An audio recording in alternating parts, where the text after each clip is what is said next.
against shipping in the Red Sea. And I'm wondering, I know that the USS Carney is still there and intercepted drones today, but at some point, that's another bug that's going to have to get Yeah, squashed. no, definitely. You're right about that. We'll take that as a comment, not a question. But yes, Qatar has been warned, and Israel's made it clear. And when it comes to the Bab el Mandab, the straits in which ships transit, there won't be any hijackings from Yemen or the Houthis. I can tell you that. The Americans are on station. They're very good at what they do, and the Houthis are not very good at what they do. So there's that. Okay, welcome to Sean to the panel. And I see Rob is there. Who is next there? Yehuda, Stealth and quick Rhodes. question. Yehuda, Not quick Nico, you question. realize you're the only one that doesn't raise his hands. Everyone else has got their hand raised, right? All right, thanks, man. Let's go to Stealth, and then Nico, Okay. and then go ahead. Couple of quick intel things I just came across. It says that the Israeli Air Force is currently reacting to alerts of targets approaching Israel. It's a currently developing situation. I don't know if you have that in your purview. I have this clip of Kirby's question from Fox from an hour ago regarding aid to Israel. Can I play it real quick? It's 1 minute. No, we don't. You just tell us what he Okay. said. Like, yeah, Okay. So paraphrase.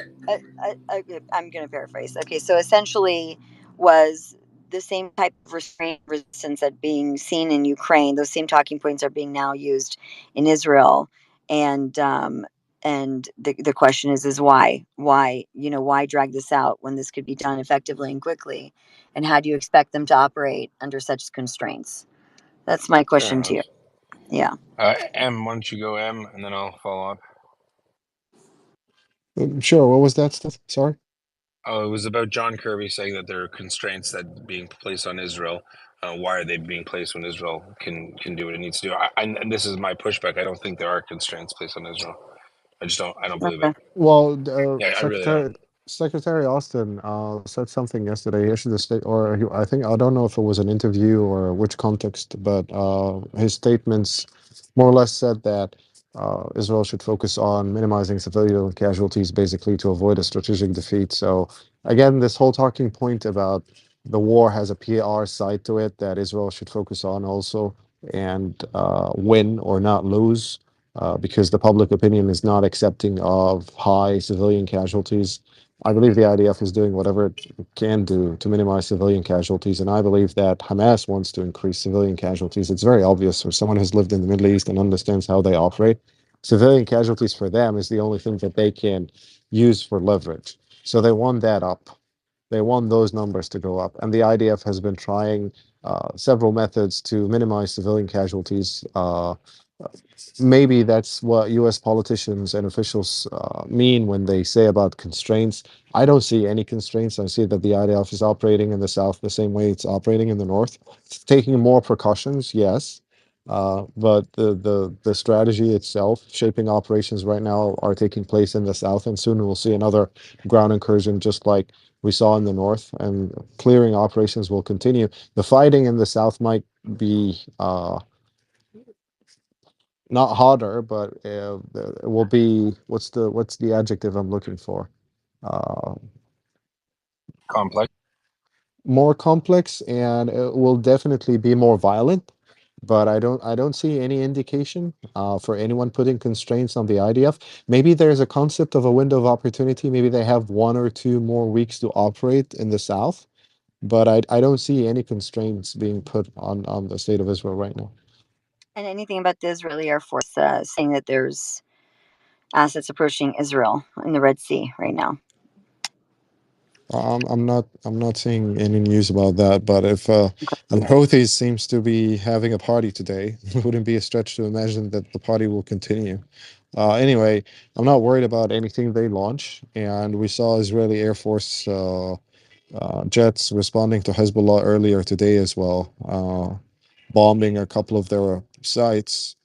S- I'm actually expecting a strike in Syria tonight or maybe tomorrow morning max. We'll see. All Yeah, right, let's. there's nothing coming from Yemen that Israel really can't swat out with a pea shooter, proverbially.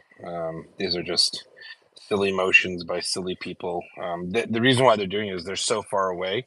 It's like the little kid being held back by the father, and they know the father won't let go, and screaming and screaming. There's no risk to Yemen to do what they're doing. They're just playing around. Sorry, all right, Nico, and then Sean.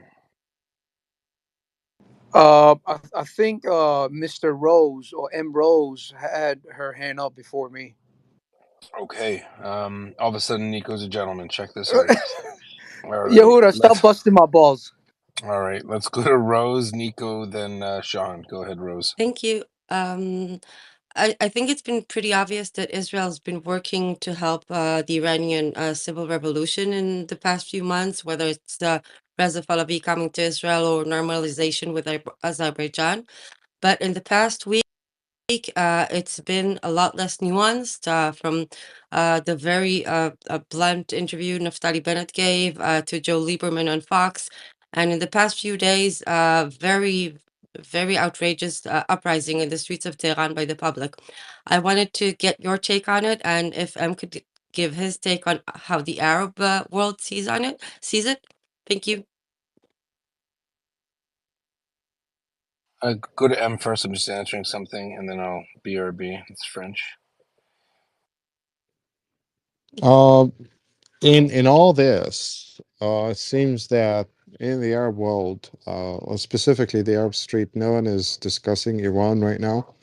They are more focused on Hamas and Hezbollah. So a lot of support for Hamas, a lot of criticism for Hezbollah for not doing more. Iran seems to be the missing elephant in the room, and people who are speaking about Iran, sadly, more on the supporting side because they think that the strategy of the Islamic Republic of Iran and the IRGC is working, and they're just doing so because of their anti-Western, anti-American, anti-Israeli sentiment, not really a fascination or conviction of the Iranian regime, fascination with or conviction of the Iranian regime and how it governs the country.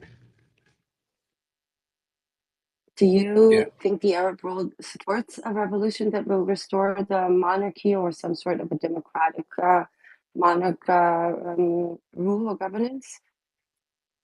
Well, that perspective is probably discussed more in the Gulf Cooperation Council countries, not North Africa, so not Egypt, not Libya, not Tunisia, Algeria, Morocco, not that I'm aware of. I mean, a lot of people know the history and understand that constitutional monarchy in Iran would be great, but then again, they have a very distorted version of history due to the type of content they consume, which is mostly translated into Arabic, which is mostly pro Islamic Republic of Iran.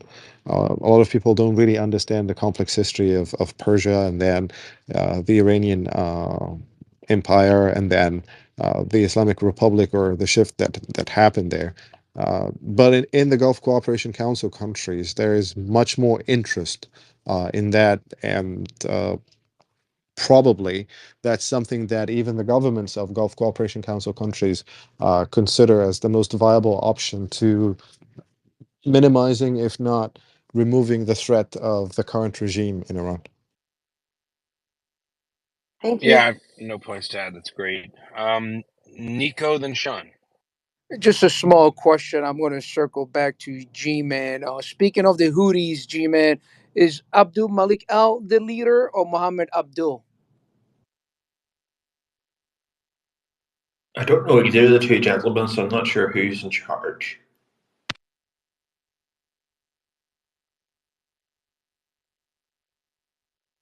Okay, we'll take that as a question. Let's go to Sean and take over a bit. So, I've been watching this very closely. It seems like deterrence doesn't really exist right now between the United States and the Houthis with their constant attack of commercial shipping. It's like, what do you guys think it should be a response to that? I know no one here works for the DoD, but like certainly something has to be done, right? We can agree to that. Well, at some point, there will be a need for security response. So we know that they have capabilities, right? The capabilities that they have been fielding so far are ballistic and cruise missiles, drones, and in one instance, a helicopter and speedboats. If you examine those capabilities, then you're considering launch sites, you're considering airstrips, and you're considering maybe some naval ports. The question remains, what kind of strike do you need to deliver in order to take out the capability? Do you need to respond on a case by case basis, or do you need a comprehensive response? Specifically, when it comes to maritime shipping, given the volume of traffic in that area through Bab el Mandab in and out of the Red Sea, at some point we might start looking at convoys being organized. That means countries with vested interest in maintaining that waterway safe will have to dispatch or deploy naval vessels to conduct what we call Customs patrols. patrols and also securing convoys. So the term is missing my head right now. Escort, right? So they will provide security escorts to convoys of vessels traveling in and out of the Red Sea in order to make sure that they don't get hijacked or they don't get targeted with anti-ship missiles or ballistic missiles or drones. That will require some level of coordination, and it's also a very time and resource consuming exercise. That's one way to respond at it. You don't strike Yemen, but you make sure that they cannot continue to carry out those attacks against merchant vessels in that waterway. The second thing to respond to is ballistic missile launch sites. That those can be taken out, but the problem is Ali Abdullah Saleh left Yemen with a lot of subterranean infrastructure that can be used to store ballistic missiles. In fact, when the Saudis tried to destroy most of his stocks of ballistic missiles and most of his subterranean infrastructure, they did not succeed. And when Al Houthis managed to control the country and inherited most of the Yemeni armed forces, they also inherited those subterranean complexes. And they have been firing ballistic missiles at Saudi Arabia, and now they are doing so against Israel. Will it take out the threat completely? No. Will it minimize the threat to some extent? Yes. Will it deter them from doing so in the future? No. The more comprehensive solution for Yemen, which no one has the stomach for right now, is taking control of Yemen, which means deploying boots on the ground in order to secure the country and end the control of Al Houthis over there. Uh, Drones, again, escort vessels can take them down. Helicopters flying in to try to board ships and take control of them, they will have to be shot down. Fast vessels or fast boats approaching, that will have to be shot at. So the more reasonable and the fastest response right now is to start organizing a maritime security standing group that will secure that waterway. Back to you, Sean, for a follow. I don't know. It just seems it seems like there's a lot of work to be done to reestablish deterrence. I know if we chose the military option, like we could very limitedly degrade their capability to launch missiles. I'm sure, or I mean, they used helicopters to go after a ship and take it over. I mean, these are hard assets you can get rid of. Whether or not that removes the Houthis from power, probably not. But like we don't, I don't think like we need to do an entire ground operation. I mean, we can definitely make them no longer a threat to international shipping, which I think is the main issue here, right? Well, yes, absolutely. You can degrade their capabilities, but that's not going to deter them from continuing to attack unless you completely deplete their capabilities and you do not allow Iran to resupply them, right? I guess we'll see, but you do have a valid point there. Let's go to Lebanese American. Hi guys, how are you? Thank you for taking my question. The US and the West provide security blankets for GCC countries, and they don't seem to be at the leading the resistance to Houthi aggression. I think of this, the title says it all: Muslim versus Jew. It shouldn't be framed as such. It's I and think, Jew, not versus. okay, and Jew. Uh, the, my Ta-da! point is, okay, sorry, thanks. No Uh, worries, I'm just kidding. my point is, I think pressure should be applied on Saudi Arabia and GCC to take a role in reining in Houthi, whether it's airstrikes, launching countermeasures, or if it gets to the point where with boots on the ground. Why should the West leave the luxury of the GCC countries without being attacked and benefit from the security blanket while Israel and the West is suffering? Any ideas? Yeah, it's a very good question, but in order to answer it, you'll have to examine the timeline. The Yemenis and the Iranians and the Saudis kind of reached a peace agreement. And then our beloved MBS went to the Chinese and gave them the 5G development license in Saudi Arabia and got himself a peace agreement as well with Iran. Now, Al Houthis are attacking what? They're no longer firing ballistic missiles at Saudi Arabia, aren't they? They're no longer targeting Emirati cities, are they? They're targeting Israel and they're targeting maritime shipping through Bab el Mandeb Strait. All while MBS is trying to reclaim control of the Palestinian file from the Islamic Republic of Iran and is also pursuing maximalist talking points against Israel in public, even though he was negotiating a normalization deal right before the attack.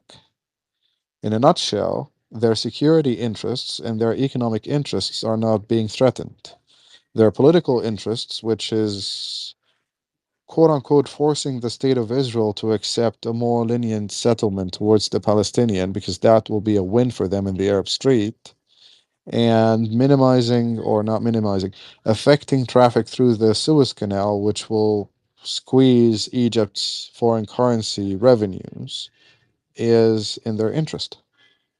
Why? Because they're interested in seeing a further currency devaluation so that they can go in and buy state assets on the cheap. Another element of this is that MBS is more or less in alliance with Putin when it comes to OPEC Plus and its output and affecting the oil price globally, because Saudi Arabia is interested in increasing oil prices in order to bankroll their vision for diversifying their economy and moving away from being a fossil fuel based economy. Even further to that, or another element here, is that most of the Russian money that exited Europe and exited Russia is going to the United Arab Emirates right now. You can see that dual-use goods that were exported from UAE to Russia went up from $1 or $3 million up to 200 or $250 million in the last year alone. Why would they play ball? They have no interest in this. And at the same time, they will ask the West to provide air defense capabilities to protect their oil infrastructure, because the West is not interested in seeing major spikes in oil prices globally so as not to destabilize the markets any more than they are destabilized. And because it's an election year and you don't want gas prices to go up in the United States and you don't want inflation to go up and the cost of living to go up and so on and so forth. So there is no pressure that can be applied to GCC countries right now in order to convince them to start to participate in this. They're being very cynical about it, and I'm not advocating or supporting this position. I'm just explaining it as I see it. This is my personal assessment. Back to you for a follow-up, Lebanese. So you're saying that the West does not really have any uh, tools Leverage at this time. to leverage at this time, which something I don't really believe. I think there are a lot What of what what tools. happened? What happened yesterday or the day before? The last 42 hours, OPEC Plus reduced its oil output by 1 million barrels daily. What do you make of that? Who has leverage on whom if the club that manages to more or less fix oil price globally is challenging everyone and further reducing the output by 1 million barrels a day? I think the threat that there will be no security blankets for their regimes and therefore their defense systems. I think that threat holds a lot of weight. I think, but then again, you probably know better. Thank you. And it's not, and just to push back a bit on them, I mean, it's not just oil. There are other things it's not a finite weapon, right? There are things that the West and the U.S. can do. It's kind of it's like a game back and forth that they play with one another, right? I mean, there are certain levers that can be pulled. The question is it worth it, right? On the other hand, Saudi Arabia, seeing that it can no longer count on the US, that the US is not what it used to be anymore, then it goes into the arms of Russia, and then also makes a deal with China, and so on and so forth. And the Okay, same could be said about the UAE. This is sure. what we have witnessed for the Giacomo, last year or so. 100%. So we have a bunch of hands up ahead of you. So M's going to reply to that, and then we're going to hands, and we'll go to you next. Okay, M. I think Giacomo was next. Then Iris, go ahead, M. Yeah, to respond to you and Lebanese, that was my next point, basically. So, what Giacomo said as well, since the Arab Spring, the calculus of GCC countries changed. The Obama doctrine, decoupling from the Middle East, pivoting to China, what happened is that they considered the United States government as an unreliable partner, and therefore, in a region in flux, and given their status as quote unquote emerging or emergent small powers, they tried to find their footing in a very changing, unstable world. They made all the wrong choices, in my opinion. They started a war in Yemen. They supported something in Syria. They supported another thing in Libya. Then they started fighting amongst themselves. Then they tried to build an alliance with Russia. Then they tried to build an alliance with China. Then the United Arab Emirates is involved in Sudan and Ethiopia right now. They went on all those little adventures, military adventures abroad and infighting between them, and they haven't secured anything. Eventually, they tried to build an understanding with Iran to delay the inevitable, not just quell it. When MBS held a summit in Riyadh, he actually left the main hall to go out and receive the Iranian president himself to show him in. Everyone thought it was nice. Everyone thought it was friendly. Everyone thought it was respectful and respectable and all that. They understand the threat very well. Kuwait and Bahrain are at the threat of invasion. United Arab Emirates, even though more than 50% of illegal Iranian money is flowing into businesses there, is also at risk. Saudi Arabia as well. They understand that. They don't have a solution for this security threat. And again, they don't want to bleed their financial resources right now and participate in more military adventures that they cannot uh, win themselves. The Saudis and the Emiratis tried in Yemen and they failed. The Saudis and the Emiratis tried in Syria and they failed, with the Qataris as well. They did the same in Libya and they failed. They're fighting amongst themselves in Sudan right now with no clear victor.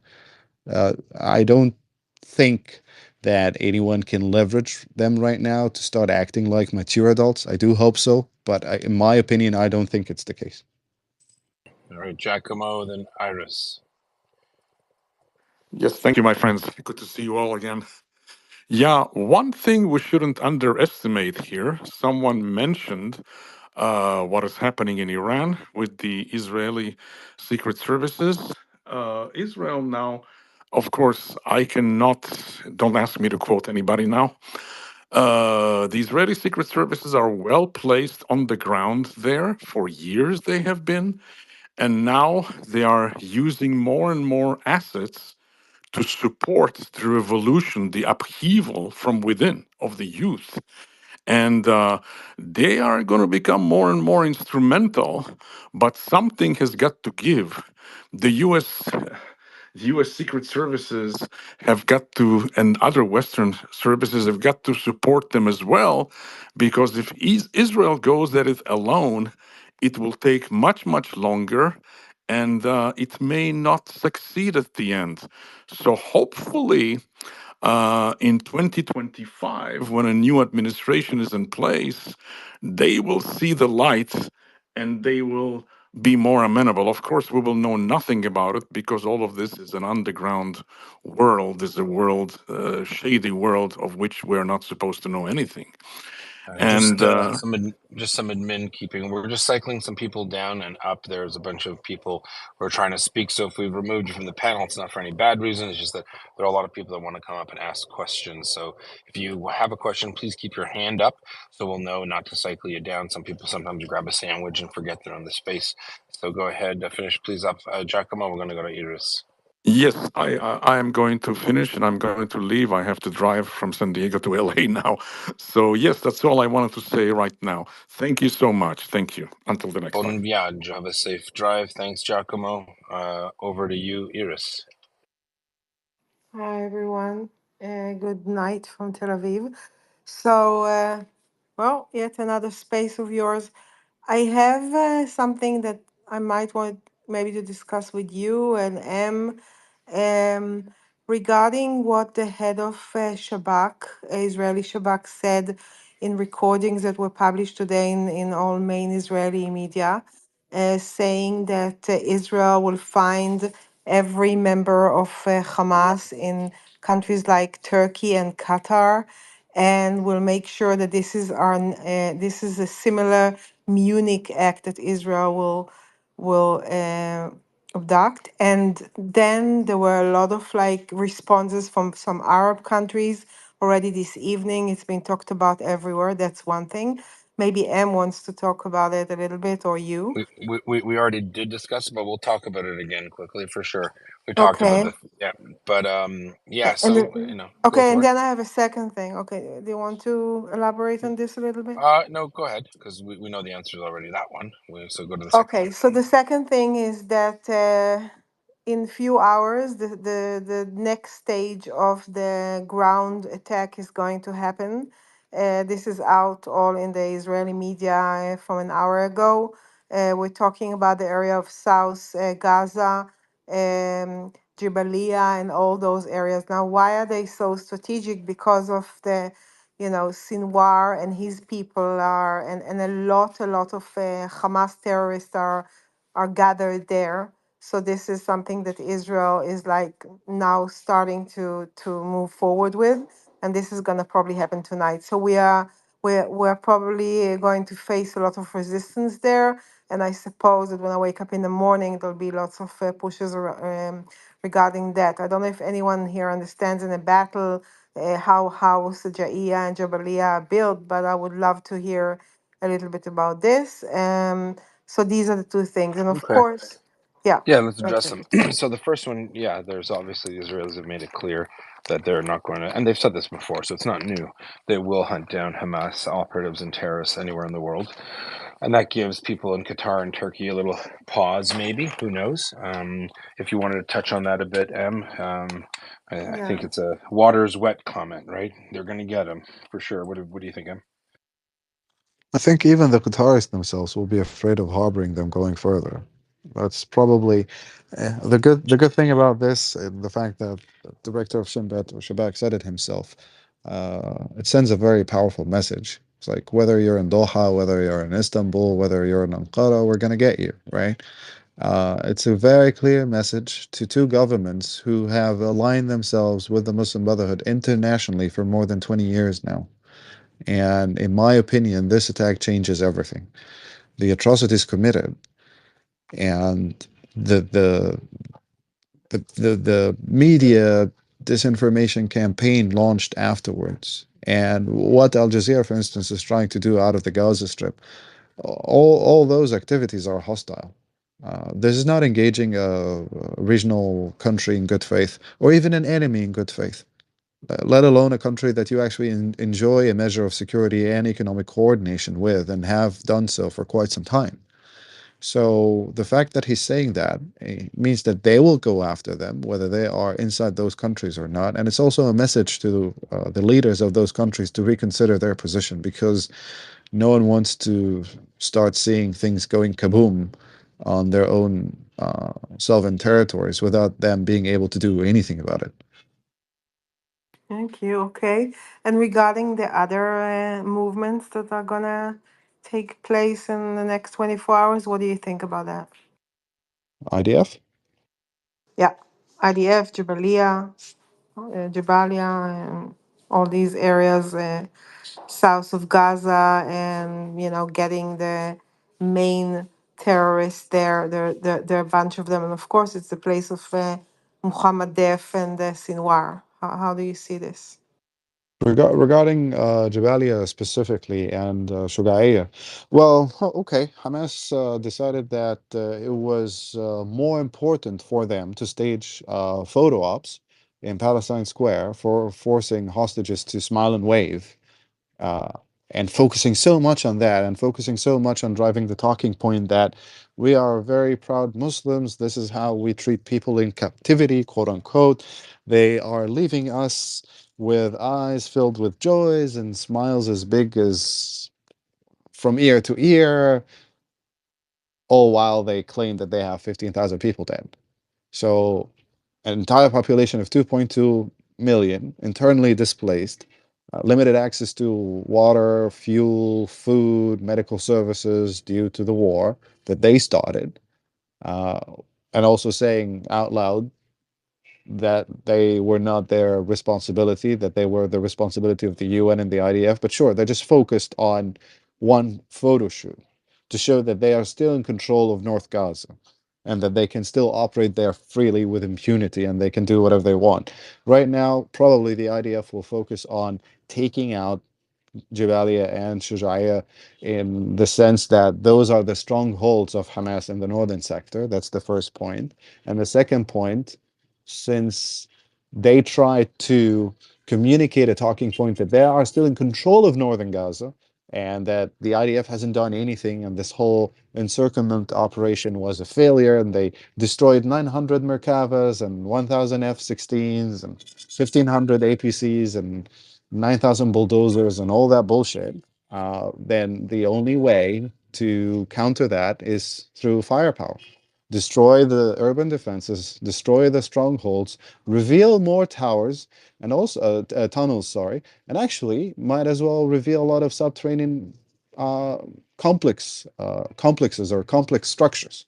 Maybe that's what we will find in Jabalia and Shujaiya, and maybe that's what the IDF will go for eventually, or actually quite soon.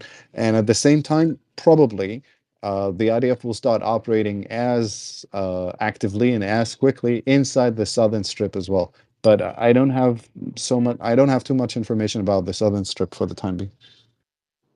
Yeah, Thank no, you, and the that was operation great. that's operation that's kicking off is, I mean, the last couple of days have been pretty much a shaping operation to set the conditions in order to, move in, conduct the next phase. So yeah, within the next 24 hours, you're going to hear a lot of change, a lot of movement, and you won't hear or see, verified results from the Israelis. They're not, as we've already made it clear, they don't feel compelled to make sure that Billy Bob on Twitter knows what's going on, right? So we're just gonna have to wait and see.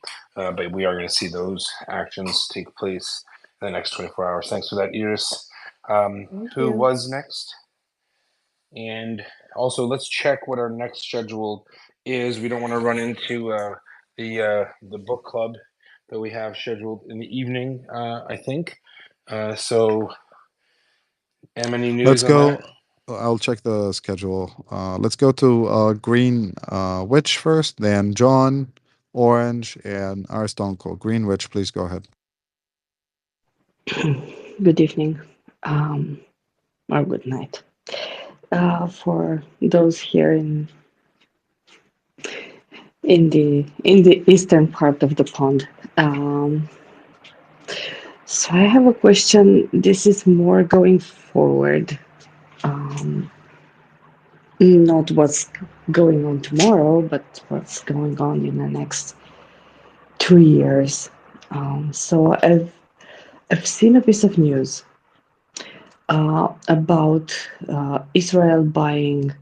So the Israeli Ministry of Defense placing orders to buy vehicles from Oshkosh Company, which is um, a company who once competed with uh, AM General and Lockheed Martin for um, uh, Humvee fleet. Um, and my question is the following. Um, are these, so in the light of all the acquisitions that the Israeli Ministry of Defense had made lately, um, is Israel planning or facing a long time um, war, basically? Okay, So so is Israel looking at a long-time war? In a word, no. I suspect this will be something that is over in a few months. Any? I don't know about the other deals you're referring to. I don't believe that the war effort will drag on. That's the first point. The second point, the political solution for a post-Hamas Gaza is still being formulated. The current administration of the State of Israel, Prime Minister Netanyahu, doesn't believe that the Gaza Strip should be handed over to the Palestinian Authority because they have been Rob, hot mic, please. Because they have been supportive of hate speech towards Israelis and they haven't proven themselves as a reliable peace partner, a responsible peace partner. They have been rewarding terrorism and they are corrupt. So it's a powerful statement, but at the same time, there's a room for maneuvering there because it points out the main grievances of the state of Israel with regards to the Palestinian Authority's behavior. So if they change that, maybe things will change going forward. But as it stands right now, there are a lot of discussions regarding the political formula for a post-Hamas world, but no one has agreed on any specifics. Can I address the Oshkosh Bagosh thing? Sorry? So this company that Israel is purchasing vehicles from and so on and so forth, this was a struggling company. So it's good for Israel and it's good for America, by the way, because they were literally going under in that phase of their company. So Oshkosh was going it under? was struggling, yeah, not going under completely, but it was struggling with layoffs and they weren't producing anymore. But so it's actually was a positive that Israel is purchasing. So the report, indeed, the reports that I read state that the company was going to close production next year, and due to this order, they are estimating continued production until 2025 at least. If this is what you're talking about, Rob. Yes. Who asked about Oshkosh to begin with? I was asking about. Okay. I'm confused. Isn't Oshkosh a children's clothing company? What does it have to do with weapons? Or the Pew, pew, best air pew. show in the country. Okay. No They are idea what's going building. on. They are They building build the APCs. vehicles. Yeah, they do. Yeah. How do you go from baby clothes to armored personnel carriers? Ask that to the ball company. They went from mason jars to the glass on one of the major telescopes that is in space. So they should change it to Oshkosh. Oh my gosh. What a strange change in business. Okay. Well, that confused me. This whole time I'm thinking of a onesie made out of denim, and you're talking about armored personnel carriers. I'm Wait definitely. till you find out what the Red Solo Cup company makes. Yes, that's why I figured I better address it, because I also used to joke about it that kids clothing to armored vehicles is a huge jump here. Yeah, wow. Okay, I honestly wasn't listening. I kind of tuned out Greenwich when you said Oshkosh. I thought, okay, so this person's drinking now, and that's fine, right? But I didn't know what you meant. But I'm glad now. I have never heard of such a segue from one business to another. Okay, I think who is next? And John. Hey, I've been seeing a lot of people in different spaces recently treating like the whole Israel-Palestine situation like the David and Goliath type thing, even including America when they say this. How realistic of a threat are these groups if Israel or America wanted to take them out, like, and actually do it?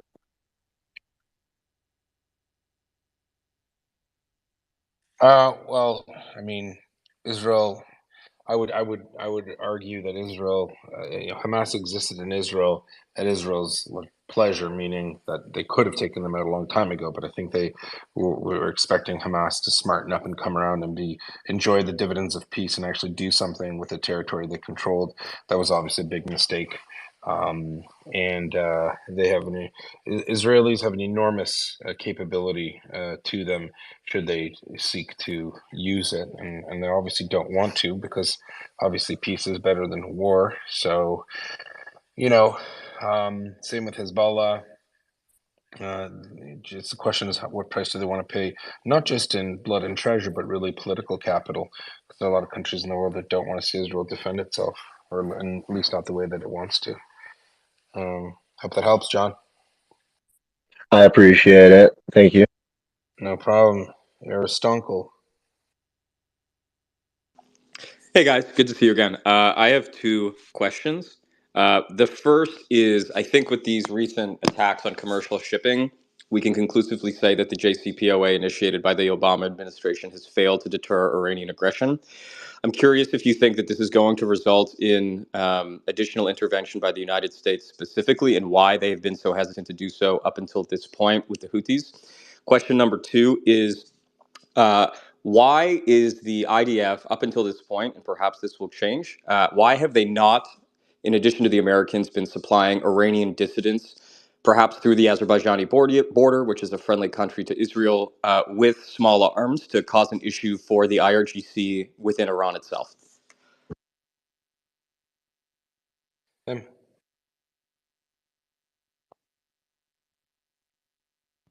I would say that the deal itself was not designed to deter; it was just designed to contain.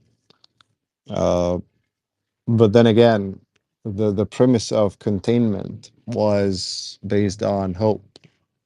I don't believe that hope was a sound strategy back then, and I don't believe that hope is a sound strategy today. The Iranians managed to deploy a network of quote unquote experts that they used to lobby for their own interests and not the interests of the United States and not the interests of the region, in my opinion. And what we're seeing, or what we have been seeing ever since the deal was off due to their own behavior, is basically them throwing a very violent tantrum, threatening to destabilize the entire region if they don't get what they wanted. So that's the deployment of terrorism and proxy warfare to exact political concessions. What was the second question, Aristontle? Sorry. The second question was about the supply of small arms to dissidents within Iran proper, as to whether that's been happening. Is it happening? Is it not happening? And if so, why not? And will that change given the events of October 7th? I have no idea. I have Yes, no Yeah, idea. there's a lot of people that say. I mean, I'm not sure what Israel benefits from, using its resources to get um, small arms into groups in Iran. It's not like that would affect a major change in Iran. They're not going to overthrow the government with even 10,000, rifles. So I hear this a lot. I don't know if I buy it. I think Israel's power there is more in, you know, their ability to curtail their nuclear program, uh, their dealings with nuclear scientists, things like that. There is a groundswell of support, obviously, for regime change in Iran. It's not that, some might say, "Oh, just saying it because that would be sneaky of Israel to do and they wouldn't want to do it." I just don't think they would see the value in it, right? To get those weapons and equipment there, you have to risk, contacts, and you'd have to risk, the lives of operators. And what would you get as a result, right? What benefit would you get out of it? And I'm not sure that the juice is worth the squeeze. That's just my take on it. All right, let's go to Orange. Hello. Thank you for the opportunity. When the so after 10/7 and when IDF. Aren't you glad to speak here? Can you hear me? Aren't you glad to speak here? Oh, Jesus Christ, man. Come on. First thing I heard was Boo. like Yehuda. Oh, Jesus. Go ahead, It was a Orange. joke, Orange. He was making a Was play that a on Oh, dad words. It sorry. joke? was a I didn't joke. get the joke. It was a joke. I didn't Your get the name's joke. Orange, Totally dead, and John. so he was trying to say orange you, aren't you? Yeah, it was really bad, but yeah, anyway. Okay. No. Okay, I didn't get the joke. But so when that 10/7 happened, and of course when IDF started the response or the and with all the protests that we've seen. So I want to draw attention to the U.S. In the first week or so, to me, it looked like CARE and Muslim Brotherhood and all those guys have organized and planned these protests, especially in New York. And then to me, it looks like it's almost as if they've outsourced it to Antifa and Black Lives Matters and basically all the lunatic lefties, all of those that I personally like to call the voters of Democratic Party, the Democrats. What I want to do is ask a question. See, they London is or there's a county is canceling.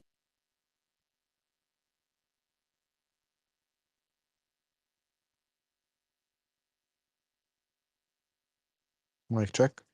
I can't hear him. I think you I got guess he dropped. wasn't glad to be here. Mm, mm. Aren't you glad? Okay, so listen, we're gonna have a few more questions. We're gonna also rotate out, but Peter and James, do you want to just keep the conversation going while we're at it? Because there's an interesting crowd. All right, Peter, you hear me there? Yes, I hear you. Can you hear me? Yeah. All right. Okay, so go ahead, whoever is next, and we thank you for listening up to now. We're going to continue the conversation. I think James and Peter are going to still have a bunch of questions from our segment. Is that fair, James and Peter? Because we get a lot of messages of people who would still like to discuss it with the great panel we have. That's fine by me. I can't guarantee to be an expert on answering questions on Israel or Gaza, but No, it's fine. We got enough experts in the room, though. oh, We're you're good. staying in the room. Okay, yeah, that's fine. And I don't take No, not me. There are other other people people. here too. Yeah, Oh, yeah. right. Okay. It must be Yeah. your bedtime. All right. No, it's not in Canada. It isn't. No. It is in Europe. It's M's Well, bedtime, but he I doesn't go got to a bed. toddler. I got a toddler to put Okay, all down. right. All right, Uh, and a diaper to change, but I'd not quite my like to own. speak to the Iranian point very quickly. Um, Yeah. I mean, I've been covering this for the best part of a year since the Massa Amini uprisings developed in September. And from what I have come to appreciate, the Iranian people, at least, sort of, I like, give us weapons, give us some kind of, arms so that we can take it to the regime. Now, this sounds like a sort of interesting proposition, but when I've spoken to various people on X, be them people in Iran or people who study Iran, like in DC experts, that's not a very realistic option because the IRGC is just incredibly well kitted out, and the regime itself is incredibly well, you know, oiled. It's arguably the most successful sort of regime network in this way of any of them. The way that it's constructed itself and able to basically avoid ever being toppled is quite remarkable, whilst still creating destabilization in all other parts of the Middle East and even as part of Venezuela. So when we were having a conversation in Liberty Space earlier about whether or not the Iranians can sort of be deterred, and the situation with the Houthis, and it's sort of like, well, if we don't do anything, i.e. the US, then we get to the point where we're taking advantage of. How much does the US have to balance restraint versus deterrence and response? But going into Iran in some kind of military occupation campaign operation is bizarre. So, sort of, what options does that leave us? Do we see Israel conduct strikes into the military facility like they did in January, February?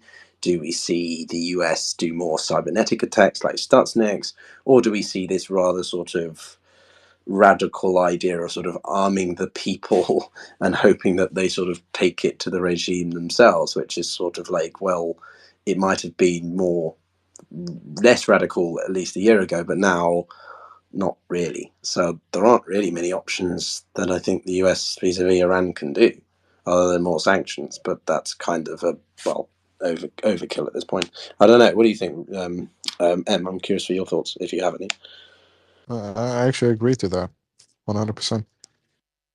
Oh, cool. I'm like, That I'm was not sure if easy. Em always agrees with me Yeah. on everything, so I'm curious that you said that. Interesting. I don't think that any small arms program can topple the regime in Iran right now. I think it's a pipe dream, to be quite honest. There are other ways to do that.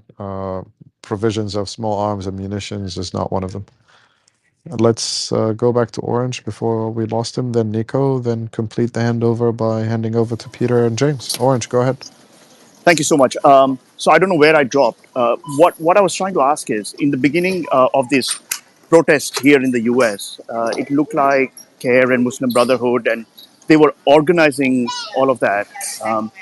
And a week or so after that, it almost seems like they've outsourced it to Antifa and BLM and all the other folks, to the point that Christmas is going to be like it's we don't have to be fearful. It's like cancel Christmas. We will not let them celebrate other Jewish festivals or something. My point is, what should the U.S. have done, and what should the U.S. do in order to make sure that we don't get held hostage or threatened by these radical lunatics?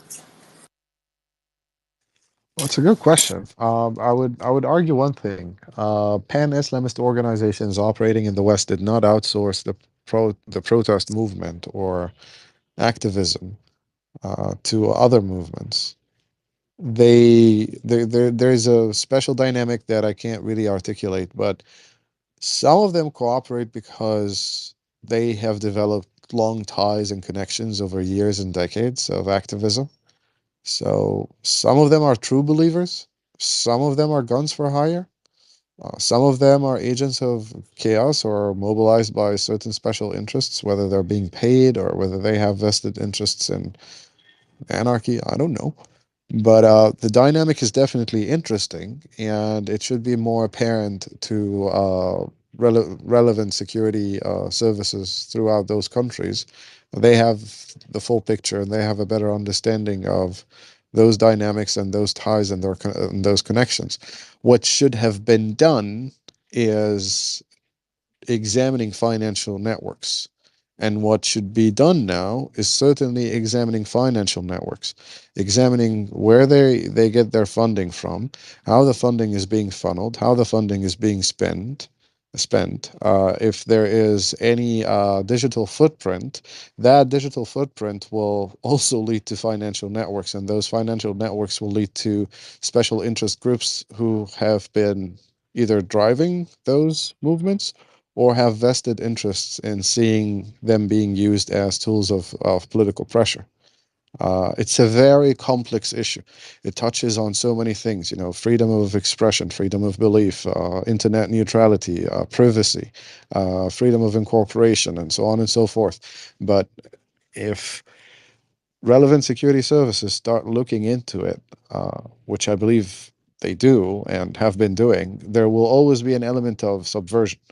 If foreign governments, foreign entities are funneling money through your systems in order to facilitate the operation of certain organizations, in order to Sorry to deliver. interrupt you. There's some breaking news. I don't know if you have any thoughts, but there's reports of airstrikes targeting the entrance of Kamal Adwan Hospital. So I don't know if that's of any relevance to the Gaza, southern Gaza Southern offensive. sector, Kamal Radwan. Yeah, the entrance Interesting. to it. Right. Anyway, that was just wanted to share that. Yeah, thank you for that, Peter. So going back to my answer, discovering those networks will eventually lead to whoever's trying to weaponize those groups. And you can cartel that because they are basically operating as foreign agents inside the country without being registered as foreign agents. It's very simple. Thank you, Em. And the issue. But do we even have the political will for doing that? Well, that's another Can I come question. in 1 second? That's Can sure. I Go ahead. interrupt you? Yes, yes. I, In direct response Wow. to our friend with the Indian accent, I was in New York this week, and there was the lighting of the Christmas tree at the Rockefeller Center, and they were huge wannabe demonstrations, and exactly like the gentleman with the Indian accent said, these are not organic demonstrations, and everybody, I was there, everybody who came in masked, and then they started fighting the police, the NYPD. Big mistake, because NYPD responded in great force, and then once they removed the masks of some of the people that they arrested, they saw that these were Antifa and BLM members with already records. And guess who is financing all this? All this is being financed by by one or two of Soros' so-called Okay, okay, charities. okay, So these are okay. not The foreign agents. propaganda needs to These are stop. it's not propaganda. no talk of George Soros, no talk of things. It's up to the relevant domestic security services to deal with this, please. There's no need for that. Uh, First, let's just do some housekeeping here. Uh, Again, thank you everyone for being with us the last 2 hours during our Middle East update. I will be returning to speakers. I'm staying with you for a little bit more. Peter and James will be leading the ship going forward. And just stay tuned. In the meantime, please, no talk about George Soros. Let's go to Rob first, then Nico. Peter, you have the con, and James will be up as co-host. Thank you, Em. Thank you, everybody. So, to respond to what's been going on, this is a network that's been going on for years. America knows about it. They run through Zoom meetings. They do, this runs through the mosques. This has been going on for years. Just because, fringe groups on the left join into it does not mean that they need them. They're just extras in the play. That's the point of this. The FBI knows a lot of these people that have been doing this for years, and they can literally garner 10, 20,000 people through the Muslim connections uh, immediately in any of the major cities. That means New York, LA, Chicago, Pennsylvania, Philadelphia, so on and so forth. But, yes, there are fringe groups that join into it, but that doesn't mean that that's what they need them. They are just extras in the party, in the movie, so to speak. Thank you. Okay, thank you very much. Next hand, I think, was Nico, wasn't it? Yeah, thanks, Peter. Gonna ask this friendly account. I think his name was Ariston. I don't know if he's up here as a speaker. He asked a question to M. I don't know. Do you see him up here, Peter? Ariston? Aristonko, yeah. Is he here? He's dropped to listener because we had a full panel of speakers. Okay, that's fine. M, the second question he asked, if I'm not mistaken, again, he was a nice speaker. I just want to circle back real quick as an Iranian American. Was the second question that he asked you, M, is the terrorist Islamic regime still supplying weapons and funding to the terror proxies? Is that what that question was? No, the question was about funneling small weapons and munitions inside Iran proper, into Iran proper to prop up a resistance movement or an anti-regime Okay. movement to take down the regime. Okay, I don't want to get into that. It's going to be a long story, and I don't want to take away from the Gaza Israel. I thought he meant like outside to terror proxies. The answer is 100% yes. And then the gentleman by the name of Orange Wave. Can you hear me? Yes, I Is he can. up? Okay, all Yes, I right, my can. brother.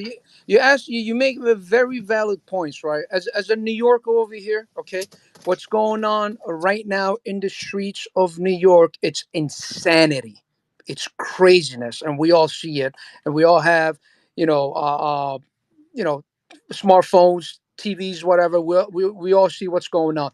The problem is with the leadership. Okay, it's above Mayor Eric Adams. It's above the governor Kachi Hocho. All the way from top, brother. When you see who's on top, that's what the problem is, and then work your way down to the streets. As long as that's going on, you're going to see the mayhem, all the, I don't know, illegal activities that's going on in the beautiful New York streets. It's not going to stop. And what's sad is that it's all politic bullshit. Thank you for that. Okay, thank you very much. I think we've got Piotr next. Yeah, thanks, Peter. From Peter. I lived in DC, or do live in DC, largely speaking, and I was there through the insurrection. I was there through, well, the subsequent coronation, whatever. Like, when he was, whatever they when he.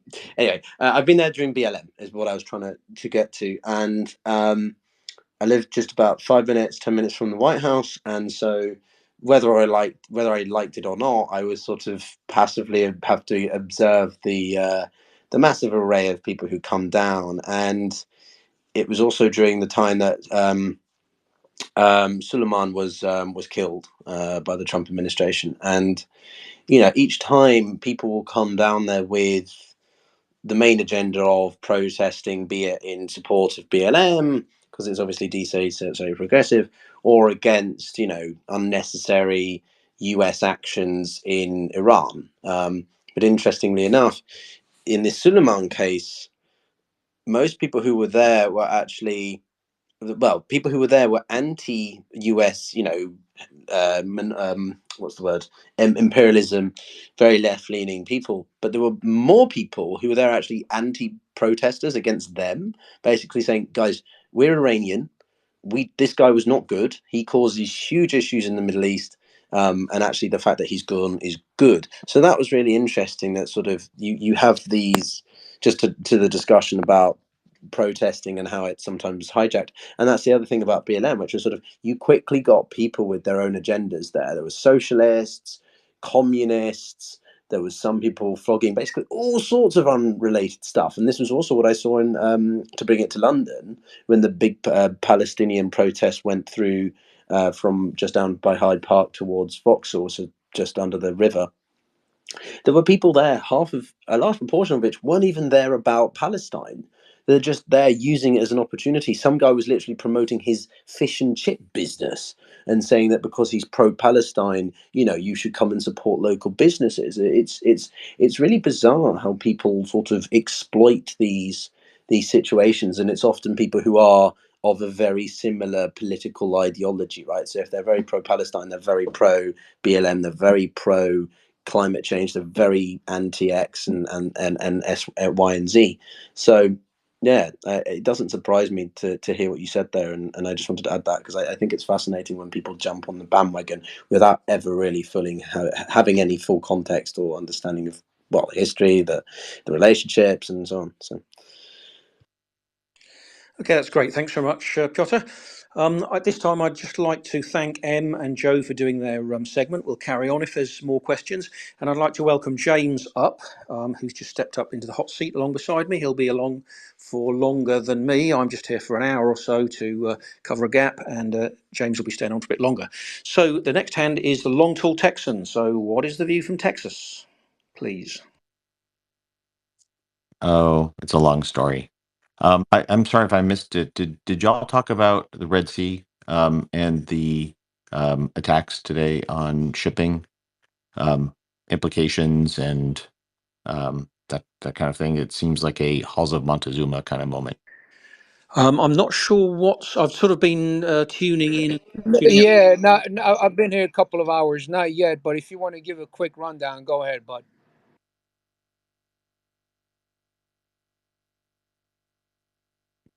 Oh, are you talking to me like I know something?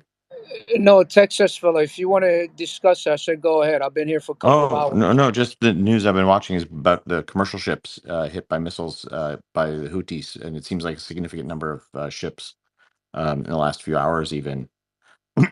um, but multiple commercial ships, U.S. warship, I can USS speak to this if you want. Carney. Yes, please. I'm not knowledgeable, so. No, I don't want to. I mean, it's at the discretion of Peter and James.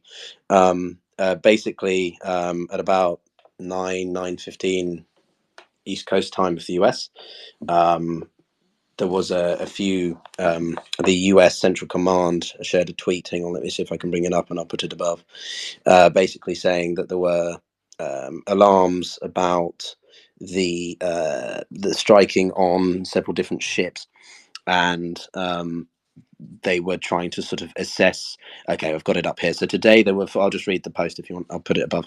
But yeah, there were 4 different strikes on naval vessels operating in international waters in the southern Red Sea. The three vessels were connected to 14 separate nations. The class destroyer USS Carney was the one to respond to the distress calls and provided quote assistance.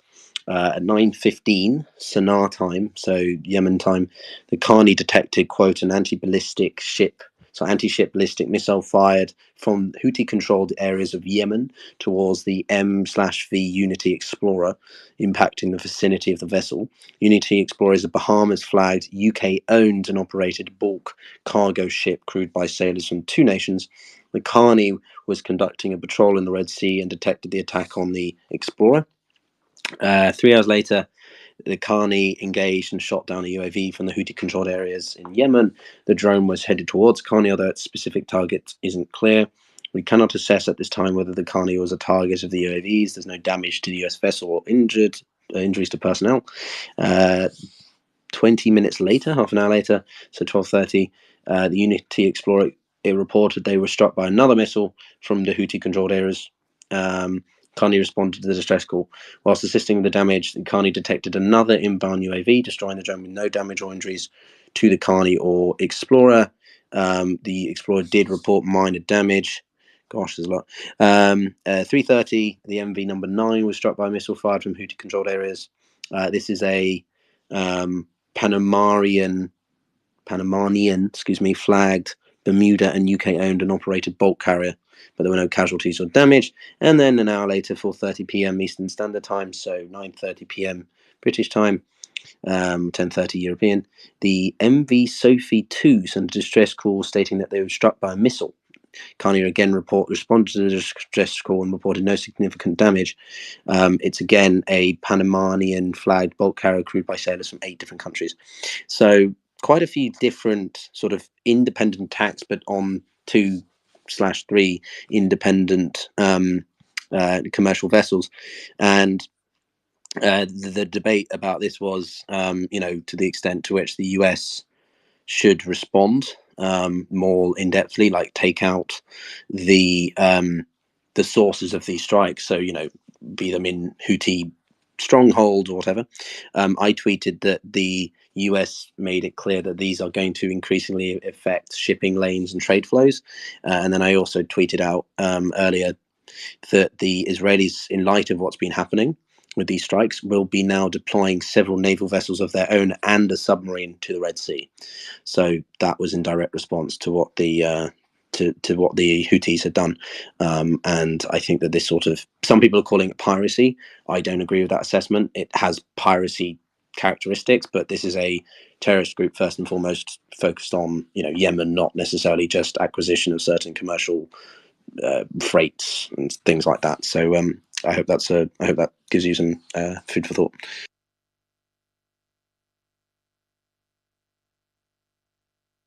That's great. Thanks very much, Piotr. Yeah, we hadn't heard that, I don't think. I think all we'd heard is that there were missiles inbound over the Red Sea. That's all I'd heard. If there's multiple ships being attacked, including some military ones, I should imagine that's not going to go down very well, but we'll see. Okay, I didn't see the order of the next hands, but let's go to Lena and then Abraham, please. Okay. Hi. Hi. Good evening to you all. Very nice to see Iris here. I haven't seen her in a while, and I'm glad you're safe Hi. and well, Iris, and Piotr, Thank of you. course. I just, without wanting to be controversial at all, this is a very good and a very civil room, and I'm liking what I hear. But I do want to interject on some things that were said earlier about the protests that are going on in American cities. And I think it's very important for all of us to maintain a sense of open mindedness. So I have a daughter. She grew up in Greece with me. We are Greek and American, and she's also Jewish from her father's side. Um, she is a graduate student in New York. I know her cohort, I know her group very well. And I just would like to say that protesting is a very American thing. It's part of any democracy. And a lot of the younger millennials, that are in their late 20s, early 30s, they have been indoctrinated in what is called diversity and inclusion, right? This has been a very big part of American education for a very long time. And it's very just. There are some parts of it that have led to certain extreme interpretations of what that could possibly mean and opinions. But I do believe that these protests should not be labeled in terms of conspiracy theories because there are a lot of young people that just do not want to see a war. That doesn't mean they're Antifa. That doesn't mean they're pro Hamas.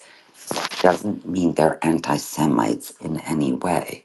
There's a group that's called Jewish Voice for Peace, actually, that has been very active in the United States. And it saddens me when protests of people who do not want to see destruction, especially younger people, because it's their future, they're going to inherit this world. And they might not understand yet all the nuances of what's going on, but they are certainly not FBI targets. I'm almost done.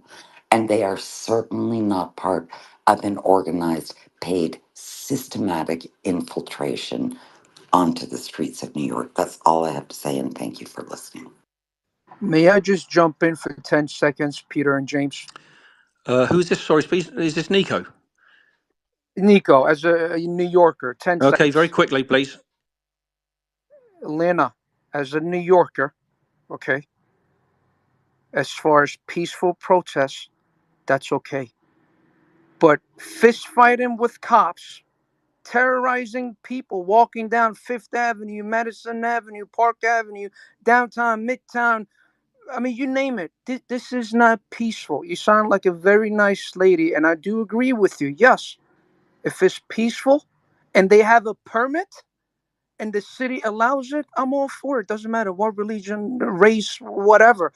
But again, fist fighting police officers, Okay, that's your NYPD. 10 seconds, Nico. Come on, don't push it, please. We have handed That was what we call a New York 10 10 seconds. Yeah. seconds, but unlike the New York minute, which is a lot shorter than 10 seconds. Okay. If occasionally we'll allow that, but generally, if you want to say that, then please put your hand up, and we'll do it in order. Otherwise, it tends to get a bit chaotic. Okay, let's go to Abraham next, please. Yes, hi. Hope you all are doing good. Um, I think I have many things to say because there's a lot of disinformation that Israel is sending and that our media is just gobbling up, and even Biden and others have been regurgitating. And I think first of all, instead of worrying about protesters, let's think about what's going on. There's Ahmed. Shabbat, he's a 4-year-old boy. This is in Reuters. His parents were killed, and he keeps asking for his parents, and he wants to get up and walk, but his parents are dead, and his legs have been amputated. This is one boy, and there's 8,000 other stories of those who were murdered by Israel by our tax dollars, and uh, thousands more who are under the rubble. Those are children, and then there's, over 20,000 civilians in total. So, Okay, I'm gonna mute you there because we don't know what the figures are. Okay, and I don't really want you coming on here throwing a load of figures out that have come from nowhere. if you've listened to the conversation for the last few hours, which I'm not an expert at all, we've pretty much established that it's impossible to calculate how many people have been killed in Gaza. Undoubtedly, there have been some civilian casualties. That's inevitable when Hamas have their tunnels under hospitals and under civilian infrastructure, which they've deliberately done. So I'm not going to allow you to sort of propagate that we're allowing disinformation here, because the disinformation really is coming from the other side. What's happened here is that Israel has been attacked in a completely heinous and totally outrageous genocidal attack. And the difference between how you determine genocide is not the number of people that's killed, it's the intent. Okay, and the intent on the Hamas side was to go in and terrorize and kill and rape and take hostage civilians. Okay, this is not what the Israelis are doing. Okay, the Israelis are trying to get rid of Hamas. Unfortunately, Hamas has built their infrastructure underneath the civilian population. The Israelis have said where they're going to target. Hamas has refused to let its civilian population evacuate. So I don't mind you talking, but if you come up with a load of nonsense, right, I'm going to mute you and I'm going to cut you off. And if it's ridiculous, I'll just drop you down to listener. So I'll let you carry on. But if it continues in that vein, you will have to find another space to spout this sort of stuff. Is that clear? I'm going to add something, Peter. Yes, that's clear. I, But I do. I'm going to add something first. Because I think more needs to be said to that point. The first hit of a hospital in the war was supposedly Israeli, and it was clearly not. And it wasn't even a hospital; it was a hospital parking lot. And when we saw the lot, the blast area was so small that the fatal zone wouldn't hold 100 people, much less 500, or then the 300 number. It wouldn't do it. So we're used to these lies coming out of Palestine from Hamas, but from Palestine. So let's be careful when we start attributing numbers, and think of the source. Think of the source. They've lied about this. They've lied about that. They've broken the ceasefire in various ways as well. So thank you, Peter, for interrupting that. I absolutely second your action there. Thank you. Peter and James, I have expertise in this in terms of the numbers. I'm a physician, I'm an epidemiologist. I was the lieutenant commander of the U.S. Public Health Were you Service. there? Are you When there in let me Palestine finish, and Gaza? please let me finish, and you'll understand what I'm saying. Uh, and I was a epidemic intelligence service officer at the Centers for Disease Control. And no, I was not there in Gaza. But Barbara Leaf, who is part of the State Department, she said that the numbers are probably actually higher than what the Ministry of Health is saying. But I'm not going to focus on the numbers. Let me just go on the misinformation. First of all, uh, Biden, he regurgitated something where there was no evidence for it, and later the White House retracted, and he again mentioned it on November 15th. And this was one of the things, one of the many atrocious lies that was used to do this genocide, and that is the 40 beheaded. Okay, I think your numbers up there. The genocide, I'll remind you, okay, was on the Hamas side against the Israelis.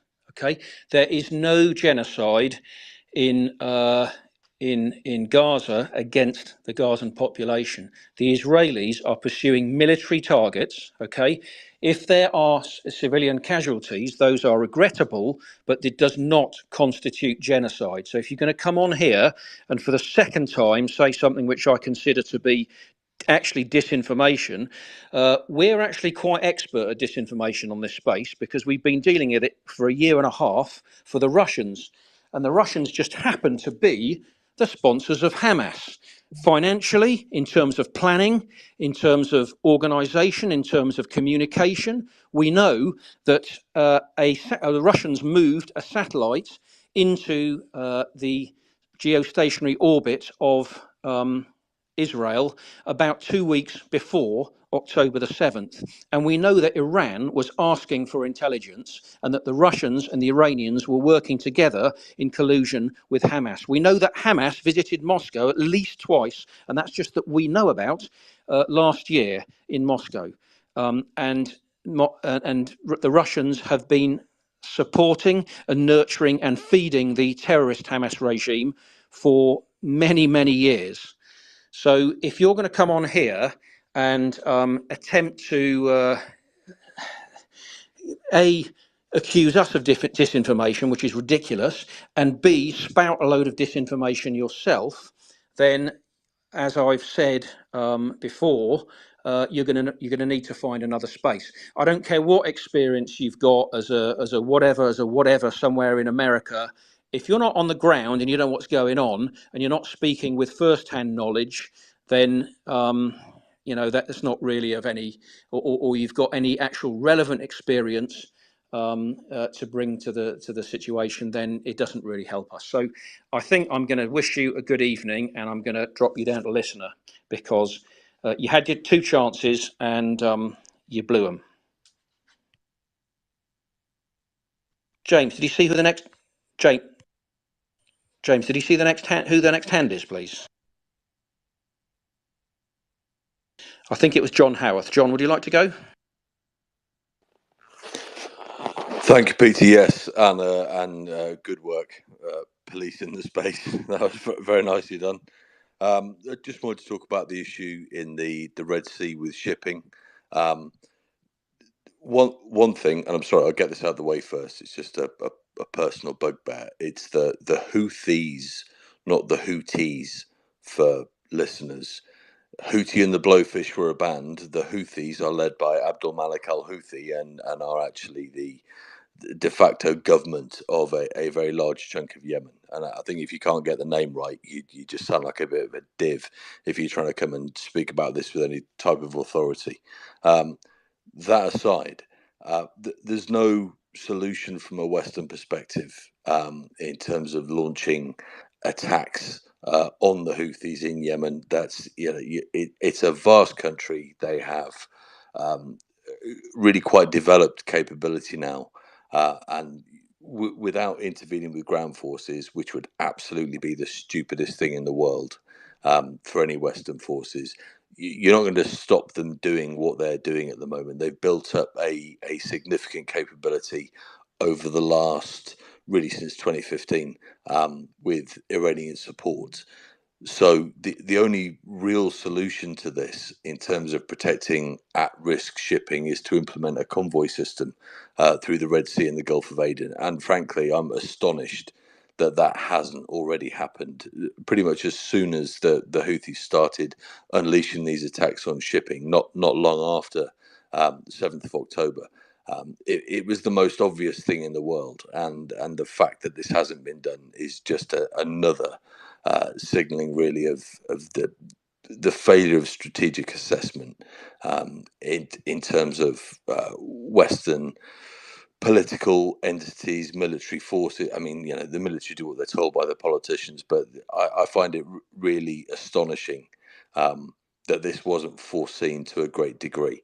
And not only ships being hijacked, but ships being sunk. And it appears now that unfortunately there may be a vessel that's in that situation. So it was really just to come up and say the solution doesn't lie in launching attacks against Yemen. The Saudis did that for years and got absolutely nowhere. It is preventative measures taken at sea by Western military forces implementing a convoy system. And hopefully pretty soon there'll be a recognition that that's where we need to go. Cheers. Okay, John, thanks so much. That's really helpful. Yeah, it's sad to hear that there's more trouble. We've got enough trouble in the world as it is without more people piling in adding to the world's problems. There's a heck of a lot of speakers requesting, so if I can't get you up immediately, I do apologise. We'll try and get everybody up. And conversely, if you are on the panel and you don't wish to speak, could you drop yourself down to listener so that we can make space for people who do, please? Thank you very much. The next speaker, I think, was Fusilier, then Marcus, then Baby Kitty. Okay, so Fusilier, next. Off you go. Thanks. G'day, Peter. G'day, everybody. Just a really quick one, first of all, for our New York friends who were debating the point about whether to allow protests. Those of us who served, spent a long time fighting for the right of people we didn't agree with to express their views. So I'm, whilst I don't agree with probably anything that those various groups protesting in New York do, I'd actually fight for their right to associate and protest. I think it's just worth remembering that it's really important in our democratic system to be able to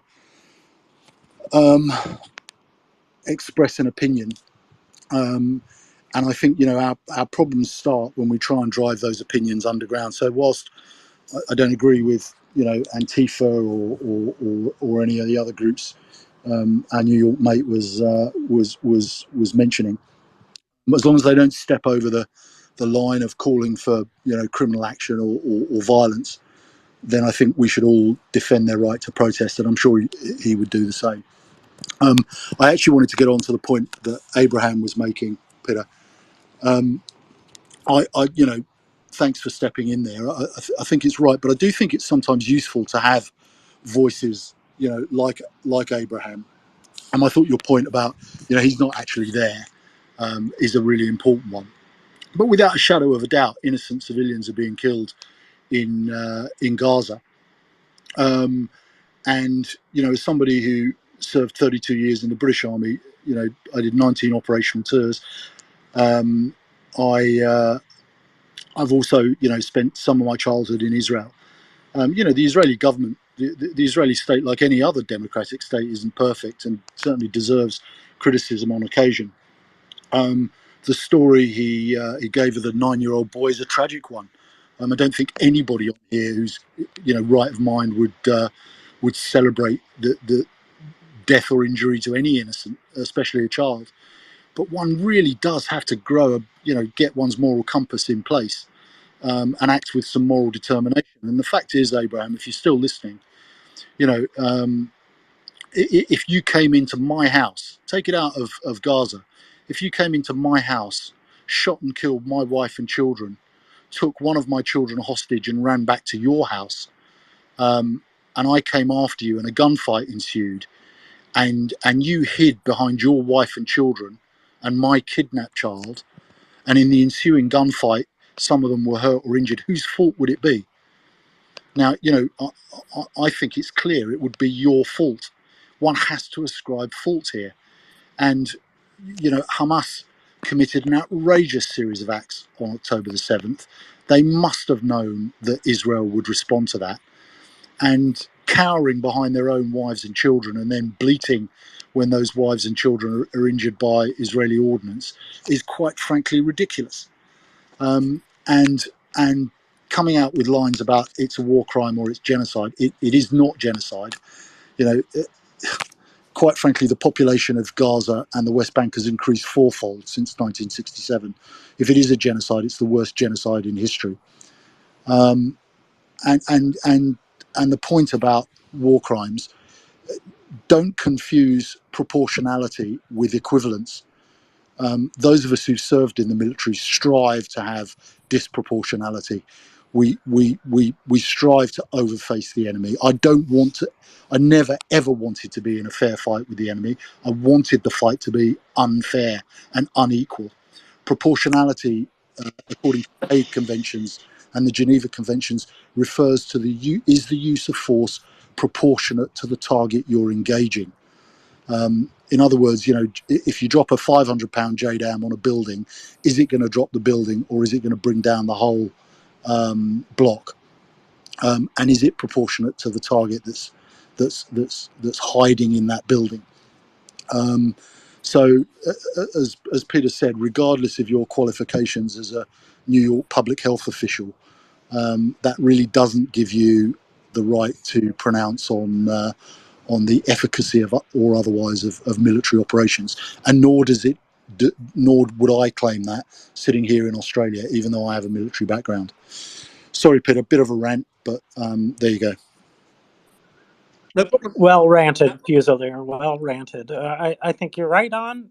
It's a matter of the style of warfare that they're using that contributes to this. The fact that they're not in uniforms makes it even more difficult for the Israelis to pick out the innocent from the guilty.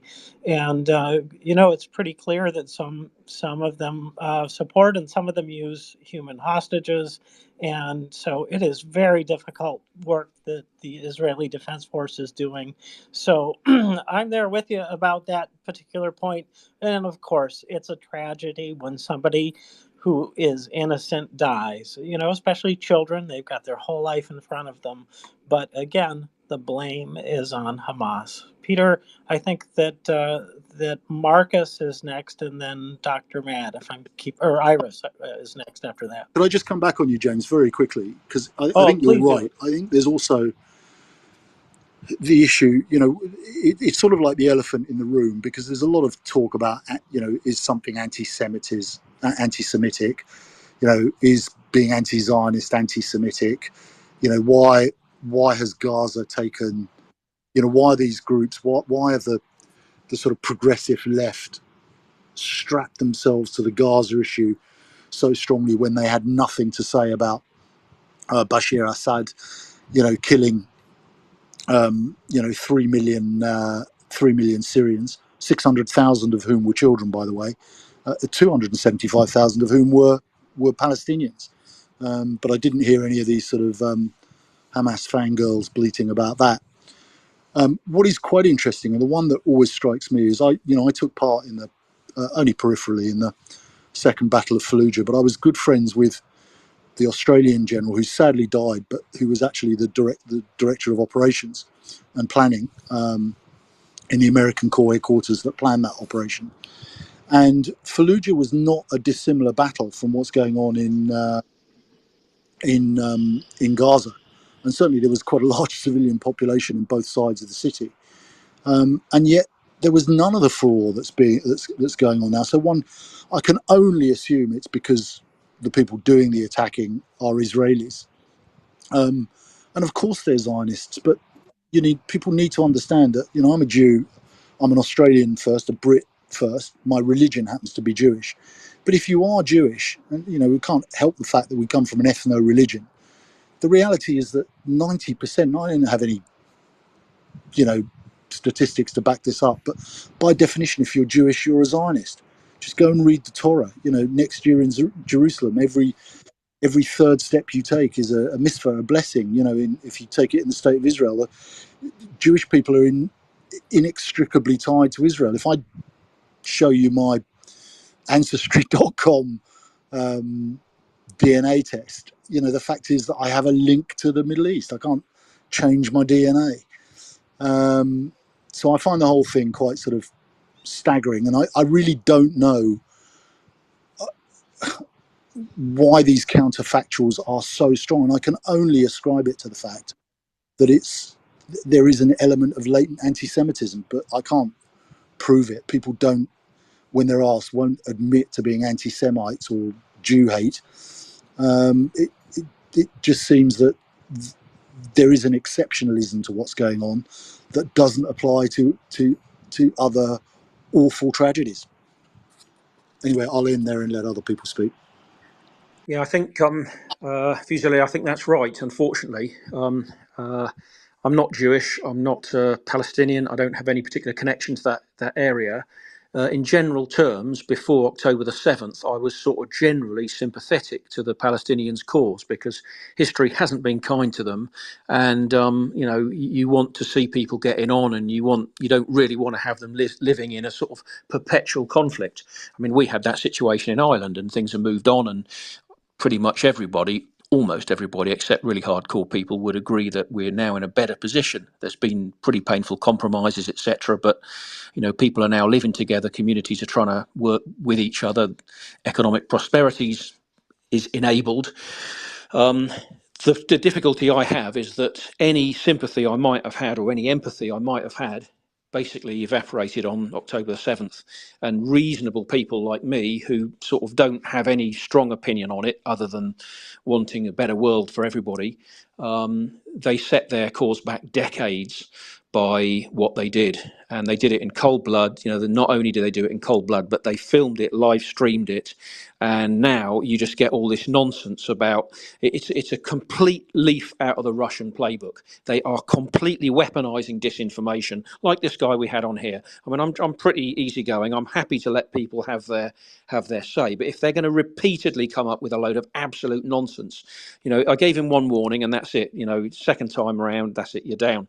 Um, it's disinformation out of the Russian playbook. All this nonsense It's about not just there was a playbook. genocide in Donbass. There was no genocide in Donbass before the Russians invaded there. It was completely peaceful. The Russian speakers who were the majority there were not under any form of persecution or restriction or anything. Same in Crimea. It's just blatant aggression and imperialism, really, which again, ironically, is what they accuse us of. In fact, if they hadn't noticed, we ditched our empires almost 100 years ago.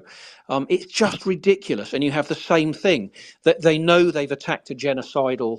They know they've made a genocidal attack on Israel, and there was even a thing on the that I happened to fall across on the internet with a school kid who was being asked, a Palestinian school kid who had a teacher who was asking, well, what do policemen do? Oh, they arrest people and they kill Jews. And this was an 8-year-old kid saying that, and being told, yes, very good, very good. All of them, yep, all of them. It's just, the education, the intent is there. And so what do? They go on the attack and accuse the other side exactly of what their own behavior is. And that's exactly what we've seen in Russia. And Hamas have learned the disinformation from the Russians. And the key thing is, if they're really concerned about all these people who are dying, well, where were they when the Russians were bombing Aleppo and Syria and all these places? Where was the outcry there? You You're didn't see it. spot on, Peter. But it wasn't just a playbook. The Russians, 40 years ago, invented this narrative. They were the ones who introduced, the genocide narrative into the Palestinian space. They were the one who introduced apartheid and ethnic cleansing, which had just, but one can look at the numbers. The numbers just do not bear it out. Genocide hasn't occurred. Ethnic cleansing hasn't occurred. 20% of Israelis are Arab Israelis. I grew up next to an Arab village. The kibbutz I lived on, there's an Arab village next door. I mean, it's that all of those narratives were invented by the Soviets. There's some ludicrous things. You mentioned Northern Ireland. It's a small story, but quite amusing. I don't know if you're aware, but the IRA were taken off to train with the PLO in Libya, and some of them, being a bit dim, actually decided to break away from the IRA and launch their own organisation, which was, believe it or not, called the IPLO, the Irish People's Liberation Organisation. And for a short time, it was incredibly well supplied by the Soviets through Libya. You'll probably remember the Libyan ships that were intercepted. But the IPLO was given everything it wanted. The problem came when they got their orders from the PLO, which was they were told to go out and kill Jews. The problem for them was there weren't many Jews in Ulster. There wasn't a Jewish community of any size in Ulster. In fact, I do remember telling a Catholic priest in Crossmaglen that when he accused me of being a Protestant Catholic hater, that I was actually Jewish, and he literally didn't know what to say. He was so shocked that here was this officer of the crown in who happened to be a hated Jew.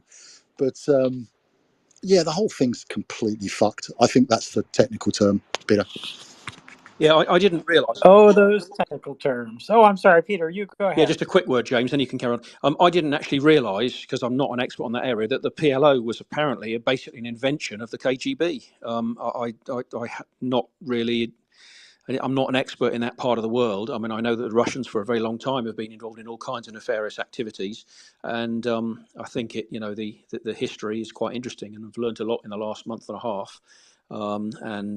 Yeah, Just look at any organisation that Jeremy Corbyn has supported, well, yeah, and you'll yeah, find that it yeah. didn't sit in the KGB. Fair point. Fair point. So from even CND. Yep.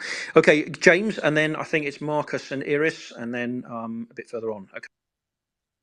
Yeah, no, just wanted to chime in to say that there's hands not up, and if you don't have a hand because you're on a PC, then just do like this and wave your hand. And Peter, otherwise you're doing a great job. I'm letting you do it because I've got more hours than you do, so that's why. But go ahead, Marcus. Thanks. So, I'm not Israeli and I'm not Jewish. So, and there's lots of Israelis and Jewish people that have spoken in the space. So I'm not speaking for them. However, I have I place value in definitions and being in clarity about what things are when we are coming together and speaking to each other. In the past, gentlemen, that I think many of us are responding to, the epidemiologist, taking that at face value, having worked with many physicians as a biomedical engineer, um, I've always found them to be people that define things and consider categorization of events and symptoms and other things as to be important. So I think he should appreciate that the use of the word genocide has a very specific meaning. Um, and I think it goes without saying, but I'll say it because of the current time we're in. The use of the word genocide being directed at Jews is a particular type of accusation, because the greatest crime collectively mankind ever did was done to Jewish people. One, two, um, the reason why everyone's arguing about Israel is because when Hitler didn't originally try to kill all the Jews. He tried to round them all up and give them away. Originally, apparently, he wanted to put them on Madagascar, which is another weird thing because I believe Madagascar was a place with its own people. But whatever, that's better than killing people. The point being is, the world turned them away. Not our problem, we all said. So I can forgive Jewish people for wanting a homeland where they can't be taken advantage of and forgotten about, and then murdered by psychopaths. So, with that in mind, the idea that a group of psychopaths murdered a few thousand Jewish people a couple of months ago, and now we're sitting here listening to people say how Israelis performing what is a pretty limited and restrained military operation to retrieve hundreds of hostages constitutes genocide is beyond the pale in terms of abuse of history and rhetoric. Now, are there war crimes being committed? Perhaps. I'm not there. I'm not a lawyer versed in international or criminal law or any of this. So perhaps there are. But a war crime does not constitute genocide. For example, the United States of America dropped 2 bombs on Japan and killed hundreds of thousands of civilians. No one called that a genocide, nor could it possibly be constituted as a genocide in any framing. I think there's an argument it may have been a war crime. I think it was the right choice because it probably saved hundreds of thousands of human lives, horrifically so, while still potentially being a war crime, but that's neither here nor there. The point being is, it was a military act. Moving on. Sorry, James. I'm moving on. It's a military act, is the point. Israel's never shown any intent to. Everyone who does a cursory amount of reading we'll see that Arab Israelis exist. Arab Israelis are integrated. Arab Israelis are not second-class citizens. It's not an apartheid. These words have meaning. Apartheid has meaning, right? That was a horrible crime committed in South Africa. Horrible. So throwing that around shouldn't be done so casually. And I think it's really disrespectful to the fact that there's many Israelis that have fought for the rights of Palestinians and Arab Israelis. Many Israelis that have fought for that. Because there are, in every society, there's radical people. And in every society, there's empathetic and kind people. And there are many Israelis that look at their brothers and sisters regardless of their religion. And we've talked to them on this space. So I just want to emphasize, if that guy's still listening, I beg you to look past the rhetoric and just evaluate the facts on the ground and say, maybe there's war crimes. Everyone should be prosecuted who did bad things. That's it. Done, James. Done, done, done. Okay. Okay. Thanks, Marcus. Appreciate that. Yep. Good to stick to the definitions, what they mean. I don't think it's going to change that guy's mind one bit. I think he's a dedicated actor. Iris. Hi, everyone. It's very late here in Tel Aviv, but I but I stayed because I want to say a few things after listening to what was said here. So basically, I don't feel that the world really understands what we went through here on the 7th of October. For me as an Israeli, I'm still in a trauma, and every day that passes, I grasp and I understand exactly what's going on. Few things. First of all, the hostages that came back, the families need a lot of help in order to be there for them, for their loved ones, because most of them came back with a lot of problems, psychological problems, physical problems, and they need a lot of support. So the Israeli Health Ministry, doctors, psychologists are really devoted to help these people that came back with some conditions that some of the doctors say they didn't even see before. So this is a trauma that the country is going through. The other thing is that I think that everyone should know that the people that were murdered in the kibbutzim, in the surrounding Gaza area, and some cities there, were peace lovers. These were people that were in close contact with Palestinians. A lot of them brought Palestinians into Israel. If they had medical conditions or anything, they just took them, brought them in. So, and some of those people that came and murdered and slaughtered them were working, and some of them recognized them. So basically, this really for now killed the idea of peace, because they were like really slaughtering the people that were for peace and stuff like that.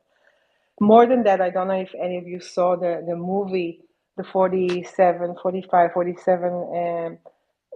minutes movie, that was showing that Hamas, as you said before, Peter, I think, photographed the whole massacre, which makes one think that, when Netanyahu calls them the new Nazis, I feel it's even more than that, because, to go and cause such a massacre, slaughter, murder, and rape civilians and photograph it in such a cold way. I just don't know. The world still doesn't understand that this is something that is not human, and Israel has every right to defend itself and to make sure that such a thing doesn't happen to us again. Then I don't know. And more so, the deniers, the ones that say that 7th of October didn't happen. I'm hearing it.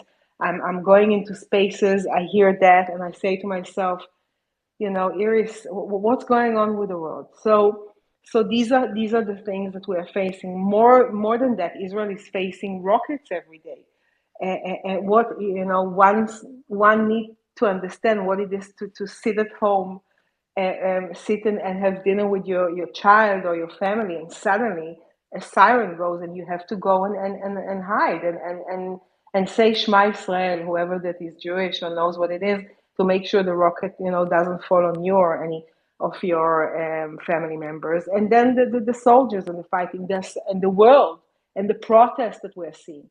So there's so many things that we have to deal now first of all, as Israelis. And I'm a Tel Avivian, a very secular Israeli that was always, and as the previous speaker said, I did a lot of projects with Palestinians. We have Arab friends that are living next to us in Jaffa. So it's not that we're against Palestinians, no. But what happened to us on the 7th of October changed everything. All the perception, everything, because we faced such a massacre and such a trauma that it's not going to be the same again. And I just wanted to say that to the audience. And I know that there are probably haters. We need to deal with that. We need to deal with the misinformation.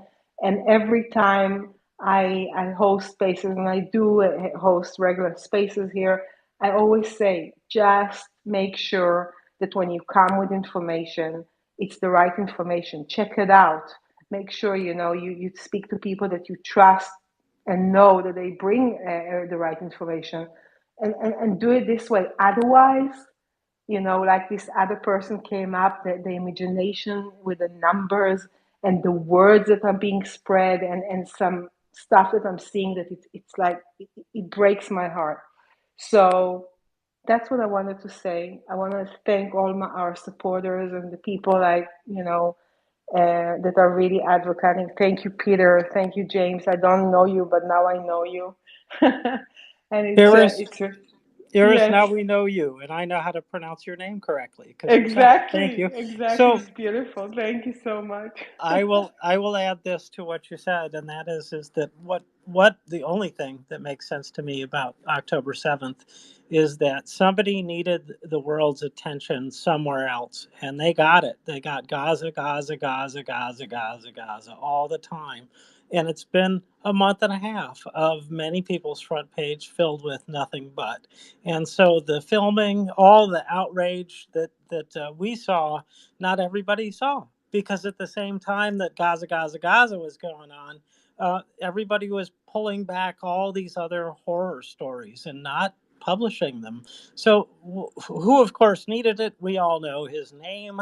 We all know his nation. And Mr. Putin, who is an indicted war criminal and fugitive from justice right now, he needed a break because at 1,000 people a day and a lot of equipment every day, he was getting his ass kicked and he needed a distraction.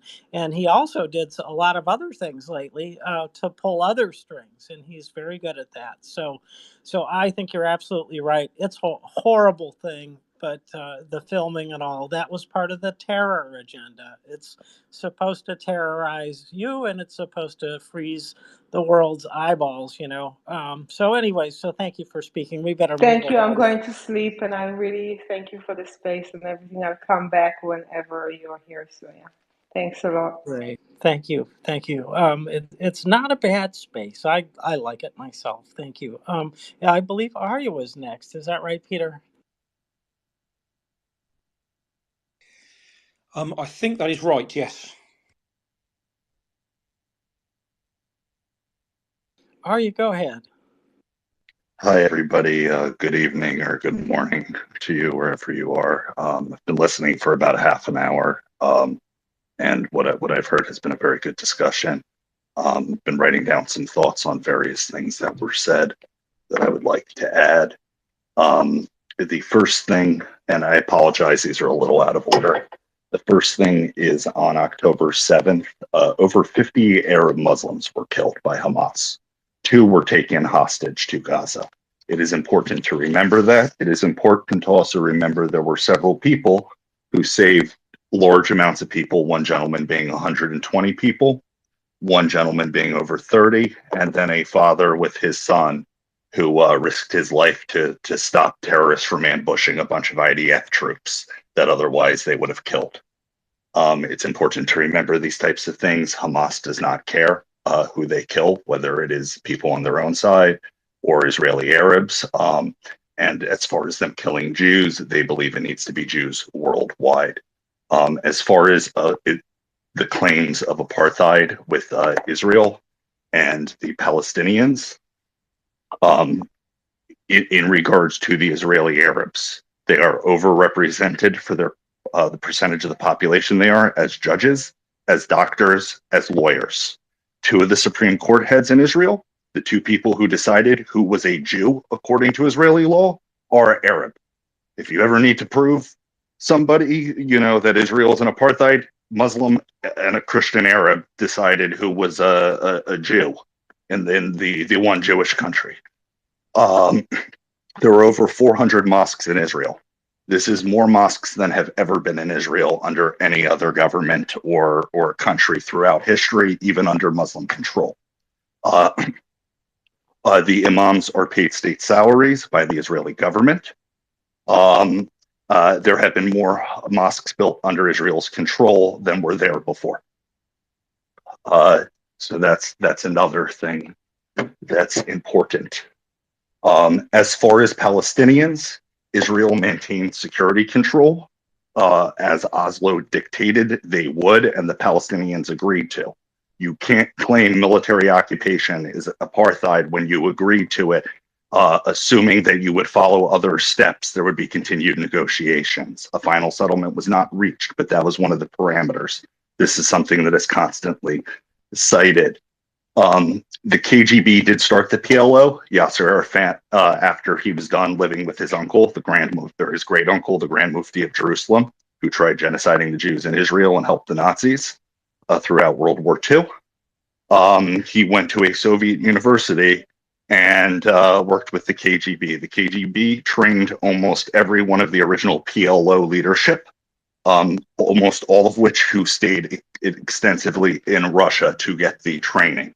This was done to counter the West because they saw Israel as an extension of the West. And that's when you started seeing a huge increase in the amount of Soviet propaganda and revitalization of blood libels. In regards to Zionism, or being called a Zionist, it is constantly they're trying to change the meaning of the term and turn it into a buzzword. All being a Zionist means is you believe Jews have a right to a state in the polity of Israel. If you believe in a two-state solution, you are a Zionist. If you believe in a one-state solution with equal rights for everybody, you are a Zionist. If you believe Jews should just have Tel Aviv, you are a Zionist. Anything like that, you are a Zionist. There are different types of it, but it's important to remember that, and it's not a derogatory term in any respect. 98% of Jews worldwide support our right to self-determination. There are some statistics which claim it's higher, but those generally include people that the vast majority of Jews do not believe to be Jews, religious or secular, people who just self-identify without any form of conversion. As far as claiming Israel is committing genocide and Jews are committing genocide against the Palestinians, it is a particularly vile blood libel, one for over 80 years. Some countries have stopped on an official level doing it, and some countries have made huge changes, Egypt being a good example. There have been calls by both leadership and on, an actual administrative level, on education, on TV, to commit genocide against Jews. The Holocaust was the worst genocide against Jews in history. It was not the only one. It was not one of the only big ones. There are dozens of examples where hundreds of thousands of Jews were killed in mass murder. In North Africa alone, there were over 1,300 or 13,000 mass murders of Jews, ethnic cleansings, pogroms from the end of the Roman era until modern times, and that is just North Africa alone. We have a memory of this. This is understood, and it is one of the things that is particularly traumatic of October 7th. Every Jew I have talked to has brought, in depth about this, from very secular Jews to very religious Jews, from very educated to very, uneducated, have brought up parallels to other events historically. I've heard dozens of comments. I finally understand, what, my ancestors went through. I finally understand this. And I'm not talking about in regards to the Holocaust. In regards to what Iris was saying, there is a lot of secondary trauma. Every time this stuff gets talked about and the blood libels are on the news and we see it, it is extremely traumatic. every time we see these talking points, which have been brought up by neo-Nazis, Islamists, far left, and other groups that do not particularly like us, um, it reopens these old wounds, and there is a lot of fear. I know the majority of people I know are afraid. I know a lot of people in the diaspora who are, re-updating their passports or considering to make Aliyah. I saw statistics that over half of British Jews are getting ready to leave, according to one poll. So, there is a lot of historical memory with this, and I don't think a lot of people are aware of that. In regards to the PA's policies, there was a comment made about a school child who was being interviewed, saying that policemen kill Jews. The Palestinian Authority security forces, which include militias, policemen, and their equivalent of the military and presidential guard, number over 100,000 armed people in the West Bank. That is not including the several terrorist groups that are affiliated with them. They have committed more terrorist attacks against Jews, both in the West Bank and in Jerusalem, than any other faction in the West Bank. And this can be true of any year. It's not a matter of just through history because they've been there longer.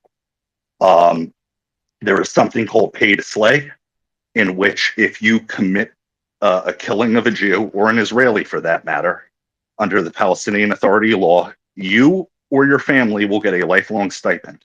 You get more for a child, more for the elderly, more if it's in Jerusalem. Every single Hamas member, that family wishes to prove to the Palestinian Authority that they either kidnapped or killed a Jew on October 7th is entitled and will be receiving lifelong payments.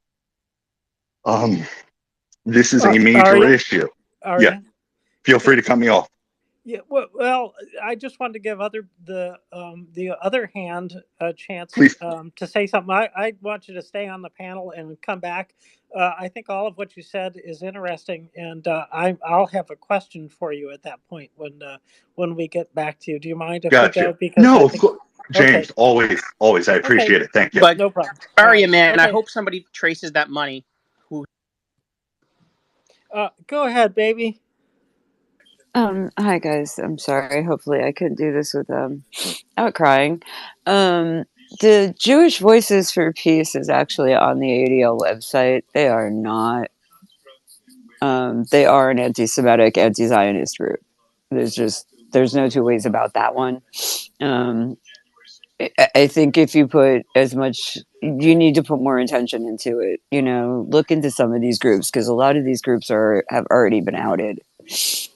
The other thing I really wanted to ask was, how many people did the Houthis just kill? And why aren't, with all of these ships out there, why aren't they guarding any of the cargo ships that are coming through? I thought we did that. So that was kind of my question.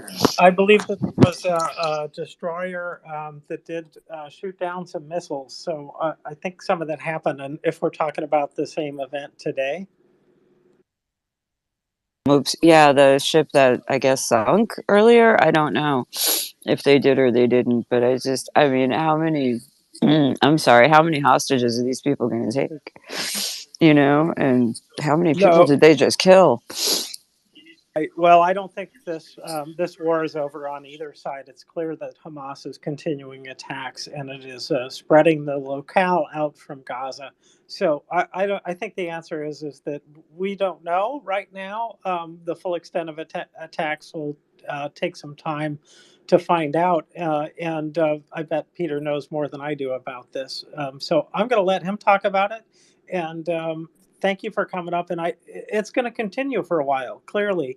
And it sounds like Israel's got a lot of work to do to track these people down. And honestly, the population of Jews in the world has not exploded.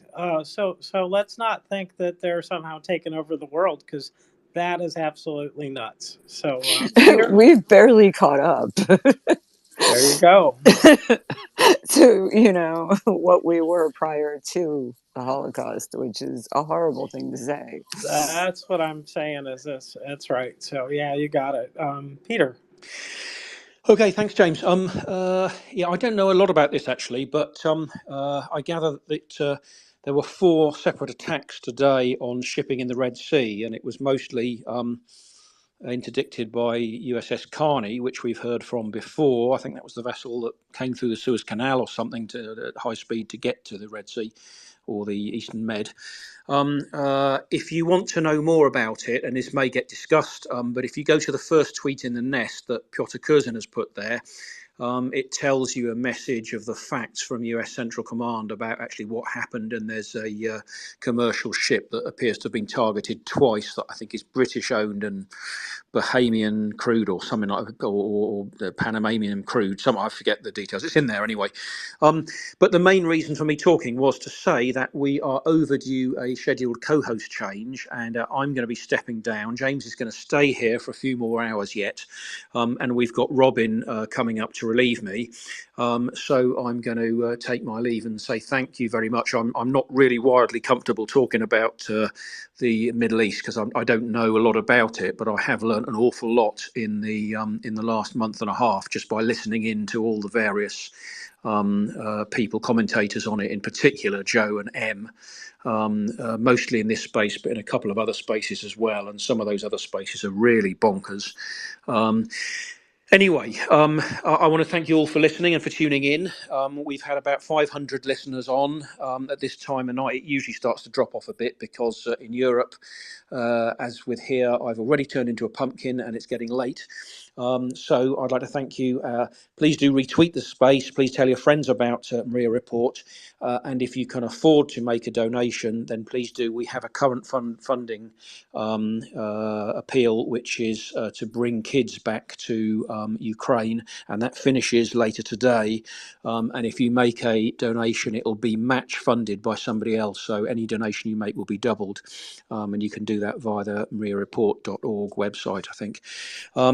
So thank you very much. Thank you, James. Welcome up Robin shortly, and thank you much. Good night, and Slava Ukraini. Hello, Slava, Peter. Thank you. You did a great job. You were on the ball tonight and really contained the disinformation that was coming out. So it was almost like one of those plumbers that runs out and stops the leak kind of thing. But you had much more grace than that. And yeah. So, anyways, it's good to work with you. We'll see you later. So, Dr. Matt, I believe your hand was up next. And then I see Doran. I see that you were waving your hand. Could you wave your hand again to confirm that? I got it. Okay, for sure. So it'll be it will be then Dr. Mad, and then release the hostages, and then Doran. Good evening, guys. Thank you, James.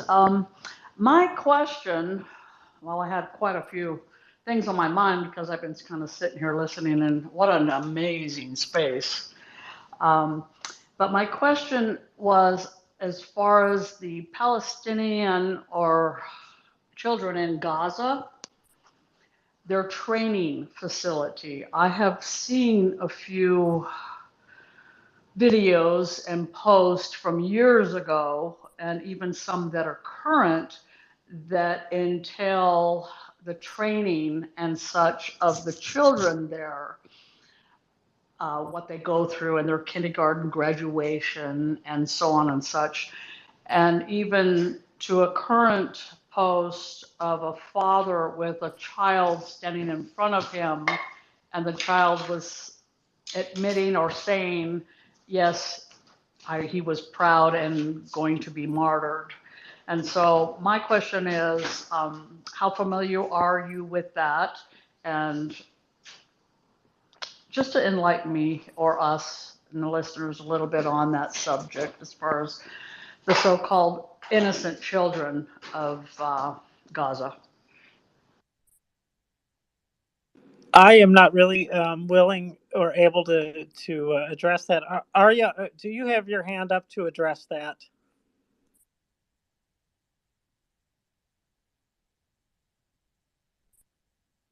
Well, I guess not. I don't feel capable, so I'm not going to speak to it. But thank you for the question. And if somebody comes up and speaks to it, we'll get back to it. We'll Oh, go I'm back to sorry. it. I hit my mic. I hit my mic. I can speak to it. I apologize. I'm sorry. I didn't realize it was muted. I thought you were ignoring me for a second and moving on. Well, Apologies. So in the education system is different in the Palestinian Authority. They are taught a lot of similar things, but it's not to the same level or the level of militarization. In Palestinian kindergartens in Gaza, there are two different types. There are the ones controlled by UNRWA and other aid organizations, and then there are the other ones. In the other ones, I cannot speak to them. In the UNRWA ones, there has been reports and footage that has come out of them teaching hate. The issue is Hamas maintains summer camps where they train 30,000 minors every year. Now, mind you, many of these kids go years and repeat, so a lot of these kids are the same kids. In small arms tactics, making IEDs, various other training things. There were tons of videos of this. They proudly document it and show it everywhere. And Hamas has been known for years to use child soldiers to put children in front of launch sites, to have children walking with the officials when they come out of buildings. About a third of the children that died in the last flare up, and a fourth of the children to a fifth of the children that have died in this flare up are due to misfired rockets. The reason there is a difference is Hamas has better rockets than Palestinian Islamic Jihad. There were no bomb shelters in Gaza. There was money given to build them for the entire civilian population. And Hamas used the materials and the funds before they cut off the tap because they hadn't given all of the money to build terror tunnels. There have been two independent attempts by Gazan civilians to independently finance and build their own bomb shelters. In both cases, Hamas came in with armed, goons, stole the materials, took whatever money and supplies they could physically grab, and said, this is for the resistance. Each dead Palestinian child is a PR victory for Hamas. 180 plus children died digging those terror tunnels. They execute children for petty crimes. I mean, the list can continue going on and on and on. I will say, the children are innocent, right? People who are brainwashed, who are kids, are still kids, and I say that as a Jew. At the same time, it's important to distinguish if there is somebody who has been manipulated as a child into picking up a gun or throwing a homemade grenade or a Molotov at people trying to kill them and gets killed, and or somebody who's in the immediate family of the Hamas leadership, and they're being told to leave and they're refusing to leave and being used as a human shield, versus somebody who dies as collateral damage. And it's important to remember the numbers from Gaza are done by Hamas. They've been proven repeatedly for years to be fabricated and fake. yeah. And they do not distinguish between civilians, militants, children, and adults properly. And there is no independent verification, even though there has been a UN official that came out and said, "Oh, we verified it. It's kosher," but there's no proof. There's no way to verify it. Yep. Thank you. Yeah. Thank you, Ari. Appreciate that. Dr. Matt, I believe that did address your question fairly well. What do you think? Yeah, thank you so much. Pretty much so, yeah.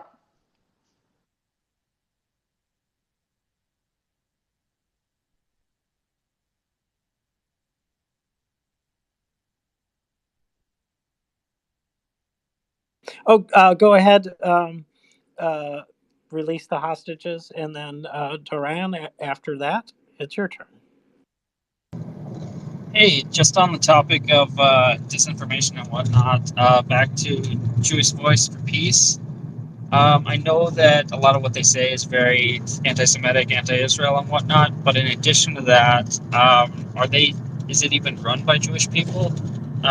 I saw there was a situation. I don't know if it's true or not, but the person actually running the Twitter handle Jewish Voice for Peace, they had posted from a different account previously from a man who was very much not Jewish, and then realized it was the wrong account, and then went back over to Jewish Voice for Peace and posted it a second time. Is there any validity to that? I think Um, that you got your answer from the thumbs down. That this person is not Jewish. That in fact, he's not at all Jewish. So I think that is the answer. Um, okay, did you have another point to make? And then we'll maybe get more answers for you if you've got another um, question as well. so that's true of the Twitter handle, but is that true of the whole organization, or I don't know. I couldn't see who was speaking earlier, but a woman with a sore throat or stuffy nose. I was wondering maybe if she could elaborate, and that's my only point. Okay, thank you. Let's see. That would be was that Dr. Maid or Dr. Mad over here? Is that who you're talking about? No, Uh, I can't remember what her name was, but yeah, she was in here and she sounded very nasally, and she had like 16 followers or something. I looked at her. Gotcha. Oh, it's Baby Okay, Kitty. thank. Okay. Well, not here, so not going to answer that. But I think we got that answer, Arya. It looks like you are our tonight's subject matter expert. Do you have something to reply directly to that? I really do prefer the nights where I just get to listen. In regards to JVP, several of the founding members are not Jewish. There were many other groups, Code Pink, Jewish Voice for Peace, If Not Now, and Torah True Jews, which all are very large organizations that present themselves as being representatives of the Jewish community, or at least large segments of the Jewish community. Most of the membership are not Jewish. That's without getting into the debate who is a Jew, what conversion is valid, and whether or not people that just self-identify one day they wake up in the morning and say I'm Jewish or Jewish. All of those groups consider them Jews. If you look at most of their rallies, and for all of these groups, with the exception of the big political ones in DC over the last couple of weeks, they can only get a couple dozen people to a couple hundred people. People have gone through and identified large segments of the crowd. The majority of these get-togethers, with the exception of the small ones of a dozen or 2 dozen people, are not Jewish. There are links to various of these groups. So, for instance, Code Pink has accepted large amounts of money from the Iranian government and taken state-paid trips to Iran and shilled for the mullahs, but claims to be a pro-peace organization, shills for CCP and everybody else. It was either JVP or If Not Now said Kaddish for terrorists. Kaddish is the funeral pair. They publicly in the UK and London had a get together where they said death rights, which you're only allowed to do for a family member, and only certain family members for people who had been proven to have murdered Jews and were killed in combat fighting Jews afterwards. The Torah True Jews, for instance, is run by two secular brothers out of an apartment in Brooklyn. They pretend to be Natura Carta, which is a sect of about 500 men, majority of which are from a couple of families who are not considered Jews by the vast majority of religious Jews anymore. And all sects have excommunicated them. They have called for the death of all other Jews other than those in their sect and pledged their loyalty to the Ayatollah. They are not counted as Jews in our shuls. They are not allowed to do anything from a religious standpoint. We're not even technically supposed to be talking to them. These groups are lobby groups, and the majority of the members of these groups are not Jewish. They do have people, they have their tokens that they found, the majority who are extremely, politically active people who have no attachment to Judaism. And then there is a lot of people that get token conversions. There are sects you can go to in Judaism that the majority of Jews do not follow. And the sect for like $500 and a week or two of taking courses online, over a couple of months, you're now Jewish. And you don't have to believe in God. You don't have to follow anything. You don't have to attend services. You don't have to, nothing. There are different levels of it depending on the religious thing. So there has been clear evidence, and I can cite dozens of cases by name, and I've seen hundreds of people getting this for the sole sake of being able to then say, and then there are bad faith actors, right? There's a guy named Rabbi Mazer on Twitter who has tens of thousands of followers, has been quoted by dozens of magazines as a rabbi. He's a chaplain at a church. He had gotten a previous degree from a secular university to be a rabbi years ago. And all he does is accuse, Israel of genocide as a rabbi and say it's against Judaism while making quotes about Jesus. So this is very predominant. It's getting bigger. I do think that there is a distinction to be made between the groups doing this and the individuals doing it. And on an interesting note, the individuals doing it originally started as people on Stormfront, which is a neo-Nazi website, where they decided that the best way to hurt Jews was to pretend to be Jews online and to pretend to make fake Jewish organizations. And now some of these organizations existed before then, but this has now caught on to other groups, and it's sadly getting worse and worse and worse. And I fear it's going to get a lot worse when you have news organizations that do not do any credential checking, or will pick people that are extremely biased and present them as being some big rabbi or big community leader, when literally their following is the 20 people that check their WordSpace webpage, or they represent 1/100% of Jews. Thank you. Thank you. Appreciate that. Good points. All. I'm not going to even try to recap all that, but a lot of AstroTurf out there. Doran. Oui, monsieur. Okay, so I'm a Sabra, born 2 years after independence, grew up in Africa. I live in Canada now, and I want to address like mainstream media. I was with a friend, also Jewish, 2 days ago, and he's like a severe Democrat. And we were talking about the southern border in Texas, where like all these hundreds of thousands, if not millions of people have come through the border in the last 2 years. And he said to me, "Where do you hear that stuff?" And I said, "Excuse me, I've seen videos of the border guys cutting the wire and pulling them through." He said, "That's all fake. It's all made up stuff. None of it's real. Nobody's coming through the border." So Can this you gives tie it back to the Middle East and the topic at hand? Well, that's what I'm trying to do. If you just let Okay. me finish. So to tie it back, he's getting his information from mainstream media, obviously, and nobody else. And this is the same in regards to what's going on in Israel. It's the same thing. People are getting their news from mainstream media, and it's really, thanks Elon, go fuck yourself, that we're getting any kind of truth about anything anymore. And yes, you're going to get all these bad guys as well on Twitter, but you know what? We see you, motherfucker. At least in the other world of MSM, you don't see nothing. All you hear is bullshit. So this is that. And I rest. I'm leaving now. I just want to chime in real quick. I've been to the southern border. I lived in southern Arizona, and I've seen it firsthand. So I totally could relate and give you kudos for your input.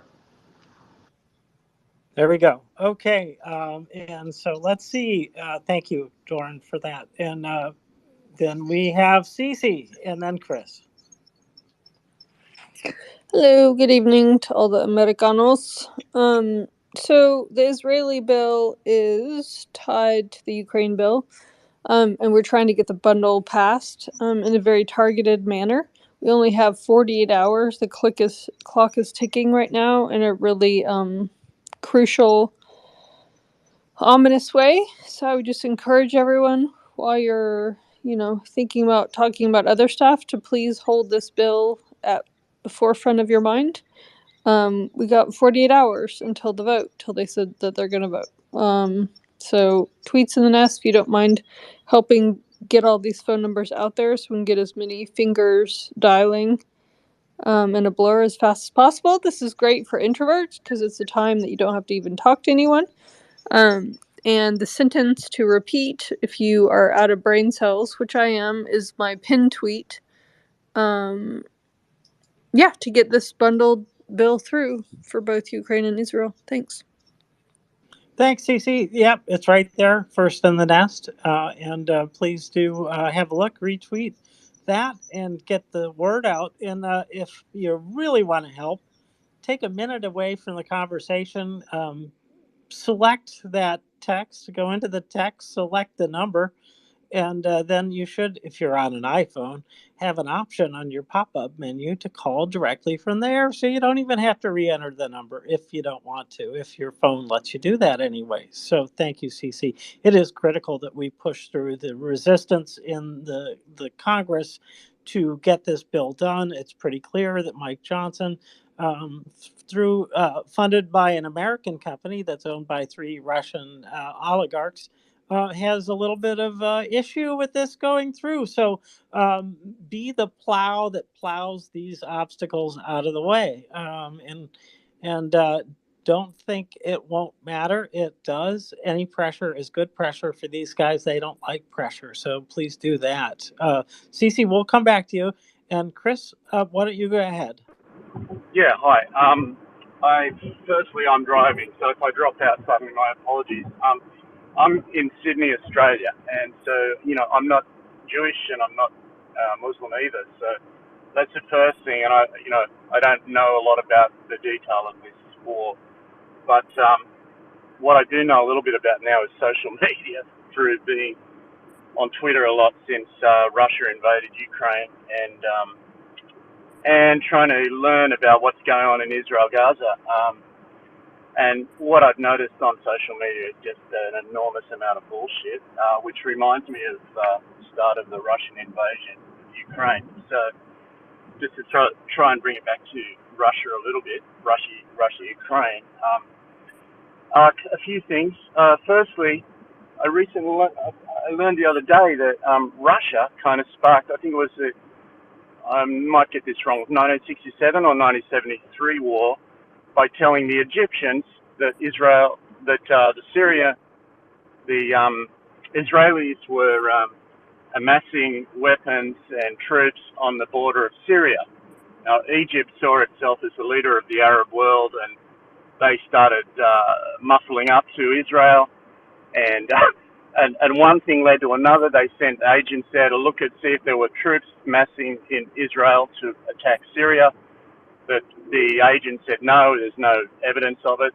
We've looked at aerial photos, we can't see it. But then the Russians reconfirmed this, and one thing led to another. Before long, you had a war, because this area is like a tinderbox, right? Very easy to start a war there. The Russians didn't need to do much to start that one. So look, I've got a lot of things I want to talk about that, but I won't. I'll just maybe go one point at a time. If anyone knows more about that and what the Russians might have done in order to spark this one, I'd be interested to hear that. So I'll just stop there for a minute. Thanks. I think there'd have to be some conjecture about that, because I don't believe any evidence has emerged that explicitly ties this together. There are many, many points and indicators that really do point to collaboration. It is outsized for Hamas. Hamas usually does very much smaller kinds of operations more regularly. This was obviously massive, and so that leads you to believe that there was somebody behind it who had a better understanding of how to organize this. As Peter explained earlier in the segment, there was the movement of a Russian satellite into orbit over Israel, and so leading to the idea that, in fact, Russia was going to, and by all accounts that I've heard, but I haven't seen it proven yet, that they were sharing that satellite intel, which, of course, if it was the most damaging, would show exactly where the military is. Apparently, they knew where this music festival was already. If that wasn't part of the setup itself, I don't know that. So we don't know. But Chris, go ahead. You had another point too.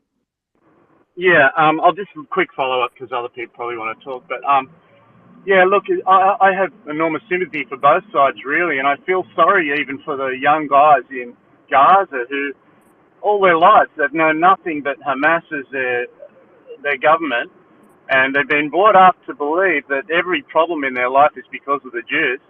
And you know, the most heroic thing they can do in their life is to go and kill some, and we know that. We've had the phone calls, and you know, we've seen the crowds running after the youth and trying to bash the you know, the hostages or whatever. So we know all this, but what's like really shocking is the amount of bullshit from the apologists who keep, whenever this information's put to them, they just change the topic. You know, the other day we had one of the worst ones. I've been trying to get up and to speak in Nelson's space, but I can't. They won't give me a look in. They've got too many people wanting to speak. But yeah, Habiba, who's always there. The other day, somebody was talking about the Hamas guys raping women, and then somebody said something about raping in tunnels. Suddenly she wanted to change this topic onto raping in tunnels. She's saying, where's the evidence? Where's the video? Where's photos that prove that there's been rapes in tunnels? I'm thinking, you've got to be fucking joking. Like, these guys, you've seen enough. You know what they're like. They're like savage dogs. Like, they have no moral, what we in the West would regard as normal moral values, right? They see these people as their enemy. They're going to do whatever they like with them, and they've been given those instructions as well. We know that. So what are these apologists? I mean, I could single out quite a few of them actually, but I don't want to waste your time. But you've probably heard them as well. I'm really sick of hearing them, and I think the problem now is we've got this social media space where these people, I don't know if they're just opinionated people who like the sound of their own voice, or whether they're being paid by Russia or Iran or whatever. Who knows? But they seem to be just there to spread misinformation, disinformation, confusion. As soon as they presented with one bit of evidence, they've suddenly changed the story onto something else, and creating a lot of, noise and not much information. So I'll stop there. Thanks. Thank you, Chris. Appreciate it. Robin. Yes, I was about to make an abrupt change of topic, so maybe we should take the hands first, and then I will do that. Cece, that would be you, and then Arya, and and Chris. You probably maybe had more, but we are going to move on to book club in a few minutes because we're scheduled to do that. So I thank everybody who's hung around and is speaking with us about this important and very Ukraine-related topic, because it's all one battle, it's all one fight. So we recognize that here. Anyways, welcome up, Robin. I'm glad you're here with me now. I have been ignoring you, so I apologize for that. But here I am. Very offended. We'll discuss it later. I read James and the Giant Peach in preparation for book club. Oh, sorry, that's next week. We're doing Charlie and the Chocolate Factory this week. Yes! Yes! Yeah, I'm here for it. That's awesome. Cece, save us. For a better flow of topics, do you want to do Arya first and then me? There we go, Arya. Well, thank you, Cece. I'm walking the dog, so that's really appreciated. There's just 50% chance I'd forget it otherwise.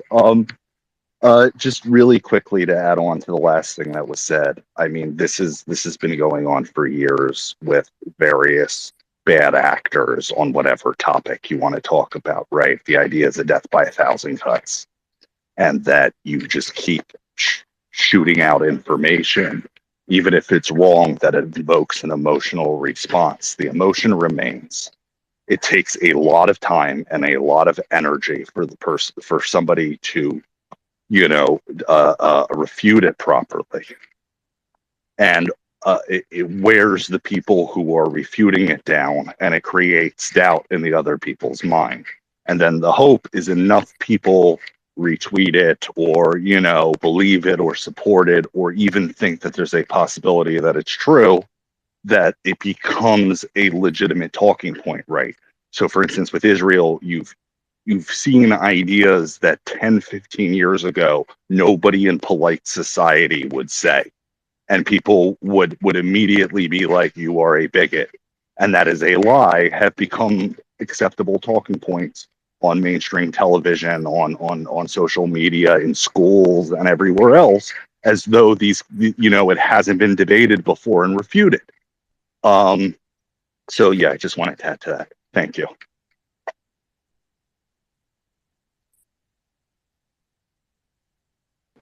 Thank you, Arya. Appreciate that. I was just finishing a text. You know how it is. So yeah, it is a long-standing project. It is very much the case that the Jews they make good division lines at which people can attack. There's some anti-Semitism from other religions and the like, and so you guys are popular to attack for that reason because it helps create divides in societies. It stirs up trouble, and some people want more trouble because it helps them. And so, yes, I think we're there. So we're gonna actually talk about some of these related issues about religion and morality and the politics of eternity and the politics of inevitability. And these are some of the kind of tricks that people use to drive narratives that are not good. So we will shift topics, and I see that we have cleared the hands. And if you have come up recently and not raised your hand, it may be because you don't have a way to raise your hand. So if you are on a PC rather than a cell phone, then you may have trouble finding where that hands button is. But James, I'm seeing Cece's hand. I don't know, maybe you're not seeing it on oh, your, I saw that. maybe I saw twittering. people at the bottom who didn't have their Okay. hands up, and I see that one person raised them, and the other hasn't yet. So I just am trying to give everybody a fair chance Okay, to be and then I have a very recognized. important announcement before we go into book club. But Okay, sorry, go so ahead in the most meantime. people don't understand that there is a certain country who specializes in inflaming division. I think most of us here know which country that is. Also happened to have happened on his birthday, October 7th, Putin's birthday. If you said on October 6th, if your wish was to take Ukraine off of every headline and bury it under other countries' news, how would you do that? You'd say, oh, why, that is impossible. Well, no, it's not impossible. And now we have other important things to contend with right now. But right now, in the next 48 hours, I talked to senators' offices on Friday and 2 reps, and also the Ukrainian delegation through one of their junior members. And everyone is all hands on deck because there's not going to be a war to cover if in the next 48 hours we don't put enough pressure on senators. And this week's going to be senators, and next week's going to be reps.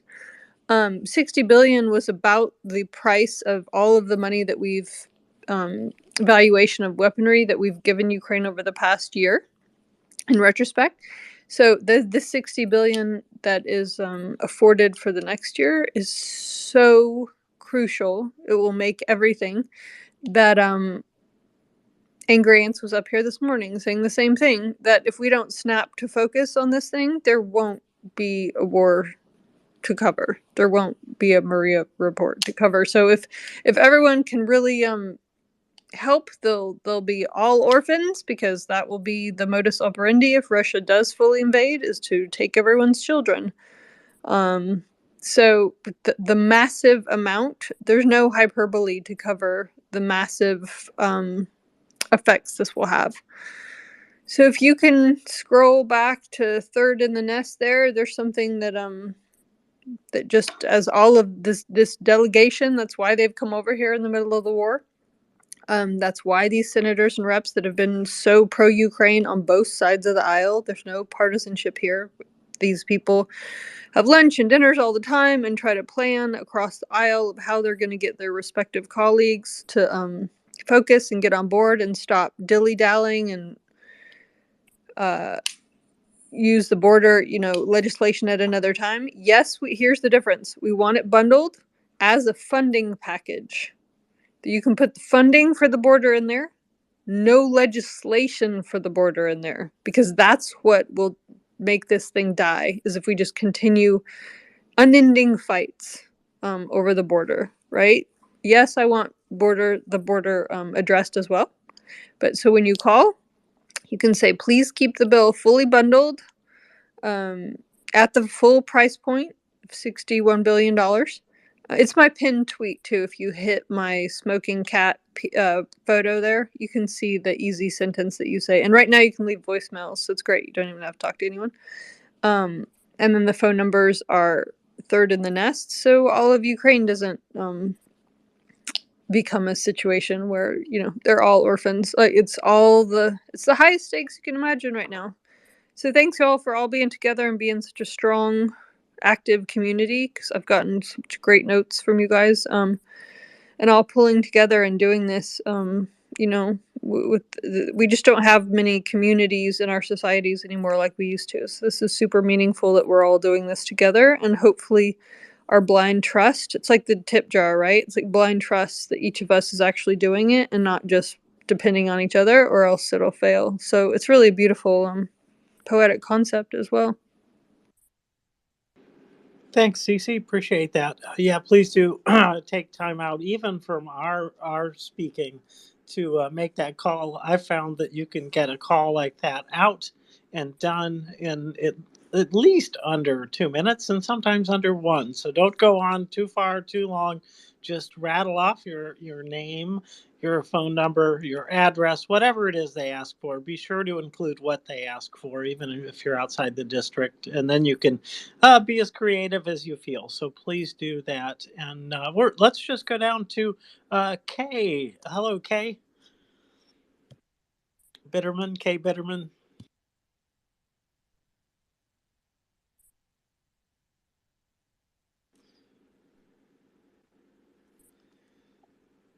Kay Bitterman. Hello. We're calling on you. Can you hear James Bitterman? Okay, we're going to skip you. So, Marcus. Yes. Hello. Thank you. Just a minute. I couldn't turn on my mic. I had trouble turning on my mic. Can I talk? Yeah, go ahead. I'm sorry. Yeah, I have trouble listening to these discussions because I'm totally 100% in support of Israel. I'm totally minus 100% in support of Ukraine. I've been watching for 20 years the conflict in Ukraine and the U.S. coup in 2014, and I'm sorry, these That's are it. Russian That's it, talking buddy. points. There was no U.S. there coup. was a U.S. I mean, coup. I already was there. watching it No, on. Go ahead, Robin. oh dear, I'm sorry. Yes, No, go ahead. Go ahead, Robin. Let me unmute myself. Sorry. Yeah, no. I mean, this. There was no coup. This is a popular uprising and a reaction to Russia's attempting to steal an election, attempting to put a Russian stooge in, or no, I should say to keep a Russian stooge in. Yanukovych was the president. The popular opinion was that Ukraine was going to sign an agreement with the EU, association agreement. Yanukovych got a lot of pressure from Putin. He showed up to the meeting and he turned around and said, "I'm not signing it. We're going to get closer to Russia." There was no CIA involvement. It was a popular uprising of students. Then it was joined by much of the country, and in fact, even in the western part of the country, there were even the civil government was in favor of this. It's an absolute Russian talking point, total lie to say that Russia had anything to do with it other than precipitating it by leaning on Yanukovych to align with Russia when the clear majority of the population of Ukraine wanted nothing to do with it. They wanted to come close to the European Union and in the end to join. So it's just either you know that it's a Russian talking point and you're a terrible person, or you're extremely misinformed and need to go and find out about this. Back to you, James. Boy, did he pick on the wrong pair to bring that up. We both read Plokey's book, and yeah, it tells a quite different story. So I'm going with the historian who brought, God, I don't know how many footnotes, but hundreds and hundreds of footnotes to document what he was saying, and he told quite a different story. And to deny the Ukrainian people agency, to say that, oh no, they're just a puppet, that sounds like a Russian talking point, because that is what Russia has been trying to do since before 2014, since history began, it seems like, at least as far back as I can remember. So it's 100%. bullshit And to. it's, in a word, stick around until the book club, and we're going to be talking about where all this nonsense came from, and it was not from Ukraine. There I we was go. next. I was next. James said so. I didn't say that. No backsies. Yeah, right before he went. Okay. No, I didn't say that. I didn't say that. No, anyways, Marcus, keep it short. We got to go. Yeah. So there's been like what, 2 elected governments since the event this guy's referring to, which was called the Revolution of Dignity.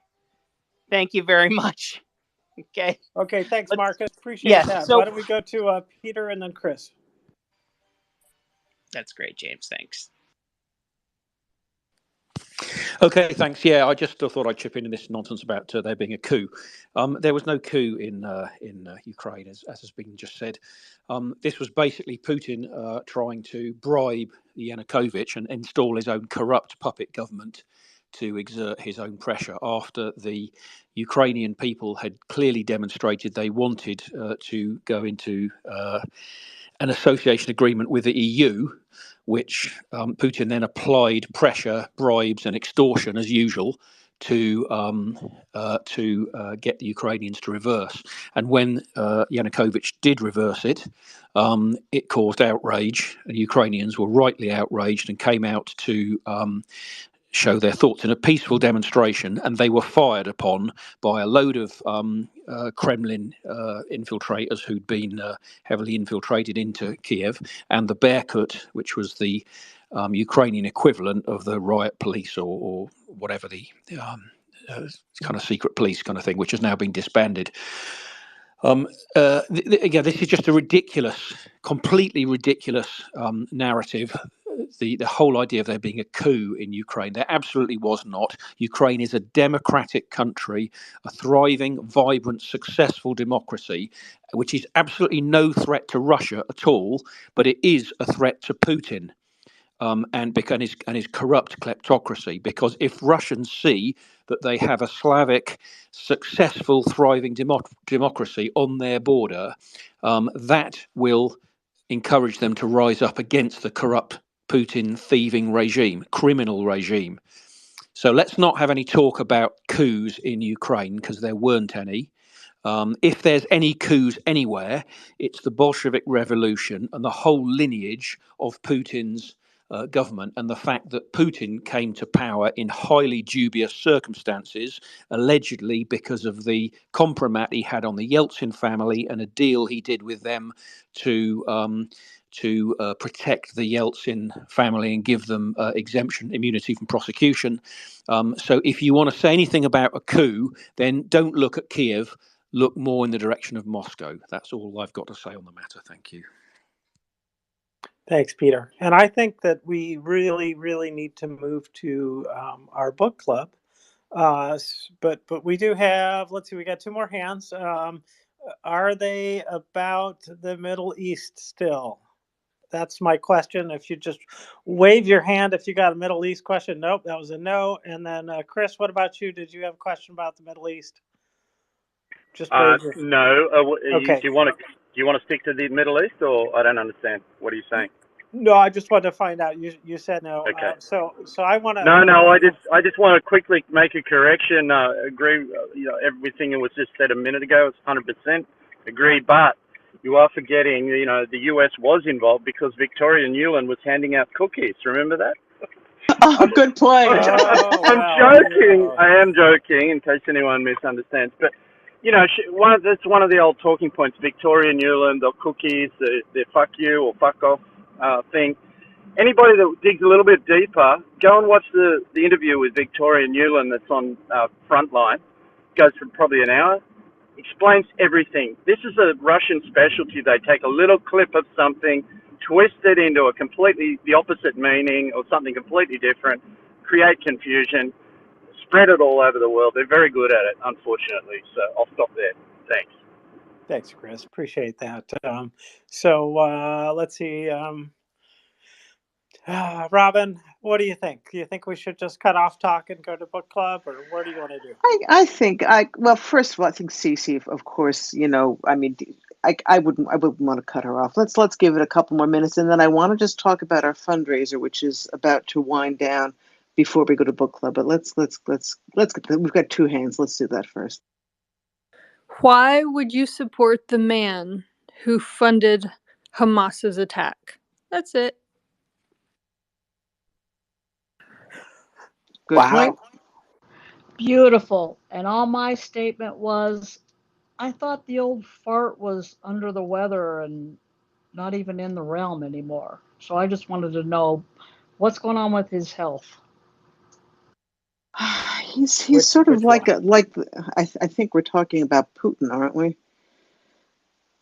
Is that unfortunately he seems to have been almost dead for the last 20 years, so I'm not holding my breath. I mean, it'll be a day of great celebration when he finally goes, but unfortunately I don't think we can count on it. No, go ahead, James. Oh, I was just going to say, and there we are. Putin is still alive, but which one is it that's still alive? We don't know. There seems to be three. I can't tell. Anyways, so book club. Actually, wait. One more before book more? club. We can no. We just have the fundraiser. It is now 8, 9, 10, 11. I don't do math. I went to law school. 4 hours to the end of our Blitz fundraiser. We've been doing really well. I want to thank everyone who has contributed. This fundraiser is. I love all of our fundraisers. I really feel very strongly about all of them. This one is a particularly important one to me because it's about children, and we are raising money, as many of you I'm sure have already heard, for the Orphans Feeding Foundation. This is an organization that up until the full-scale invasion was working throughout the world, as the name sounds, providing nutrition and providing food to starving children. When the invasion started and it became clear pretty quickly that the Russians were kidnapping and stealing Ukrainian children away, they switched their emphasis completely to rescuing Ukrainian children. They work closely with the Ukrainian ombudsman and with President Zelensky's office. And what they do is they try to locate where the Russians have hidden these children away, which is not easy. They try to find family members, and they work on helping family members get the paperwork that the Russians insist on because they care so much about these children. They're not going to release them to anybody. They could steal them from Ukraine, but they're not going to let any Ukrainian have the child back. They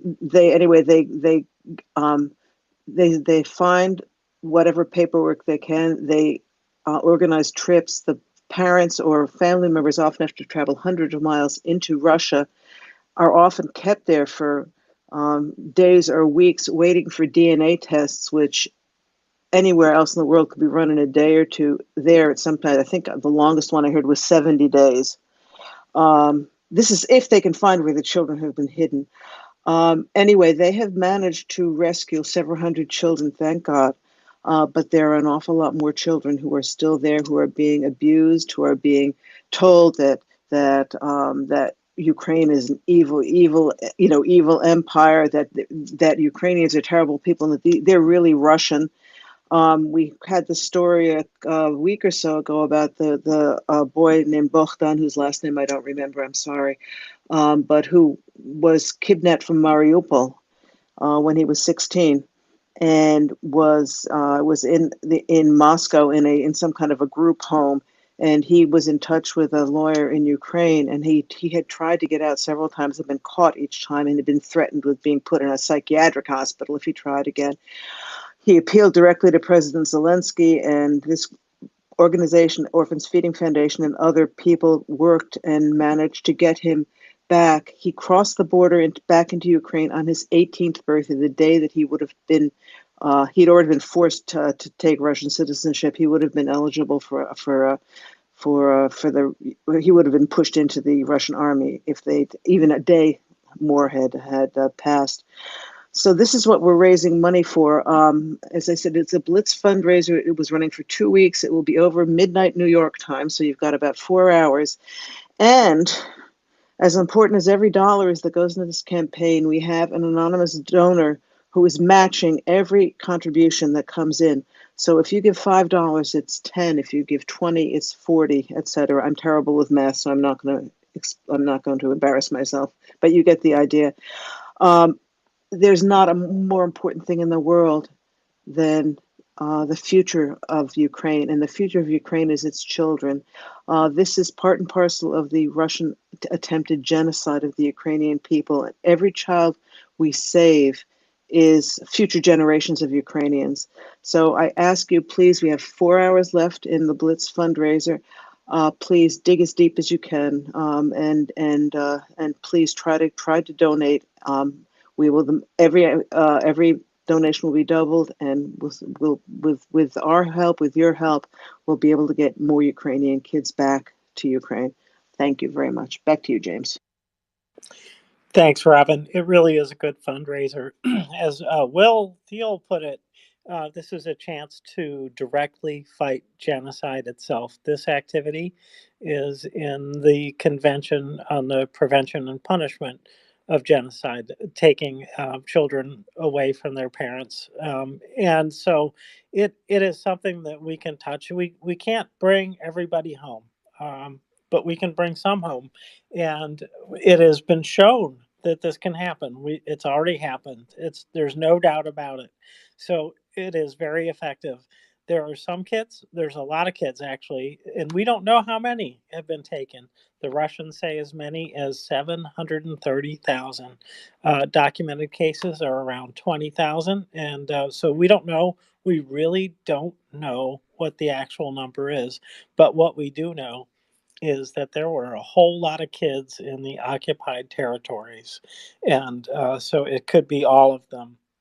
And Russia makes use of kids in a lot of ways, and the military is one of them. We just had a report come out, not about Russia, but I'm telling you about this because it frames the picture much more clearly on page 13 of the Belarus report about their complicity, well, cooperation in smuggling kids into Belarus, and they were on page 13. There's a diagram that shows all the parts and players that are doing this: the organizations, the parts of government, and actually some of the individuals, including Putin, who is pretty much directly involved. And so, if you look at that, and we could put it in the nest, I suppose, but the point is that this is an organized thing. They know what they're doing. They know it's a crime. They don't care because they intend to turn them into soldiers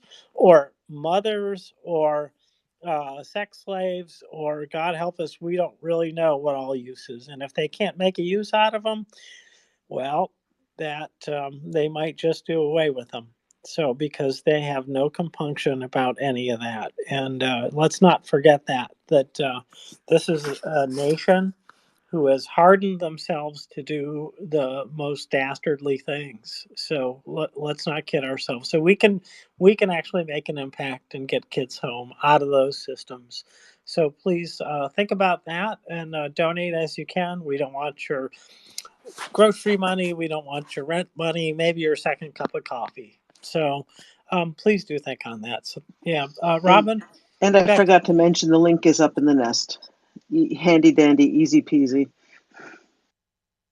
There you go. So, yeah. So this book that we're going to talk about, why are we going back to Mr. Snyder's book, The Road to On Freedom? Why are we going back to him as an author instead of one of the other ones? Yeah, well, James and I kicked around a bunch of books, and there really is an embarrassment of riches at this point about Ukraine. President Zelensky, in his New Year's address last year, said that this was the year of 2022 was the year of Ukraine and the year of Ukrainians, and it's true. So many of us know and care about Ukraine now. And 2 years ago, a lot of people couldn't have found Ukraine on the map. So we kicked around a lot of books. I think we ended up with The Road to Freedom because I think it's extremely important to understand the philosophical, the ideological basis of what the Russians are trying to do, because we need, in order to fight them, to understand what we're dealing with and really keep them from doing this, we have to understand what drives them. And this book goes it takes a deep dive into the Russian fascist ideology, and that certainly has made things a lot clearer for me. I wouldn't say it's been fun to read.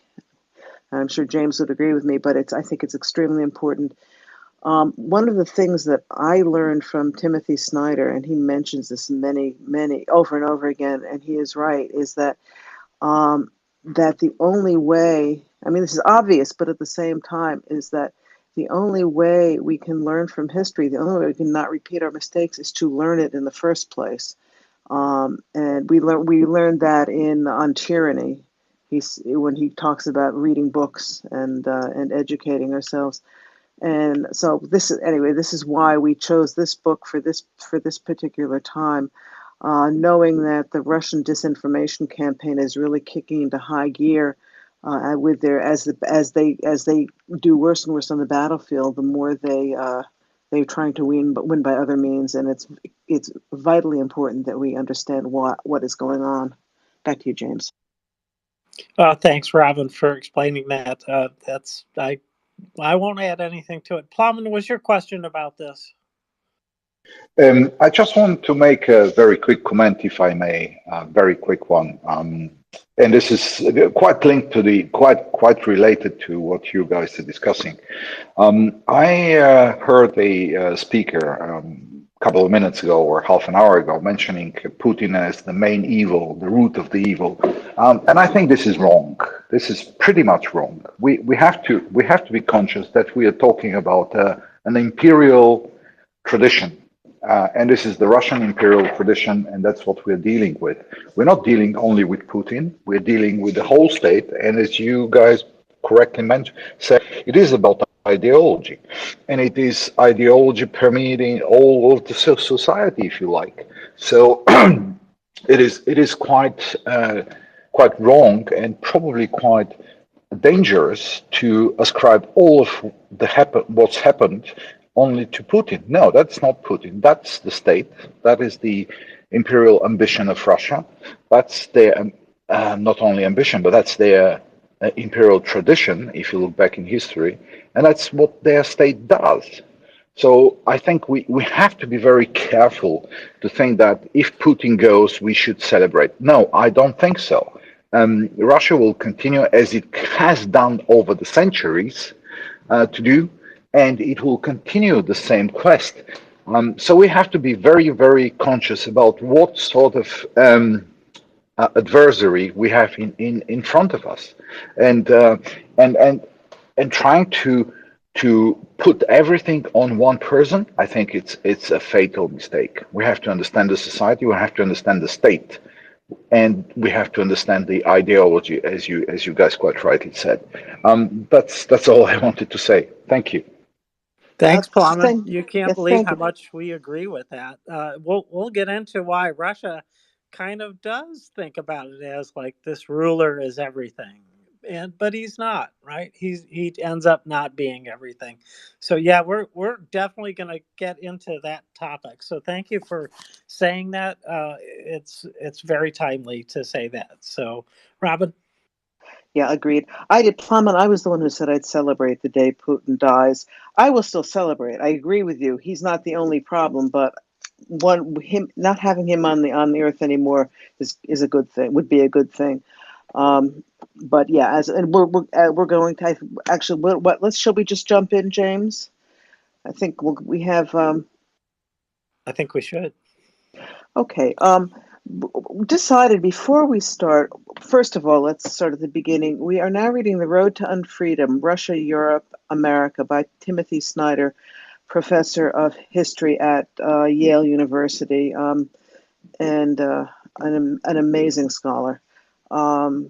If anyone who doesn't happen to know him, go onto YouTube tonight and search Timothy Snyder and start listening, and you'll just be bowled over by this man. He, by the way, is about to release another book, I hear, so I'm looking forward to that. What I wanted to do is this, as I said, The Road to Unfreedom deals in large part, especially in the early chapters, with the Putin's fascist underpinnings, where he gets this stuff from. And Plowman is absolutely right. It doesn't start with Putin, and it doesn't start with post-Soviet times.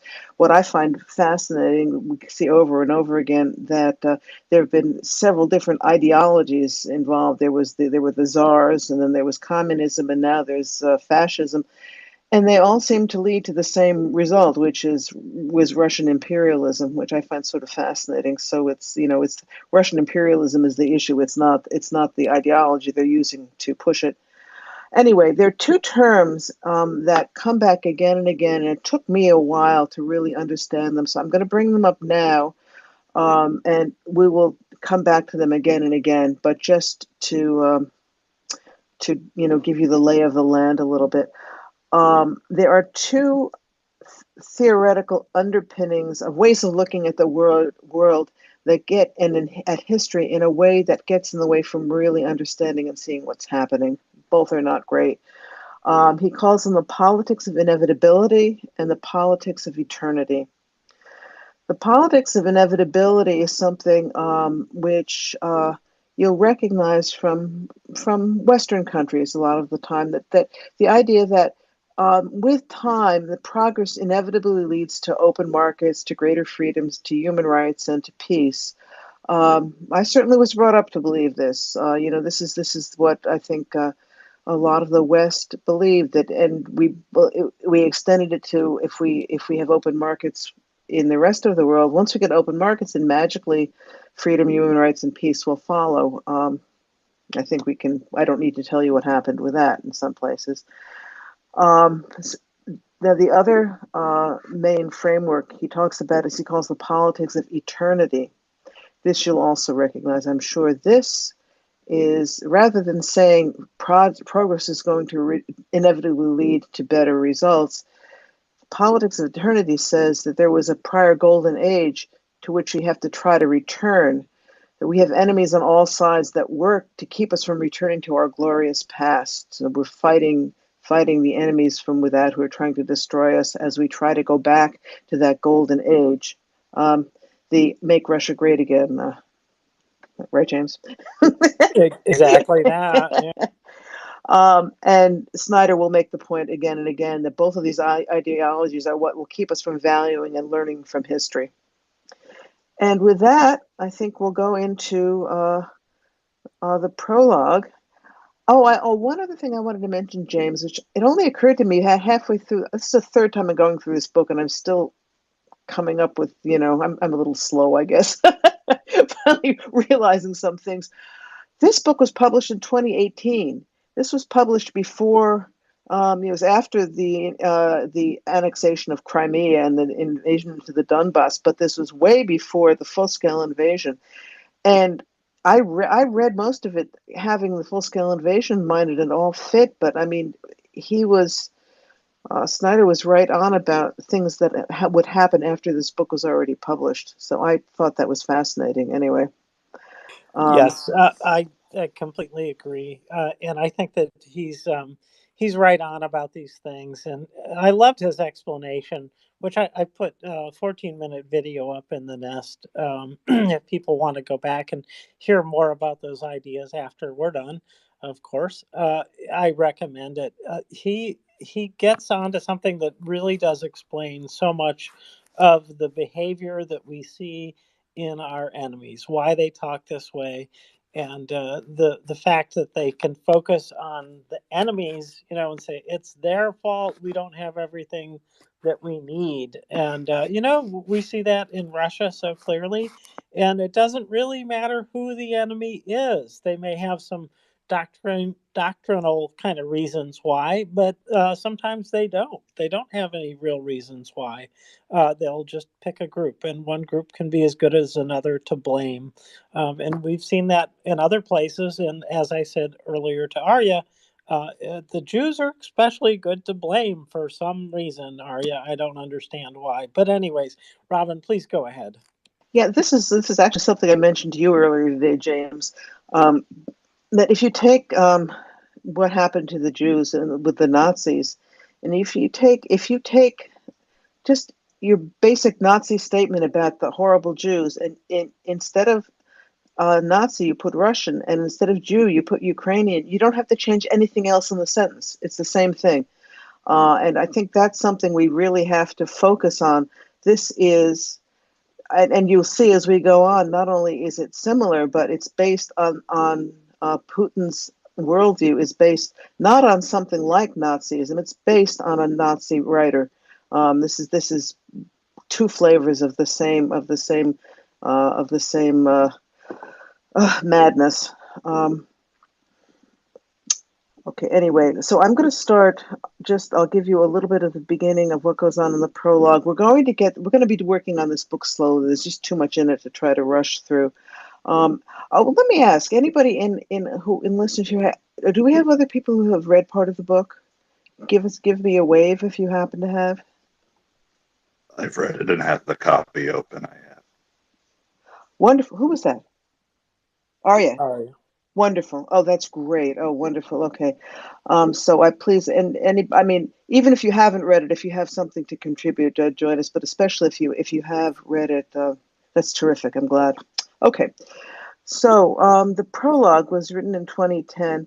One of the things I love about Snyder, he's a scholar, but he knows how to write to pull you in. The beginning of the book, and I'm not going to repeat it, but he talks about when his child was born in Vienna, and talks about a good friend of his who was dying of ALS, and another friend of his who died in the crash of the plane on the way to the first joint Polish-Russian commemoration of the Katyn massacre.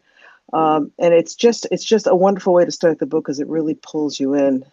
And what he says in the beginning is the year of 2010, when he was writing, was a time of reflection, because some things had been accomplished, like the EU expansion, the end of communism in Europe, but at the same time we'd had the financial crisis starting in 2008, and there was economic inequality was becoming worse, if anything.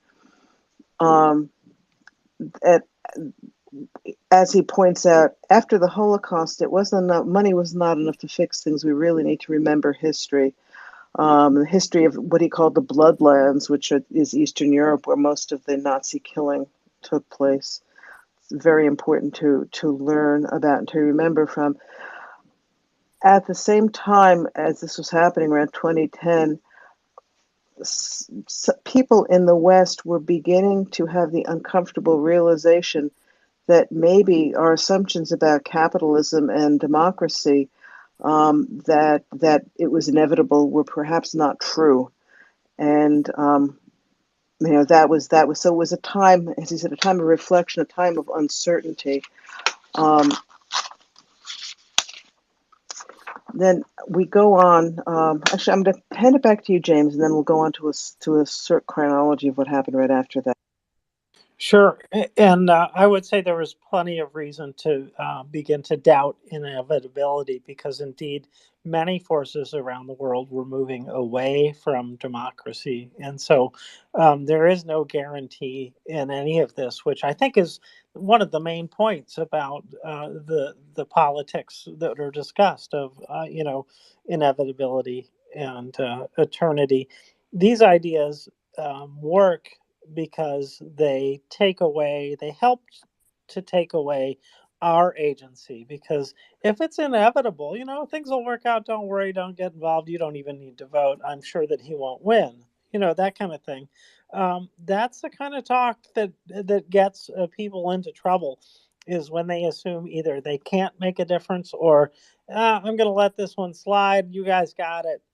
These are very dangerous things for democracies to do. This is a recipe for disaster, in fact. But that is the point, right? That is the very point: is to get the agency out of our hands. And what easier way to get it out of our hands than to talking us into dropping it? So, Robin, I see Dryfly has his hand up. Let's go to Dryfly. Yeah, I was going to say just one comment. It was written in 2018, before the Ukraine war really turned into its hot phase that we see now. But he wasn't writing it about that. He was writing it about all the other nascent tyrannies that were popping up, including the one that could have happened here in the U.S. I mean, it's not an accident. He wrote it in 2018, having put this body of work together for what, 15, 20 years. And then he busts it out in 2018. It's not an accident. He was speaking to the mega Trump phenomenon to a great extent, and to Orban, and to the other autocrats who are rising around all over the world. The surprising thing in my mind is that Putin would step right into that. I mean, even with all that going on, that he would go full fledged in the invasion. But people, when they're reading that, put it in the milieu of the time it was written. That was 2018. It wasn't long after that we had the perfect phone calls, and we had all the other stuff that was going on, and the impeachments and all the things that came to the fore. He had this book in the pipeline prior to that, and I bet he made the decision to pull the trigger on it in early 2017. And I'll listen.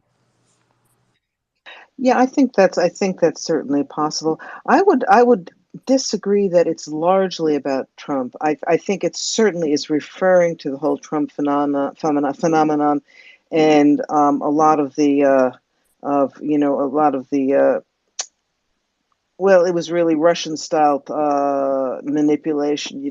Don't you can't change anything, so don't bother to vote.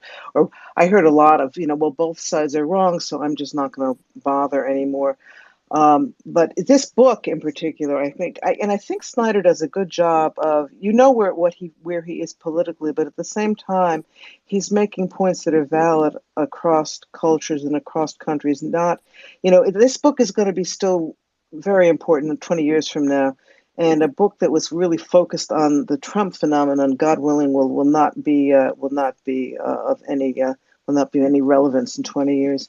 Yeah, back to you, Dryfly.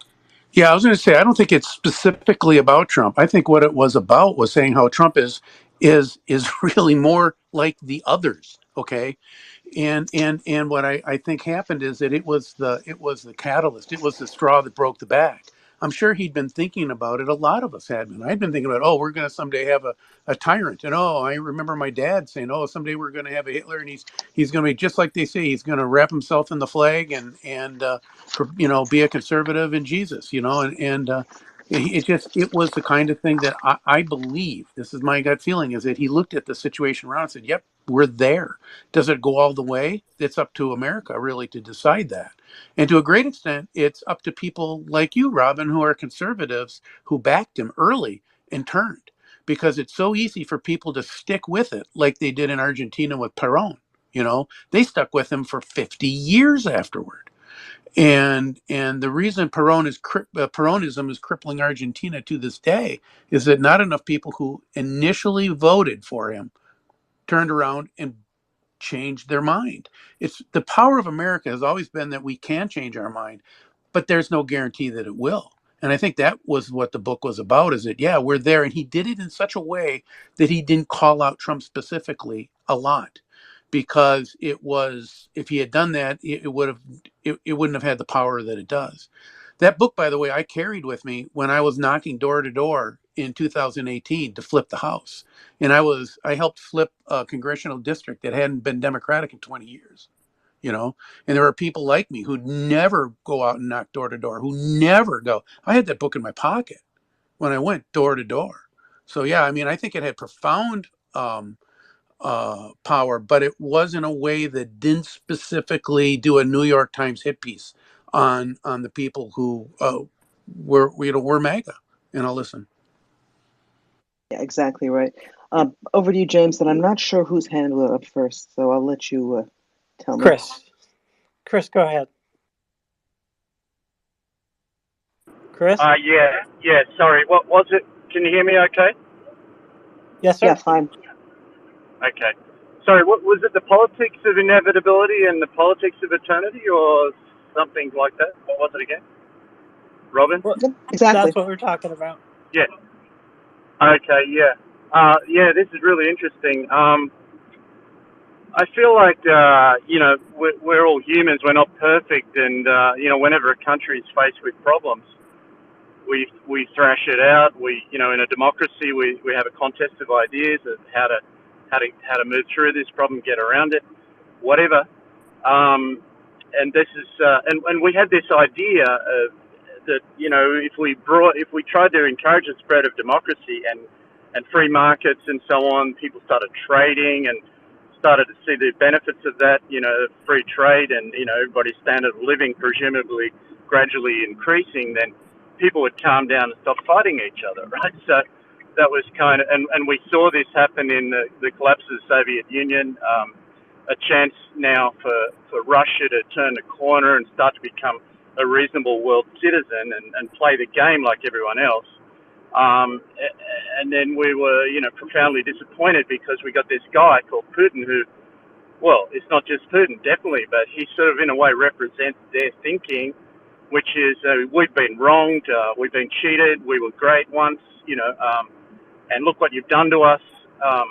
And this guy who's embittered, and his whole mission in life is not to have a good life or to help his people have a good life. It's to get back at his enemy. So there you have Russia for the last 20 odd years. Same thing with Hamas. Almost 20 years of the same. What happens when you don't have a democracy is one side, sort of entrenched beliefs, vindictive nature, seeking revenge, all that becomes like the goal of the entire population. Democracy is messy. We have horrible fights. We have toxic, situations, vindictive fights between the opposing sides. But at least you end up with the ship sort of kind of heading in the right direction. That's the way I see it. You sort of, one side balances out the other. People get to hear both sides. You go to a place like Russia, and you've got state television, RT. I was overseas and listened to a few days of RT recently, and I could not believe it. It was just all anti-West stuff. There was hardly anything else. And people are growing up on that. Young people that go to fight in a war, they what else do they know? They believe this shit, because they've got a government that's forced this media on them for 20 years. So their 20-year-old guy, what else does he know? Yeah, so that's my initial comment. So I'll stop there. Thanks. Thank you, Chris. Appreciate that. I agree. You're talking about our material. You're taking some of our lines even. No, I appreciate it very much. Arya.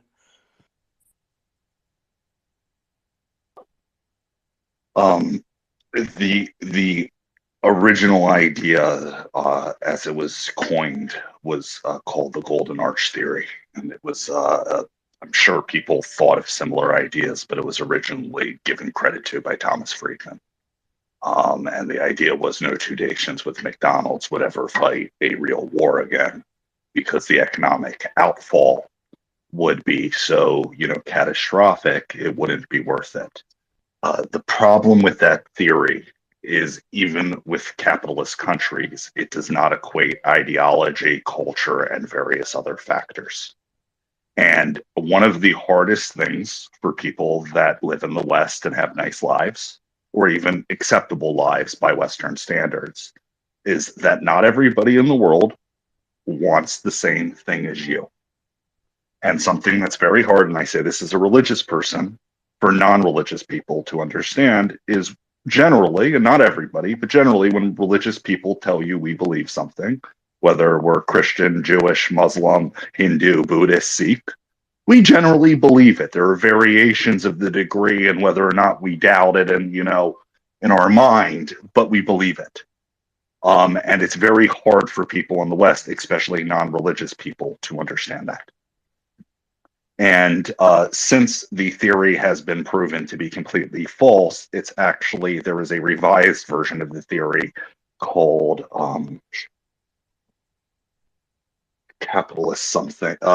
capitalist peace theory or capitalist theory of peace, one or the other, I think.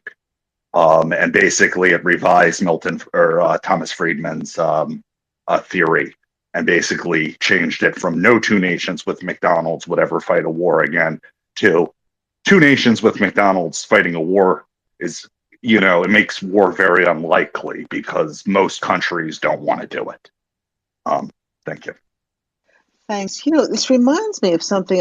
There's Natan Sharansky, who was Anatoly Sharansky originally. He was a refusnik who spent many years trying to get out of Russia and finally made it to Israel. He's now was a member of the Knesset for a long time. And he wrote a book which did not make a big splash, and it's a shame because it was the Golden Arch theory, but what he said, and it really, I think, is more correct, was that two functioning democracies are unlikely to get into a war with each other. He focused on the form of government and the freedoms of people inside the country rather than on capitalism, rather on business. And I think that is probably a more correct, more demonstrably true assertion than the fact that hanging it on the economic form. Yep. Well, so we're still in the prologue, I think, and just getting to the book itself, or the book proper, as it were, chapter 1. Do you want to say anything else about the prologue, Bobby? Oh yes. I see. Ari, let's let if Ari had something he wanted to come back with first, and then I do have a bit more from the prologue. Aria. Yeah, just Robin, I think you'll find this interesting in regards to Sharansky. He was in solitary confinement for 7 years, where the only times he'd be able to speak to other humans were when he'd occasionally get to see his lawyer for a couple of minutes. And the way he stayed sane with not being able to speak to anybody 24 hours a day was he was a chess wizard or a grand wizard of chess. I don't remember the actual term for it, but somebody who's basically a master of chess. And for like 18 hours a day, every day, other than saying prayers and a couple of things he'd, go through mentally in his head, he would just play chess games against himself in his head. And I don't know how any human can do that for 7 years and stay sane, but I've heard him speak. I've read writings of his, and the man is a giant of intellect. And it's just, it blows my mind that anybody can have faith in humanity or come out and live a normal life, let alone go on to speak against various totalitarian regimes, including ones that, have no, pull in stock in the fight. And just do what he did. He really is a giant of a man. Thank you.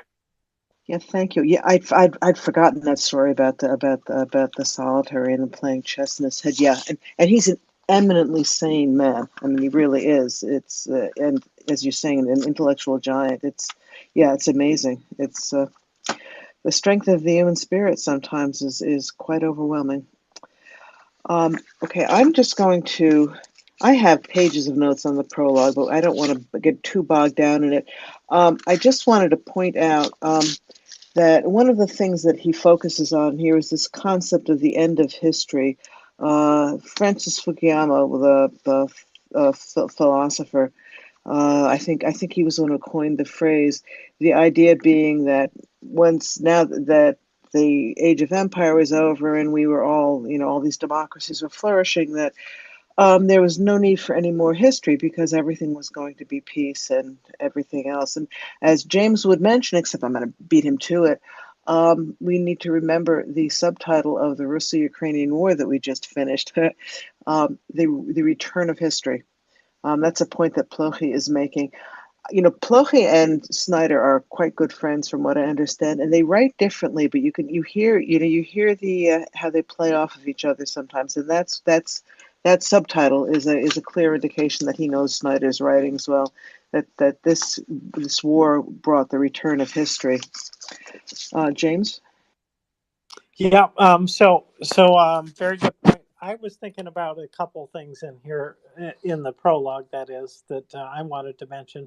First was that he does deal with the concept of fake, and as in fake news, and he really attributes that to other players besides the most common person that you would think of, at least here in the United States, Donald Trump, who used that quite effectively to attack lots of press. And no, it didn't start with him. So Russians use that a lot, and it is a good way to attack the news. So, and that's a minor point. I think that the other point that I see him making in here is just about how the recency of history that we're talking about, it somehow sometimes doesn't seem like history, but it is already in the rear view. It's just right behind us, and it is factual in nature. That's the one thing I want to get to in this is we have facts about this, and that the lies that are told about the facts are the problem that we have from bad players. And we heard some of that tonight, didn't we, with Mr. Bitterman, and then before that we heard it from somebody else whose name is now history. So, anyways, those are my points. You probably had more insightful things to say about this, but I found those two things cogent, and so I'm ready to turn it back to you, Robin. Okay. I doubt whether more cogent, but I always have more to say anyway. um, one of the things that he points out that is critical to understanding how corrosive both of these theories is that once you plug history into the inevitability or eternity paradigm, it's sort of self-correcting. You just discard anything that doesn't fit in the narrative. And of course, once you do that, you're to the point where you're not going to be learning anything from history because you're fitting it into your propaganda paradigm. Now, one of the points he makes is as because okay, the question is really why did we miss what was going on in Russia? And why did we miss the build up to the 2014 invasion? Why did we not act decisively when that happened? And what he points out, and it's really a little frightening to me, but it is true, is that um, the factuality was brought into question by propaganda, and Putin is an evil person, but he's not stupid. He honed in on Western vulnerability, which was really that we would rather believe propaganda than have to make to stand up and defend the legal order. As he says, we wasted time in 2014 by asking, had an invasion actually taken place? I mean, I've heard people still recently saying, oh, well, it was a civil war, wasn't it? Which it was not. It was Ukraine was a sovereign country, nothing to do with Russia. Then was Russia a country? I mean, was Ukraine a country?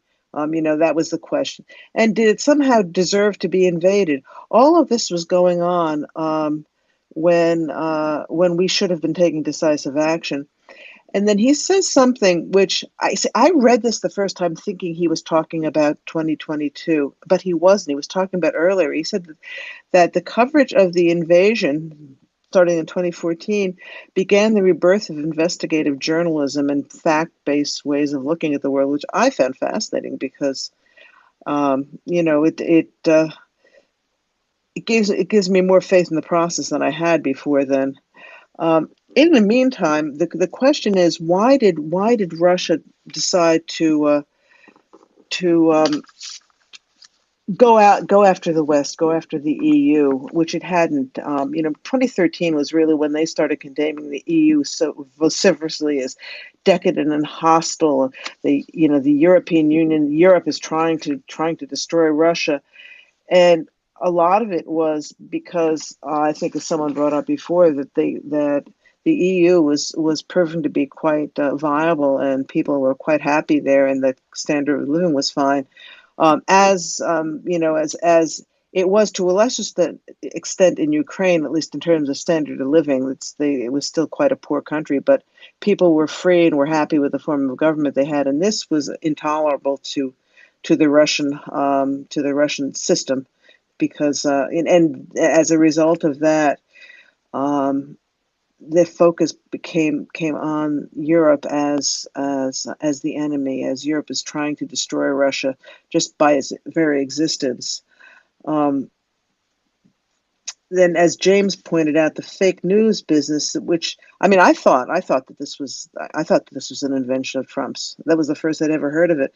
But apparently, and he points out, and it's really sad. He points out it was first used by Russia in Ukraine to spread, this will sound familiar, false reports that spread confusion and distrust of journalists. And once you distrust journalists and distrust the people who are supposed to be bringing you facts, it leads to apathy and the substitution of spectacle for facts, the substitution of large rallies and frisson, people getting all emotional about things rather than being reasoned. I mean, we know what what that is referring to. Um, the tactics, they tried this in Ukraine and it didn't work, which is what part of what 2014, what the Revolution of Dignity was about, with regardless of our earlier contributor. But it was much more successful in the U.S. Back to you again, James. Yes, the failure of Russia to kind of corral what was going on other through other methods was getting clearer and clearer. There had been at this point, and as Plohe recalls for us, there was a lot of Russian activity against Ukraine and against them breaking away, and so there was just a ratcheting up of pressure.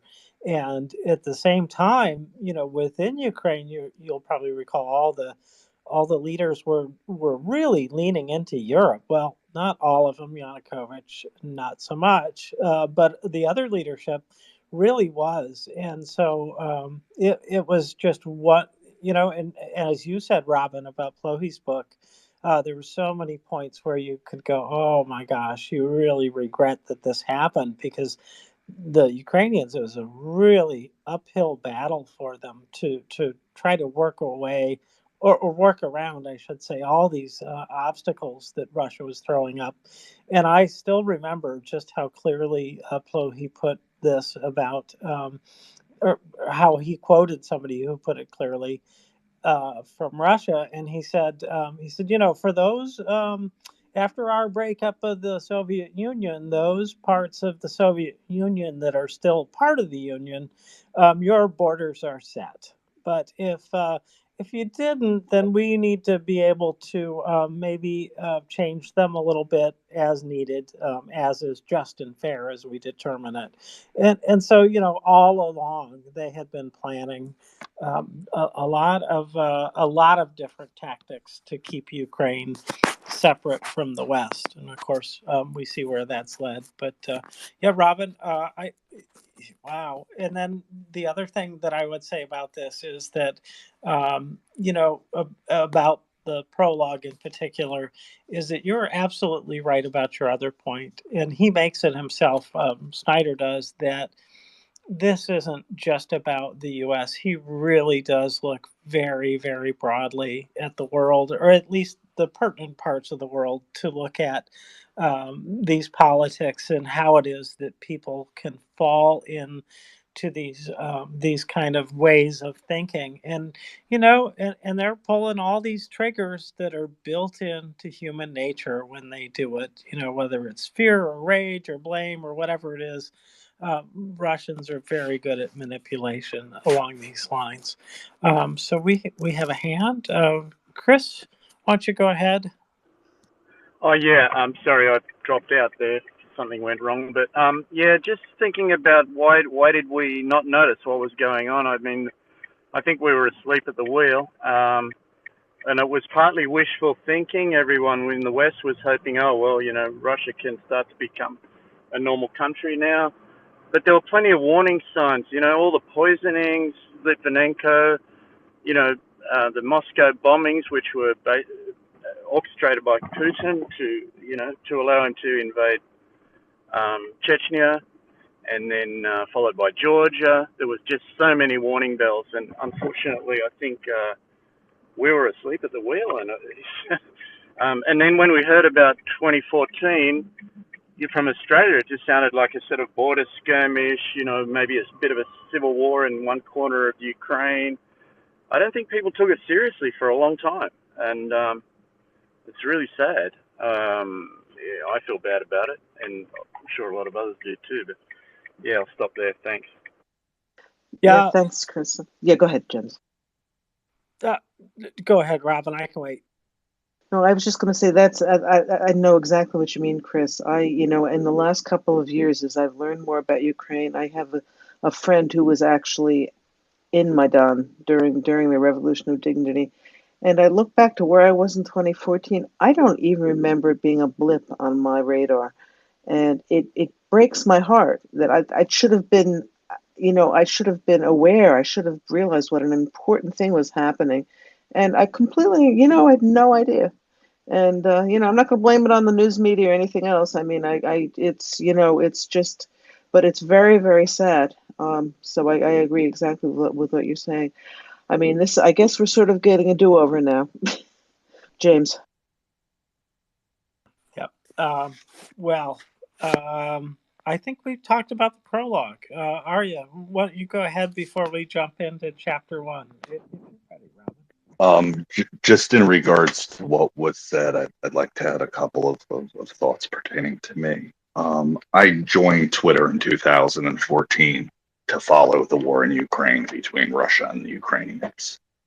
For the first year and a half, I had the position of neutrality, thinking that it was one of the conflicts where it didn't matter, and it was two people engaged in a land conflict with portions of the Ukrainian population, wishing to legally or illegally return to Russia. As Russia started, it became a stalemate, and they started, I would argue, losing the conflict in the sense of they were running out of people within the republics who were willing to fight. They had to send more people over there. The number of civilian casualties and the intensity of bombing of civilian areas greatly increased. And it became very clear that it was no longer just a conflict where people were getting killed as collateral damage, but there was indiscriminate, bombing of certain areas. I think the Russian invasion in 2000, the second invasion of Ukraine, where they did it outwardly, shocked a lot of people. I think a lot of people bought into the propaganda on the first go around. I think the Russians, as everybody knows, were far more restrained and acting sane. Whether or not they were or not is up for debate. But I don't. There was something else I was going to say. I'm sorry. I'm a little tired at this point. So I'm just going to stop rather than starting to ramble. Thank you. Thanks, Chris. No, this fries your brain after a while too. I know exactly. I mean, I've been struggling with this chapter for the last couple of weeks, and it really it's tough. It's tough going. It very takes a lot of effort to keep on track. James. It did. On the other hand, I was fascinated by this whole chapter one, which I know that you're reading it a second time. I'm just barely keeping up with the reading, but I am. And so this chapter one, individualism or totalitarianism, 2011, and he has a couple quotes. So let me start with this. With law, our land shall rise, but it will perish with lawlessness. That is one. And the other is he who can make an exception is sovereign, which I find very amusing in and of itself. In the context, I think it'll become more apparent what the context is. May I read the first two paragraphs? Yes, please do. And just to mention, this chapter really gives us a deep dive into the ideological basis for Putin's worldview, which is why it's so important. Go ahead, James. Okay, here we go. Pardon, this is going to be a bit repetitious, but he says it so well. The politics of inevitability is the idea that there are no ideas. Those in its thrall deny the idea that ideas matter, proving only they are in the grip of a powerful one. The cliche of the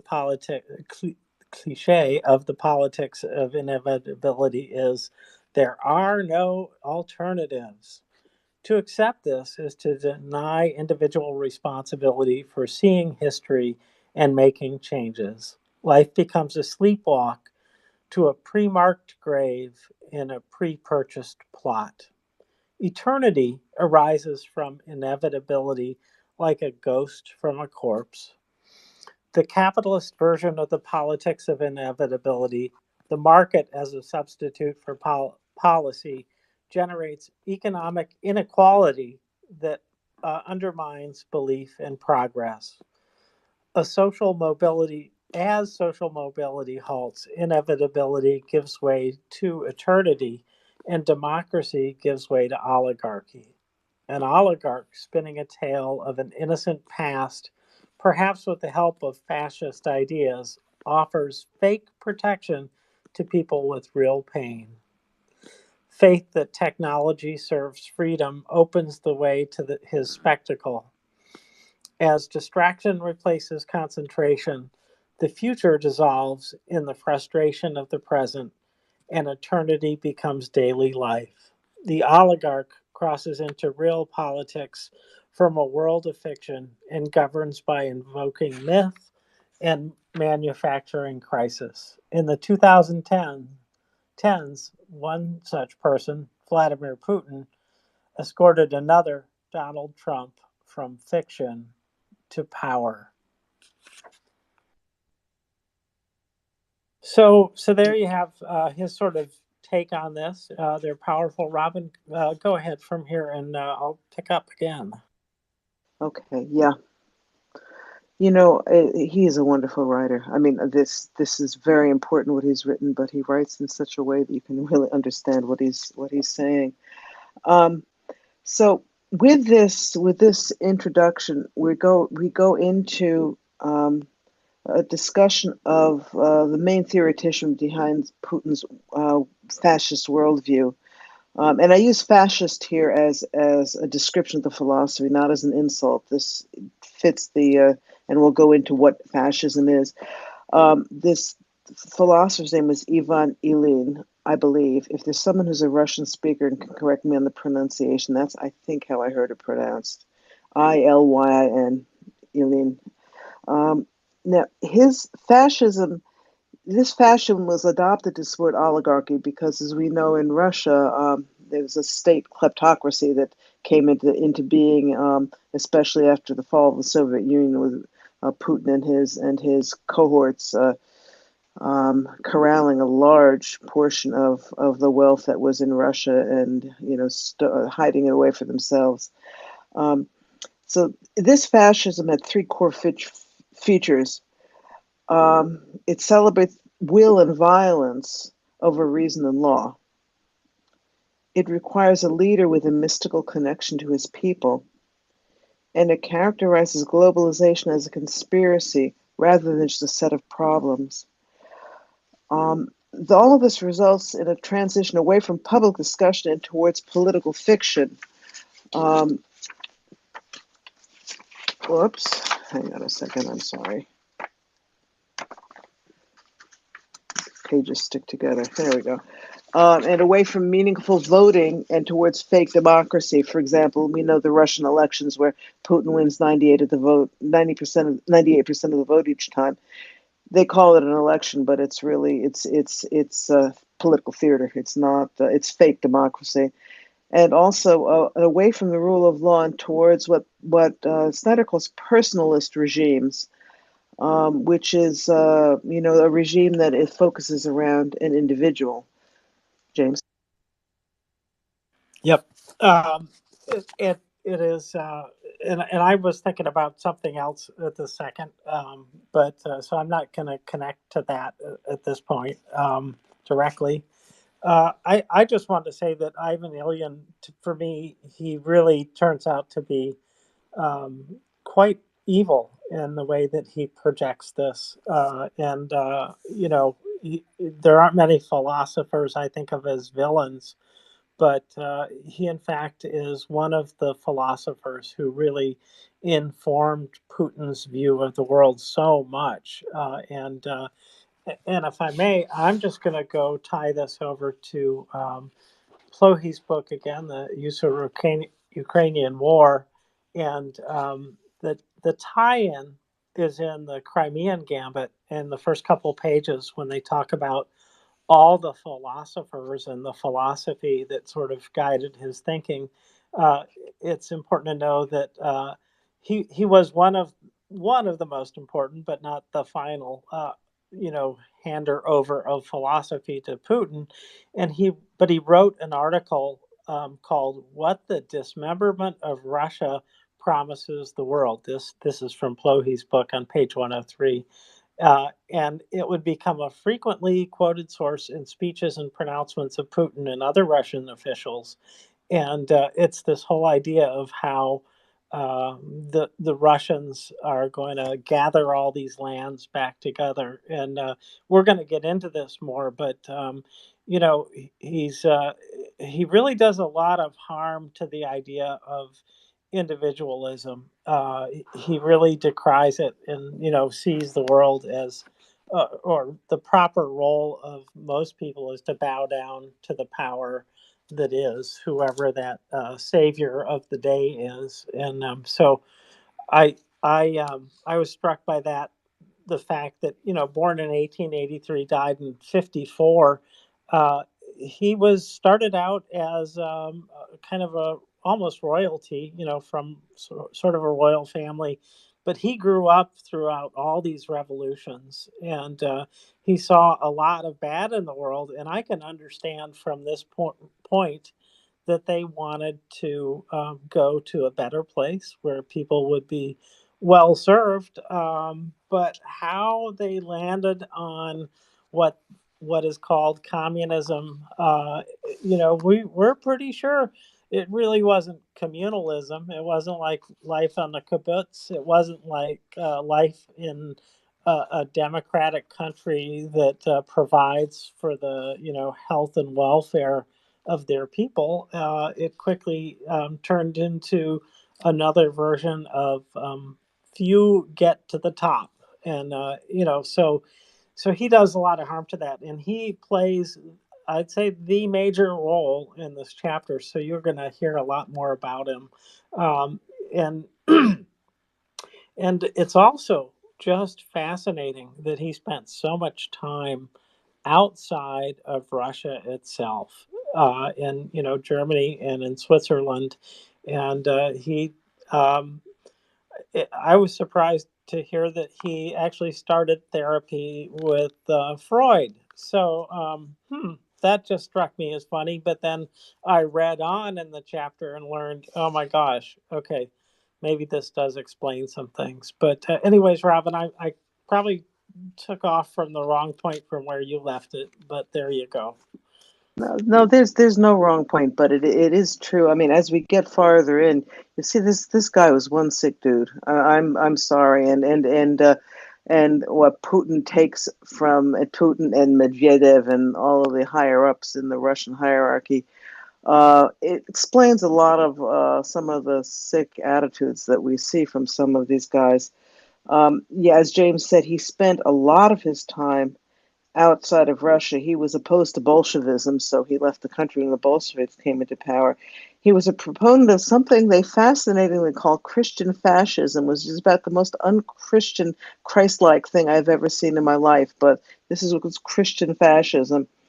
Um, and Eileen was, as they say, a politician of eternity. He turned to it after the inevitability collapsed in Russia and was replaced by this organized kleptocracy. Um, and Snyder points out that Russia's attack on the EU and the US and Ukraine, by extension, highlighted political virtues, what we would consider political virtues that are considered anathema to Elian's way of looking at the world. Number one was, as James said, individualism. He has there is no place for individualism in his system. The individual is supposed to be subsumed into the whole. Succession doesn't exist. Integration, novelty, truth, and equality. All of those political virtues are highlighted by the fact that they were under attack by Russia, criticizing all this about the West. And at one of the reasons that this became so entrenched was because the West didn't fight back against this. We were blithely going along, believing at the end of history that inevitability, which was what we subscribed to, really was meant that ideas don't matter, that history doesn't matter, everything is inevitably going to be fine. So you know we turned a blind eye to what was going on in Russia. And, I think James mentioned before, Putin has made public statements about this for years. So it's not as though it wasn't known. In fact, this is another parallel I would draw also. Hitler, before he rose to power, he wrote Mein Kampf before he rose to power. And, if you read, I mean, it's a horrifying thing. I haven't read the whole thing. I couldn't, but I've read parts of it. And he lays out exactly what he's planning on doing. I mean, there was no subterfuge, but people didn't want to believe it. And I think we did the same thing with Putin. Um, I think Ari has a hand in that. I want to discuss this perversion of Christianity that is part of Elian's thinking. But let's go to Arya first. So you're correct. People have the writings from Hitler. There are actually two Mein Kampfs. There's a first one and a second volume. Most people do not know there is a second volume that exists. It's even more poorly written than the first one and even more insane. People will rationalize it, and they do this to this day, whether it is with the Ayatollahs in Iran, with Xi Jinping, or with Putin. And they will say that this is rhetoric, that this is stuff to push points. When a group tells you, again, going back to what I was saying before, what they believe and what they plan on doing, trust them. Now, whether when they get power, whether or not they fulfill those goals or actually carry through with them in the end is up for debate and varies. But if people say they want to do something, you should generally believe it. Excuse me. And one of the issues is there is a tendency of people to not want to believe that because the ramifications of believing that are very hard. And most people do not like hard truths that are uncomfortable and will cost money and possibly blood. And I think that was one of the big reasons why people were willing to turn a blind eye to the aggression from Putin and the Russians, whether it was in Chechnya or Georgia or whatever, to the extent they did, because they saw it as not being worth it. They saw I'm sorry, I apologize. I'm a lot more out of it than normal. Thank you. Well, that was quite a cogent comment. If you're out of it, so we'll take you out of it. Yeah, and I 100% agree. James, do you want to add something there? No, I think you're right. You do have to listen to what people say. And when they're not lying and they are telling the truth, it's usually pretty scary. And if you can tell the difference, then you're doing really good. And it isn't always clear what is the lie and what is the truth. But, you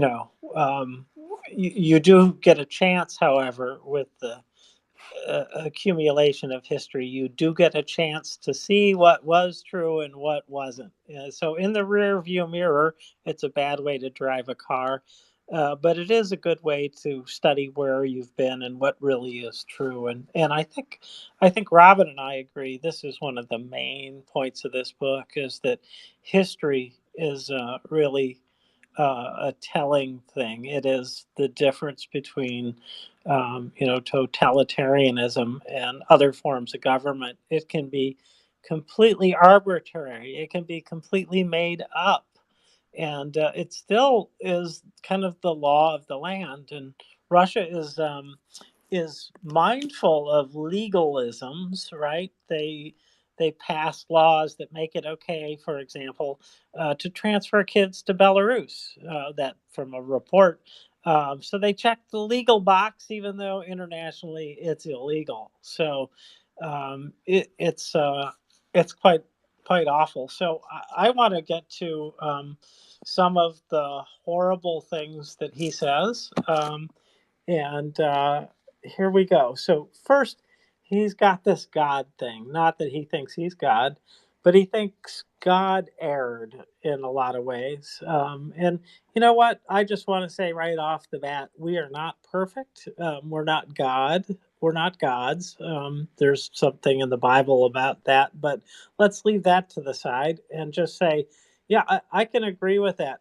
Not perfect, but he's saying God erred, and I say that I think about Teilhard de Chardin, who has a famous quote that goes that humans are an asymptote to God, and an asymptote is a mathematical function that approaches a line but never reaches it. And I think that's a fair description of what humans are. We're a progressing, evolving, if you like, animal, and we all have that possibility in our life and in society to advance and grow. And he took it to mean that it was God's mistake. He didn't do this right.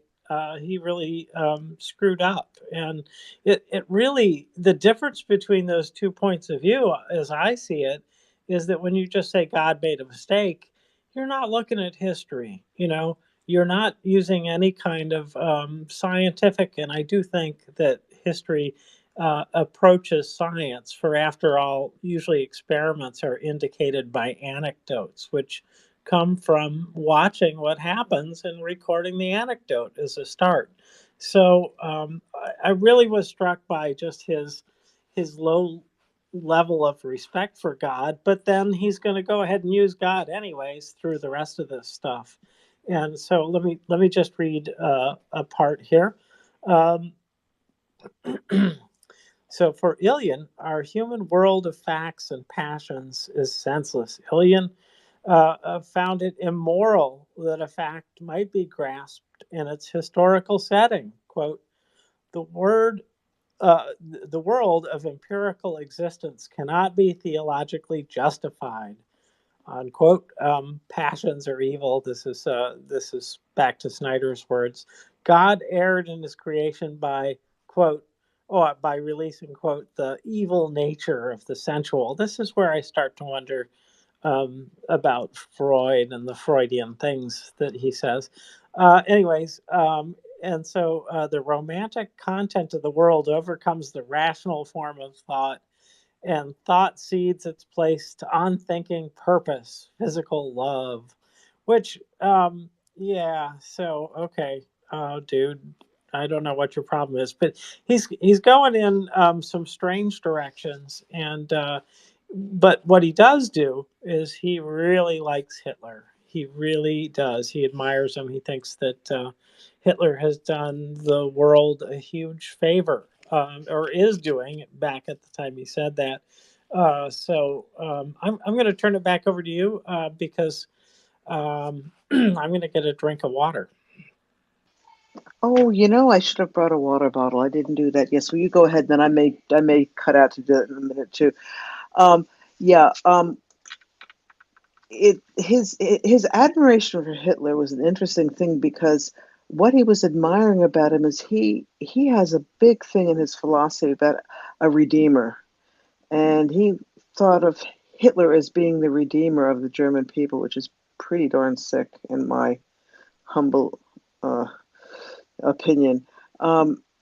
He, as I mentioned before, this was he characterizes a lot of his philosophy as being Christian fascism, and it's a real perversion of Christianity. One of the things he talks about, in Christianity, we talk about the about Jesus's death on the cross as a blood sacrifice to save everyone else, to save the world.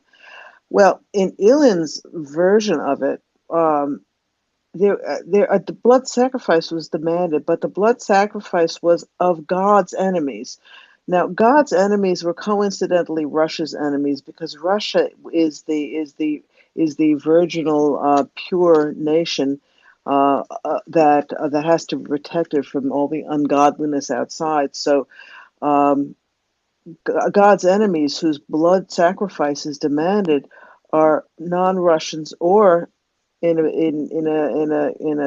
something that's very telling right now, Ukrainians who are determined to be Ukrainian because Ukrainians in this worldview have no right to individuality. They have no right to define themselves as non-Russian because they were in the Russian sphere of influence. They are Russian regardless of what they want, and so if they refuse to do that, they are being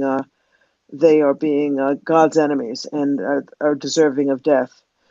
It's this stuff. It sounds so wacky. It's hard to believe, but this is really part and parcel. If you once you understand this and you go back and look at some of the things that whatever his name is, Kirill, the KGB agent who's the head of the Russian Orthodox Church, um, says, you see all of this. It's the Ukrainians who insist on being Ukrainians are deserving of death because they are fighting against the unity of the world, which comes from everyone being subjugated to Russia. Really, James mentioned the original sin, and what Elian talks about is that the original sin was the creation of human life altogether. Said that and that human life and its passion, as James mentioned, the evil nature of the sensual. um, in order to redeem the world, people have to cease to be individuals. They all have to think and feel as one. There are no individual rights. There's no individual self-determination. It's total totalitarianism.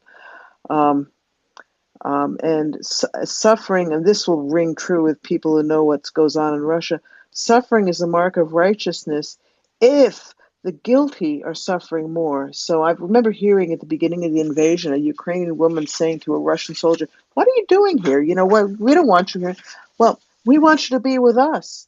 And the discussions that went on made it clear that this Russian soldier didn't want Ukrainians to be part of Russia because they thought Russia was so great. They wanted to make sure that Ukrainians were as miserable as they were.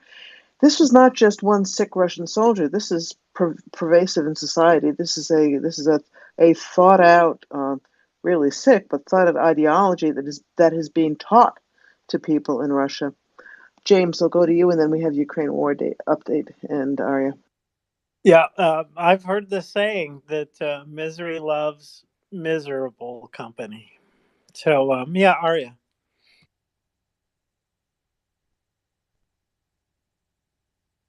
Sorry. Oh, go ahead. Yeah, sorry. One of the things I was just checking was I was trying to double check something about him, and there's not a lot of pages on the web at this point. With the that I can easily do through my phone from a basic internet search. So I went to just check something on the Wikipedia page, and I noticed that there are a lot of random facts about him that have been randomly inserted without any citations in there that all try to downplay what he did and what he said. And there is one in particular that I know is where they're claiming that he refused to cooperate with the Russian Liberation Army, which was a group of Russians that fought with the Nazis during World War II. And that may or may not be technically true, but there were communications he had with the leader of that group, who asks for his explicit support, and he says, you are doing the work of the Russian people, and God, continue going on doing it. So I mean, I've noticed this about a lot of pages pertaining to things like this about Russia or Putin or the Ukraine war or Israel, that there's heavy editing and a downplaying of events and a removal of some of the more egregious things he did. If you read the Wikipedia page, it's very G-rated in references to his beliefs. Thank you. Yeah, Thanks, very Arya. interesting. Yeah, not surprising, I think, James, huh?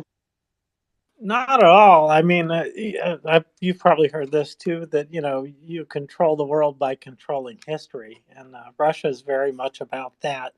And there are some safeguards built into the process of how Wikipedia is built, but it cannot protect from everything, and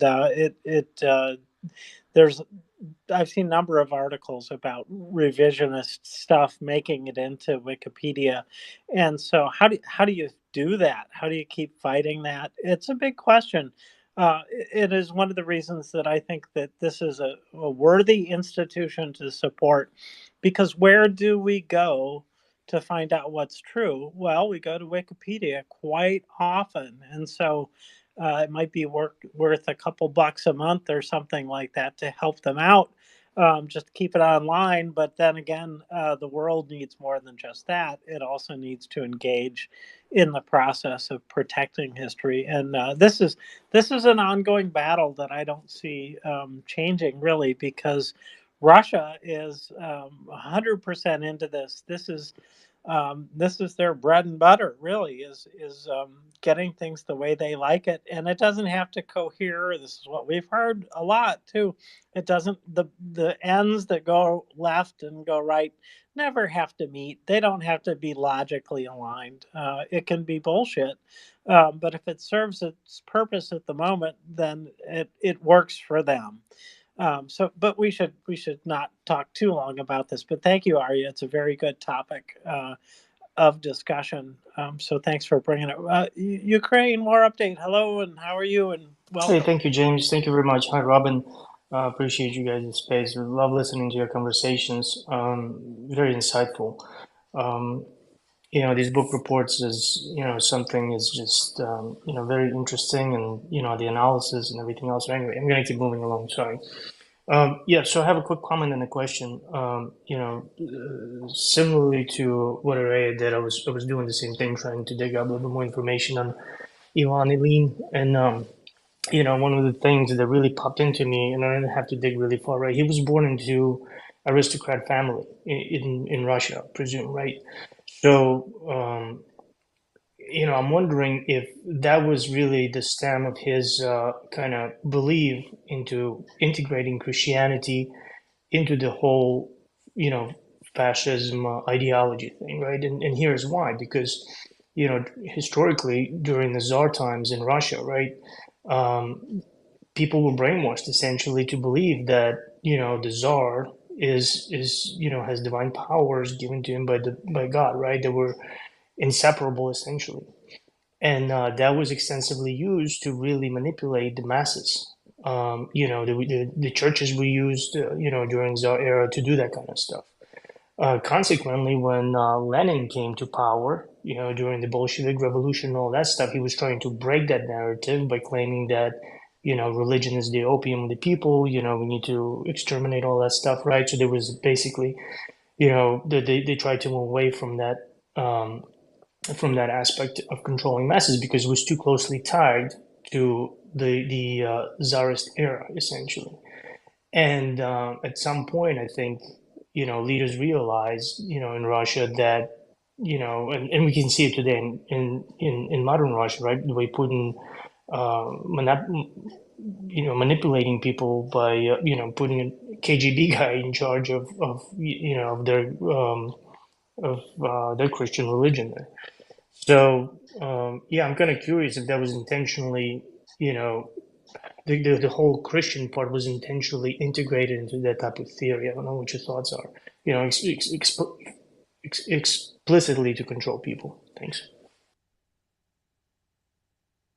Yeah, I have thoughts, Robin. I'll start out, and I will say that the breakup of the USSR really was an opportunity. I have talked about it as, the snake shedding its skin, but it really was a growth into a kleptocracy. But it also has been able to take advantage of this change in the view of religion, which you're pointing out. And so the Christo fascism is an old idea, and they didn't use it previously. It wasn't really part of what they'd done, but now was a chance for these philosophers, Ilian and others, to really talk up how things could be. And the Russian Orthodox Church was once more of an honest church, and it grew into this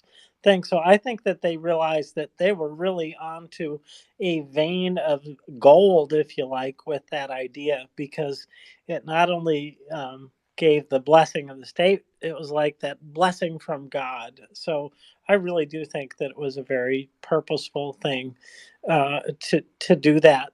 Robin, what do you think? And then back to you, Ukraine. Yeah, I 100% agree. And I mean, what's really insidious about it is they couch all this in pseudo-Christian terminology. There's righteousness, there's a redeemer, there's blood sacrifice. Um, but then, he basically says, God sort of checked out. God is passive, so we have to decide how to take care of all of this. And this, of course, is, and and the way the blood sacrifice that he defines is the sacrifice of other people, which, of course, as Snyder points out, in order to do all of this, you have to. This is a quote from Snyder: "The men who redeemed God's flawed world had to ignore what God said about love." He's for Eileen. There are no neighbors. Individuality is corrupt and transient. The struggle is against individuality to restore divine totality. And since God is absent, there's a need for a redeemer. And as we go on, we'll see that Redeemer is in the form of Vladimir Putin. I mean, that's not how Which, Eileen was. I'm sorry?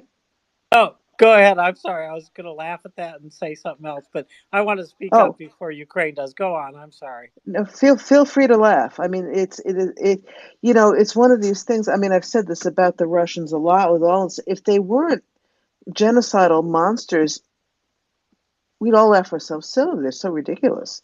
It's just the fact that all of this, I mean, really nuts. I mean, when I was reading this chapter, I kept it stopped saying, "Why are these people out of their minds?" Well, unfortunately, they're not. I mean, it's evil and it's sick, but it's a well thought out philosophy. I mean, for example, it says Russia can do no wrong. Wrong can only be done to Russia. Facts don't matter.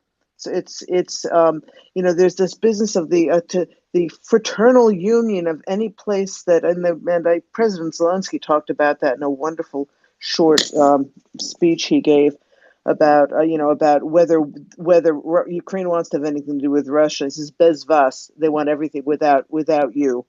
Um, but this whole philosophy that um, Russia is the virginal Russian body that it takes the place of God in some ways. It takes the place of and they have a redeemer who is, as I said, Putin has stepped in, a manly redeemer. There's a psychosexual orientation to this that is really makes my skin crawl.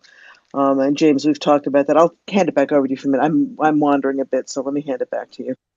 No, you're doing fine. It is really quite amusing, but what I think this is an obvious point, but I think it's one worth pointing out, as the obvious is sometimes useful to observe, that that the Redeemer in Christianity was, of course, Jesus, the only begotten Son of God, right? Who came down and then died for everybody's sin.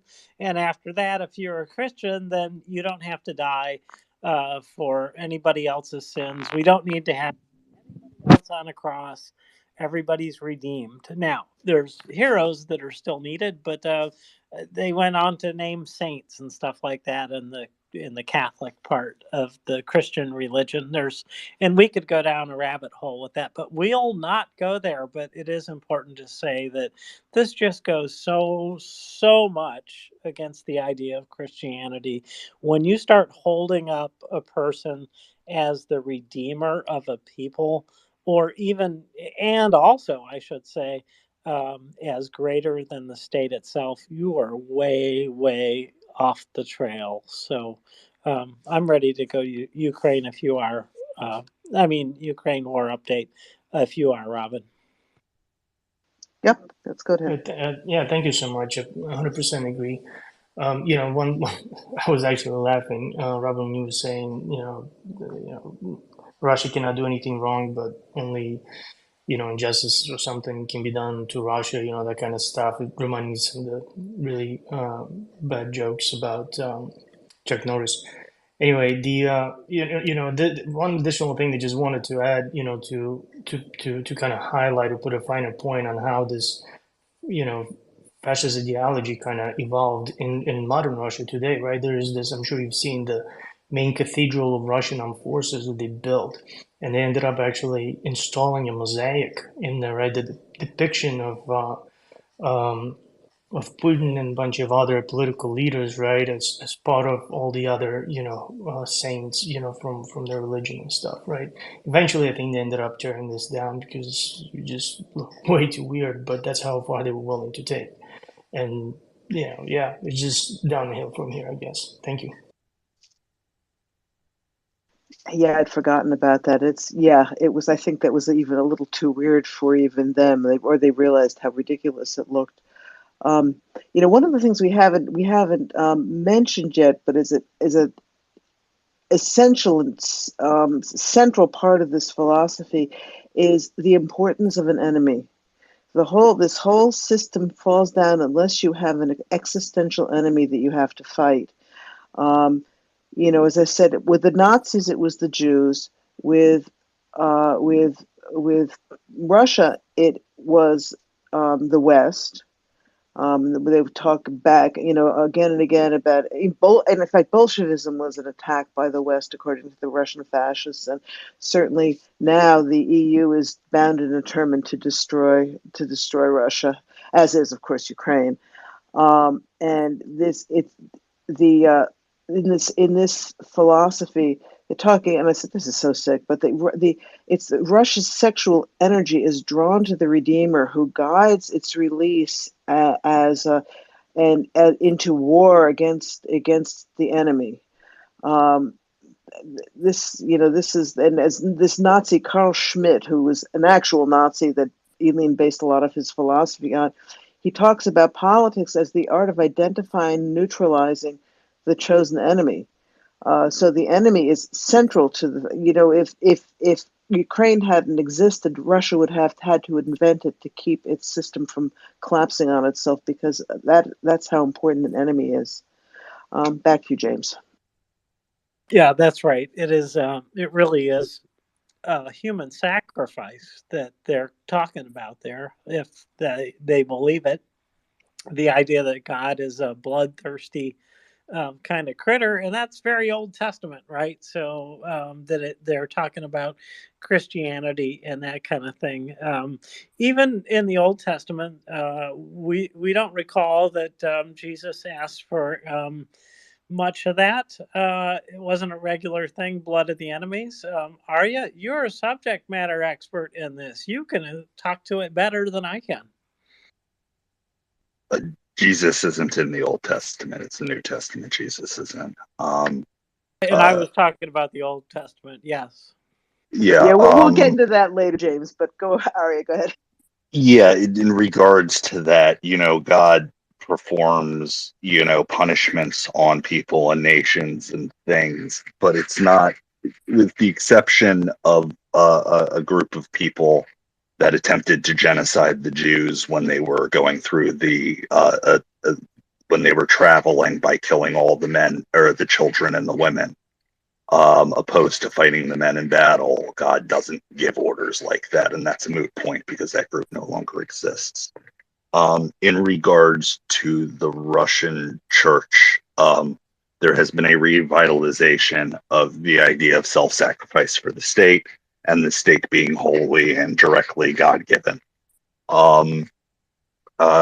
Patriarch Kirill made public declarations saying that anybody that the war in Ukraine was a holy war. That was the exact wording in Russian he used, and that if you had a religious obligation to go and fight, and if you died in Ukraine fighting for God and Russia, that you would have a complete remission of sins and instant entry into heaven. Now, this is tantamount to calling a crusade or a jihad. The Russian church, I do not believe, has done similar to this, and I don't even think they went as far during the First World War. In regards to fascism and a belief in God and the fascist leader, I think whatever system you have from the time period or later systems takes the religious views of the founders or leadership and uses them, right? You have fascist dictatorships and non-dictatorships that are, that were very religious, and you had non-religious ones. One of the biggest points of contention between Franco's supporters in Spain and the Nazis, and them being able to get an alliance working, was the Spanish, version of fascism was deeply integrated in with the church and church values, right? And the Nazis, with the exception of the tiny German national church that was made, which very few people outside of primarily atheist Nazis supported,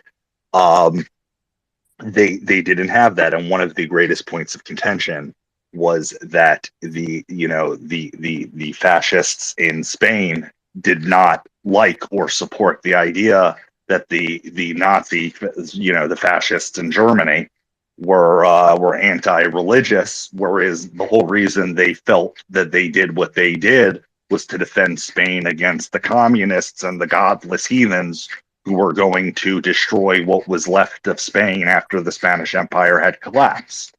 And it's important to remember that. And he grew up in the 1800s in Russia. Everybody was religious then, with the exception of a couple of younger people who rejected the belief in God. Almost everybody believed in God on some level. And that influenced it. And his view was he was going to save Russia from communism, which had destroyed it after the Russian Civil War ended. And in his view, and I'm talking about Ivan specifically here, was that the only way he could capture on, like what within the Russian national psyche, was there, and there was this deep belief in the Orthodox Church. And it took years after the Soviet Union, started putting restrictions, and it was no longer given the same power it had been under the Tsar, before the majority of people abandoned it. I mean, there are accounts into the 60s, 70s, 80s of religious communities living, on abandoned islands, and people going out to get their children baptized and then getting arrested the next day, or kicked out of work or whatever. But he thought that if he could tap into that would be the one way he could revitalize and get a national Russian consciousness and the power in order to overthrow the Soviets. And now, mind you, that's before the Nazis were there, and he got the ideas that, if I, bootlick to Hitler, eventually we'll be able to get back, which he eventually realized wasn't going to happen. I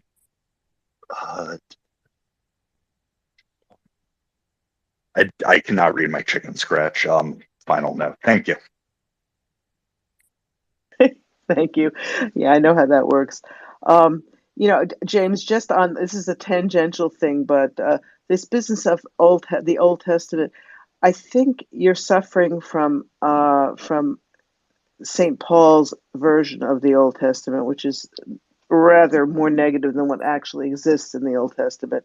So that's an aside, but just FYI for future thought. Think about St. Paul No. the next time. Okay, well, I appreciate that. I was really making the point that sacrifice does come up in the Old Testament, but it was not the way of doing business. This is not the Russian way.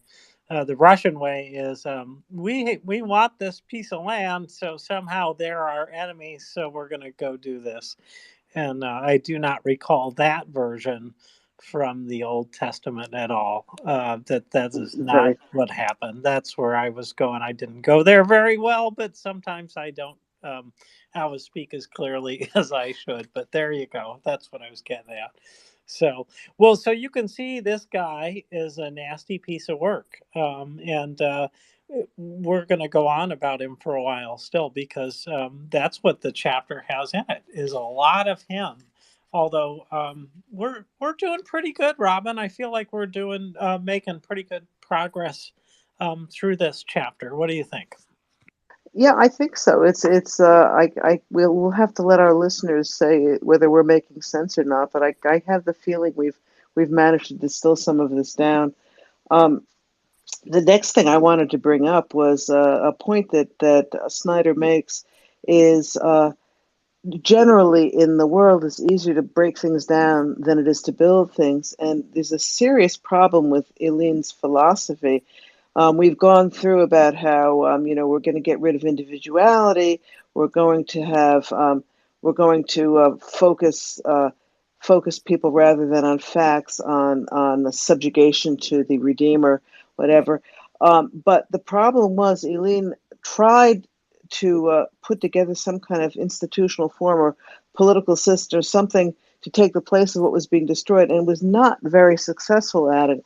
And among other things, one of the things that one of the critical problems is that he doesn't account for the fact that this eternal redeemer is going to die, because the eternal redeemer is not an eternal redeemer.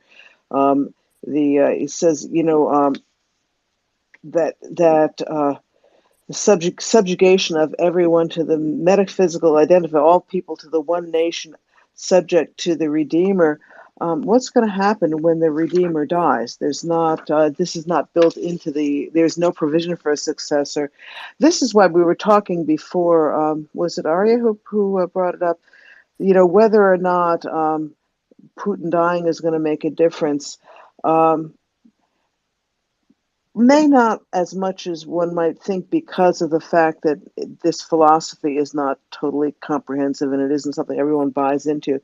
But at the same time, I do think that, based on this, that there is certainly going to be a time of great, there's going to be real vacuum at the top, because the system has been set up to have Putin at the top as Eileen talks about the masculinity of the Redeemer, and we saw Putin with his shirt off, this kind of stuff, and it really is. Russia has become quite a person-centric place. It focuses on Putin as the leader, and once he is not there, it's going to be interesting to see what happens. Anyway. And just one more quote. He says, "The very dread of what comes next after the Redeemer is not there, generates a sense of threat that can be projected upon others as foreign policy." And I think we see that about NATO, NATO attacking, the threat that NATO poses, the threat that the EU poses, the threat that Ukraine poses. Ukraine posed an intolerable threat to Russia, from based on some of the more fervent utterances of Putin and some of the people around him, which is, obviously this has nothing to do with reality, but it does show it shows the philosophy, and it shows how dangerous this kind of a philosophy is, because no facts can have any purchase. Once you've defined things this way, you can't argue facts against it, because it discounts facts as not being relevant to what they're saying. Back to you, James. That's right. Facts are really irrelevant in the system, and it's said explicitly in here that very statement very clearly. It's like, you make up the truth as you need it, and that becomes the word, and that's what becomes, as it were, a replacement for part of the law, at least. Russia did gain some things under Putin that I would just like to acknowledge and then lay aside, that he did clear up some of the lower level courts that dealt with people, and it let them get through some of the processes of law without getting fully ripped off by the law. And that was something that he did, and I think he was smart in that sense, that he did that, to build up recognition that what he was doing was he was saving them from this thoughtless machine of the government, which really is in line with what this whole philosophy is about. It's not the government necessarily that helps the people, it's the redeemer. And so he was raised in the esteem of Russians by the fact that he made these, what I think are relatively minor adjustments to the scales of justice. And that's fine. Making things a little bit more equal for people is great, but ultimately he completely fails at that in a bigger sense, because, for example, the recent law that makes it illegal to be in the LGBTQ community. I mean, that is just a very clear example of, a new enemy that we need to tackle, because they're in the way of harmony and blah blah blah blah blah. And oh yeah, and by the way, we'll probably send them all to Ukraine to fight and die. So he makes these little gestures, and then he does these terrible things. And but for those people who are benefiting from all that charade, that may be all that they need to hear, which is such a sad thing about Russia, and any people that just are satisfied with the fake bits and not the real changes that are needed in society. Because, well, at least I clearly don't think that we should be making people illegal for what they believe in, as long as it's, we're not talking about slaughtering other people or anything like this, or we're talking about people just living their own private lives the way they want to without hurting others. So, anyways, why don't we go to Arya and go from there?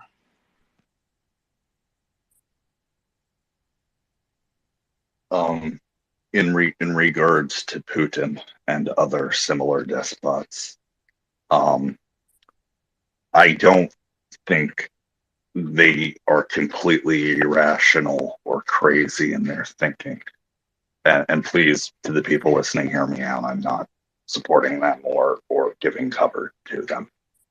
I legitimately think a lot of these people, based on their worldview, have come to the belief that there is great issues in their country. Putin has said this, and injustices that have been done, and that they are the only person who can fix it. It is an extremely narcissistic position.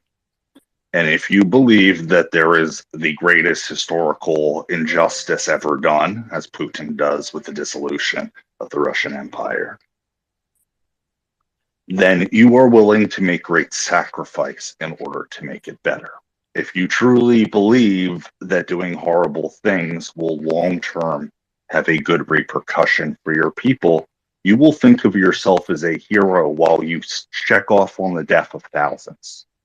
And you can see examples of this time and time and time again through history, right? There were people, Stalin is a good example, who, would just kill people on a whim and there was no rationalization. There were other despots, and I think Putin is one of these, who rationalizes it. I truly do believe Putin believes his bullshit, and I truly do believe Putin believes he is the one person who can save his people. And I think that his view of history, as I've said before, he sees the history in decades and centuries, not days, months, and years. or election cycles. And I think that in his case and in the case of many others, and this explains, I think, also why you see, people online lying and rationalizing great evil, whether it's with Hamas or with Russia and Ukraine, is because the end results justify the means are justified by the end results, right? If you believe you're crusading against the greatest evil, especially if you don't have a very stringent moral belief system, it's very easy to justify within your brain, well, I'm telling white lies because the person I'm telling them against is evil, or I'm doing this horrible thing because I need to save my people. It's very easy to forget that some of the greatest crimes in human history have been done out of empathy, right? And I'm not saying it's the case in this particular case, but Hitler truly believed himself to be the manifestation of the will of the German people. He believed himself to be German, like legitimately. Towards the end, when he was doing his draconian, destruction orders, and Speer was arguing with him about it, and other people were arguing him about it, there was no reason for him to save the population. There was no reason for him to not destroy the industry, because he viewed himself as being the manifestation of Germany. If he was killed, if he died, there was no Germany. It was over. They were worthy of destruction. They had shown themselves to be too weak and unwilling to do what they were, and there would be no redemption afterwards. And that ties in with what Ivan believed, that you don't have these redemptions.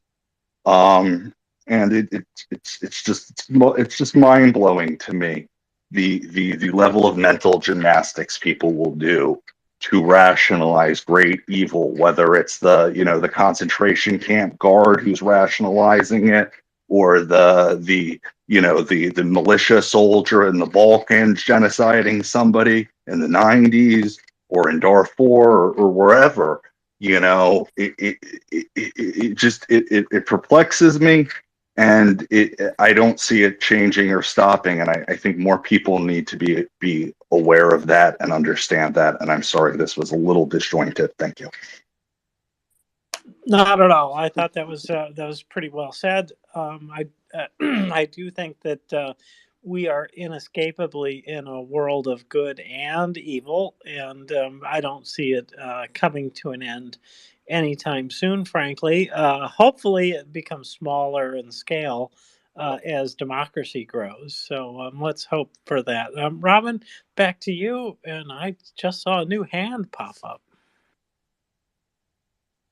I want to make one quick point, and then I'll go to Lexicon. This attack on the LGBT community. By the way, did you know that the chairman of the Duma is gay? It's apparently quite an open secret. Well, just an interesting aside. But anyway, this actually fits very well into this whole worldview.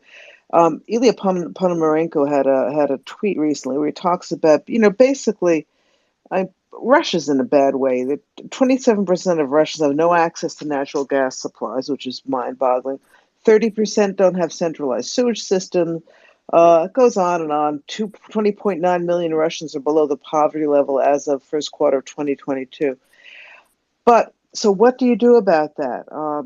Changing the economy would be very hard, especially since, with the sanctions and everything else. But what you need to do is you need to focus on the enemy that is coming to attack the perfect Russian nation. We have to save Russia by any means. And, he points out the talking points for Putin's electoral agenda for his upcoming fifth presidential term are gay people and their sexual preferences as a global LGBT conspiracy to destroy Russia. I don't know about you, James, but I know every gay person I know, it's all they talk about is how they're going to destroy Russia. So they have a point there. Joke, Moo ha ha ha! I'm going to yes, take over the world. Yeah. Mm-hmm. Yeah, exactly. And there's the perpetual imaginary war with the entire NATO and Ukraine. Same thing. Totally counterfactual, all this crap. The exceptionalism and the messianic role of the Russian people in history, which Eileen talks about a lot. all of this stuff. And then there was one other side thing that a lot of this reading this reminded me of that silly, well, it's apparent, I don't know if it's silly, but the story that they tell, it's supposed to be a Russian joke about the farmer whose neighbor has a cow and he doesn't. And I don't know whether it's a genie or whatever, but it's the setup. He gets the chance to ask to wish for something. Now, he doesn't wish that for a cow for himself. He wishes that the neighbor's cow dies. And this is just symptomatic of an awful lot. As long as we can make Ukraine more miserable than we are, then things will be all right. Anyway, with that, let's go over to Lexicon. Hi there. Hi, folks. Yeah, well, it's all very funny. That guy Daniel Orlean, who does some streeters interviews in Russian, he's in some town in Russia this week, and he asks people, "What's the most important or serious problem for them? Is it the state of their hospitals and roads, or is it NATO?" And a string of them say that it's NATO, of course. And then one lady starts saying that the hospital is pretty darn bad. It's a real barn, and they keep saying they're going to improve it, but they don't. I wonder when they are. They really should improve it. And so the interviewer says, "What about NATO?" She says, "Oh, yeah, well, NATO first." So anyway, true believers. And I was sort of thinking that the true believer narrative, that sort of a thing that would push back a bit, like it's fine that people are true believers. At any rate, they're able to say they are, and so on, and we're sure, I'm convinced. But on the other hand, you look at the profile of the narcissist, and the point is the narcissist can appear to be a true believer, but in that profile is the fragile narrative that the narcissist has to draw up to cover the fatal weakness. And if they didn't have that narrative, then all the other weakness and fallibility and insecurity of the person and the narrative itself would be laid bare. So I take these true, sincere beliefs with a big grain of salt myself. And I just wanted to mention two things that I've just been looking at online that are germane. I think Putin, as you all know, made another speech in the last couple of days. And I didn't read it anywhere, but Vlad Vexler, old buddy, has done a pretty nice 15-minute discussion of it that is one of his good ones. And he translates himself for us because he feels that Putin comes across a bit more of a caricature than he actually is in the translations that Moscow hands out. But he says the guy actually appears not only coherent, but even, has a degree of charisma, unfortunately. And this speech deals very much with Russianness, and then all the evils assailing it. And it's no longer much Ukraine. It is, as you say, the West and NATO and stuff. But so rather than, of course, the greatness of him as a redeemer, this speech leans very much on how Russia and Russianness will be the redeemer. Wexler points out that it's so amazing the way Russia can be oh so weak, and we're being wounded and we're the victim, and at the same time we're tremendously powerful and messianic, messianic. We will redeem the world. And just in the same way the West is terribly powerful and crushing us, and at the same time they're fatally weak. And so that's a theme in this speech, that the West is just falling apart and losing its empire. And so that, of course, is findable on YouTube as well as on X. And the other thing I just wanted to mention while we're still awake, that Tim Snyder, a very recent, I love hearing his most recent speeches. And so on that podcast, Ukraine the Latest, which the Telegraph does. They had a special that just aired last night. On the weekend, they don't do their normal podcast, but they've got an interview with Tim Snyder, and that's very fresh. He's just back from Ukraine, well, back a month ago or something, but he's got really timely comments, and just for fans of his, which everybody on the book club is, I thought you might like to go and look that one up. So it was just aired yesterday. Hey, Yeah. thanks. Thank you. Appreciate that. And the reason I'm jumping in so fast is because I have to go make an important phone call or else. And I don't want or else. I want to make the phone call. So goodbye, everybody. Have a great night. This is so interesting and so much fun. And Robin, thank you for being so good at this. I appreciate it. Lexicon, everybody who came up and spoke, I appreciate it. Arya, especially. You are a subject matter expert, it seems. So thank you very much to everybody, and good night. Good night, James, and thank you. I'm so glad we've been working together on this the last few weeks. It really has. It's really been great. Lexicon, I did hear that Ukraine the Latest with Timothy Snyder. He's amazing. I have never listened to anything that I didn't come away thinking, wow, I really learned something from that. Anyway, I also listened to there's a Ukraine History the Global Initiative, which is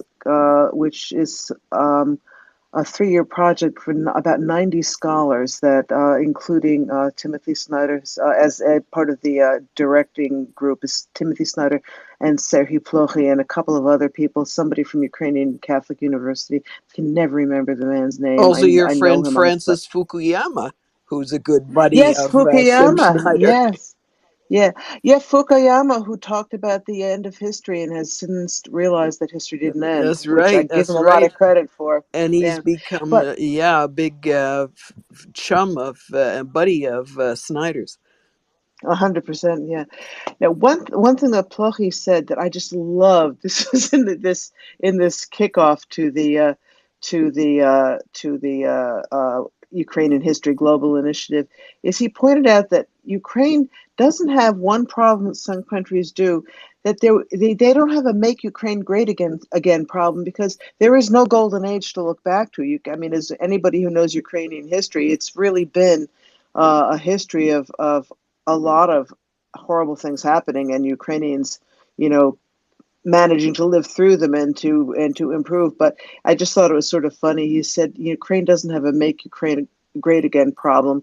It's all about improving the future, because that's the only direction to look in with Ukrainian history. And that may end up being a good thing. There is no nostalgia for the past, because the past is not something anyone would want to go back to. And with that, I'm going to welcome Prince Heather up. Nice to see you. Have we talked today? I don't know if we even talked No, today. and How I did don't that think we happen? did yesterday either. It's very sad. I don't know how that Oh my happened. God. Maybe we better get to some temporary co-hosts. We have to go off and have a schmooze before I anything. know. Well, no, I guess And we any can't do that. temporary to co-host, please be aware that takes about an hour to an hour and a half. At least. At least, at least. Um, I heard you ring for me. I heard you mention the extremist groups in Moscow, and here I Oh am. yes. Here I am. Yeah, Beavers. there's this lesbian who's dumping glitter all over the Kremlin, I believe, Yes, right? beavers over Moscow. Beavers over Moscow have arrived. Anyway, I'm gonna let you take the rest of the hands for book club because honestly, I'm sorry I have not read the book yet. I have too much other stuff to read, and I I haven't know that actually listened. feeling. Yes, go ahead. I just met a friend today, and I had recommended a book to her that I was in the middle of reading. I just handed it to her today. I said, "You take it, you read it." I've got like 50 other books. I've got such a pile of books to read. It's a good thing, but Anyway, let's go over to Dr. Made in the USA. What would you like to say? Oh, I haven't read the book, but my question was about President Zelensky. Um, I was just curious about what your thoughts were on his banning Christianity and the monks and that kind of stuff that we have heard here in the United States as far as he goes. Okay, well, what you've heard is a Russian talking point. There is no banning of any Christianity of any church in Ukraine. Ukraine is a pluralistic, democratic country that has freedom of religion.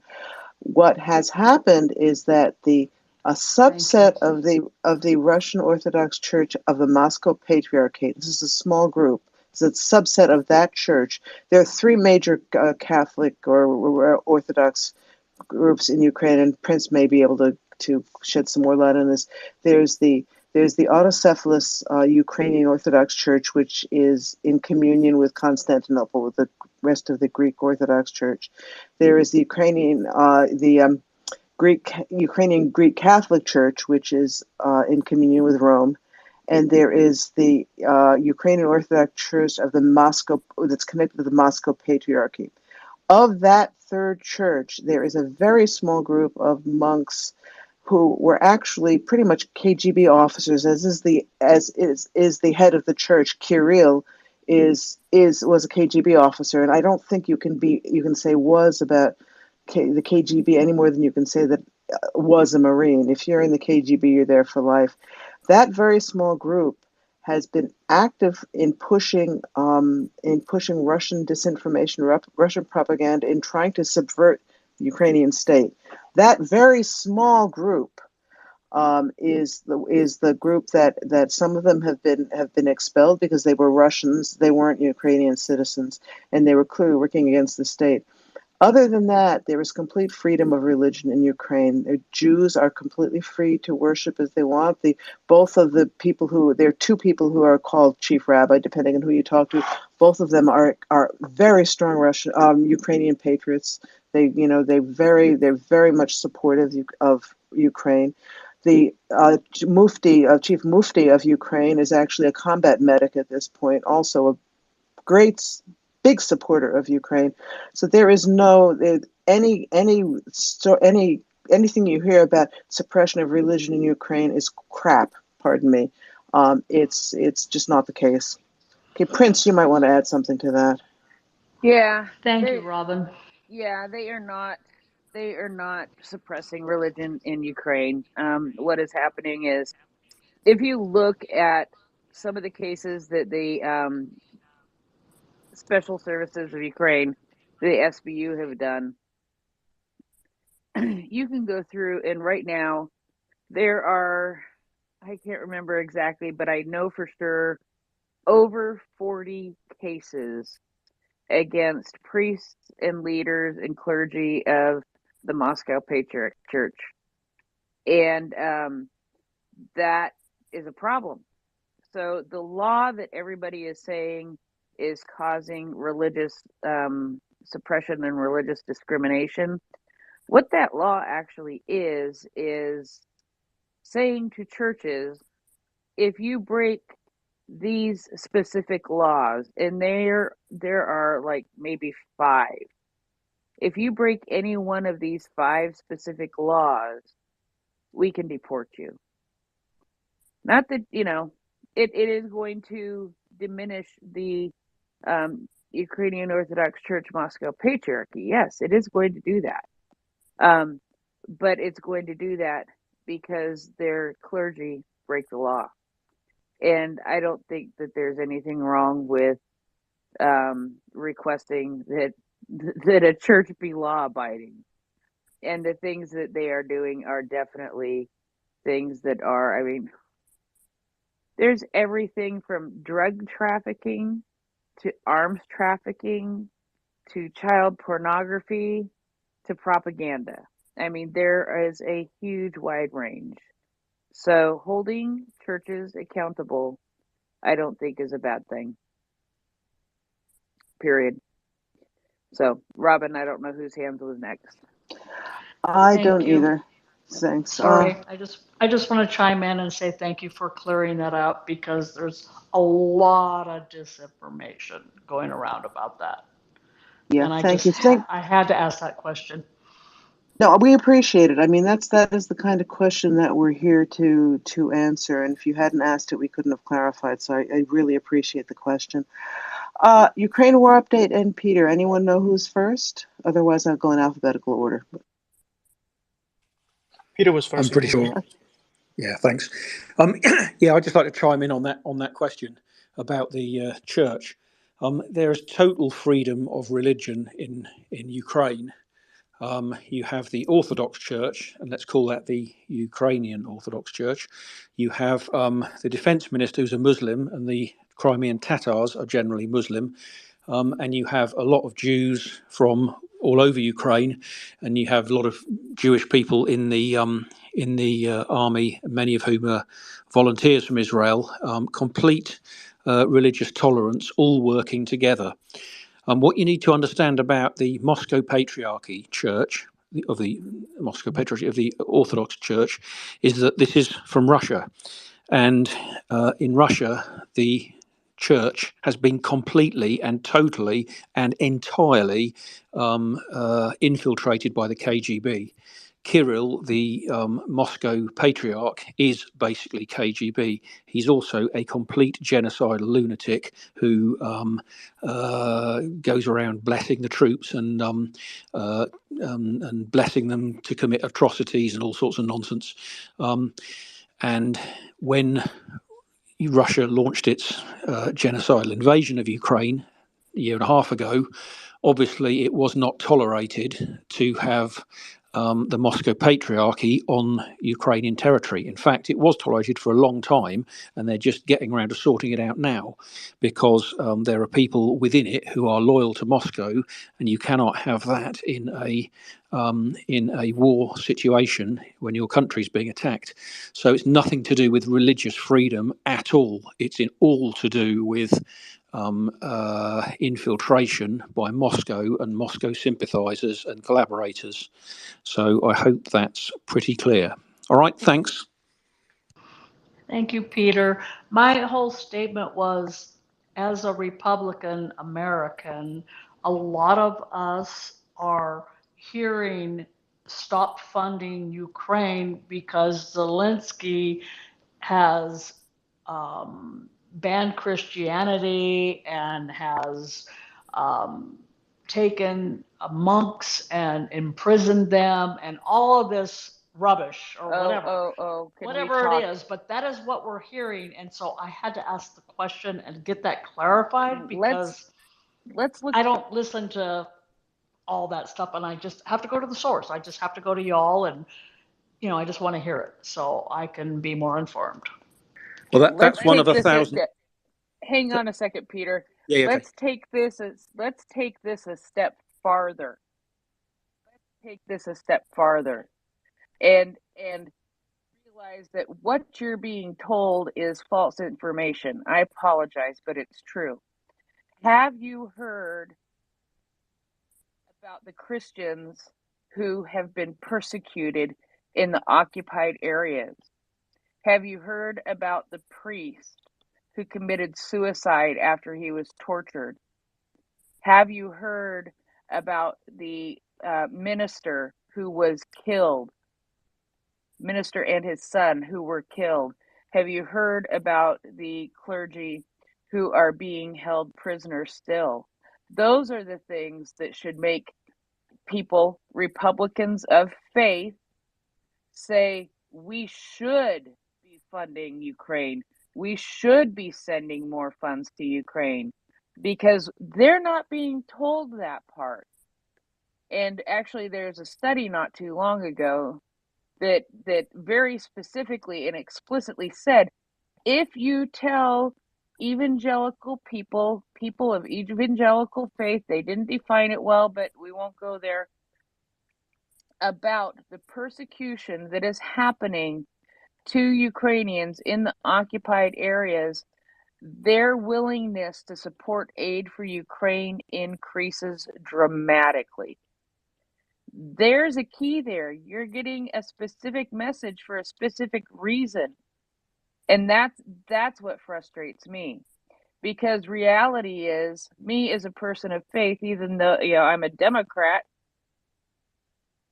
me as a person of faith knows that this is happening and that it needs to stop. Ukraine is being genocided, including her religious people.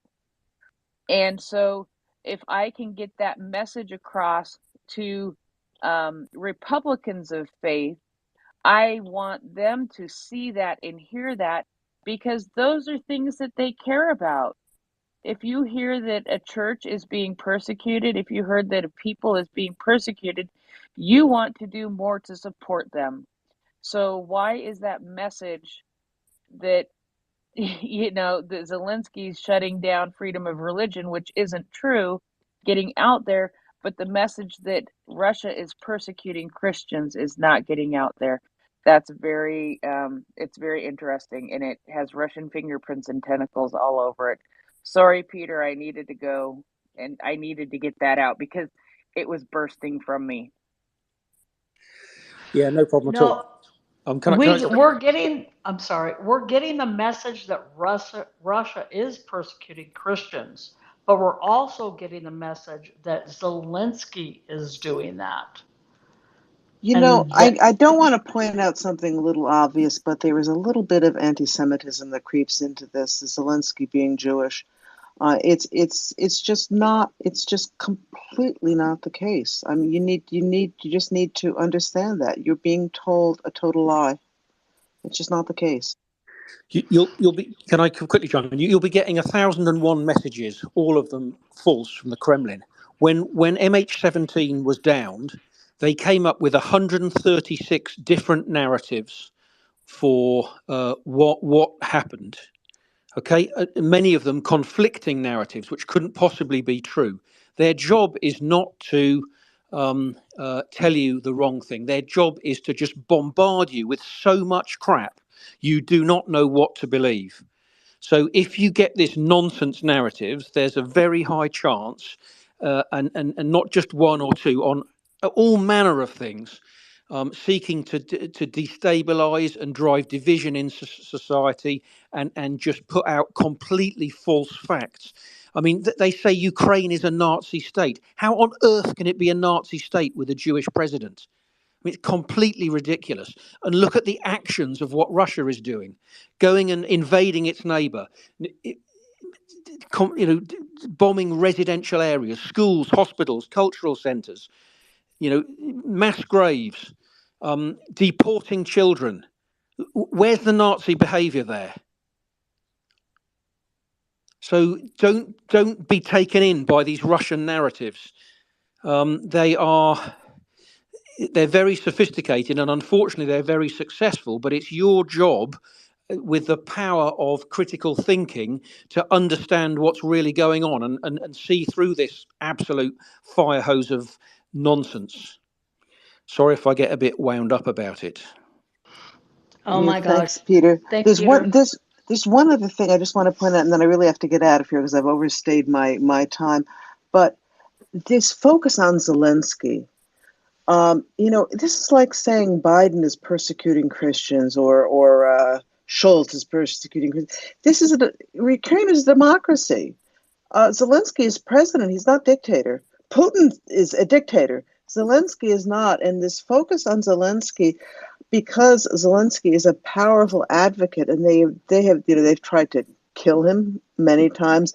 They've tried, they tried the Zelensky's the cokehead. Nobody bought that, so they try another one. So now they're trying this.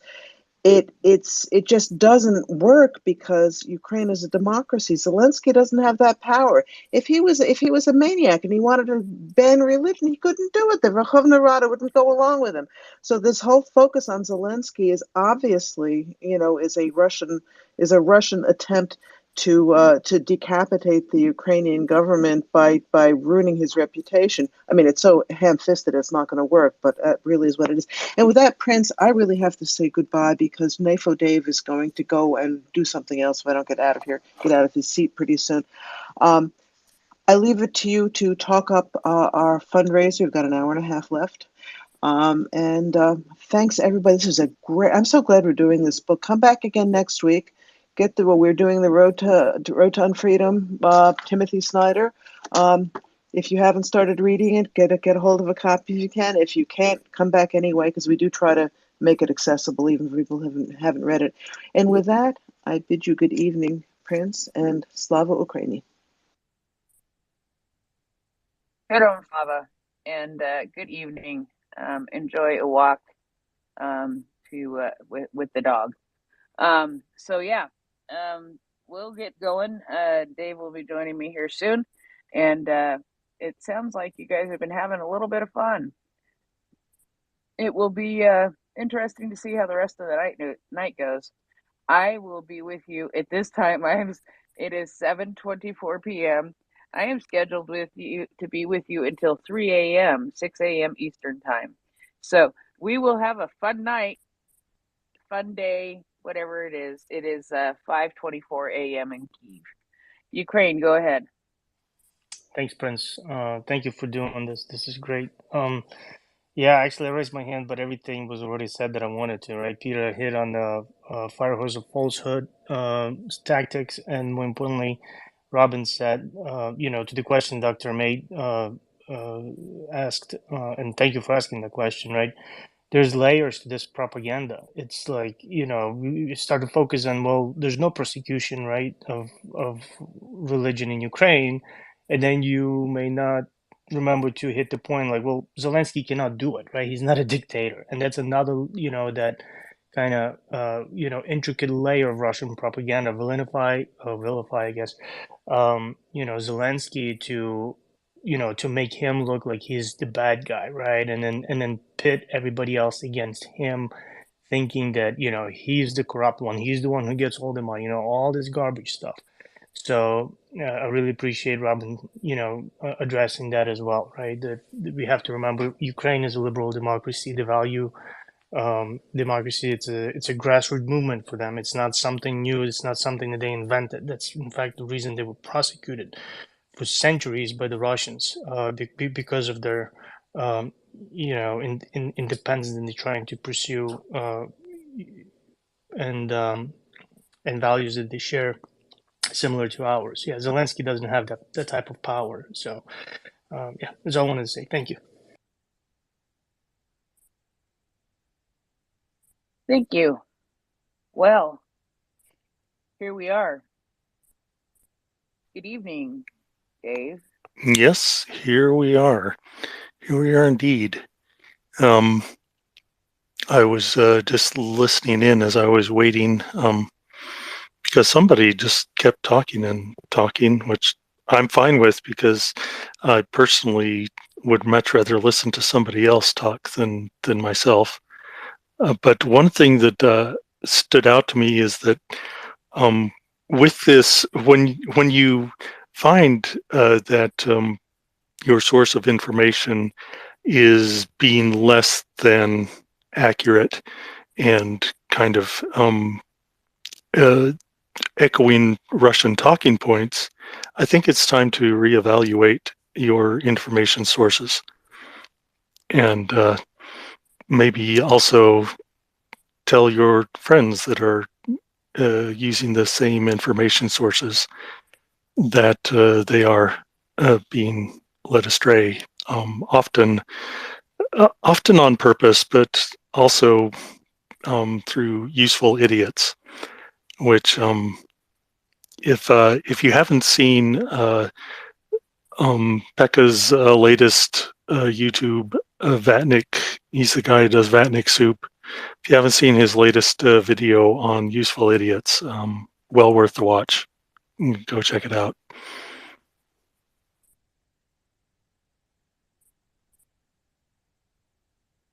You stop talking just when I'm in the middle of trying to change the title. Okay. Dave. Well, it's okay. That's okay. That's so, okay. I got one word done. Well, Yeah, as long as you get NAFO night shift in there, then we're good, right? I'll keep All talking. I got in there was NAFO. Okay. Well, I'll keep talking. There was NAFO. I'll keep talking. Okay. We have it's been a week since I was on here. It seems like I'm just going to be stuck doing the Sunday nights. So but I do miss all y'all, and glad to be back here. Some of we have a currently we have a fundraiser going on. It's been going on all week. I believe it's ending in a couple of hours. That is for a bringing back the kids, orphans, uh, or kidnapped kids from Russia. Russia has, as part of its ongoing genocide in Ukraine, has taken um, several, at least according to Russia, they've taken several hundred thousands of kids. I'll I'll just say that it's probably a large amount. In the hundreds of thousands is quite possible. The problem is that because Russia just kind of wholeheartedly came in, occupied parts of Ukraine, then took the kids without records or other things, distributed them throughout Russia, adopted them without illegally adopted them to different families in an effort to erase their Ukrainian heritage. It's hard to put a number, but I believe Yale and Harvard have started a project trying to quantitate that. And so this fundraiser is raising money for a specific organization, which I am absolutely blanking on. Save me, Prince. What's the name of them? Orphans Feeding Foundation. Yeah, I think OOF. OOF, but I can't remember what the OOF is standing. OOF is because I just forgot it, so I'm going OOF. Off. Orphans Feeding Foundation. Yes, the Orphan Feeding Foundation. We are raising money for them, and so as with all of our other fundraisers, all the money that you donate goes directly to the foundation. We are a 501c3, so that if you are a U.S. citizen, you can get a tax deduction for your donation. Also, many companies will match your donation if you are an employee, because they'll get a tax deduction too, and companies tend to like those kind of things. So find out if your company that you work with will match your donation, and then you can double it. Anything I missed there? I'm sure there was. No, I think we were going to midnight Eastern time, so that is an hour and a half left. And so it is a good time to get your donation in. And that will be, I think, the cutoff for tonight. And so I'm rather excited about it. Yeah, I'm rather excited and happy to see how well it's done. I am too. We've been getting some information back from a couple of our last fundraisers with demining equipment, and I heard War Dog go on earlier talking a little bit about the hearing hearing protection and audio stuff that we were helping him with. Both of those were very well funded and got quite a bit of equipment. So when you donate here, it goes straight to Ukraine, and you can rest assured that we'll give you updates as the information comes back. Sometimes it takes a while because of logistics, and also some of the things like the hearing was for special ops, and so some of those things we can't really necessarily broadcast what's going on with those, because they are confidential, and we don't want the Russians to know, because Russians do listen in on this channel. Hi. Yeah. And hi, Ivan. How are you doing tonight? Yeah. I actually, yes, for all our Russian listening audience, I do want to mention that, right now, actually, all donations are being matched. We have a very, very generous donor who has decided that they are going to match every single donation that happens during this. So your $5 donation will be $10, and your $10 will be $20. So that is just another thing to consider as we finish out this donation drive for the last hour and a half here. That every donation is going to be matched, and it is going to make it's going to make double the difference. That's what we forgot, Dave. Oh, I wasn't sure if they were still doubling the. They are. I, They are. The entire time, everything we have raised in the last 2 weeks for the Orphans Feeding Foundation will be matched. This is an anonymous donor who is doing wow. this in memory. Yeah, this is an anonymous donor who is doing this in memory of their mother. Well, So that's wow was right, yeah. right? So we've got an hour. What you said, an hour and a half left? Yeah, about an hour and a Yeah. half left. Okay. Well, let's see what we can do with that hour and a half. I mean, too bad we don't have whiskey in his frogs that we can name frogs for. But we'll come up with something else. Araya has been waiting, I think. How are you doing tonight?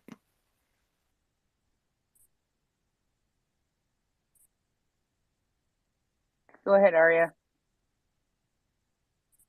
I'm sorry, sometimes my screen freezes and takes a second, and I have to click it a couple of times before it will load back on.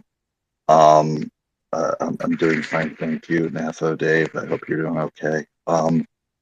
I just wanted to say the Russian government put out an official figure of 700,000 children that have been taken from Ukrainian territory to Russia.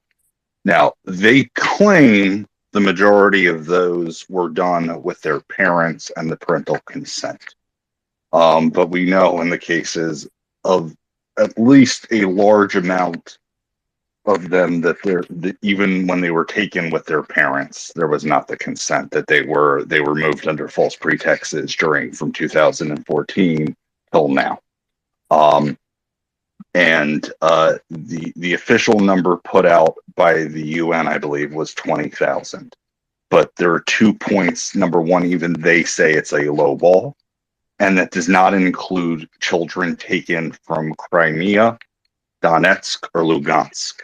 And it's very important to remember that, because there were hundreds of thousands of children in those areas when Russia took over, and the Ukrainians do not have the ability to do the level of research and documentation needed to prove where they all went. But there have been multiple stories that have come out and have been proven about what has happened to people in those areas. And the numbers of children that have been taken are like legitimately taken without parents, without any contact, illegally committing genocide, are at least, in my opinion, over 100,000. Probably between 200,000 and 400,000, and then probably a couple 100,000 people with their families, on top of that were moved in order to repatriate them to Russia illegally and force integration, and build back up population bases in areas in Siberia and stuff. Thank you.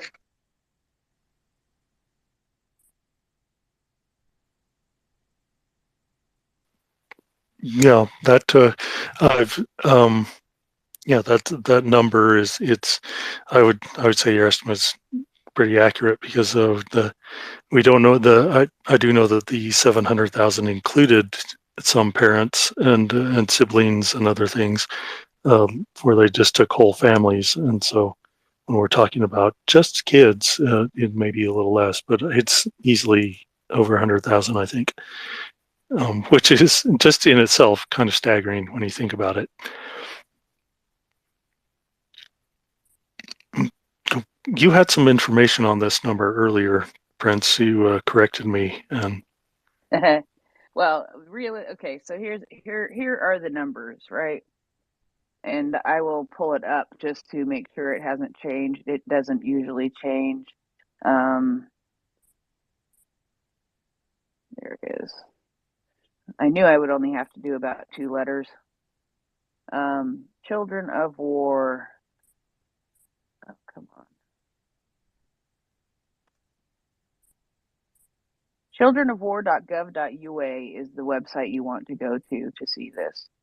Yeah, 19,546 is the official number that Ukraine has been able to identify and verify those kids. According to the National Bureau of Information, according to data from open source voiced by Russian Federation, it is 744,000. Yeah, so there's a vast difference in the numbers of that what Russia says and what Ukraine is able to verify. I think the number is probably in the hundreds of thousands. I can also say that 2,440 something. Give me a moment to pull it up. I can also say it's over 2,000. 2,442 children have been taken to Belarus. Also, they go through Russia. They go from Ukrainian occupied territory through to Rostov-on-Don and then to Belarus. And so, how many kids have been taken to Russia? How many kids have been illegally deported to Russia is really an unknown number. And as Miriam pointed out to us, there's a couple of different categories. There's categories of kids who have been transferred, and that those numbers, I don't know for sure, but those numbers are looking at kids who have been transferred within the occupied territories. And then there are the children who have been illegally deported to Russia. And of course, now there's this other category of kids who have been illegally deported to Belarus. Belarus claims that they have returned those kids, but Yale, not a rather respectable organization, rather respectable place. Yale cannot verify any information that children have been returned. So, the number of kids is really a mystery. We don't know the answer. But what I can tell you is 387 have been returned. Only 387 have been returned. And that is nothing. Nothing.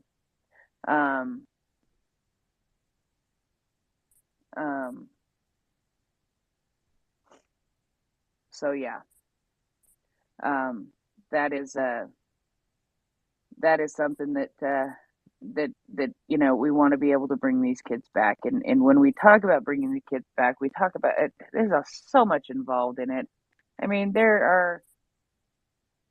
I think that I read that I can go and find it, I'm sure, but in the return of Bogdan, who is the most high profile case lately, 17-year-old boy who tried repeatedly to return himself to Ukraine after being illegally deported and was denied the opportunity multiple times. Finally, he and his attorney made an appeal to President Zelensky, and who was involved in returning Bogdan. We have the president's office. We have the organization Bring Kids Back UA. We have the government of Qatar. I also recently read the Vatican was involved. And Orphans Feeding Foundation was involved in bringing him back. That's a lot of people to bring one kid back. He had already received his summons. He had already had to go to the conscription office and go through his medical. He was turning 18 on November 19th, and they were able to return him on November 19th. Oh, I guess Belarus was involved also because he went to Belarus before he was able to totally become free. So he was transported from I don't know details of how this happened, but he was transported from Russia to Belarus. This is the only thing I know, and then made his way to Ukraine, and was safe, and he is safe now. I actually haven't gotten an update. I haven't asked for an update I believe the guy needs some privacy. I think that there's probably journalists and people all over the place wanting to have information about him, but I think he needs some privacy and he needs some time to adjust. But I know that he's back. I have seen pictures of him, and it was actually rather fun for me when we were getting this organized, getting the fundraiser for this organized. I knew, I had read about Bogdan and I'd been very interested in his case. And, I'm sending messages to Miriam about details about the fundraiser and things like this. And all of a sudden, well, it wasn't just me, it was some other people also with Mriya reporting. All of a sudden, she sends a picture of her with Bogdan. It was the day he was released and they were together. And I was just over the moon excited. So yeah, that was a pretty special moment, and I was really excited for her because I know how much it means to her to return a child, and the woman is all over the place, looking for people to help, looking for governments to help. She then went to Brazil to talk to senators in the Brazilian government about helping to be intermediaries to help return Ukrainian children home. So they are doing good work. Now let's talk about the cost. Realistically, how much does it cost to bring a Ukrainian child home from Russia? I have no clue in the long run, but I have some things that give me a clue that it's not a cheap venture. There are very few places where you can cross. There is, okay, let's put it this way. There is one location where you can cross from Russia into Ukraine. One location. And it is a humanitarian corridor in the Sumy region that is not used to return children at all. It is not used to return children at all. I'd have to look it up again, but they get a small number of people coming from Russia into Ukraine for humanitarian reasons every day. And there are shelters and things set up where that is concerned. So that then leaves other land borders through Belarus, Latvia, Lithuania, and Estonia. So think about that. You are, say, in Kharkiv, and you finally figured out where your child is that has been deported to Russia. Okay, so now you've got to figure out how to cross the border from Latvia, Lithuania, or Estonia. So you work with one of these organizations and you get in a van and you start to drive and you drive and you drive and you drive, or Belarus is another option. So you drive all the way through Ukraine, through Poland, into Belarus or Lithuania, and then maybe have to go into Latvia or Estonia, but one of those border crossings, of which some of them are no longer available for crossing to Ukrainian citizens, by the way. Russia has closed. I have to look up which one they left open, but I think it's actually Latvia and Estonia are both closed. Ukrainians cannot cross the border there, so now you're talking about Lithuania or Belarus. So you may have to go through Belarus, which can't be a fun venture either, in order to be able to cross the border into Russia. Okay, you get there. Then you have to get documents translated. You have to stop somewhere along the way and get documents translated so that they're understandable, so they're not in Ukrainian, but all of this proof that you will have had to have gotten in order to even make this trip. And so then you can then proceed maybe to where the child may be, or they have to bring the child to Moscow. Or in some instances, you have to do this big, huge semicircle. You have to create this big, huge backward C, because remember, you started out in Kharkiv and you went all the way around through Belarus, and then all the way through Russia down to, you're about 5 hours or so away from Crimea. Now, this is an experience of a grandma who is going to get her granddaughters back. 5 hours away from Crimea, and they were stopped and they were interrogated. The pressure and the stress and the strain from that trip and that lengthy interrogation, shortly after it was over, Grandma collapsed on the sidewalk, had a heart attack, and died. Despite their best efforts, she died, and her grandchildren, were not able to be returned with that trip. I believe one of them has been returned now, the other has not. Another instance, um, this was also another grandmother, goes to Moscow, has all of the paperwork and such all set up, all ducks in a row and everything, and proves that this is her grandson. And they say, "Oh, we want a DNA test." Couple $1,000 DNA test. And then, "Oh, well, you've got to wait here in the Moscow area while the DNA test is processed. So now you have to figure out how to support yourself for 70 days, 70 days, while you wait for that DNA test to come back." Those are all expenses. You think of all of the expenses that can happen along the way. So you know what? If we can help to get people to be able to get their kids back, their grandchildren back, their nieces, their nephews, their godchildren, their siblings, because reality is there are times when these kids are orphans and it has to be somebody else in the extended family who comes to get them. They're orphans because the Russians have killed their parents. There are times when, for example, another girl whose story I've read, I can put this one up in the nest. I think I have it close by.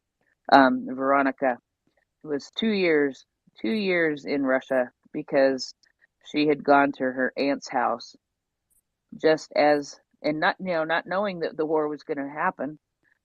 Went to her aunt's house, and then the full scale invasion happened, and the aunt ran out of some medication. She had really bad pneumonia, and so they had to figure out how to get some medication. And the only road that they could exit the Sumy region was to Russia. Now the girl, of course, had to end up going with her aunt, but ended up being there for 2 birthdays. And anyway, the mother could not go. The father was fighting. The mother could not go and get the child back. Why? Because the mother had been in the military. The mother had previously been in the Ukrainian military. So if she would have crossed into Russia, she would have been dubbed a war criminal and immediately arrested. So the grandma had to go get the girl. So anyway, I know that I have just really gone on way, way too long, but I wanted to give you some examples of some of the challenges that people face when they're trying to get their children back, their children who have been illegally deported or deported under another way and are not being allowed to come back to Ukraine. And you can just imagine all the money associated with making this happen, and it can pile up. And I think that I will stop, but also think about things the kids need when they do return to Ukraine also, because those are some of the costs that are associated and some of the things that can be covered, and make it easier for families to get their children back. Dave, stop me from talking. Well, I was sure. I would point out also that one thing that we have has become painfully obvious is that Russia it isn't just that it's got corruption that is corroding the system. Corruption is the system; it's the entire system, and so when you're talking about money, you have to throw in bribes there too, because that's how Russia functions. It functions on bribery. It functions on corruption. Everybody is a grifter. Um, and also, as far as the DNA tests, I wouldn't be surprised if maybe problems, air quotes, happen, and they have to redo it or something like that, so that whoever is proposing that they are doing the DNA testing probably wants to make a little money on the side there. So they'll have an accident and, oh, you need to pay us some more thousands of dollars because, science. Um, I don't know if I would put any stock in those. I think it would be maybe, I don't know if there is a way that they could have the genetic test done outside of Russia. But I don't know if Russia would then accept it or not. But Yeah, I just don't know about that. I don't know. I don't know about that. But that's, that is a good point. That is a really good point. But it's yeah, I do know. I believe the Netherlands is paying for some of the genetic testing, some of the DNA testing. I know that they get donations from all kinds of places. They have taken kids to the Netherlands. They have taken kids to The Hague for meetings and presentations. Miriam has gone with Dmitry Lubinets, who is the ombudsman of Ukraine, has taken them together, along with Daria, whose last name I can't pronounce, um, who is an advisor in the president's office. They have had kids speak at The Hague about their experiences of being in Russia and what they went through while they were deported into Russia, and what their journeys coming back were like. They did that not too long ago. I believe they did that in October, either in September or October. They did that. And if you look at Orphans Feeding Foundation, if you look through their page a little bit, you'd be able to find information on that. Same with I believe it's actually on the president's website, also on the website of the president of Ukraine, President Zelensky's website. This makes me think I should maybe I could do a kind of fly-by-night genetic testing for Ukrainians in my lab. We have all the tools, just don't have the certification because that's not our specialty. Yeah, I know. You probably play with DNA for entertainment value. It has lots of entertainment value. It's there's a whole bunch of things you can do with those little 4 letters. It's really, really amazing. So this is not surprising. yeah, but, it does take a certain amount of geekdom to really get interested in it. Now, okay, so as we say, we spend, a lot of time talking about military things on the Mriya Report. I spend 3 hours on Friday nights talking about genocide on the Mriya Report. And I spend 3 hours or more on Saturday nights talking about the SBU on Mriya Report. Sunday nights, we tend to drift into medical information and information about rehabilitation with disabilities that people are incurring because of this full-scale invasion. Now, Dave, I asked you a while back if I can ask you something very specific, and I don't think I've ever gotten a chance to. But one of the things that we have talked about on and off is the adaptations that people have to make in work environments. And I have talked previously on a Sunday night about funds that Ukraine is providing to employers to make adaptations for their work environments so that they can hire people with disabilities, people with people who are now in wheelchairs, or people who may be visually impaired or hearing impaired, or any number of things that may have happened due to injuries that they acquired in this full scale invasion. Now, when I was getting to know Dave a little bit, he might not know this, but I Googled him at one point. and I found an interesting article about him. And Did you also find out that I'm a semi-famous singer from Australia? no, I did not find that out. I didn't find Or that that out. that I'm a very decorated vascular surgeon? Yeah, I did not find out that you were a vascular surgeon to rats. I mean, Well, that's I I won't get into it, but that is it has caused no amount of confusion in my professional life to have another David L. Gillespie that publishes in the same neurosurgery journals I do.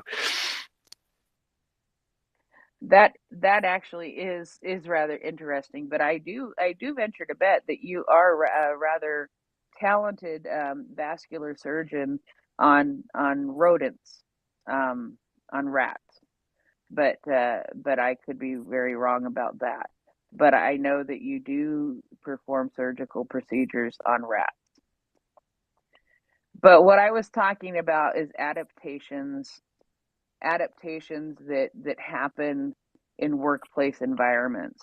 Now, we have mentioned many times that Dave had spinal cord injury, and Dave uses a wheelchair.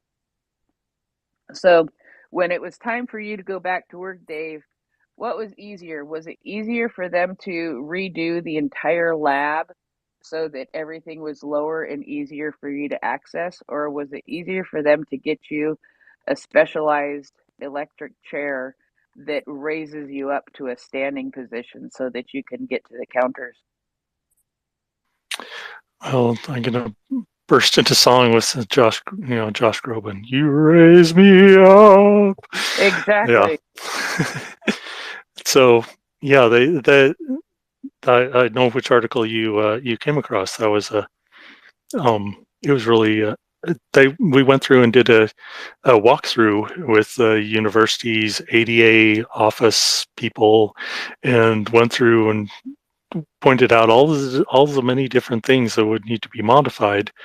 And it was quite a bit, and it would have been quite expensive.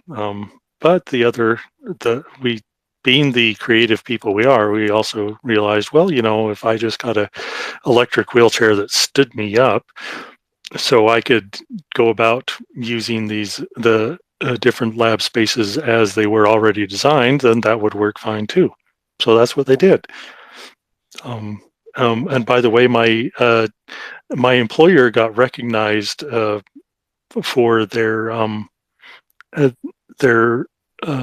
ADA adaptability and different things that they did by the governor for being a disability friendly work environment, and they got a nifty award for it. But that is really cool. I have seen some of those standing wheelchairs, because you do sort of go from a sitting position into a standing position, and they can be those are rather cool, and I think you probably enjoy it as a toy too. You may have a little bit of fun with that. Actually, I don't really use it that much as a toy, because it's $30,000. So it's kind of expensive toy. Well, yeah. Which also opens up the when we talk about the different adaptations that Ukraine is going to need to make for all of their disabled veterans and people. It's not cheap, because there's no because economies usually work in scale and mass production, and so you don't have that advantage with this kind of equipment, and so it's always extremely expensive when compared to, say, a car or something like that is much more complex. This wheelchair is the same cost as many cars, and it's far less involved in the construction and stuff that it takes to build it. But just because they're done on a much smaller scale, they cost a lot more.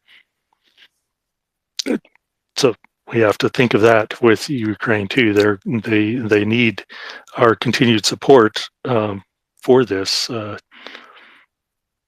it's a you sent me I think, was it you, a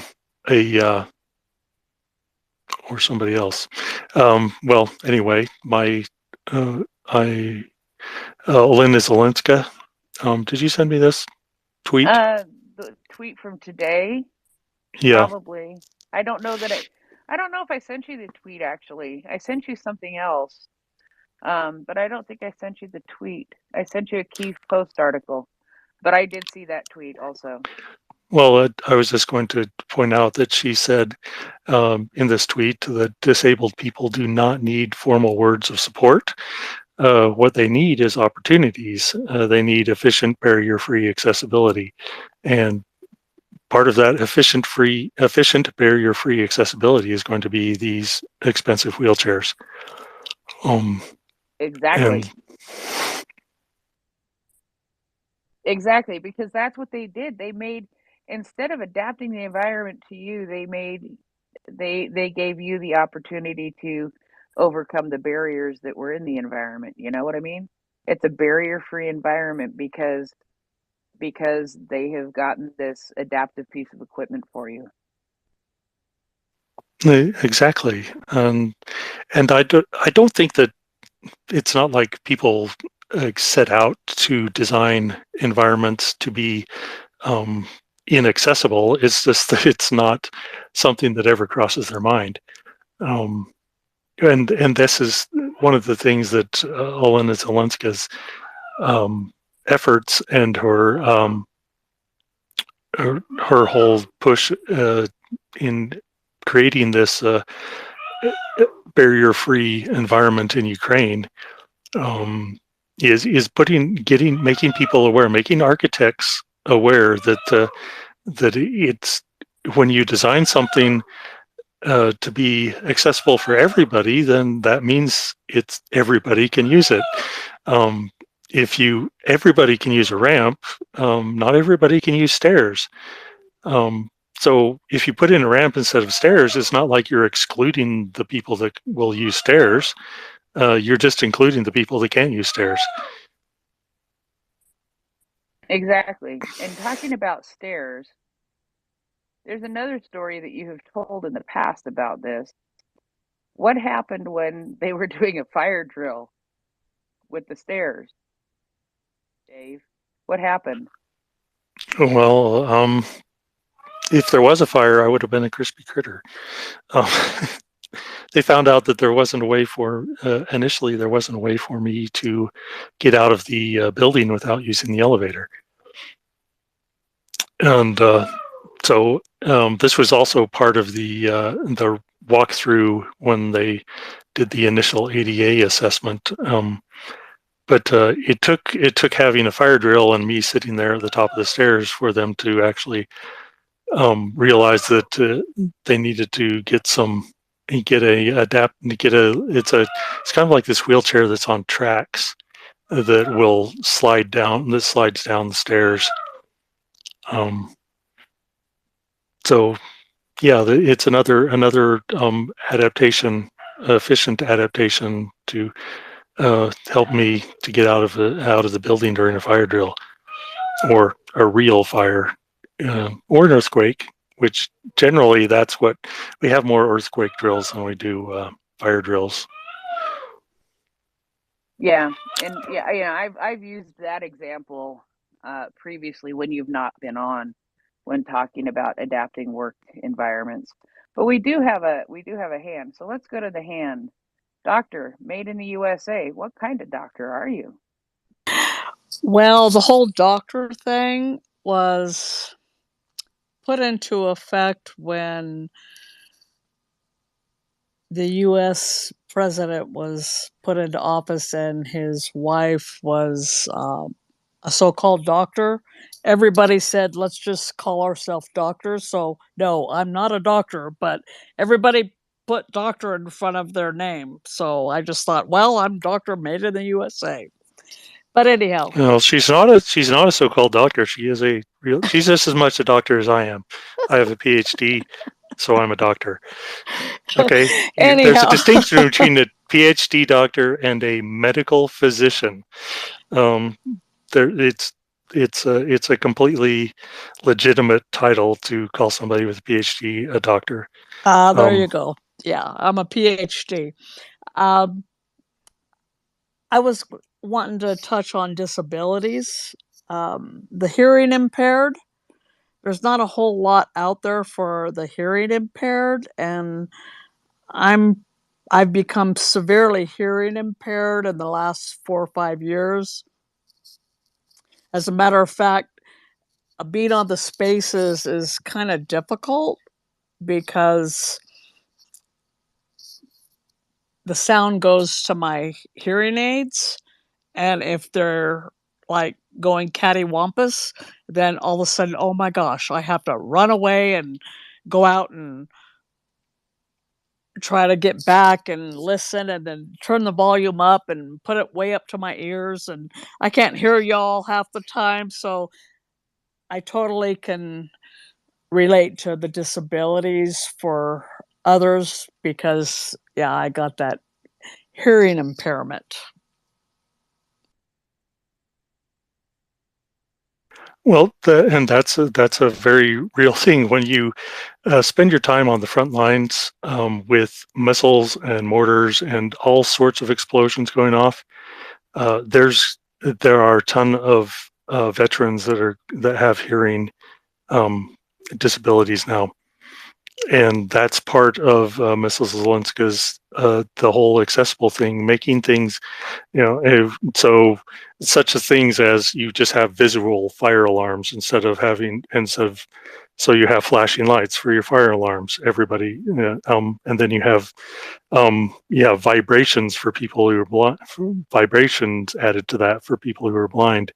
um, it's these little things that people don't think about until you probably didn't think much about what it's like to function in a world that you can't hear until you can't hear. And then uh, and a lot of people are going to end up in your same situation through no fault of their own. It's not like they brought this on themselves. And so we should do our best as a free society to make that society accessible for everybody so that everybody can determine, they can take control of their own life. They aren't at the mercy of an inaccessible society.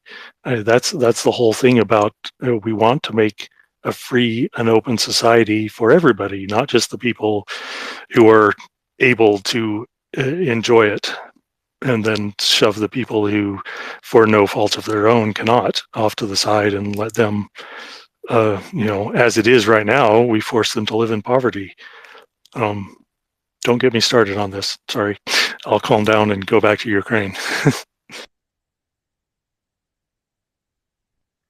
Calming down and going back to Ukraine is okay. I did send you, yeah. What made me think about this and want to bring this up tonight, um, actually came from an article that I read today.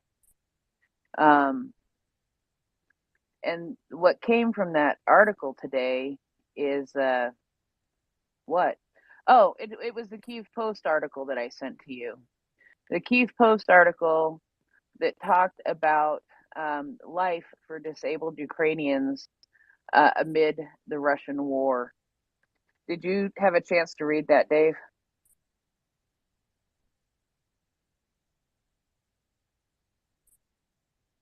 Okay, Dave is speaking.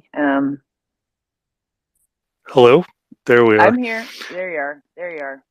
I was pulling a Heather. I was talking to a muted mic. Yeah. Yes. I do that sometimes. But did you have a chance to read that article? I did have a chance to read it about Alexander, double amputee. Yeah, it's um, a very good. Did you say you put it up in the nest? If you didn't, you should. I haven't. I will. I will actually. I didn't even find it in a tweet. I found it on the Kyiv Post. I will see if they tweeted it out, and if they didn't, I will tweet it out. Um, And so yeah, I'll get it up there. Yeah, this is But you Alexander. share your thoughts. Share my thoughts. So, background on Alexander: he was just resting in a trench between assaults when a missile hit by them, crushed both his legs. Um, he he said that they were just held on his toes, his feet, and were okay, and then there's nothing except bone and smashed meat and some clothes mixed in with that, between his knees and his feet. So they ended up, after a few days, they ended up amputating both of his legs. And he talks about this, that after that, he was worried when he first saw his legs. He knew that it was probably not good, and that he was worried that his legs were going to rot, being that he wasn't in Russia, where they let I have a lot of reports, people that their legs are amputated because of poor hygiene, and not for they could have been saved, but he was not in Russia. His legs didn't rot, but they were not able to be saved. So before he got gangrene and got blood poisoning and also all the complications that go along with that, he did. He got his legs amputated, and then it took 2 months to get his first prostheses after that, because from all reports, Ukraine is doing an admirable job, but the sheer number of prosthetics that they need is overwhelming the system. And we have talked about this many times previously, that there are a lot of international agencies and companies and people, individuals moving into this space and providing prosthetics, but as of yet, it is still very far behind. So he waited. He used and during that time he was using a wheelchair, and he was, as I can attest from myself and from almost every other person that has suddenly become a wheelchair user. You realize just how inaccessible the world is, and how it has been designed for people that can walk through, as I pointed out earlier, through no fault of the people that designed it. They just didn't really think about it. They obviously did not use a wheelchair. They would have thought differently. So he realized that, he pointed out, he couldn't travel around freely around his city, which is something that I've encountered. There's a lot of buildings that I just can't go into anymore. I liken it as to somebody living in Jim Crow South, though I do realize Jim Crow laws were put in place on purpose. My inaccessibility problems are usually not on purpose. So, but the analogy still holds. I have my own entrances to buildings sometimes. Some buildings I can't even get into. I have my own bathroom stalls that I have to use. I have my own drinking fountains, my own spots on the bus that I have to use. So it's this systemic ableism and building it into the system that is the same as with the different laws. Jim Crow laws, those were systemic as well. So he ran into that,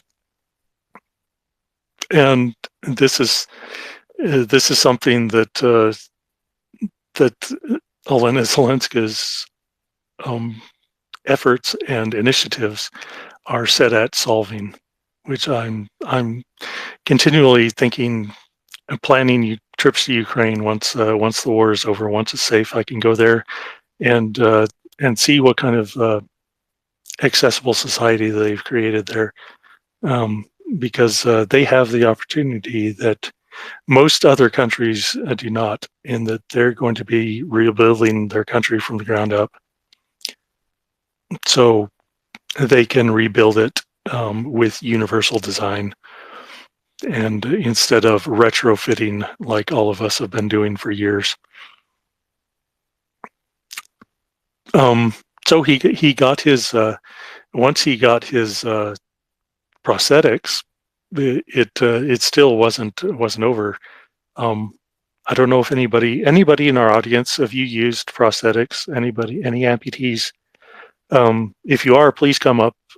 We would love to hear your experience in getting a prosthetic, having it fit, having to train yourself to use the prosthetic, having to adapt your skin and the socket to fit onto whatever limb that you're replacing, because it takes a long We time. It's very painful.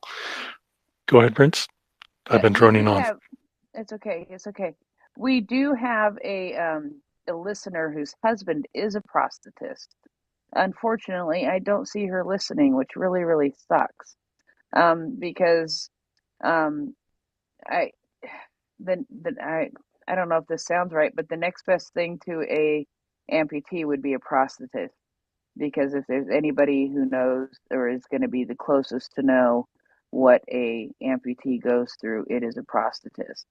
And realistically, as you said, it is an extremely painful process, and it is a process that takes a lot of time. It takes a lot of time to get that stump used to having that pressure put on it with the legs, especially. And it takes a lot of time, because then the shape of the stump will actually change, also, won't it?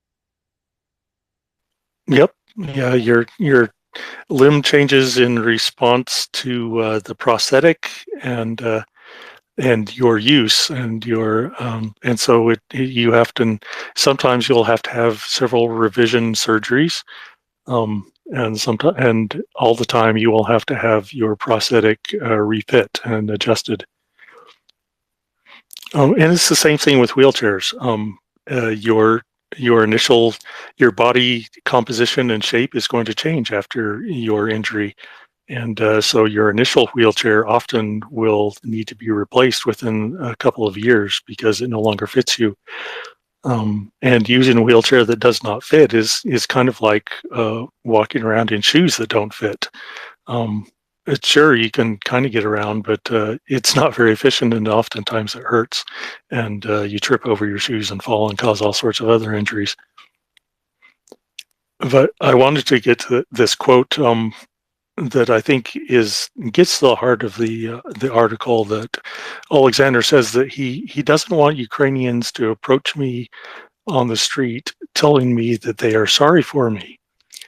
Or rather, I want wounded soldiers and disabled individuals if, to feel like they have a place in the society.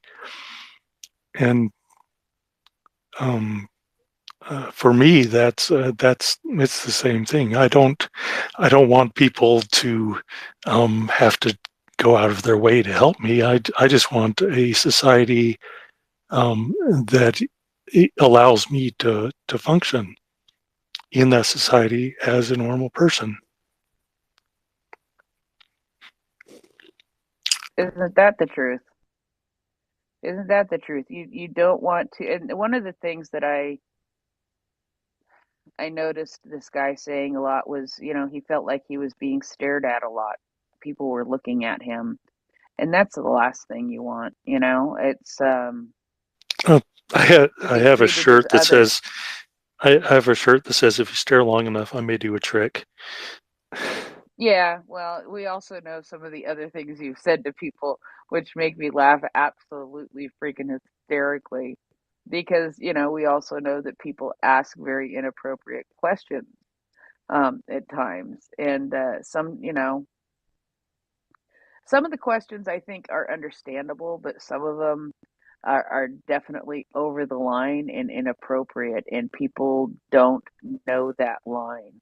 And I think I've told you, many times, And you are unique in that not only are you a person who uses a wheelchair because of a spinal cord injury, but you also have a son who is who has disabilities, I guess I'll say, who is not a typical child. Let's put it that way.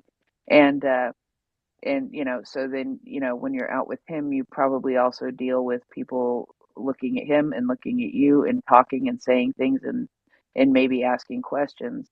And I get the strange. My life experience has been that I have been exposed to people with who are disabled for most of my life. I grew up with a developmentally disabled deaf guy. I grew up with a girl who was Down syndrome. I grew up with, these were just people in my everyday environment. And to me, it was, not a big deal. I learned a little bit of sign language in order to make the guy who was, deaf, happy. And, I always treated the girl with Down syndrome as if she was just another one of my friends. And of course I figured out the things that would always make her laugh, because I'm sorry, there's nothing better in the world than making a person with Down syndrome happy and to make them laugh. That's just one of the many joys in life. I would say that it doesn't matter. I think that's one of my joys in life, is making anybody laugh. Well, yeah. Well, there is that. There is that. This is very, very true. It doesn't have to be separate like that. But even going out into the store and things like that, and I will run across somebody who has a child with them in a wheelchair, and I'm always very careful with any parent to say, is it okay if I say hello to your child? And then, when I say hello to their child, as if I'm going to get a response from a typical child when I know that I won't, the parent just sort of looks at me and says, thank you. They don't want their children to be treated any different, just like you don't want your son to be treated any different, just like you don't want to be treated any different than anybody else somebody might meet on the street. And that was one of the things that I think he pointed out in this article was, people aren't quite sure at times how to greet him or how to approach him on the street and how to treat him. And I know that is all over the world. That is something, but I'm hoping that with the awareness that Mrs. Zelenska has, that they are going to be able to do something to make people aware that, you know, you don't sit and stare. Talk to them like they're just somebody else that you meet on the street, right? Yes, that's one of the things that the tweet that she sent out. This was she talked at the National Forum for the Rights of People with Disabilities, and that's a forum. Ukraine is producing a barrier-free guidebook that's going to be.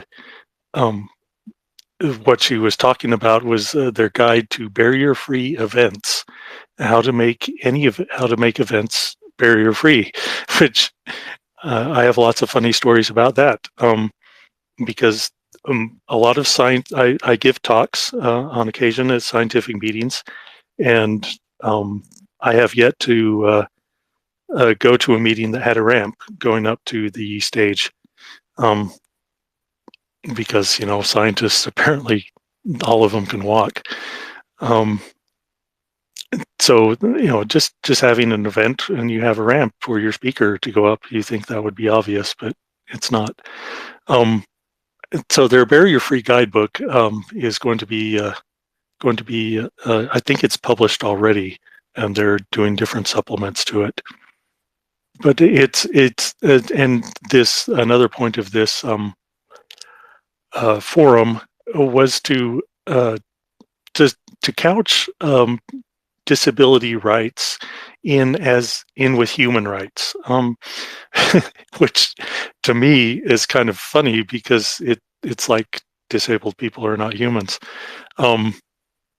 But yeah, the rights of access are human rights. They need to be couched in the same conversation with other human rights, and not just stuck on and not talked about as separate. That we humans have the right to access public buildings.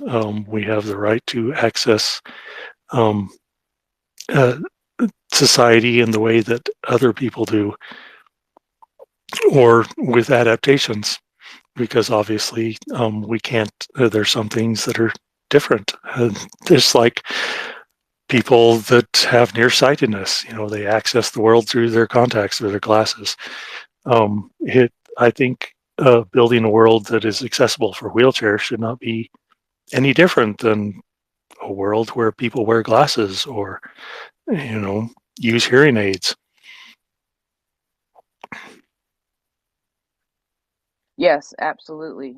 I would like to have well, I'd like to have the windshield on my car set to my prescription so that I don't have to wear glasses, but that's pretty unrealistic, I think. Yeah, that would be. I mean, you might as well just wear the glasses, right? Probably cheaper. Probably cheaper. Thanks to a listener who has become a friend. I decided to take the plunge, and well, I had decided to take the plunge and buy glasses online for the first time in my life with this new prescription that I got. And somebody said, "Have you looked at this site?" And I didn't, but I got two pairs of glasses for like half the cost of another pair of glasses that I had ordered on another site. I canceled the other one. And yeah, I've never owned two pairs of glasses at the same time.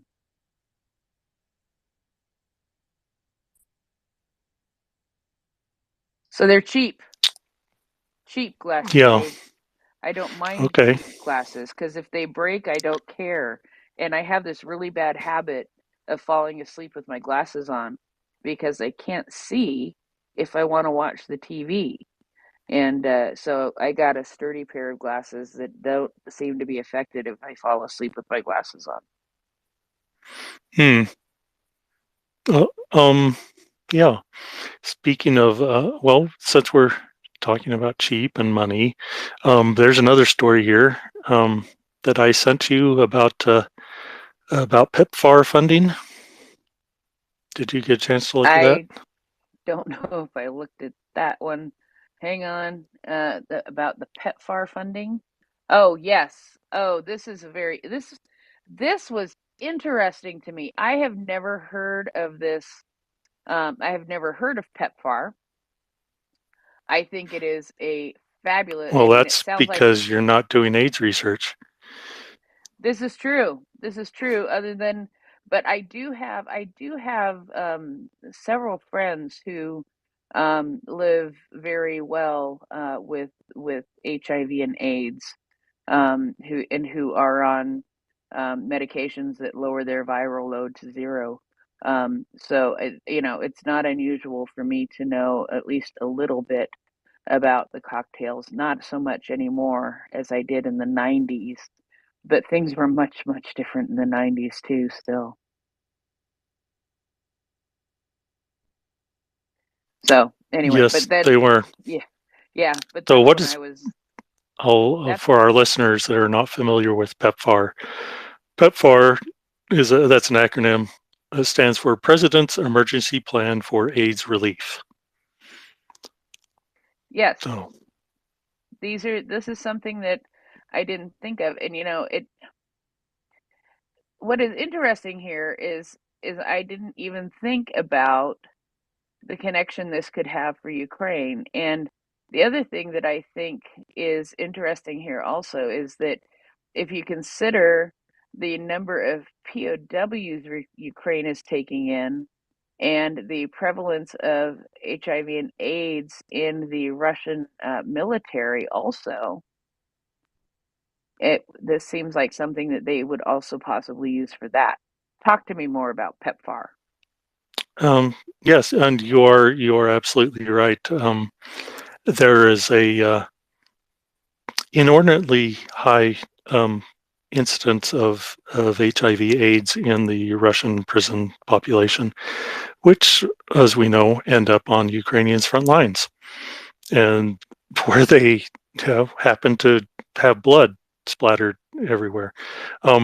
So spread of HIV has become an issue on the front lines, which is something we don't really talk about. But as you, I'm sure, as anybody who has paid any attention to this war, there is a lot of blood to go around.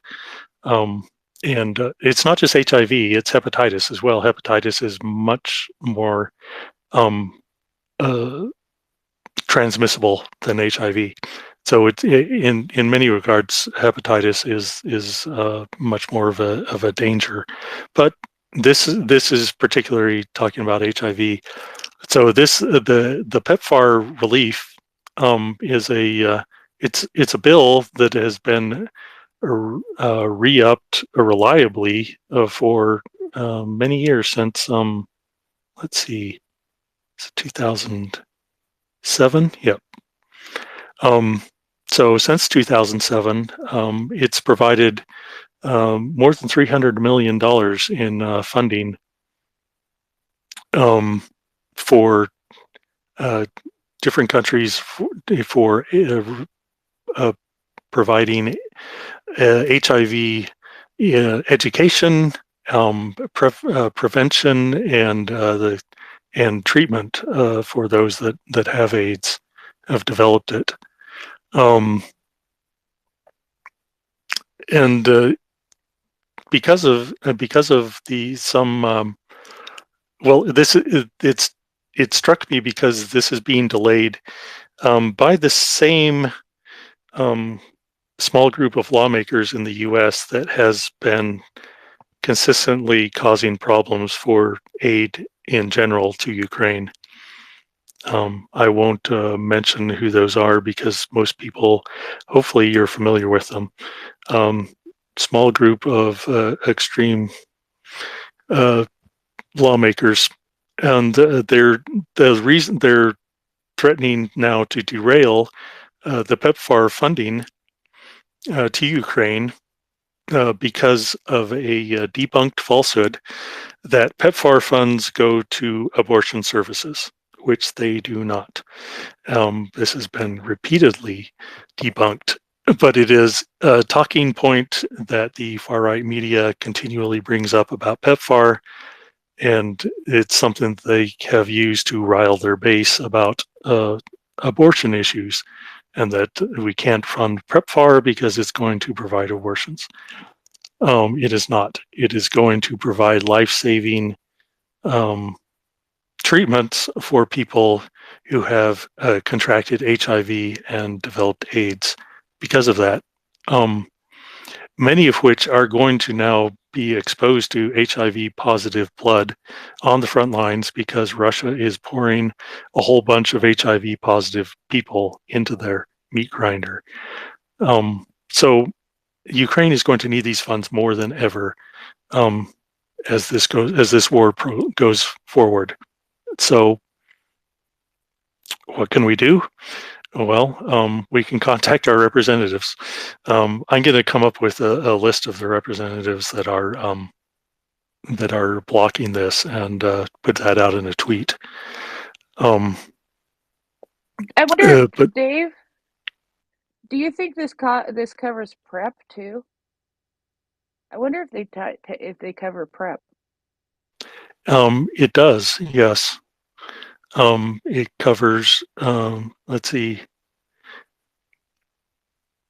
Yep, HIV medicines.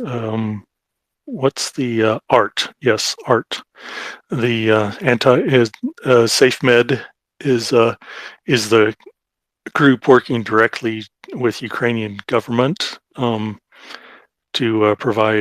track the need for ART, which is antiretroviral therapy. Is that the same as PrEP? The Yep, it's the same as PrEP. The Art. pre-exposure prophylaxis.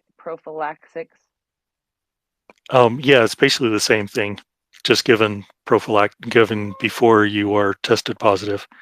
Exactly, and that's because what I'm thinking is realistically, if it were realistic and feasible, almost at least every medic on the front line should be on PrEP. I mean, I don't know. Seems like a high risk population to me. Yes, I don't know if that is the case, though. This article does not get into it. Doctor, you had your hand up for a minute, then you just dropped it. Yes, I was wondering, as far as the bill that you had mentioned, or the statement that you had made, as far as the funding for abortions being encapsulated into funding, the funding that you were talking about. A lot of times it seems like that they try to clump a whole bunch of things into one bill and sneak some of the funding in under the table, and then put a big flag up and say, oh, we're wanting to fund this cause or fund that cause, but then they sneak these other ones in under the table. And that's what I was kind of wondering, if that was what you were talking about. Well, that is the rumor that is continually repeated by right-wing media, but that is not the case. The bill does not include anything for abortion services.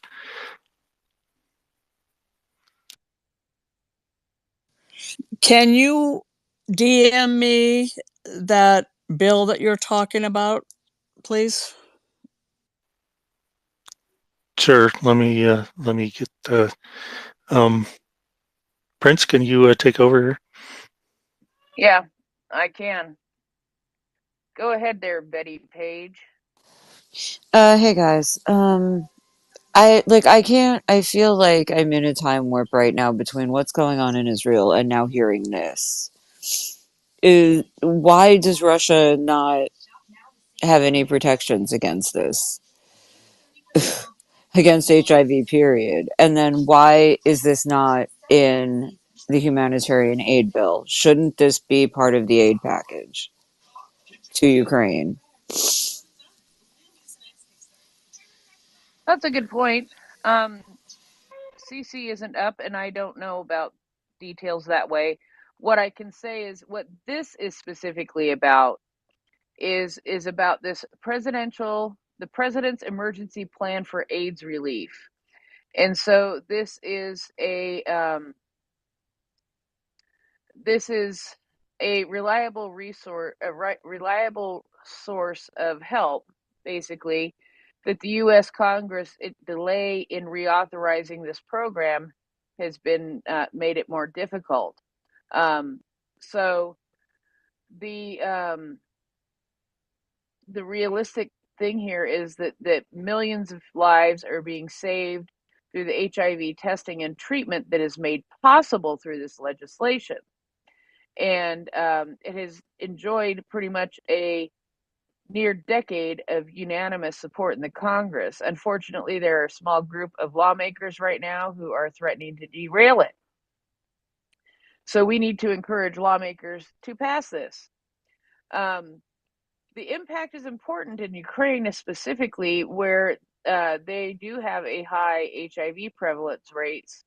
In Eastern Europe and Central Asia in 2004, when it was described as exploding, they reported over 500 of the estimated 45,000 people who needed antiretroviral treatment in Ukraine were receiving it.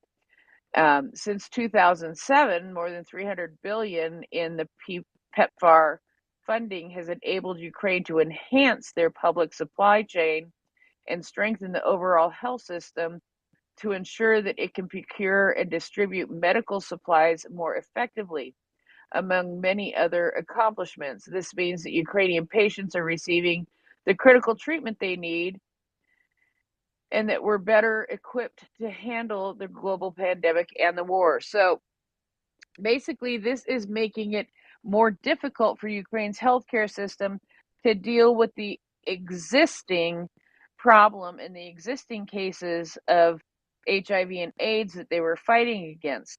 Now, it's even more complicated because of the war, obviously, because there are so many bloodborne, there's a lot of blood. There's a lot of blood in war. And when your buddy, steps on a landmine next to you and you get covered in blood, you're not wearing protective gear. And, but if your buddy happened to be have HIV or AIDS, and your buddy there was on the appropriate medication for that, his viral load could be so low that you really don't have anything to worry about. Or if you were one of the people who chose to take PrEP, the prophylaxis way of going to help prevent HIV and AIDS, and your buddy who may have a viral load explodes next to you and you get blood all over you, you're better protected because you have been taking the PrEP meds. But with this funding not there, Ukraine is unable to put some of those resources into play the way that they have been historically. And if this funding doesn't go through, if this funding isn't approved, if this program is not funded, then there's going to be a bigger problem, because that's just talking about the Ukrainians, right? And so then we're talking about Ukrainians who are very ethical in their treatment of Russians. So you take a Russian POW who is wounded and bleeding, and they have HIV or AIDS. Same kind of deal, And we know that Russians are not treating their HIV and AIDS patients how Ukrainians strive to treat theirs. So you're at a much higher risk then with that Russian patient. And the possibilities for exposure just go all over the place. It is huge. It is huge. As Yeah, no, yeah. it's insanely astronomical, and it's such a risk. It's such a risk Yeah. that So, that would be easily rectified with the PrEP. Now that we have it, thank God we have it. But well, yeah, I mean, I have lots of friends on PrEP, and I have lots of friends on antivirals that take their viral load down to zero, and those are all wonderful things. And it's not always that perfect, but there are times that it is, and we can be thankful for that. But if this funding doesn't get approved, the United States and this program isn't going to be able to help Ukraine in this time where they need the help more than ever. Dave, was there more? Or are you Um, still looking? no, I'm not looking. I'm doing some typing, but just a little background on PEPFAR. So it's been around for 20 years. Um, it was it was started by George W. Bush in 2003. It's since then it has been continued by, and it's had strong bipartisan support since 2003. They've estimated that it has um, saved over 25 million lives in the time that it's also they've not only have they started with HIV, they have also providing funds for tuberculosis and malaria, which are some other interesting things that we won't talk about. But yeah, there's and I'll put out a tweet. There's an article going through debunking the claims that that the PEPFAR funds are somehow being used for abortions.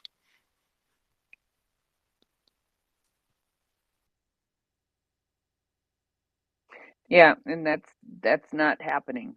You know, it's frustrating when we see how flat out lies can cause things like this to happen. What do you know what I mean? You know what I mean, Dave? It's, flat out lies are I causing do. people to not get the help they need. But, misinformation, disinformation, that's kind of why Mriya Report started, um, to address all of the crazy ideas and things that were flying out there about Ukraine and about that, because as um, was pointed out earlier, um, while I was, I think, who was it? I can't remember. But the point isn't to necessarily put out just false information. The point is to put out so much conflicting information that a person doesn't know what to believe, and they give up. Because once a person gives up on following and sorting out what they need to know, then they're taken out of the game. They're no longer going to be an issue for Russia. They don't have to worry about them. They're not going to be involved in politics. They're not going to vote. Um, so Russia's effectively won by eliminating one voter. If they can do that for millions of voters, which they have, then they can control the government of whatever country they're targeting.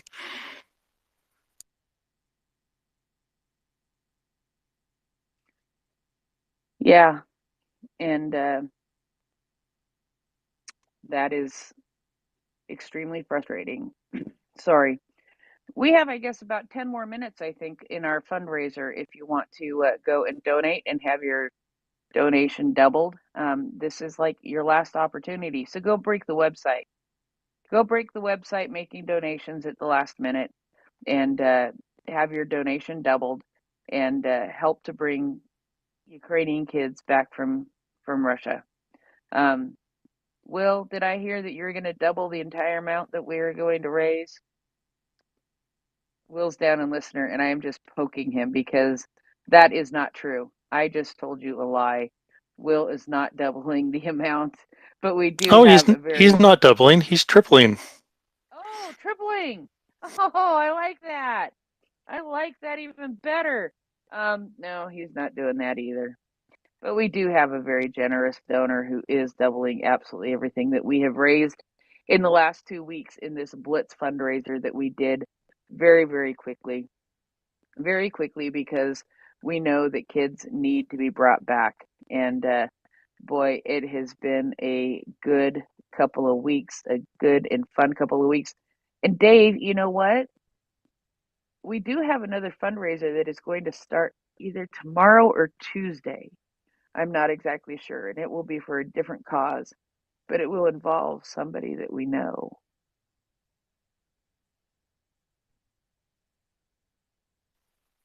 I'm sorry, I was typing. I didn't hear you. I never do that, Dave. Night 5 I times. know you don't. When every single night 5 times when I'm talking to mockers, mockers will stop and I'll be like, "That's fabulous! I can't believe that, mockers." Or did they really do that? Can the Russians be that stupid? I mean, I've got these. Yeah, it's an unfortunate thing, but it has to happen sometimes because we do get distracted with things happening in the background. Um, Well, I'm not but no. distracted. It's just more important than you. Oh, yeah. Okay. Yeah. And I'm good with that. I'm good with that. I know you doctors have big brains though. And you've got big brains and I cannot lie. Um, but you can read a whole lot faster than I can and you can multitask better than I can. And I used to be pretty good at multitasking. I'm just not so good at it anymore. But So, what did you say? I'm what paying I said attention is now. that we are going to start another fundraiser either tomorrow, either Monday or Tuesday. Not exactly sure which day it is. Not exactly sure which time zone it'll start, but it will be with for somebody that we know. I don't know how much I can give away, but I do know that it's for somebody that we know. And somebody I don't Um, think we've done it, and somebody that I don't think we've done a fundraiser for before. hmm. I know lots of people that we haven't done fundraisers for. So that's kind of a wide open thing, but my curiosity is piqued. Hopefully, I Yeah, don't end up like the curious oysters in Alice in Wonderland. I it's, Alice in Wonderland's Disney, right? Disney It is, animals, yes. yeah. Disney animals, Heather, don't mix. I was traumatized as a child by Bambi, and I cannot watch anything. I really can't. Fox and the Hound, no. Somebody forced me to watch that once, and I was a sobbing mess for 24 hours. Oh, well, you're just watching the wrong Disney movies, I guess. But yeah, it's Disney. It's a very vague reference to curious oysters get curious and then they get eaten by a walrus. And so that's a lesson that I can't remember. I think it's the one of them. I think it's the rabbit or um, maybe the cat that's teaching Alice a lesson that she shouldn't be curious because the oysters were curious and they got eaten by a walrus. So Yeah, I could live with that. I don't feel bad for oysters. So anyway, so what can we do about? I do want to say this real quick. What can we do about the PEPFAR, the President's Emergency Plan for AIDS Relief? You know, have been encouraging people to contact their representatives very regularly to encourage their lawmakers to vote for funding for Ukraine. Um, this is a little different, but we need to also make sure that we include when we message our lawmakers that PEPFAR needs to be funded. PEPFAR needs to be reauthorized without delay because of the importance that it holds, the importance that it has in helping in Ukraine. And you know, we think of all kinds of aid that's going to Ukraine. We think of the military aid. We think of the humanitarian aid. We think of the medical aid. We think of all kinds of different aid that is going to Ukraine. But here is some aid for AIDS and HIV, and it is extremely important also. So, Ukrainian patients need to receive the critical treatment that they need, and that they are so that they are better able to handle this situation, because war a um, is a breeding ground for diseases, and HIV and AIDS do not need to be one of them.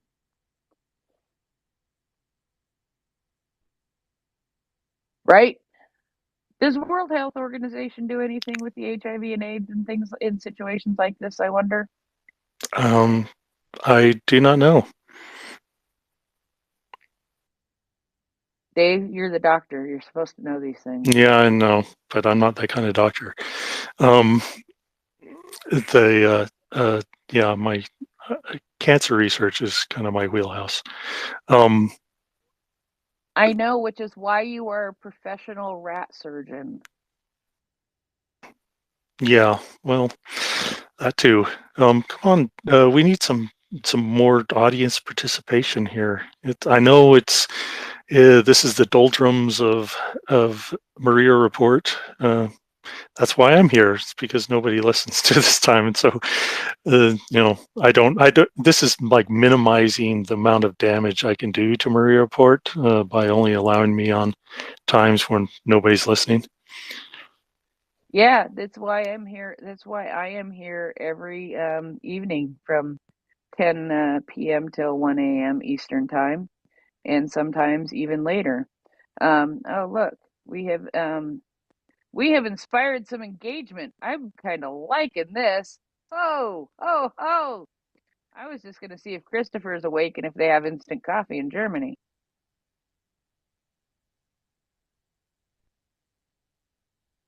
Go ahead, Christopher, since I said your name. So, since you said my name, now listen, both of you, put a sock in it. Neither one of you are detractions from a report, but much to the contrary. And I think you need to hear that again. You both bring very valuable stuff, especially Dave, who, without you, there wouldn't be as much on the ground advocacy for the folks that are coming back without missing pieces and disabilities. So you need to be recognized and acknowledged for that, please. Thank you. And Prince, um, so I heard that the total from the Will and Chris was about 380. So I think we're chipping in about 200 each. So that got doubled. So we're talking what is that? 780 times 2 is 14, 1560. So 1560 for that 4 hours of Will yesterday during my epic travel adventure from JFK to, oh no, sorry, EWR from Jersey to, I took that one out of there because it fit the schedule, I guess. But it was a very lovely flight. And so far I've seen snow. It landed in snow here in Berlin. Back to you. That's not a bad thing. And, it was sort of fun to be able to say, I have a listener who is currently over Ireland, and now he is over the UK, and now he is over Belgium, and now he's over the Netherlands. And we have a listener who is now heading into Germany. And yeah, I was following your flight track, and it was amusing me, whether I said it or not. But it was like, oh, and we have another co-host who lives in Ireland, so why don't you drop some messages down to them? Oh, look at that. You're flying over the UK now. Watch out, Tracy. You may have it incoming. I did in my Well, I in my didn't. brain I was really funny with it all. No, it was good. I was thinking of you at the same time when you were saying that. I was thinking, I don't have any glitter bombs. I didn't pack them. I'm I sorry. know, I know. And realistically, I think you might have flown when you were flying over the UK. I think you flew closer to where Mockers is than where Tracy is. But Mockers would have just loved the glitter bombs, so I don't know what to tell you. Um, you know. Anyway, yeah. So it was sort of fun to watch you flying across the pond and over, yeah, over all the countries last night. Let's go to our other hands for every child. Go ahead. Oh my. First of all, thank you, Prince, for saving me out of my deep dive earlier today. Um, this is prime time for me. I'm usually just waking up. And I so appreciate. I try to catch NAFO Dave every time you come on. You're just wonderful to listen to, NAFO Dave. I had 4 cousins. My aunt had 12 children, and 4 of the 12 for some unknown reason we never knew were in wheelchairs. I don't think they were able to make any kind of determination over 100 years ago. But and then I have a cousin with Down syndrome, but it's not a disability. He plays the drums. He does everything. He's an expert on Mozart. He took college courses, and I spent a lot of time with their family in the 90s, and my cousin's wife said that this is not a problem. All you have to do is spend twice as much time with people that need it. And she said, if you spend half as much time with someone who needs twice as much time, you are guaranteed to have bad results. That said, Prince, I will add what it's already escaped me what you said about the drug that needs to be mentioned. But I need to see these things in print. I can't just listen to things and automatically respond to them. I have to have things in print that I can copy and paste. And I don't know what to do with it after I get the name. So if you just tell me something to do with it, I'll jump on it and start sending some messages off. Yeah, I will send you the article as soon as I pull it back up. It might be a little bit later tonight, but I will send it to you. Dave had one of his nightly crashes. He tends to do this every now and then, and that's fine. That just going to say really quick, Down syndrome is not the same for everybody. Down syndrome can be very different depending on the person, and so that's always something to keep in mind. Also, there are often secondary disabilities that go along with Down syndrome, and the variation in ability in people who live with Down syndrome can be great, and many other things can affect that also. So just adding that. Welcome back, Dave. It's glad to see that you crashed and you get back up. Yeah, I couldn't handle all the compliments. My, my phone is like, nope, we're not hearing that. Yeah, your phone does that though. Let's go to Linda. How are you, Linda? Haven't seen you for a while. Hi, guys.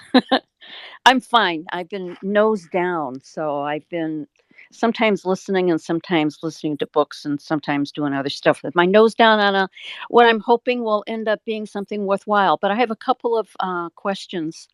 Um, two separate things.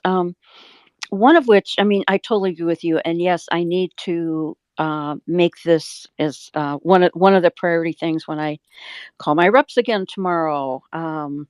So yeah, any additional, yeah, if you, yeah, for just like for every child, I don't know if you post something, and maybe put it in the nest, then I could grab that and do a screen capture and know what I'm talking about in as few as words as possible when I talk to my rep and sound knowledgeable rather than airheaded, which I tend to do on a regular basis. Anyway, so there's that. And then in that same regard, yeah, I could see where HIV would be a huge, other communicable diseases as well. Would is a huge concern and needs, that's a risk that is, can in very large part be avoided. And yeah, we need to avoid that risk to the extent that we can. But what about it's like COVID has become this politically incorrect word to utter or hear, and I mean, COVID is not erased yet, and I haven't heard anything yet about any problems. To what is there, or to what extent is there a problem with, because a lot of these guys are in close proximity, etc., and they're not exactly, they don't necessarily have the time wherewithal to mask up, with N95s, etc., when they're in a trench with their buddies or with, whomever. Um, Yet I haven't heard anything about COVID, and I can't imagine that not being a problem. As politically incorrect as it appears to be, not only in the US, but around the world. So there's that. So that's a question. And then my last comment is, and actually, you guys, may be interested in this, and you may or may not have some contacts that, one or more contacts that could be useful to me, because what I have my nose into right now is the problem of um, disinformation and conspiracy theories, yada yada, uh, particularly political disinformation and propaganda, and how to thwart it, and using one area of technology right now, which is machine learning, the whole large language models, etc. Um, and basically leveraging that technology in order to thwart propaganda and and and offer alternative messaging that debunks or even pre-bunks the disinformation, deliberate disinformation. So if you guys know of domain experts that might be interested in chatting, or maybe in even participating as a domain expert or whatever, I already have the technology covered, but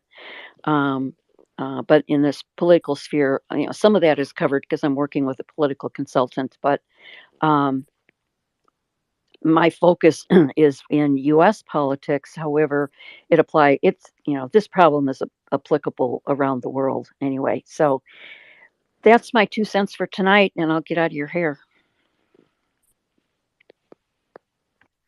Obviously, you don't know how much hair I have. Yeah, that's Is going to be this a little bit of a. real or is this fake? Oh, I don't have any fake hair. I just don't have any hair at all. Um, so on the COVID front, it's still being addressed, and Ukraine has a quite a extensive vaccination program for their kids. Um, they're it in which I and understandably, it's kind of low on the totem pole of things that they need. Um, because while it is it can cause long COVID in about 5% of the people that catch it, and it can still kill people. It's still killing hundreds of people a day in the U.S. Um, but it's kind of low. Unfortunately, it's low on their priority, and which I can understand.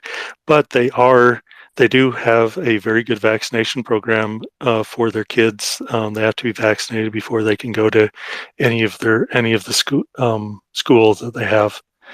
And it's not something they've forgotten about. It's just lower priority than, and they have to triage their priorities, unfortunately, because they're not getting everything they need.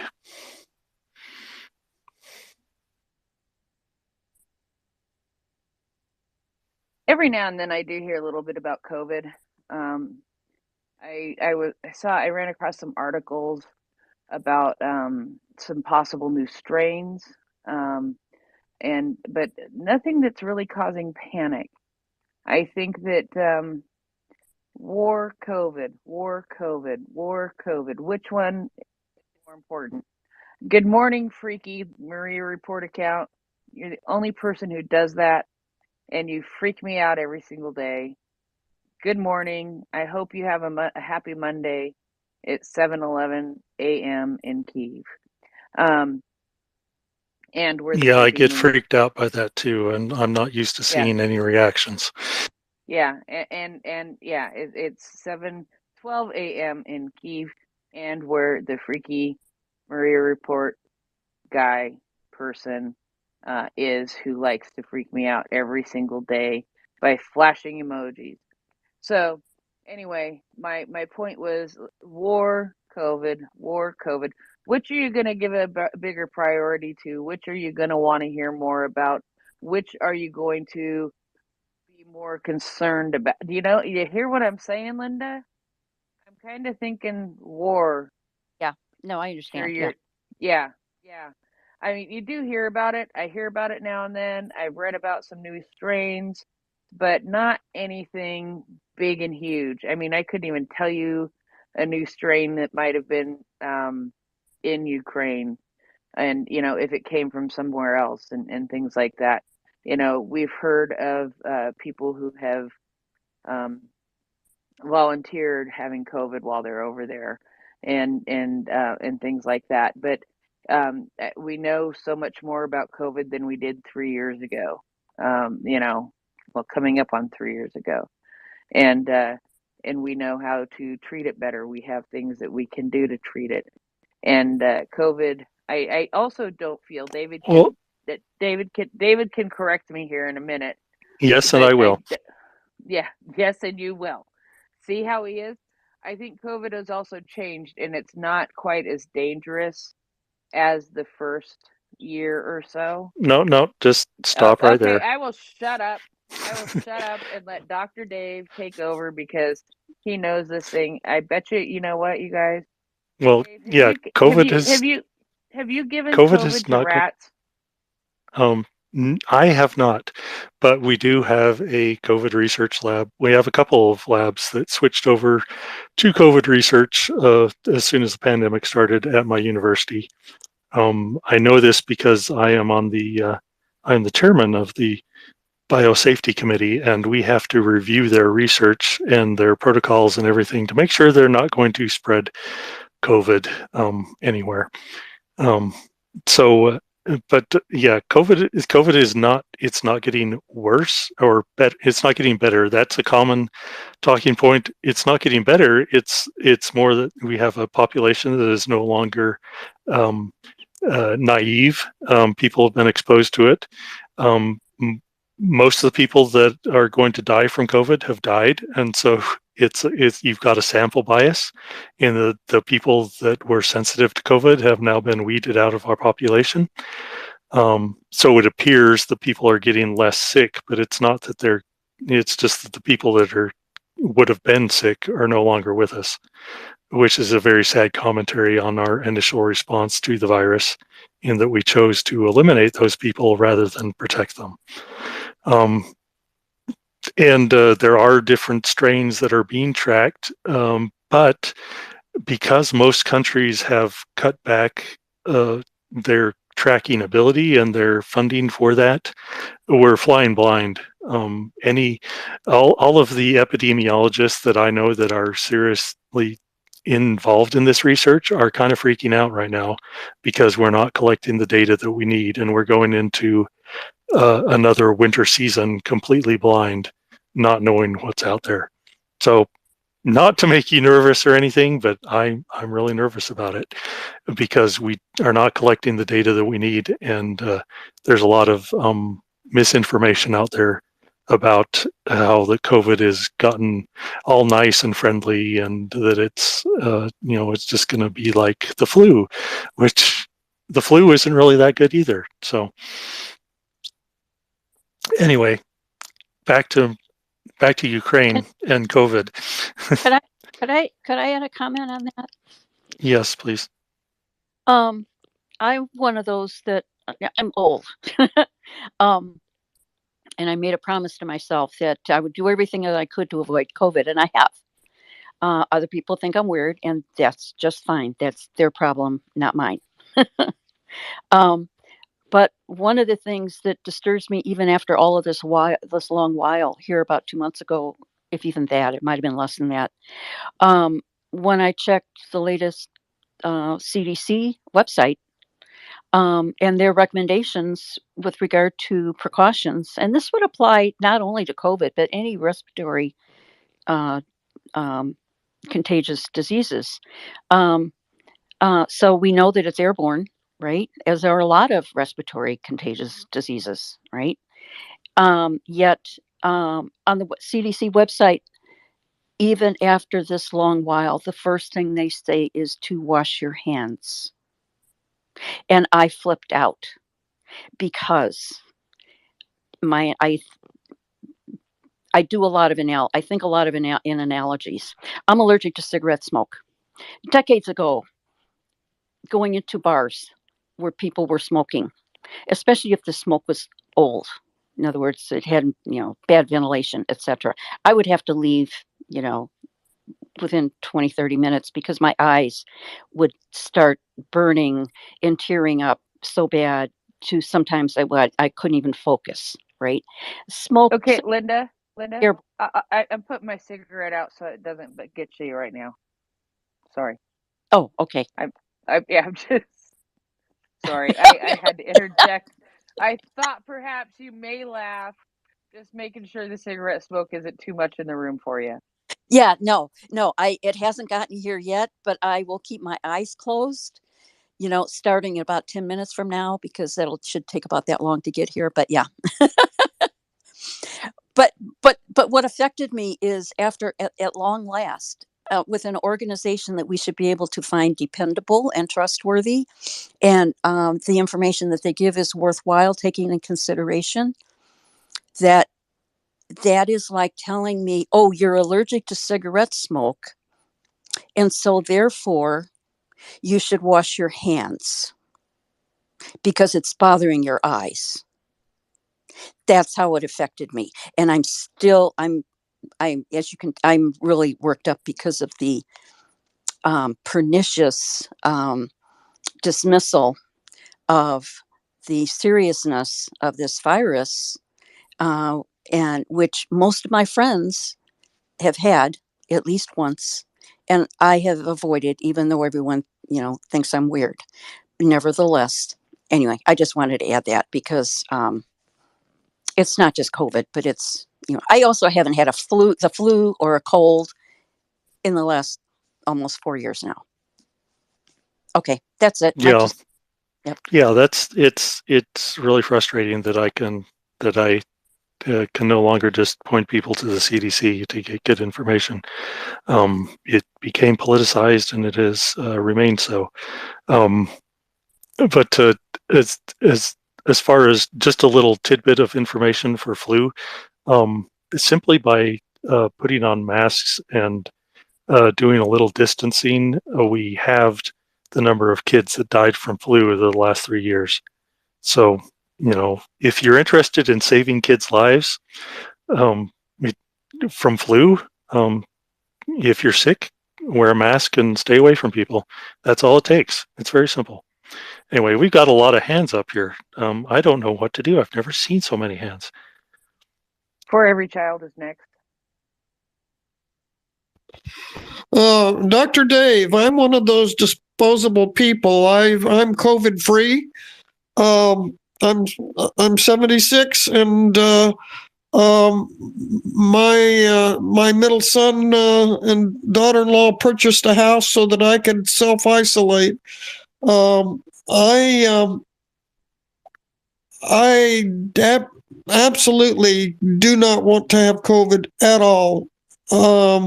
But there's Dr. Prather. I don't know if you're, do you know that name? I think it's Cynthia Prather. No, but I don't want to turn this into a COVID space. This is about Ukraine. She's an expert on aerosols and preventing COVID with ventilation for schools. So if there's any need for that information, she is the foremost expert, as far as I've been able to determine, in the United States on ventilation for schools. Yeah, that's another thing. That there was just an article about President Zelensky visiting some schools, and they're all being held in transit, underground tunnels and things like that now, because war. So I'm pretty sure their air system is not the best there either. Who's next? I believe that Sky Kiss was next. Okay. Thank you very much, Dr. Dave. That was great. Did you have a question for Dr. Dave? We're going to change this to the Dr. Dave show. I'm trying to be quick, Prince. I'm trying to be quick. I need to go eat dinner. It's 10 o'clock. And COVID show, but I am on a special committee that has been advising the FDA on certain matters. And we're trying to bring masks back into healthcare because we know so many people who have all kinds of disabilities. And then they added on top of that maybe 2 infections with 2 different strains of COVID-19 or SARS-CoV-2. And it's aerosol. When you say that it's airborne, people revert back to the whole droplet theory, and 9 to 12 feet on sneezes. Yeah, I've seen this. I've seen the science show. So, but Dave, of course, knows a lot more about some of this than I do, and I'm learning like every day. So, yeah, I have to check in with my group tonight because they're probably talking up a storm about all kinds of things. So I have never stopped masking, and it has really concerned me that not seeing people in photos and videos, not seeing people in Ukraine masking. So I have been very worried. I've been worried about the kids. I've been very worried about the long term effects if and when someone there gets ill with COVID 19 because of what I do know about it. And I know so many people, including family members. I've lost family member, but I know so many people who have had it at least twice, and they're not the same. And what I know about the nervous system effects um, scares me no end. So I have never stopped masking. I live in a community where there's like 70 condos. I rarely see anyone without a mask. I mean, with a mask on. I'm like one of maybe 3 people out of 70 apartments. And some people, I'm wondering, some of the older people, I'm wondering where they are. Now, I know where a couple of them went. They went to assisted living places because they were that old. But I really am I'm trying to stress that I'm worried enough about the people in Ukraine, including the children, because I've been seeing all these reports coming out of the UK about children and teenagers, and we've got the flu. I mean, I'm about to go get my flu, pneumonia, RSV, and then my COVID-19. And I'm doing it in that way because that's how I've been advised. But yeah, so those of us who are like either dealing with any kind of uh, chronic conditions, and those of us who are older, I'm in my 60s, so I'm I'm just picking up things, like a neighbor who's got asthma. It's like I wonder how that person's doing. A neighbor who has told me, "Oh, I've had COVID twice, and I'm doing this and I'm doing, and then you talk to other people and you just pick up things, how people are doing." And so, um, yeah, Dave, if you can shed some light on, because I mean, their classrooms, the underground classrooms, looked pretty good. But like you said, they might not have the best airflow, and that's one of the things that my group has been studying. It's been, we're trying to get, and a lot of school systems got money and have not retrofitted the schools. And so I know that right after school started here in. Yeah, but when it comes to Ukraine, you, if Ukraine gets any money to retrofit schools, they're going to retrofit them with No, bomb I'm not. shelters. That's I, well, I, I know that. I know that, Prince. I just said that. That David said that they might not have the best, flow of air or filtration of air in these underground bunkers where they're holding schools. So, if he can shed some light on this, because he did say a few words about it. But yeah, Dave, if you pick up any information about what they're doing, and I did hear that they um, have vaccination, but you see what I'm saying is they have so much to contend with, right? Yeah, And exactly. those people who, I mean, I know people who have already had health issues, and then on top of that, they get COVID-19 twice or four times. I talked to somebody a couple of weeks ago who told me she had been sick four times with COVID-19. Yeah, it's not going. It's not going anywhere. It's not going anywhere. It's only protections that we have are vaccination and air systems, as you pointed out. And masking. And mask. Well, yeah, I was getting there. I know. So and it's just on it's unfortunately it's sad to say this, but Ukraine has higher priorities of keeping their kids alive. They're much more likely to die from a missile strike than they are from COVID. Um, Even though that is risk, and they could get long COVID, and that can have ramifications. But I think in triaging, you have to take the things that are going to cause immediate damage first, which is a Russian missile or drone attack, and then worry about the long COVID effects later on if you can, because in a war situation, you can't do everything. So I understand your concern, and it's my same concern. Um, but it's also my concern that their schools are being bombed in the first place. Thank you for your comments, and I'll keep my eye open for any kind of when they're rebuilding schools, if they're doing anything with air systems and stuff, because that is really important.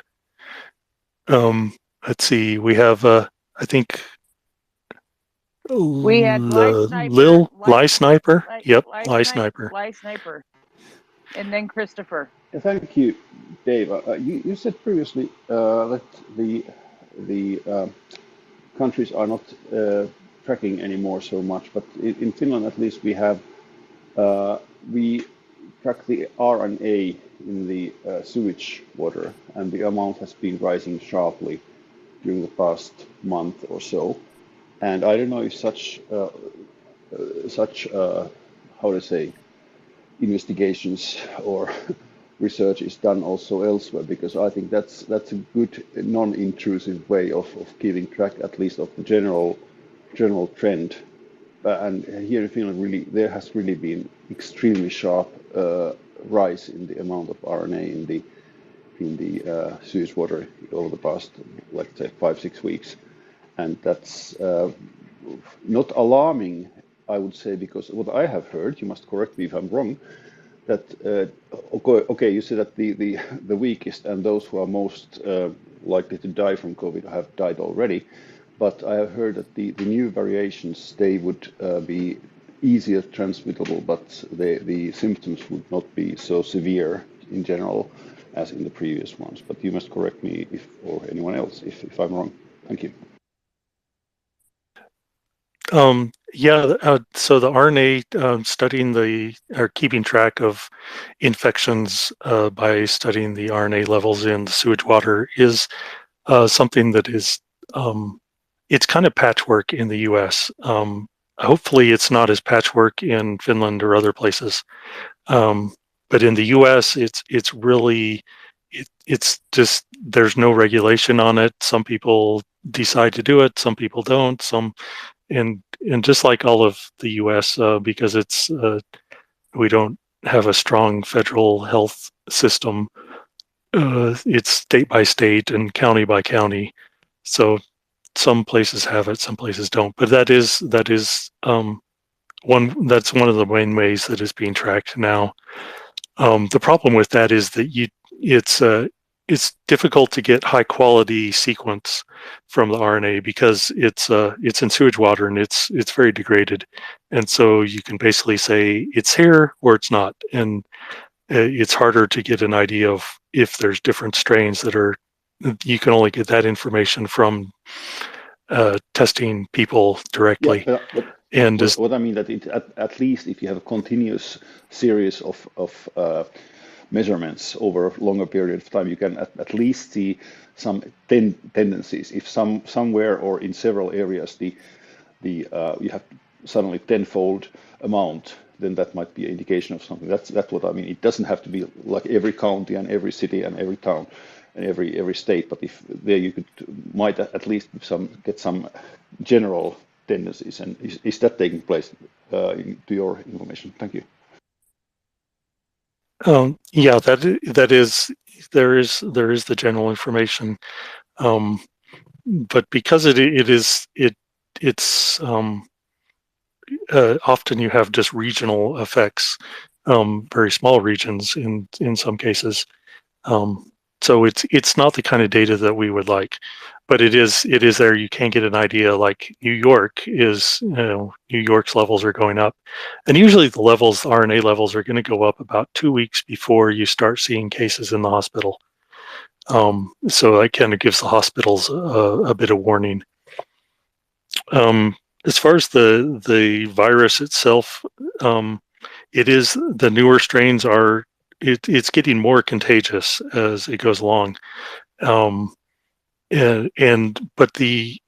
so far the acute symptoms have been changing. They haven't been, you can't really say they're worse or better, but they are changing. We don't have enough data yet to know if the newer strains are causing more or less long COVID. Long COVID is really the thing that we need to be worrying about, because between 5 and 10% of people that get COVID, even if they have a very, very mild case, they're still going to experience sequelae, or long-term disability beyond 6 months after having it. And that's the population we really are kind of abandoning without doing a lot of testing and keeping track of them. But yeah, it's in general, we can get a general sense of what's going on, and the symptoms are not as visible, and not lasting as long, but we really don't have a handle on what it's doing for long COVID. Yeah, my hopefully last question regarding long COVID. I'm also one of the affected, and well, it's been quite a while, and I've heard that there are basically two different variants in general. One is that the symptoms just go on and on and on and without any improvement, and the other variant is that the symptoms decline slowly over a year or so, although they might not be completely over. My doctor said me that would be typical, that you have either this or that, and I'm luckily in the latter. My symptoms are better. But how are there estimates how many or how big portion of the population who have had COVID suffer from this long COVID? Because I think that might be also, like on a national, global level, quite an impact to the society if the working capability is degraded and so on. Are there any? Sorry, this went completely medical. This is based now, but it just interests me, and I use your presence here to get some answers. Thank you. Oh, well, thank you. Yeah, it started out, the first study placed it at about 30%. That has since there have been several follow-up studies. It appears to be more, around 5 to 10% of people that catch COVID will have long COVID. So 10% of the several billion people that have had it is quite a large number, and so it's concerning. It's going to be and we don't know how long it's going to last because this is the first time we've experienced it. So we're flying in the dark as far as the people that have disabling symptoms longer than 6 months. I'm glad that yours are going away. So yeah, that's we don't have enough data to know, other than to estimate. I would say it's around 10% from the data that I've trusted. There are some pretty small studies that estimated up to 60%, and I don't think they're accurate. So Okay, thank you.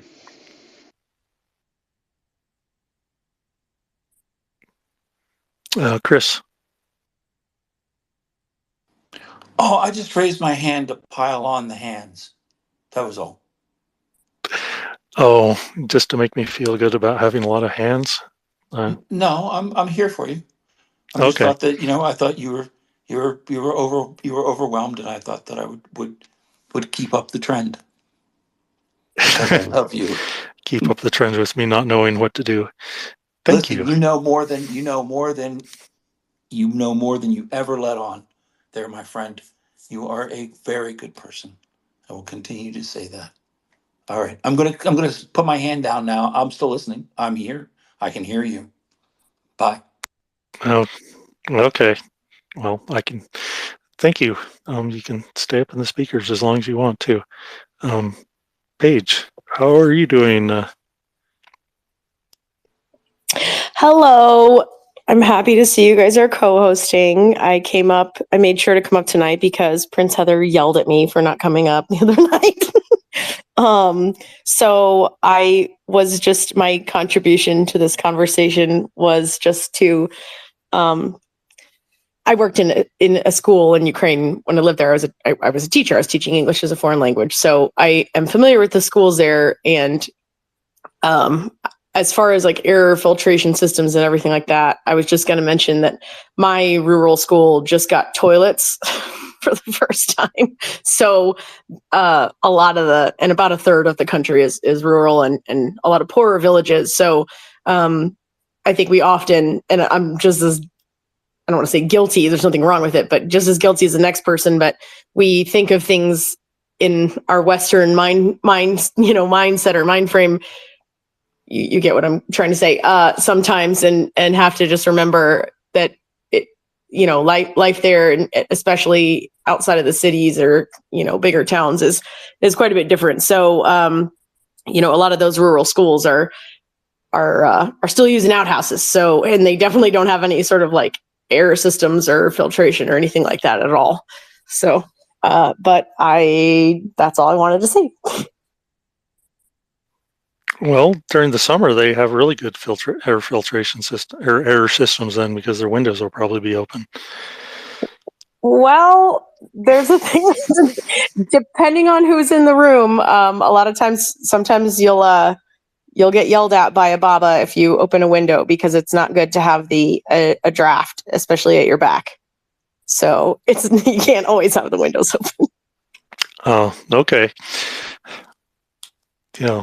Well, thank you. And I don't know. Is it as windy as it in Ukraine as it is in Kansas? No, it's much windier here. It can get windy there, but not nearly as windy as it is in Kansas. Darn. Well, yeah, I miss the wind sweeping down the plains of Oklahoma. So, Linda, how are you doing? You're back. Hand up again. Thank you. I'm back. Hey, quick question. With regard to, I'm just throw this out there. I have no idea whether it's a good idea or not a good idea, but I'm throwing it against the wall. Um, for a fundraiser, Ukrainian fundraiser, what about the idea of for these UV lighting things that like in concerts or big halls or whatever, if they focus this UV lighting up in the ceiling, and Dave, I'm totally talking outside my wheelhouse here. But anyway, it has actually it has been proven pretty productive as far as disinfecting the air in the entire space just by targeting UV lighting at the ceiling level. Do you know anything about that? And does that sound like it could be a worthwhile fundraiser thing for Ukrainian schools, hospitals, etc., in cities or whatever? Just an idea. I have no idea where it's a good one or it's totally silly. No, that's not totally silly. It is UV effective UV systems can be quite expensive to operate. They need a lot of electricity, and the bulbs don't last that long. They may be able to. I don't know if the LED technology is such that it's overcome that problem, but we use UV light to sterilize our tissue culture hoods at work, um, and so that they remain sterile. And we have a UV gauge that we have to check every few weeks and change the light bulbs when they're not putting out enough UVC. So yeah, that is another way to address the air systems. Usually, a UV system is part of the whole um, process of improving the air system, the circulation, the airflow, and throw some UV in there too. But for a small rural school that can't even afford toilets, UV is out of their price range.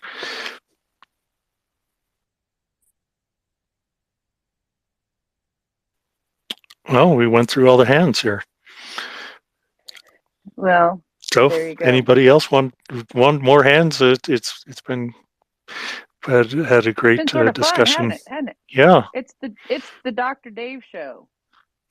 So if you have a question for Dr. Dave, look at the title. It says the Dr. Dave Show. NAFO Night Well, Shift, the Dr. Dave Show.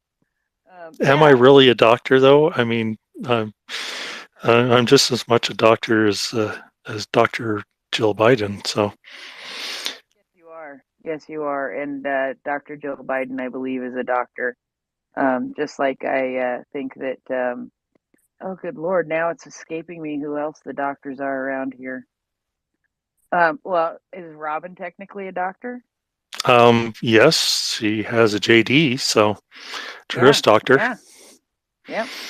But we don't call her Dr. Robin. We could, I suppose, but We we could. don't. I think we should. I think we should.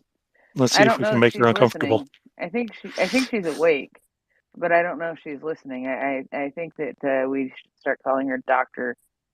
Robin. And you just don't. Why don't they call lawyers doctors more often? Because they're lawyers. I mean, they have Okay, their own okay. they have their own set of things that they do. My brother's a lawyer, and he does remind me Sorry. though that he also is a doctor. Well, yeah, yeah, yeah. Okay, Just so not the you have. kind that Go ahead. helps people. Just not the kind of doctor that helps people. Um, Well, that could be debatable. yes, I know. It depends on what type of law you go into. Let's not get into this. Yes, I was actually speaking. I was actually I'm keeping this private in some ways, but I was actually speaking with a lawyer who has done some work with people who've lived through some traumatic experiences and training that they've gone through in order to be able to deal with those kinds of things. And because of the things that we've talked about when it comes to genocide and survivor focused, survivor centered um, trauma care, I guess is maybe, I can't remember the exact word, but how important it is. And so, for as much shit as we give the doctors who are lawyers, as much crap as we give them, we also have to look at the real reality that in this situation, in this war, with the war crimes, with the tortures that have happened, with the conflict related sexual violence that has happened, we have to have members of the lawyer community, of the community of attorneys, of the community of prosecutors, especially, who can act in an appropriate way and make that a safe environment for anybody who has lived through the horrid things that these people have lived through. We have to be able to give them an environment where it is safe to tell their stories, and we have to make it an environment in the long run where, if needed, it is safe to testify about their stories in a way that doesn't re-traumatize them. So what we see actually happening is we see prosecutors and law enforcement agencies in Ukraine actually going for specific training on how to deal with these kinds of things. Just like lawyers here in the US or in other country probably go through training in order to be able to help people who have been through sexual violence and other kinds of tragic and horrid events, so that you're not dealing with a pain in the butt lawyer who can't sympathize and empathize and make sure that the court experience, even though it may be difficult, can be the best that it can be, so that it is survivor focused, so that it is trauma informed, so that people can deal with that in the best way possible. And yeah, so it is a difficult thing to think of, but it's interesting how we just took that little detour from our lawyers, real doctors. Well, they really are, and some of them have training, the same kind of training that therapists may have, in order to be able to respect their clients and the experience that their clients have been through, to make the experience of being upfront and honest about what happened to them the safest that it can be. And now I just droned on. Droned on. Yep. Well, I just so I was I've been digging into more of the PEPFAR stuff. I didn't expect to spend so much time on that this evening, but it's the gift that keeps on giving. So because of the funding, a lot of the funding went into building infrastructure to help in delivery of different medical supplies. So because of the supply chain improvements from the PEPFAR funding for HIV medicines, it also has improved the distribution of almost every other kind of medicine that has been involved in the war. So that's another way that, including 5 million COVID vaccines that were moved in. So for SkyKiss, the PEPFAR funding helped bring in a whole bunch of COVID vaccines. So I'm just kind of linking that all together. That the PEPFAR funding is set up the infrastructure for delivering medical supplies to Ukraine, which is now being used by all sorts of people to get medical supplies into a war-torn country. You think this would be something that would not be difficult to fund in Congress, but apparently it is. Chris, you've popped up. I saw you retweeting my tweet, so maybe you have some more information on this? I don't know if I have more information, Dave, but good morning, by the way, and a woo and everything like that. But I thought it was very interesting, and I'd like that. I don't know if you're able to do an additional tweet about that. That information that you just said there, that's very interesting on the infrastructure. One of the things, Dave, that I talk about when we talk about 90% of the money staying in America, I like always I add on, and don't forget about these things as well, right? That there's a little list of them: testing weapons, improving training, testing and improving logistics, testing interoperability, blah blah blah blah blah blah.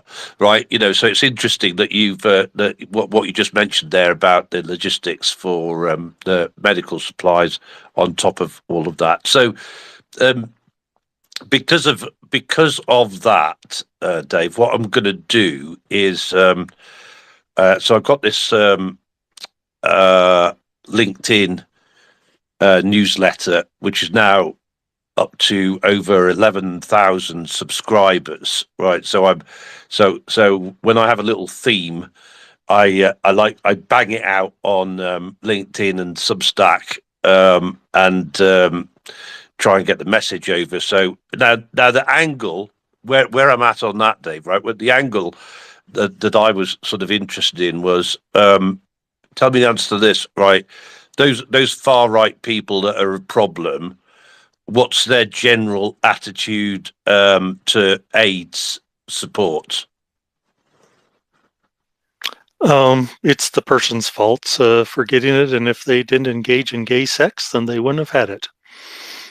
Well, thank you, because that's sort of what I was expecting, right? Yeah. So of course, anything that like remotely mentions AIDS is probably going to get banned, or sorry, going to get like stopped or slowed down if they possibly can, anyway, right?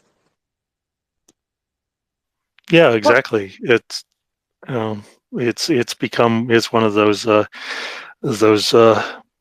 dog whistles that are used to signal all sorts of stuff. Yeah. Okay. Well, that's sort of what I guessed, right? So thanks for confirming that, right? But what? So I think the angle that I wanted to go on here was that this was another, example of right wing basically using false information or putting out false information, misinformation, disinformation, which is the thing that they like to do about everything. They're always saying things that are false, I think, is sort of my angle on that. So I think that was that about that. And I wish I'd known you during.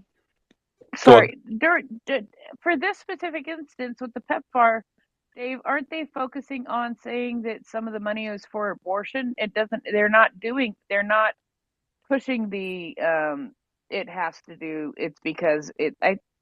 No. That's exactly, Prince. That's exactly right. That's what I meant. Sorry, Yeah, I didn't okay. explain that. Yeah, they're pushing.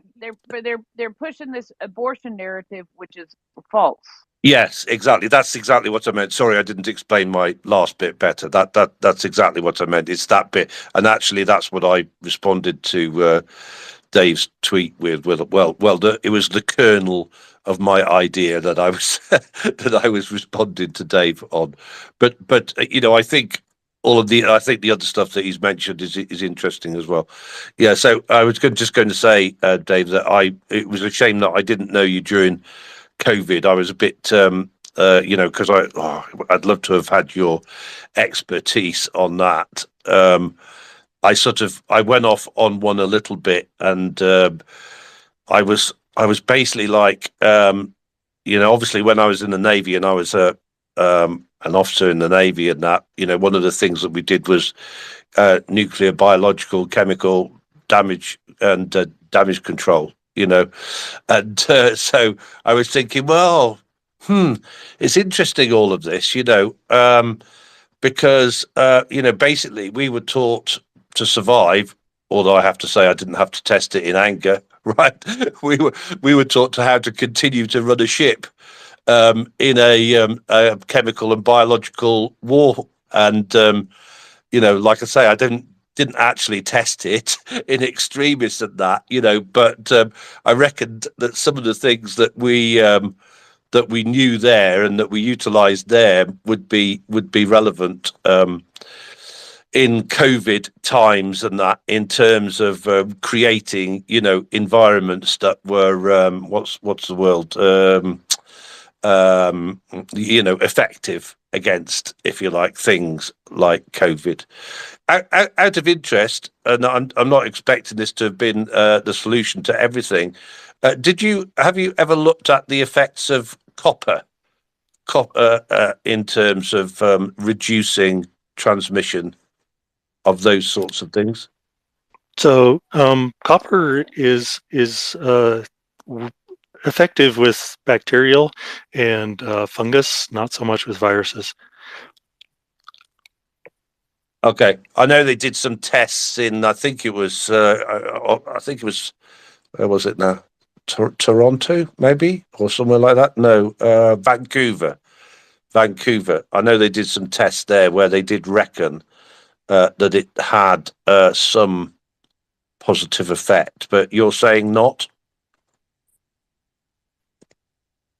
Not for viruses.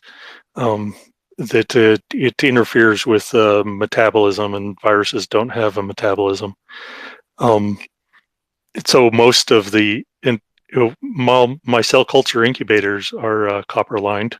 All the really nice expensive cell culture incubators have copper lining to reduce contamination from bacteria. But as far as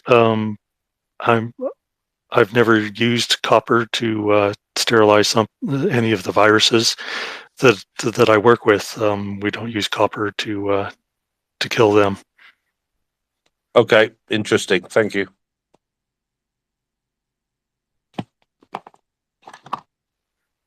I think Linda, and then For Every Child. Yeah, I have three things. Number one, obviously, I need to cover my apartment walls in copper, given the little grunge monkey that lives here. So that's number one, and number two, with regard to aerosol, it's a good thing that I wear glasses, because if I ever wanted to take swimming lessons like in the ocean, I would have no reason to have to wear goggles, because obviously glasses in front of my eyes would suffice anyway. So, and then my third thing is, what in holy hot mess F is going on in with regard to truckers at the German and Ukrainian border? And I've kind of been out of the loop here for the last 2 weeks, but it seems like it's still going on. And what's being done about that to solve that problem, get around it, because that's unacceptable. Thanks. Do you know something about that, Prince? Because I'm still kind of sketchy on the details. I'm rather sketchy on it too. I'm hoping that,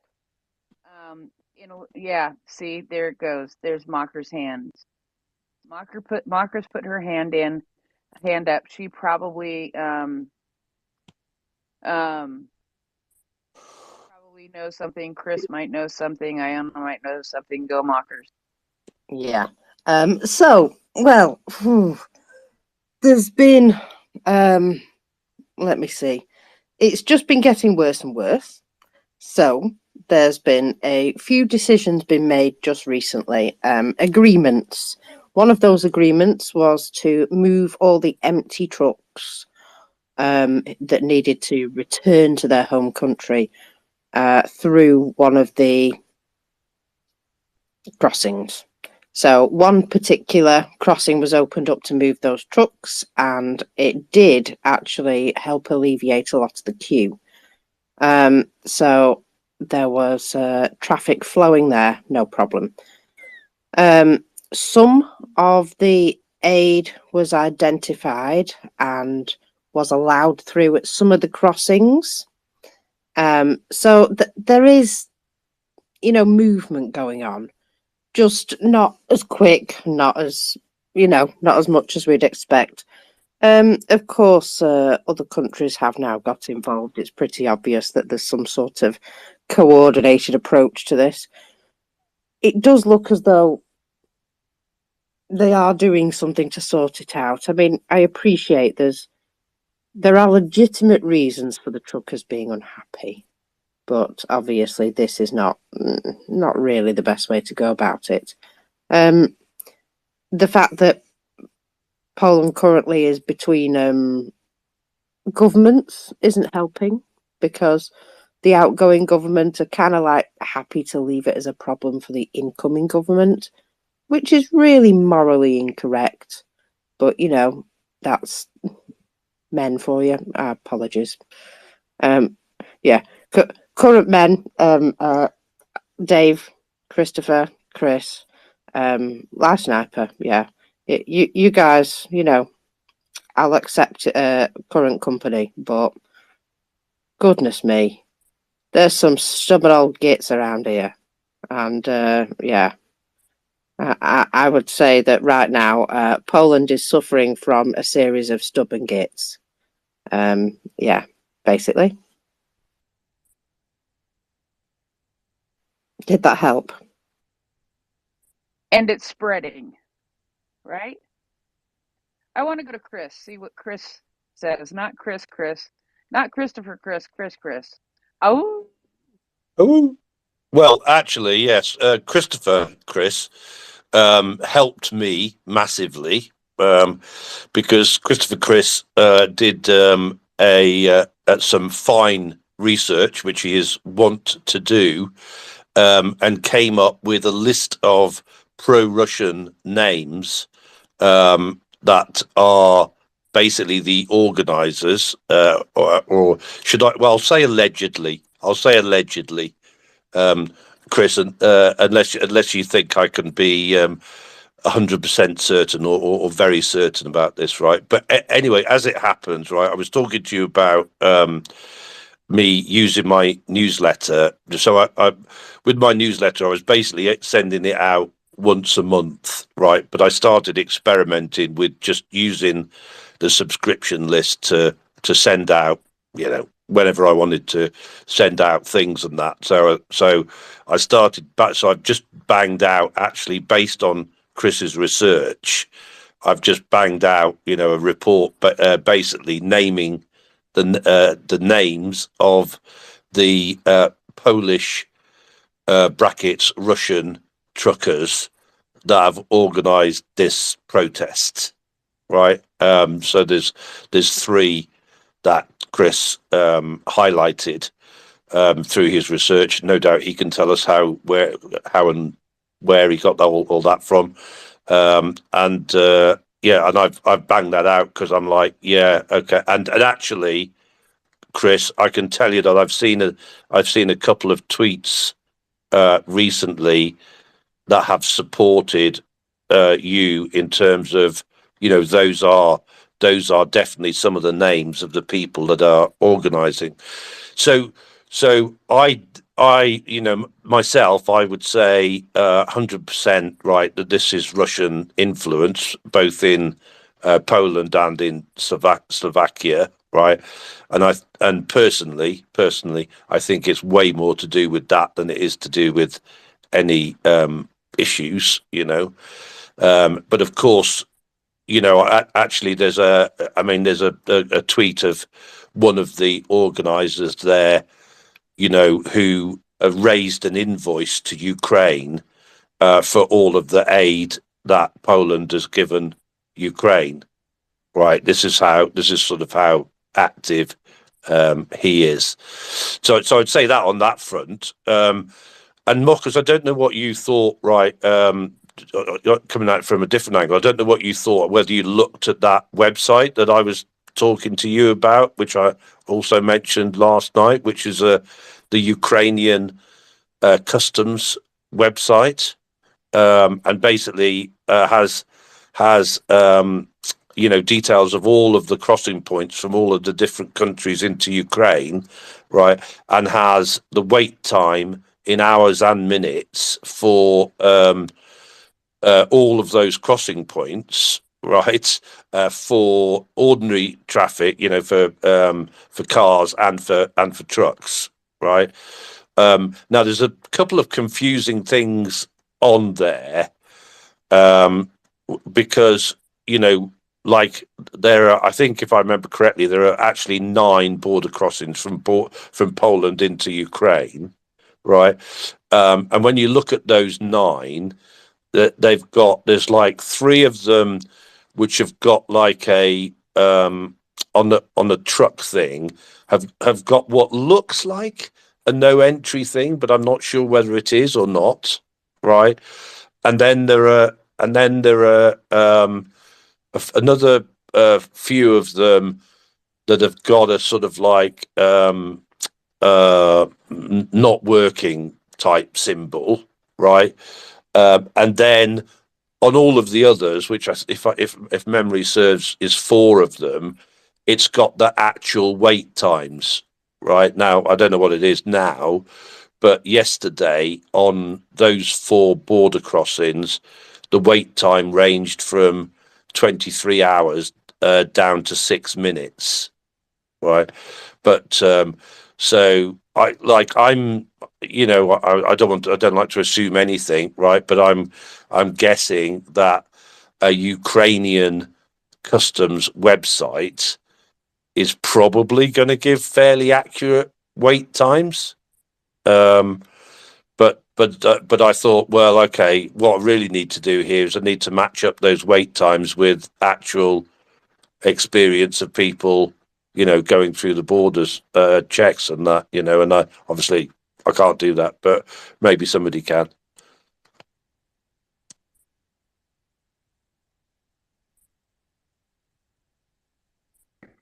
Yeah, what's happening there at the borders and it's expanding is very frustrating, and it makes my head spin, and I just wonder, it just seems so freaking pointless to me. I know they've got a reason. I know they think they have a cause, but it's just yeah, exhausting. What? Making things more difficult. Go ahead, Chris. Well, no, I don't know what Marcus thinks, but like I say, and Chris thinks, but for me, I'm just saying, yeah, this is Russians. Right, this is Russians trying to do their best, or Russian affiliated or Russian supported people trying to do their best to disrupt things for the Ukrainians. That's where I'm at on it.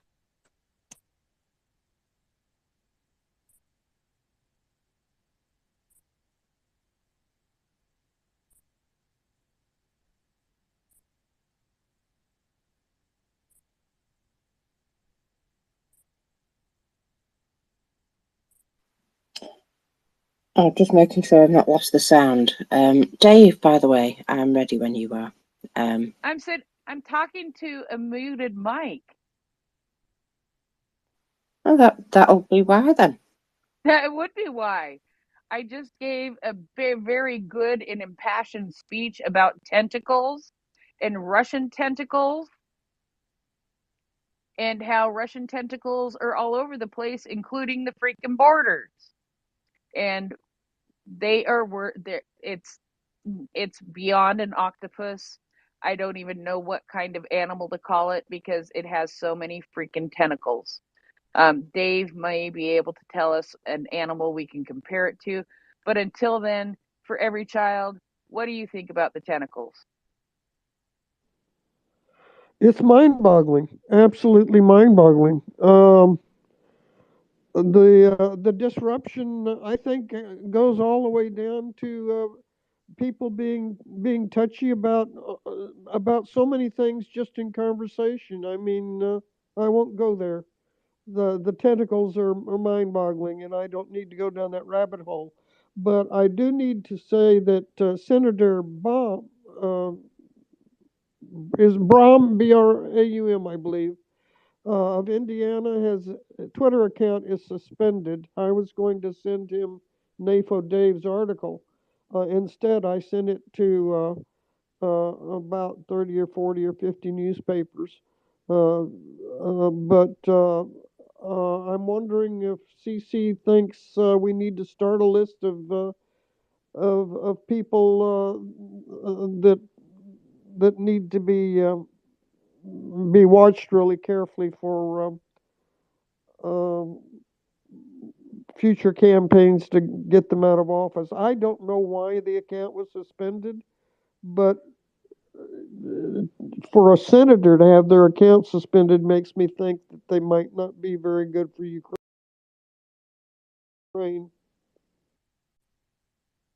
Well, that's I was looking through some stuff today and looking at some specific accounts for specific reasons, and I saw account restricted, account suspended, and I was just like, throw that one out the window, throw that one out the window. And I ran across it a whole lot more than I expected to. So yeah. And Chris, that would have happened to you too. I know you put your hand up. You get suspended on LinkedIn all the time. We know, Chris, but it just not going to do me any good if I need help now and your account is suspended now. Chris, defer.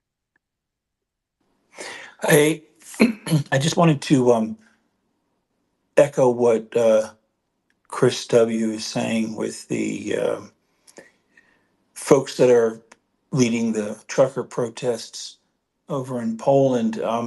There's some interesting, Chris, you tweeted out a young woman's, and I looked at it, and it's on your timeline.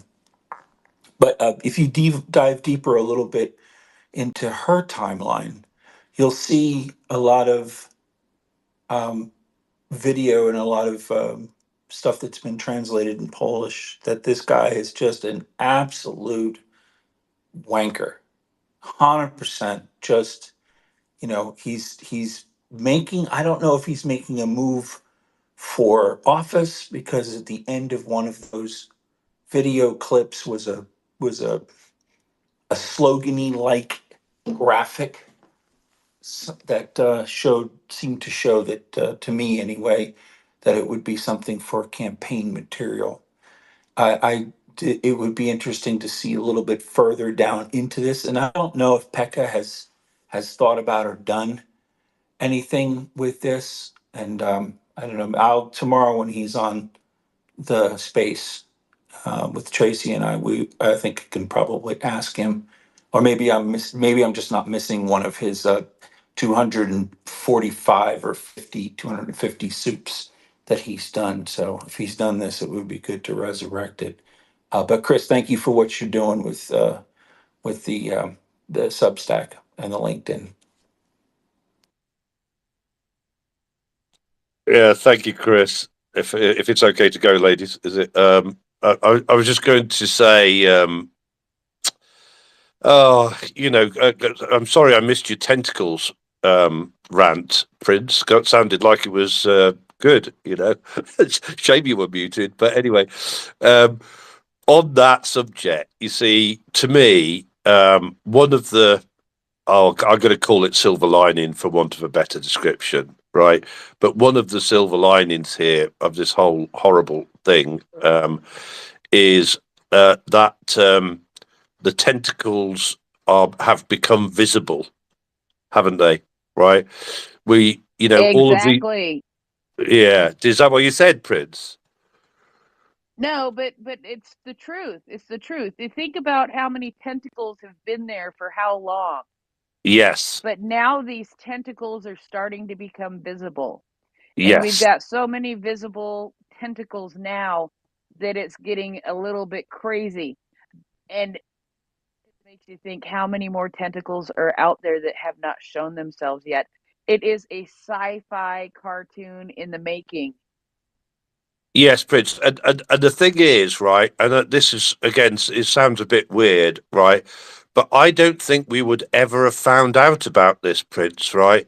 Without if this war had not happened, I just don't think that we would have found out about it. And so my concern, obviously I wouldn't, I'd rather not have found out about it, and there have been no war, obviously, right? But the thing is, right, those tentacles were growing all the time. And I actually think that one of Putin's biggest mistakes, right, was doing what he did, right? Because actually, the way that they were creeping these tentacles into almost everything was working damn well, unfortunately.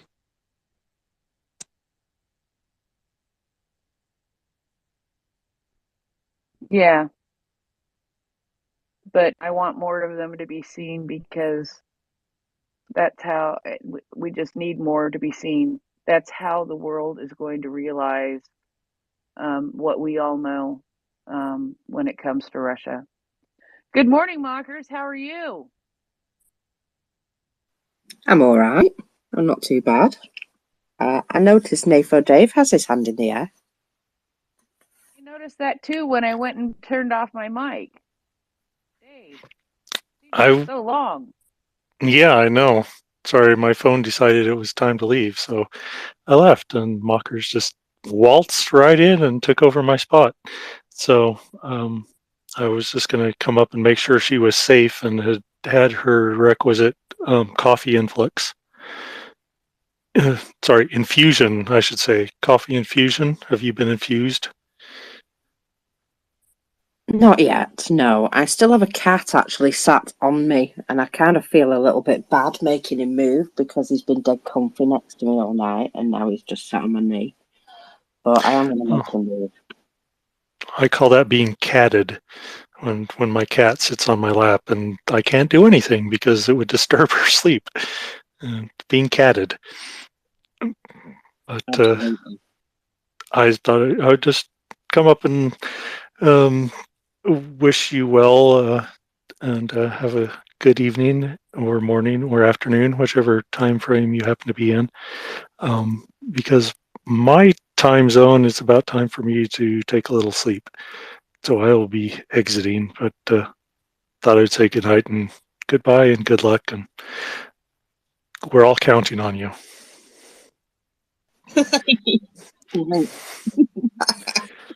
Well, one thing I do have to just ask questions about was,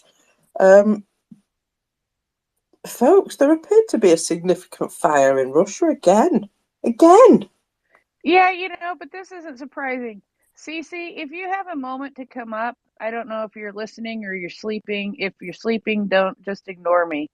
But I have something that Dave and I talked about tonight that I think that might be interesting. I know it's all about funding, and we need it to be about funding, and funding we need. But this is a very interesting one too that we might be able to incorporate and pressure people. Sorry, Mockers. Things are on fire in Russia, and it is beautiful. I have seen some beautiful smoke and beautiful fire. Thank you. You completely lost me with your tangent, but I think I'm bringing Cece up. So that's fine. That's fine, and I will explain it really quick. I will explain it very, very quickly. We talked about tonight a program that I didn't know about, but Dave, because he's Dave, knows about these things, called PEPFAR. PEPFAR has been a lifeline for Ukraine, and now it is under threat. And PEPFAR is what is the name of this thing? The President's Emergency Plan for AIDS Relief. And there is false narrative going around that some of this is based on the program's routine renewal based on repeatedly debunked falsehood about PEPFAR funding abortion services, which they are not doing. So we need to be able to get the message out that PEPFAR isn't doing that, and we need to encourage our lawmakers to support the funding for PEPFAR because they are doing some important things in Ukraine. So, Cece, wondered if you had any thoughts or knew about that.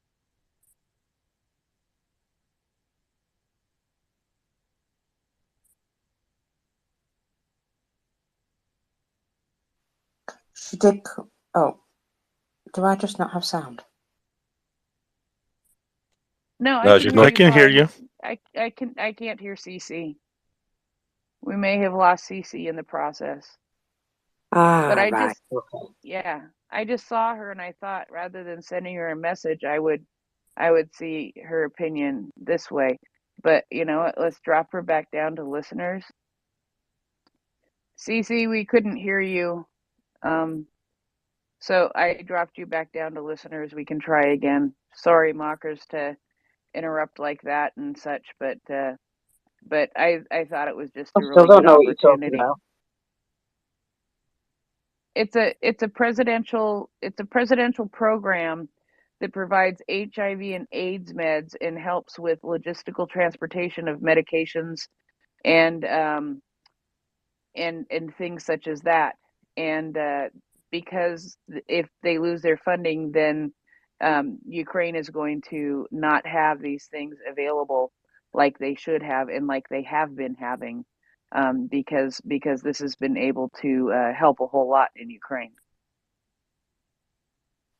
Okay, now I understand, and thank you very much. Yes, And yeah, and people are telling lies that part of the funding for this is used for abortions, and that is totally a falsehood. It's totally 100% not true. It's debunked. So we need to tell people to we need to tell our lawmakers to get this funding passed. yeah. Well, who would tell lies like that, hey, in order to trigger it not to be funded? I wonder. Me too. Yeah, it didn't take long. Chris? Yeah, you won't be surprised to know it's them same far right people. You probably didn't want to say that, Marcus, but those same far right people. And by the way, those you only have to mention AIDS, and those far right people come up with all sorts of conspiracy theories, Marcus. You know, so Dave confirmed that. I sort of suspected that would be the case, but yeah. What I was going to say, actually, I could see CC trying to connect and that, but what I was just going to say, Chris, I think is very interesting, actually, is that there is more and more stuff coming out about, 90% of the money that's spent from America staying in the USA. So I see videos and all of that, and I see the 90% number being used more than the 60% number as well now.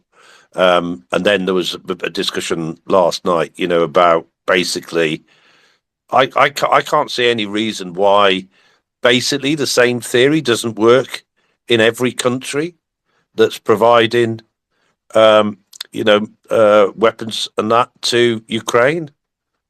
Can you, Chris? I can't see any, I mean, it ought to work.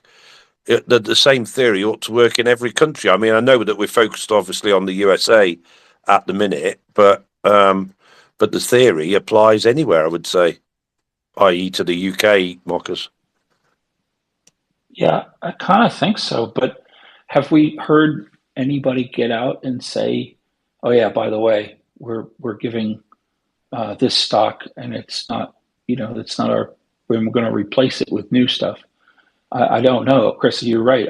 I've not heard that actually play out. Thanks for that. Thanks for bringing that up. Well, there was actually, I can't remember. I don't know. You obviously weren't there, Chris, but there was a discussion. I think it was last night before I went to bed, and they were saying, well, we should have a list of, in the same way that we've now got a list of all of those states and cities in America, where there are weapons manufacturing plants that are benefiting from this, and obviously the local communities benefiting as well. We should do the same thing basically for UK and European countries as well. And that, and I know that's definitely true, because I know that the BAE Systems plants in Washington and in Glasgow in South Wales have hired 100 people or so, because they've put on extra shifts for 155 shell manufacture in those two locations, and that. So it is definitely the case. I mean, there's also I never quite remember the MBDA. I think it is Mockers or something like that. that are in Stevenage, and they were talked about as supplying what do they call it now? I think it was super cats with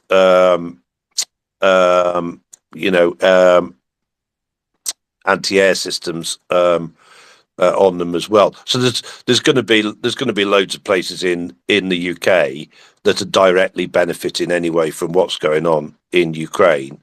So yeah, I'm pretty sure the theory is basically the same.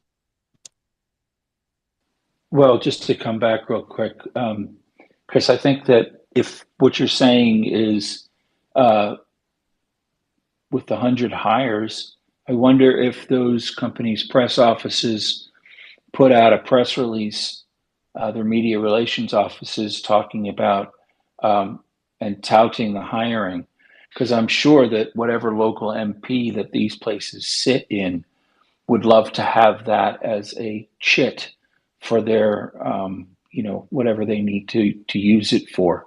And so it would be interesting. I know somebody, I heard this conversation last night, and I know somebody stuck their hand up to voluntarily put together a list for us.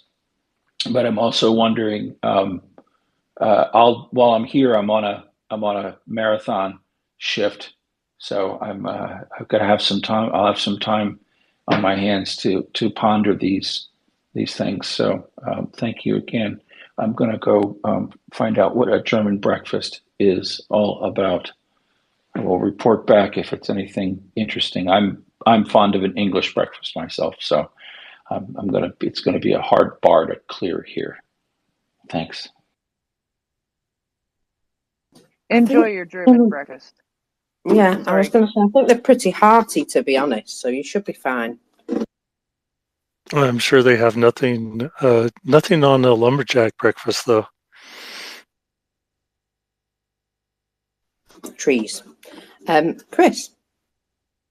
Yeah, don't be talking about cooked breakfast and that. It's I'm on a cereal morning here. That I don't need to know about cooked breakfast. Thank you very much. And that, but of course, English breakfasts are the best, definitely.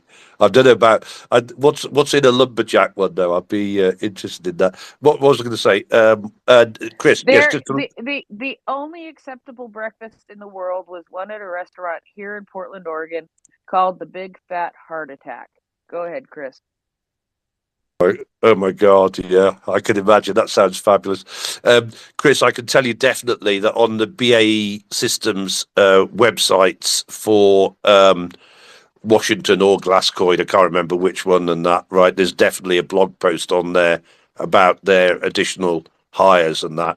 I mean, I think, Mockers, I don't know if you'd agree with me, but I think the weapons people in the UK generally keep things pretty low profile. Would you agree with that, Mockers? I don't know why I do know why they do, but they shouldn't. But yeah. And I think it just comes from a history of, secrecy and all that palaver. I think we're still sort of like, of the mindset that we probably shouldn't tell everybody exactly what it is and what we do and when and blah, blah, blah. Also, it hides the fact that sometimes we're doing nothing. You know what I mean? And we can just say, oh, we're not allowed to talk about it. And people think we're up to something. Sneaky that, isn't it? Yeah, I agree, and we do get protesters as well, don't we? Decide to rock up at some plants and that, so they do keep things. I remember there was something about Thales the other day or something, and there was a whole load of Thales took all the signs down off their offices and that, because there was some, I don't know, I can't remember what the reason was, but some protest turned up outside one of their offices or manufacturing plants or something.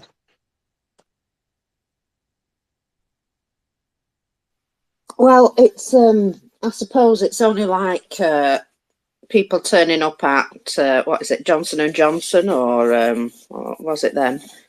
It was whoever makes Dove, anyway. Unilever, that's the one. I apologise to Johnson and Johnson. Yeah, they turned up at the Unilever place and basically I don't know if you saw, but they changed the sign that was on the wall. I mean, they weren't doing anything loudly to protest, but they did change the sign that was on the wall. It looked very much like the original sign, except some of the wording, and they did those adverts where they showed, like the Dove soap advert, where they showed,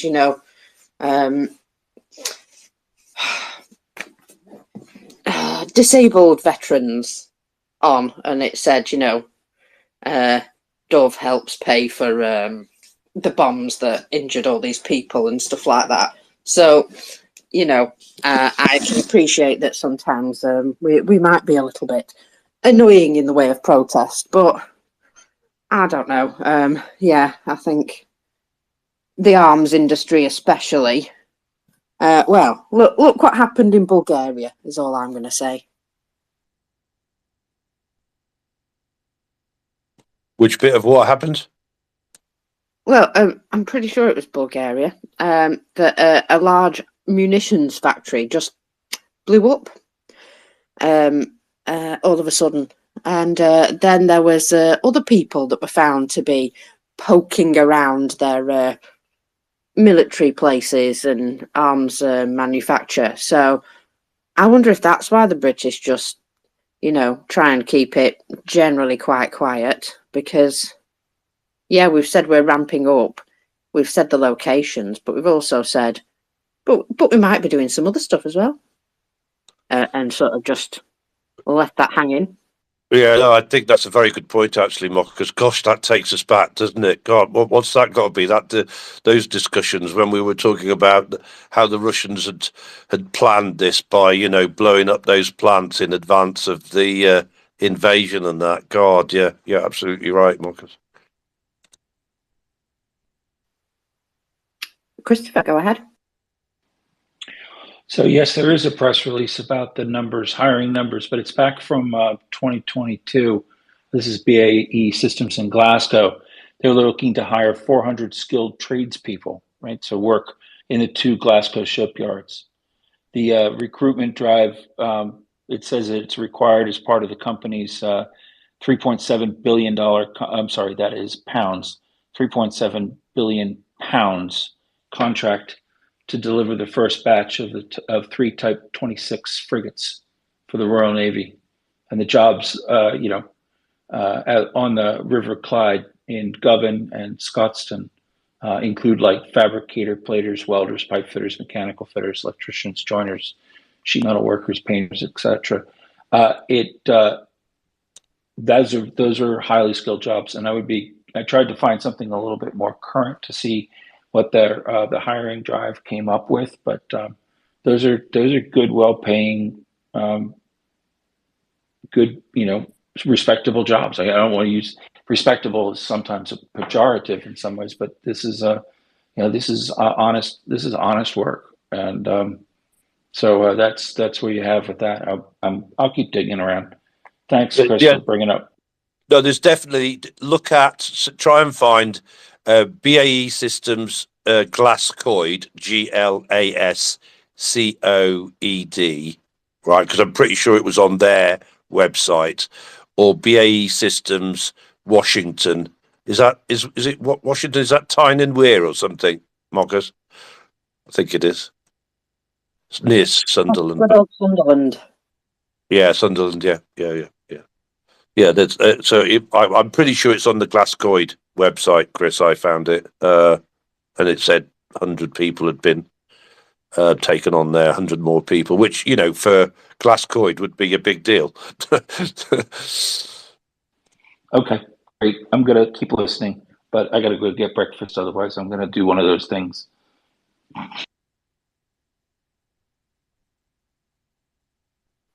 Yeah. Well, in that case.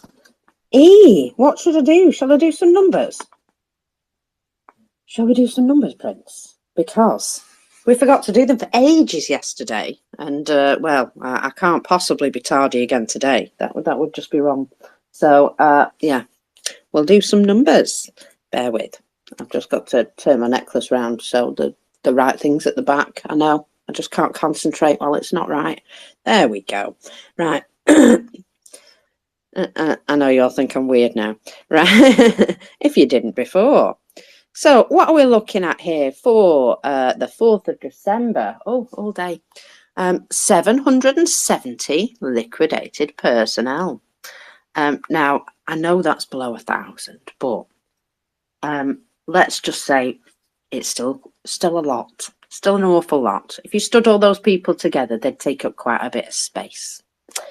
5 tanks, 5 armoured personnel vehicles, 12 artillery systems. Now,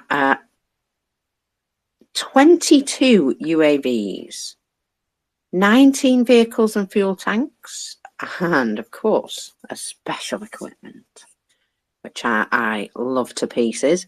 But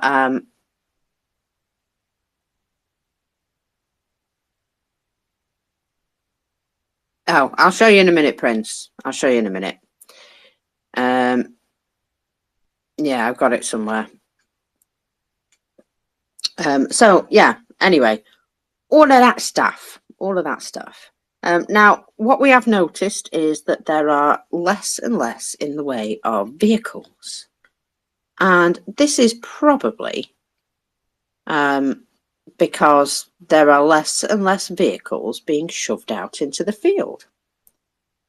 That's not a big problem for the Ukrainians, obviously.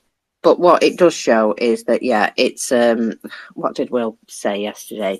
It's walking to your death day instead of riding to your death day, as far as Russians are concerned. So, yeah, they're doing a lot of walking. And, well, we see any piece of equipment that they try and bring onto the battlefield is getting, well, smashed very regularly, very quickly. And so, yeah, I wonder if they just don't have enough to keep sending them out, or whether they've just decided not to keep sending them out and just say, you know, that this is the thing.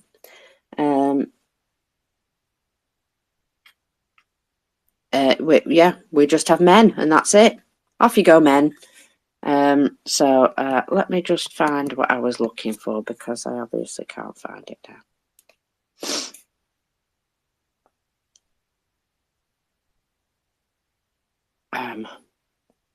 Anyway, it will come to me in a moment, Prince. I'll find that for you. Okay, no problem. I evidently missed it, and it's, you know, these things happen.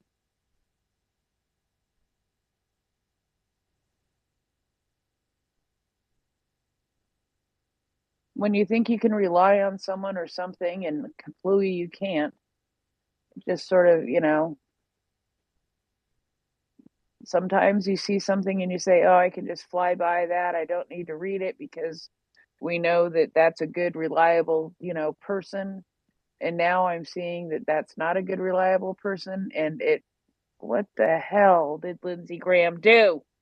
Chris, go ahead.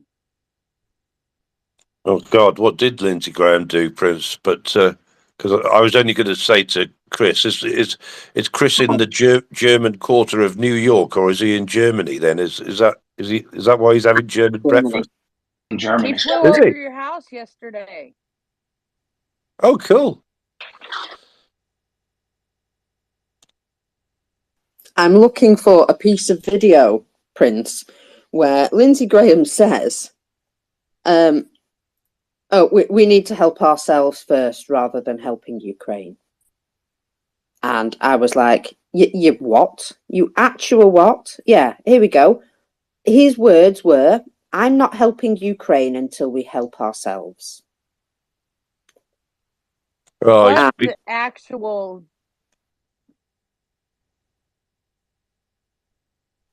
Yeah, so would you like to get together with me, Prince, and we'll go and give him a good old shake?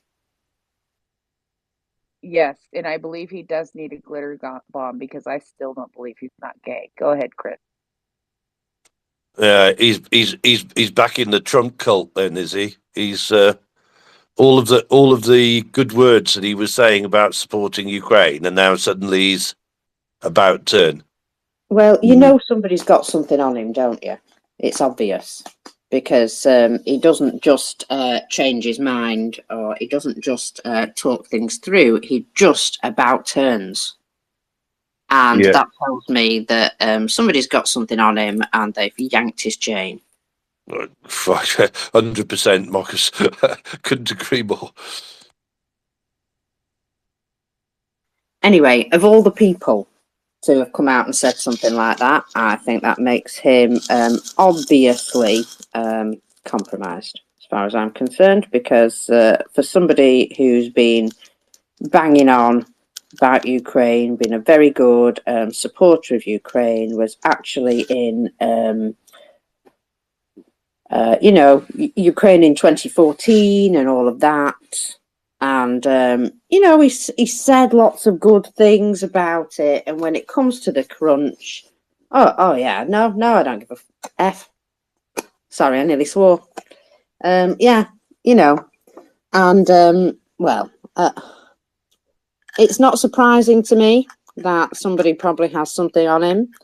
In fact, I've just heard the name of Leningrad Lindsay. So, but yeah, perhaps more people are a bit more suspicious of him than I originally was. But, he did a lot of actions as well as words, and that's the thing. He was turning up in Ukraine and stuff, but, obviously he feels that the problems he has at home are much more important than getting bombed on a daily basis. I'm not quite sure how anything can be more important than that, but, yeah. There you go. So, if you would like to, I don't know, send him some rude words, Prince, I would understand. I wouldn't encourage anybody to be rude to others, but I would thoroughly understand.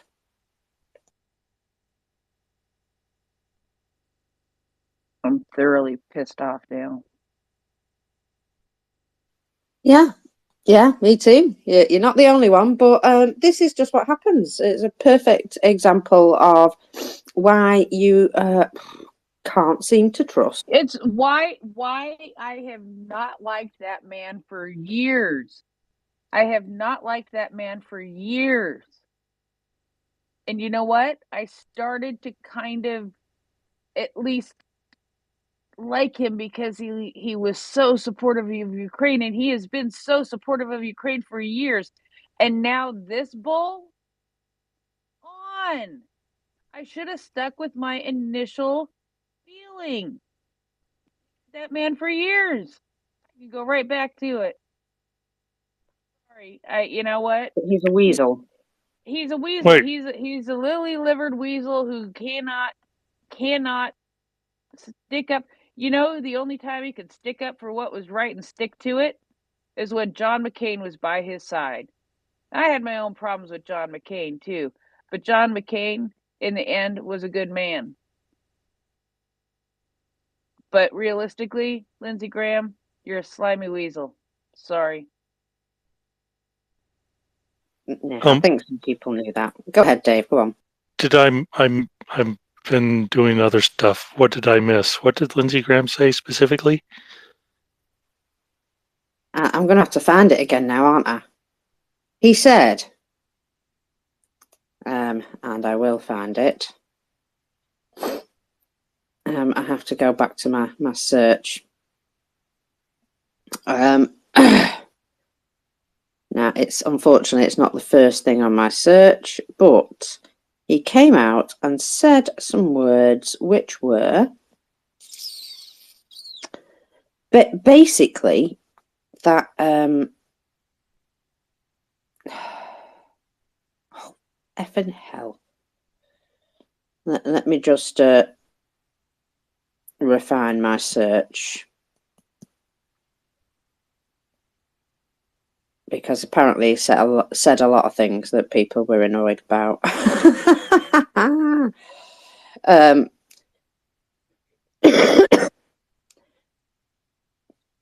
Right. To those who say we need to do the border and not Ukraine, he said on the 1st of October 23, right? So that's what he was saying then. And what he said last night was, I'm not helping Ukraine until we help ourselves. So, yeah, that was his actual words, Dave. Wow. Okay.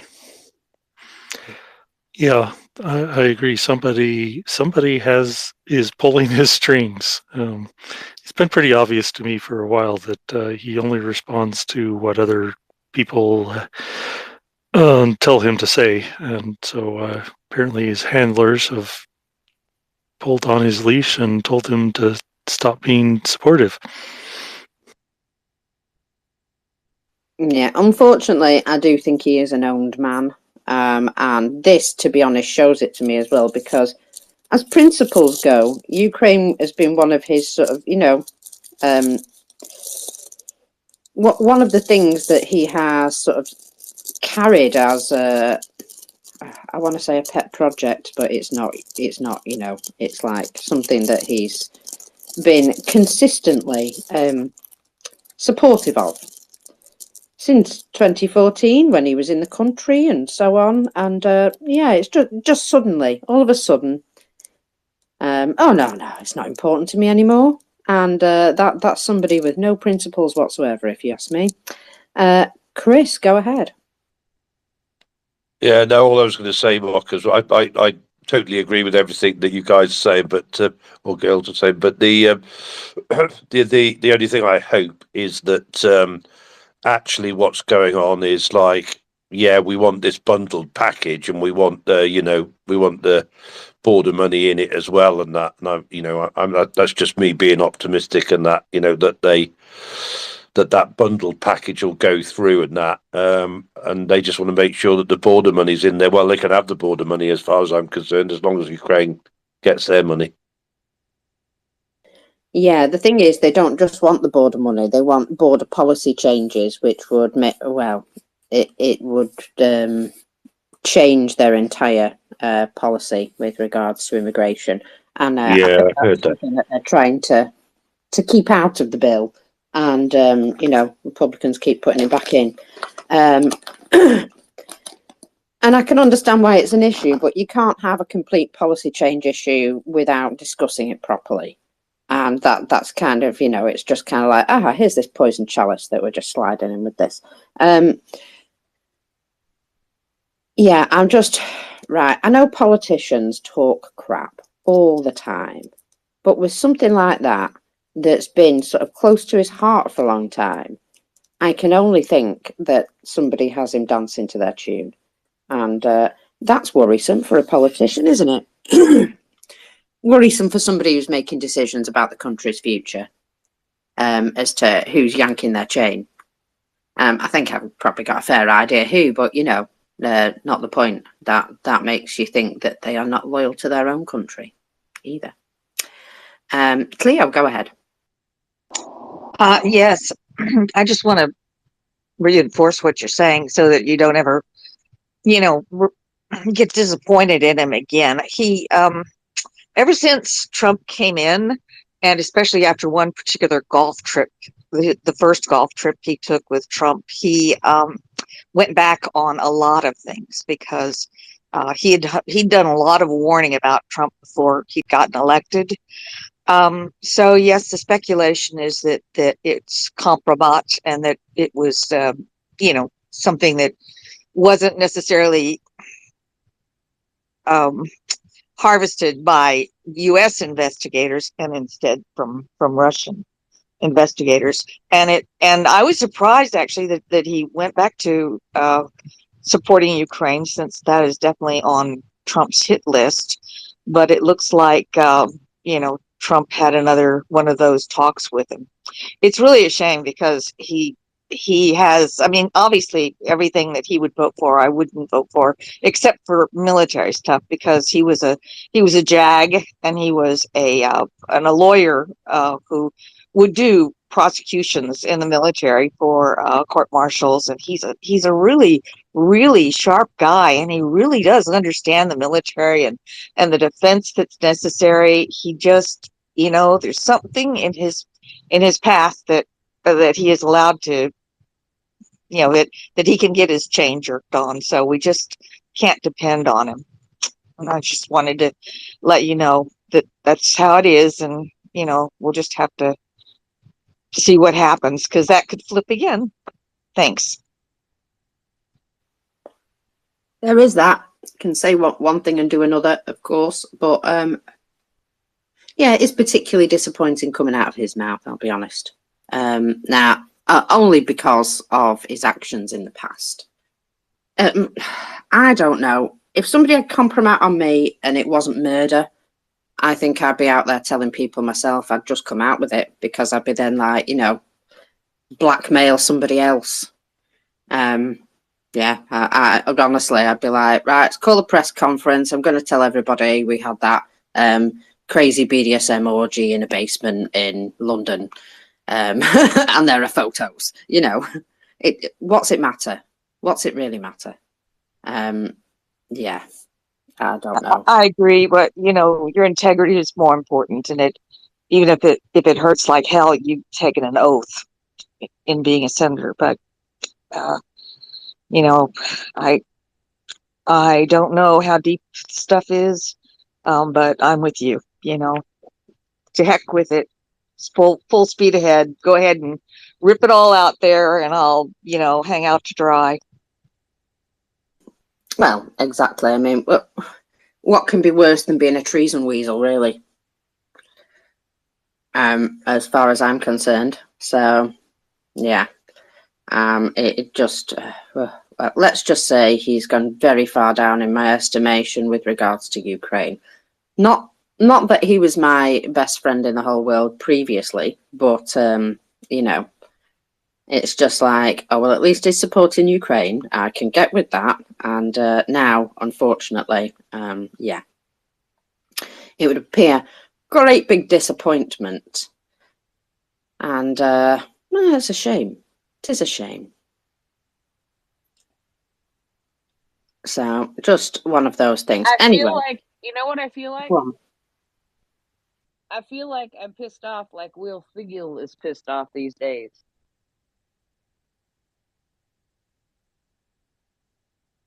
you feel like what? Sorry, what? I feel like I'm pissed off to the same extent that Will Ferrell is pissed off these days. I feel a rant coming on. I'm sitting here banging the desk. That's what Will does. Good God, this is frustrating. What the is wrong with that guy? I mean, I've got a list of what's wrong with him from years gone by, and I've sort of put it aside, and now look at this bullshit. I never should have. Oh my God. You regret Imagine, agreeing with him now, don't you? imagine all the words you missed. Imagine all the words that went through my brain that you missed.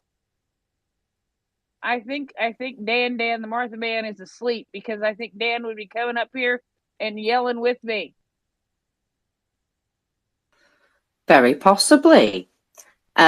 You see, yesterday I was in a right old grump, and I had just several soapboxes during the day, ranting my little head off, and it was actually quite cathartic. I feel so much better today for getting all of that off my chest, because I think I've been dying to for ages. And so I apologise to anybody who had slightly sore ears yesterday after me. But yeah, that was it was just something that I needed to get it all out. I'd been having enough. And so yeah, if you need to have a little rant about Leningrad Lindsay, indeed.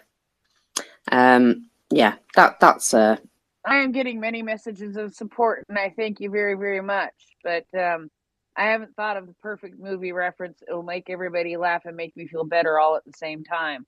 Except for shoot her in the head, Wardell. Shoot her in the head.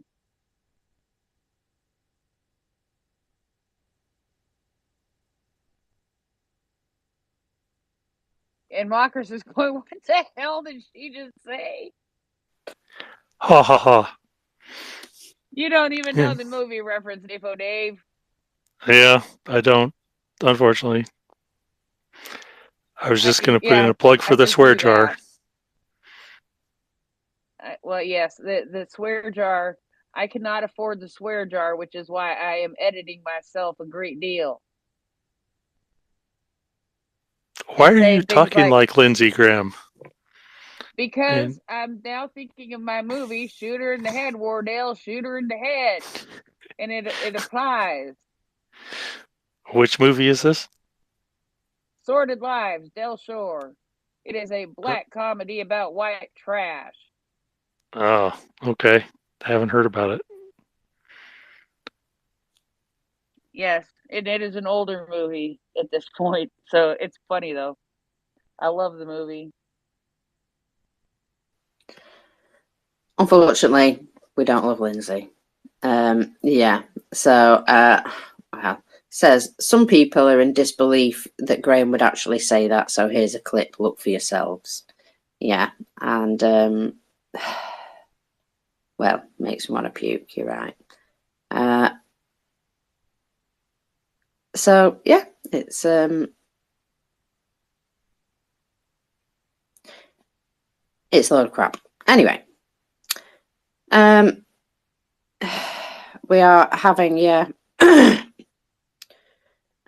lot of things to moan about recently, and yeah, I just would like to, well, like to be violent about it, but unfortunately, I can't be.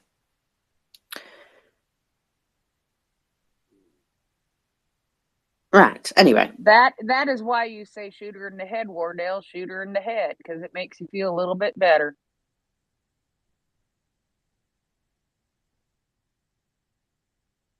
well, yeah, something's got to make us feel better, hasn't it? So, well, I will be able to make everybody feel better today because we are going to be having a Donbass update with Guillaume Patak. I think I've said his name right. He's a French journalist based in Kyiv and obviously a war correspondent. And he has, well, he's been to the front a couple of times. Well, quite a few times actually. And he's going to come and chat with us. He has spoken with us before. And it's always actually good to hear from him. So let's put that in the diaries. What time is it? It is 7 p.m. London, 9 p.m. Kyiv, 11 a.m.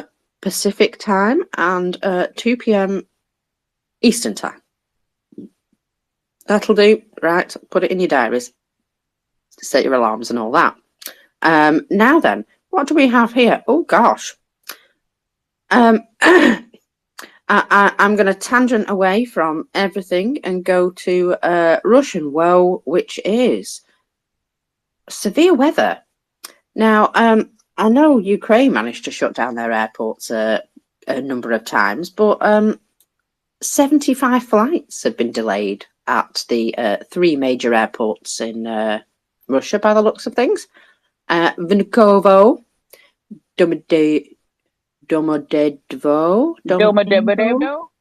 that one, that one, and Sheremetyevo airports have been closed due to bad weather. 7 more have since been cancelled. Well, the Transport Office has been said to have taken the situation under control, so perhaps the snow needs to beware. But yeah, I would say they're not ideal conditions for taking off or landing in.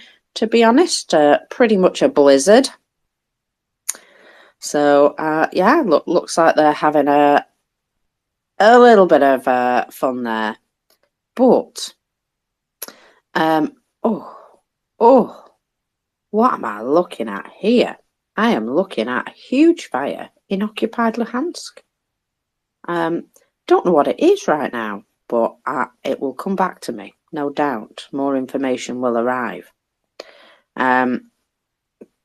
However, prior to that, there was a big fire in a factory in Moscow. And, okay, yeah, there's big fires in factories in Moscow all the time, yeah? But it does appear that this was interesting in a number of ways. So, this is a plant in Moscow for specialized vehicles. The area of the fire reached 2,000 square meters and was a third level of complexity, you'll be glad to know. More than 150 specialists and 50 pieces of equipment continued to work on site as of, pretty much, 8 hours ago. Operational Services reported that, this is the funniest thing, pallets, tyres and cardboard were stored in the burning room. Now, sometimes they use these separately, but they've used all three together. Tires what in cardboard? Tyres, pallets and cardboard. Remember how many pallet fires they've had? That's what I thought you said. Which is really funny because they don't even palletize their stuff. I know. That's what's even better. Oh, anyway, the cause is currently unknown. It is reported, they may have something all in common with the military. Now, according to one report, it could be what's called Khan ATV, which they make little all-terrain vehicles, would you believe? So it's just, it seems to me that the only specialised vehicles that were there that survived were the fire trucks that turned up. So whatever they were making, it doesn't really exist anymore because, well, that factory is, knackered. That's the technical term for it. Absolutely cream crackered. Due to the contents of the warehouse, the fire spread quickly throughout the building.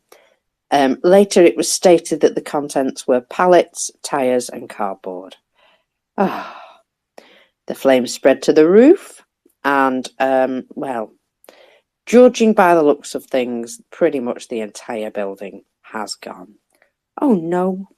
Oh no knows. Now, I don't know if you're anything like me, but I believe that might have just been not a accident. Really? Do you think it could be not an accident? It was either babushka with a Molotov cocktail. We got a crime scene here. We can play Clue. Babushka with a Molotov cocktail. Ivan with a bad cigarette. Drunk Ivan with a bad cigarette and a bottle of vodka. We've got options. We've got options. I just That's true. What's that? I said that is true. There's all sorts of different ways that could have been set on fire. I mean, this is it's Russia we're talking about. Now, well, there was remember remember when they supposedly caught that transgendered person lighting fires at the military offices? Weren't there two of them, and one of them was dressed up as a bear or something? I think so. Because they were concerned that they were furries, I think, which was hilarious. Yes. Oh, yes, we had the furry one too. Oh my goodness, yes. There have been some interesting ones. So yeah, I mean, just saying there are options. They may have expanded from the military offices to other locations. Perhaps they are putting their services out for hire. The trans bears, perhaps. Yeah. Ooh. You know what? But I'm sorry. We need now a second group of extremists. We have the beavers over Moscow. Now we need the trans bears. I'm sure somebody will work on it for us. Now then, we know Olenivka in Crimea. In Olenivka in Crimea, for some reason, they have installed some dragon's teeth along the beach, but not just like along the top of the beach. No, they're in the water, these things. They're actually in the water. So with the help of a bulldozer, they bulldozed them into a line in the water. Why they've put them there in particular, I suppose they're trying to protect from some sort of landing, but I don't know. I didn't think tanks came out of the sea. I can only imagine that they're, I don't know, trying to keep the sharks out or something. Just weird. Prince? How do you think those will hold up when the next hurricane hits the coast there in Crimea? Oh, they're going to be going through someone's window. And on a more serious note, though, I do have to say that it appears it is being reported that there is a measles outbreak in Crimea, and it covers the geography of the disease covers almost the entire region. Measles in Crimea. Well, that's one of those things that happens when you don't vaccinate your children against measles. They get measles, you know. This is true. This is very, very true. And yeah. Yeah, it's quite bad as well. It can be quite bad, especially in adults, I think. So yeah, I know when I was a little child, I had measles so bad. I had the spots in my mouth, inside my ears, everything, and yeah, I felt just fine, and I couldn't go anywhere, and I looked like some sort of, diseased child because I was absolutely covered in these spots, but I felt just fine. So yeah. I didn't get chickenpox until I was 19, and I got so freaking sick. It was scary. And that's why, for some reason, these childhood diseases are much better to have when you're a child. Don't know why, but my mom tried. My 3 cousins got the chickenpox. She took me over to their house and made me drink out of the same cups, and I didn't get them. Chickenpox parties, yeah. Seriously, yeah, that was something. That was the 70s, baby. Well, yeah, exactly. That was the best way to inoculate you at the time. It was just to make sure you get it at a young age. So yeah, funny, but still, probably erring on the side of child abuse. It's also a great way to make sure you get shingles when you're older. Ah, yes, not fun at all. Thanks, Dave. Yeah, thanks, Dave, for bringing us the truth. Darn it. I just remind Dave that he may be younger than me, but he is now the same age. Christopher, you will catch up soon. Speaking of Christopher, I do have a brief update. So it appears that the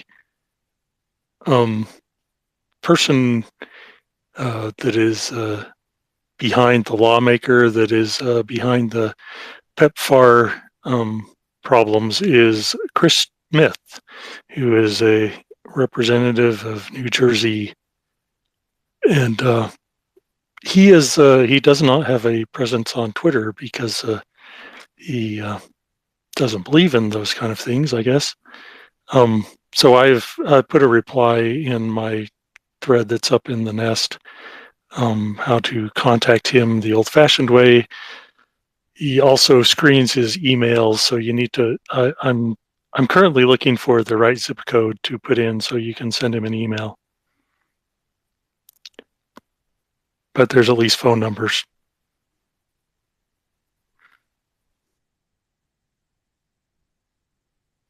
Thank you, Dave.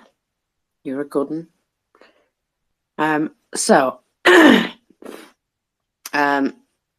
there is I don't know. There's something that I've got to also probably ask. Just in general, you know how it goes.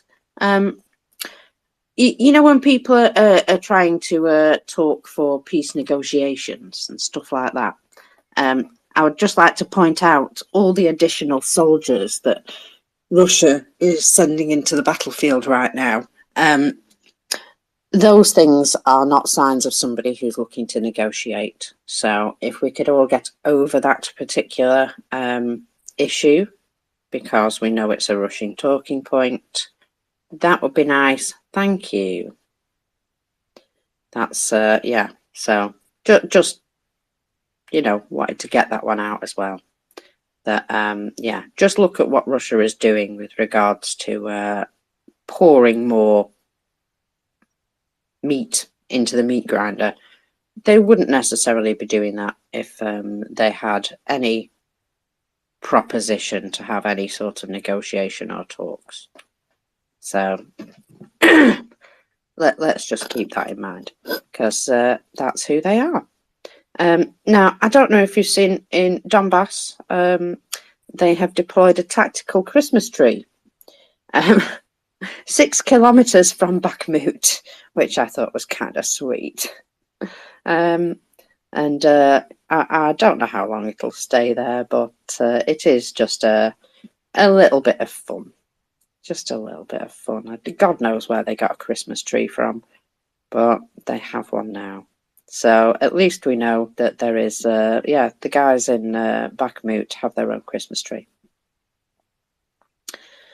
Now then, what am I looking at here? Oh, I'm looking at some news from Atesh. Do love a bit of Atesh. So Atesh are currently operating in Mezhedurchensk, maybe. It's in the southwest of Siberia, of all places. There are leaflets calling for people to join Atesh, and for convenience, a QR code has been added. Thanks to the person who put these signs up, people increasingly want to join in order to fight the Putin regime together. And there is, there's quite a number of these. What's the picture on them? I'm just looking. The picture on them is a guy looking through binoculars, and it says, "Yeah, do you want to be part of Atesh?" Ooh, nice. So they are literally trying to find Atesh agents, shall we call them, in all corners of Russia. And I really think that this Atesh movement is a lot larger than we think. So yeah. I am keen to learn more about Atesh when the war is over, because I have a feeling they're playing a massive part. There's just awful lot going on, if you catch me. Right, so anyway, I've got all the bits and bobs.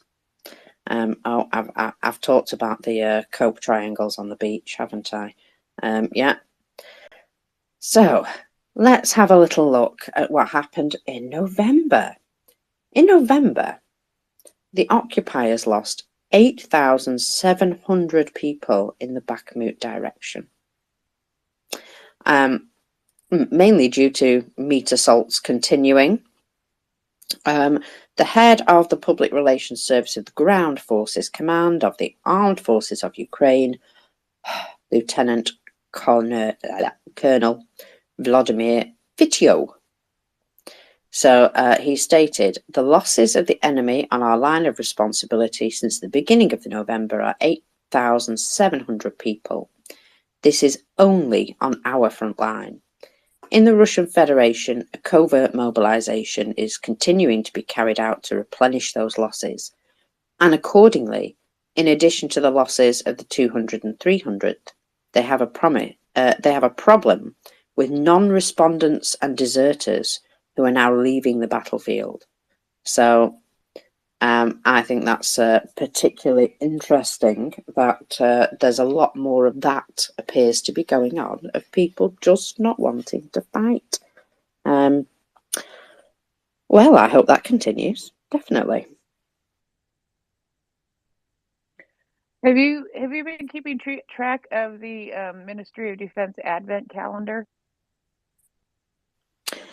I'll be honest, I've been keeping an eye on the Vatnik Advent calendar, but yesterday, I believe the MOD, Ukraine's MOD, put out a British tank vehicle.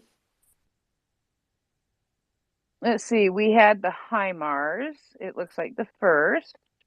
The second is the Crab, the Polish Crab. The first is the American HIMARS.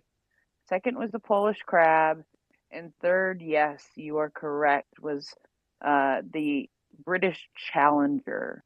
And waiting to see what today's is. I just checked to see if it's out, and I don't see it yet. So hopefully that will be out soon and we can see.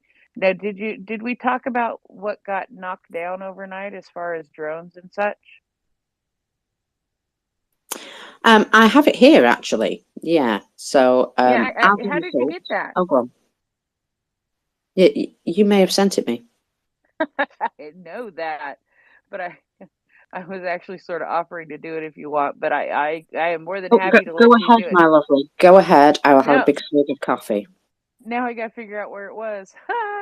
A total of 23 Shaheeds were launched, of which 18 were shot down. Additionally, one single launched KH-59 was also shot down.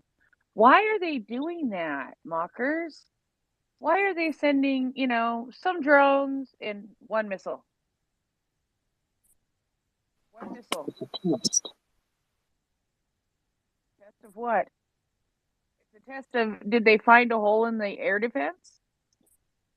Yeah, they're looking for where the missiles get shot down and where they don't, because that tells them where the more serious air defense systems are.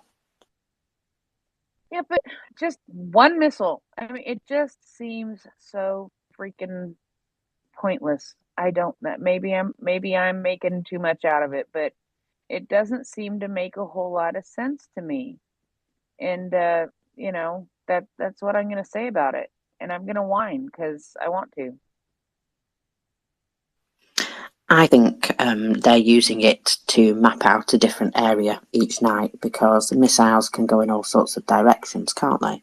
So I think what they do is they send the missile out to go in, a bit of a zigzag here, there, and everywhere, and then see where it gets shot down, if it gets shot down. Ooh, where's Will? In Luhansk, unknown drones successfully attacked an oil depot tonight. Evidently, mockers. I bet you that was Will on a drop bear. That's why he's not here. Exactly. That'll be that huge fire that I was looking at earlier and saying I'll find out more about that. So an oil depot.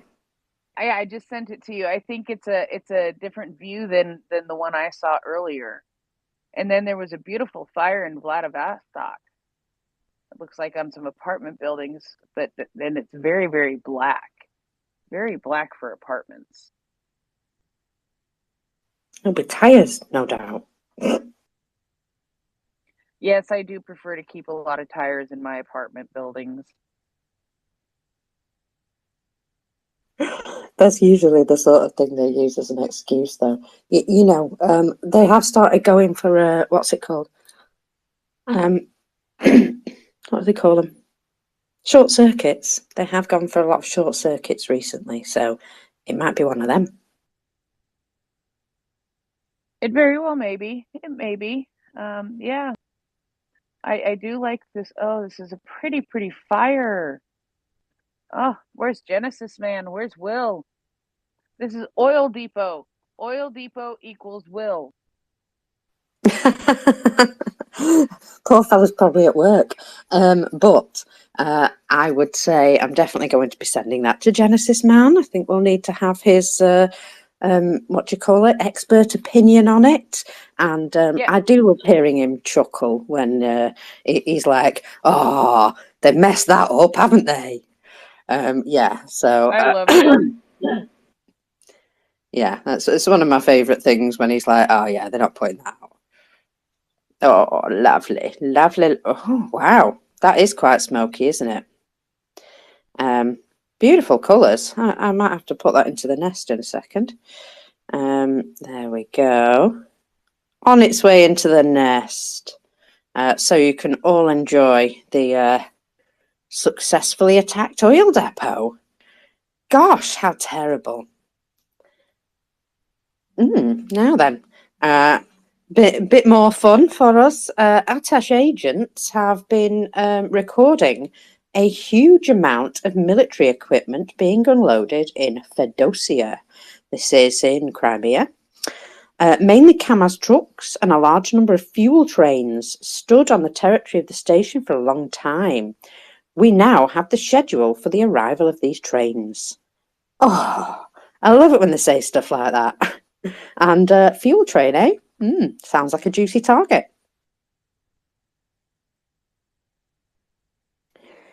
Fuel Yeah. trains on fire. Now, okay, wait a minute. This is taking me back a couple of days to fuel trains and a tunnel. I haven't heard about that for a couple of days. But of course, Mockers, I didn't talk to you at all yesterday. It was really weird. Yeah, I did notice that. It was a bit strange. But one of the things that has happened with the tunnel is that they've said that the tunnel is now open. It's open. And it's not, I don't think. They showed a very nice, pristine video of what appears to be soon after the tunnel opened, I would say, because there's not a speck of dirt on the face of the stone or anything like that. So it looks quite new, that video. And they use that to say, oh, don't worry, we've opened it, it's all working again just fine. But you know how these things go. Sometimes, would you believe it, they tell lies. Are you kidding me? Does it happen, really? Yeah, every now and again they tell lies, I know. So I have a feeling that there's probably quite a bit of destruction there, but they're just not admitting to it at the moment. And I stood up for 2 minutes and I've come back and my seat's been stolen. That's terrible. What I have also noticed, though, is that Wardoggo has crept upon us. Good morning, Wardoggo. Good morning, dears. Hope everything's going okay. Or those who are ready to go to sleep also doing fine. About the tunnel, you mean that this beautiful thing is open for new challenges and adventures, right? Is that what you mean saying that the tunnel is open?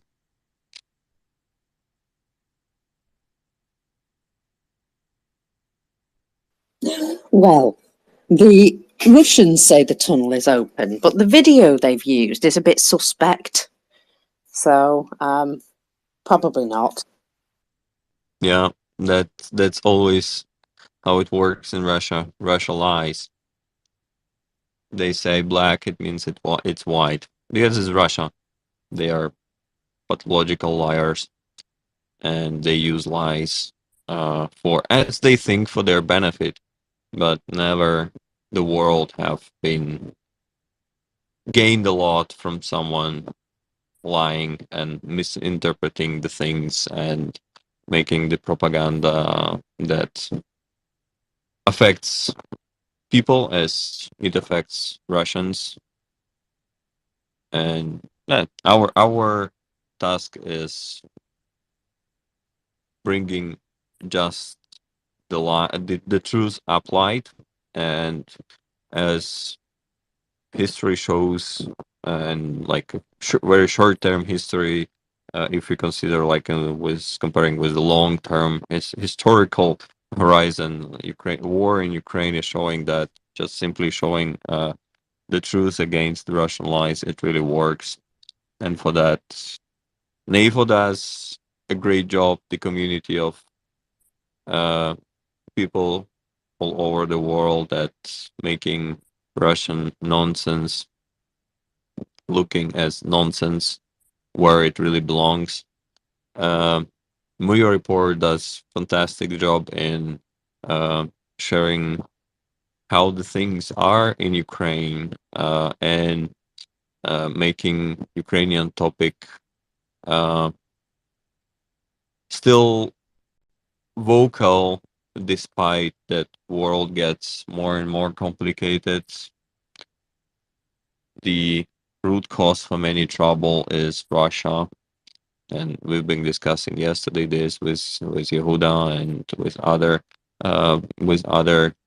good people here at the space, saying how the things connected and why Russia is behind those things. And yesterday, by the way, we had a fantastic interview with Andriy from Ukrainian National Guards, 15. Before it was regiment, now is actually a brigade. Um, We've been speaking earlier with Andriy. We were speaking at the space earlier with Andriy because I personally speak with him on a weekly basis. We were speaking with him last time several months ago, and he was the signal unit guy. Now he was telling yesterday that he is actually the leader of the electronic warfare team, and was interesting to hear yesterday everything what he was explaining regarding the electronic measures, countermeasures, and electronic warfare, and how it is important, because many people say that we need an FPV, we need an FPV, but actually considering the value of the equipment that Ukraine is using versus value of the equipment that Russia is using, plus the fact that Ukraine is not small Russia, and Ukraine cannot use the same tactics as Russia is using, throwing people in the meat grinder. Ukraine needs a part of the FPVs. Ukraine needs a lot the devices to protect their troops and equipment from the FPVs, and that's very important and interesting discussion we had yesterday with Andriy and with Axel, with Chuck. Was really interesting. I really look forward to see that, to hear that interview done in record in the Spotify, and many other listeners who could not join yesterday could be listening that as well. I hope for those who stayed in line yesterday, that discussion was interesting because it gave perspective how the war changes since the time uh, we were speaking last time. And here is very simple benchmark and comparison, like the same person we've been talking a couple of months ago, and he's coming back and saying, hey, the things have changed. That was interesting. I really liked, and I really hope we will be coming back more often, because these discussions for me, they're interesting, and I want our dear listeners really to know how the things go on the ground from people who are on the ground. And I'm not an expert in many things, and sometimes bringing people who are, like we were having a discussion with SBU guys from Alpha Unit who are fighting in Ukraine. You remember they were doing this beautiful video of the mortar shells going the right direction with the right signs on those mortar shells, if you know what I mean. Yeah, those people, they help to have the right perspective on what's how the thing's going. And I really like, as he was mentioning yesterday, about the mood and about the courage that people have despite the time is hard and a lot of help is needed. Was interesting. Was interesting. I really waited interview to be on Spotify to have possibility to share among friends and to you know what, to promote Mriya, what Mriya Report does. A part of the many fundraisers that Mriya Report have been doing and is doing and will be doing. I hope, uh, but also advocating the topic of Ukraine and making Ukrainian voices heard is really important. Thank you so much for doing so, and I will be sharing the space among friends to know that those discussions are going on here. Please also repeat the space. It also works, attracting people to discuss, even if people have different opinion.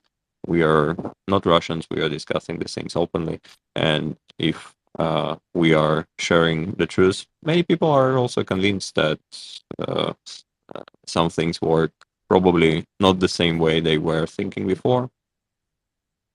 Thank you so much. Hugs and love from Ukraine. Hugs and love, my friend. Christopher, go ahead. I just came up to thank War Doggo for that episode yesterday. I thought it was very informative, and it certainly he's just mentioned everything that gave a really great synopsis of the entire thing. So we'll clip it and get it up on Spotify and let you know. But what I really wanted to do was again thank War Doggo for all of your um, tenacity in bringing us uh, the things that really matter to Ukrainians and giving us a connection into it that we would not have. You're very valuable to me and to the space, I believe, but certainly to me, in a way that's really tenacious, but yet really um, direct and calm, and that's extremely appreciated. I wish you the best today for whatever you're doing, and I will be on a little bit later if you want to connect on the space. Thank you so much.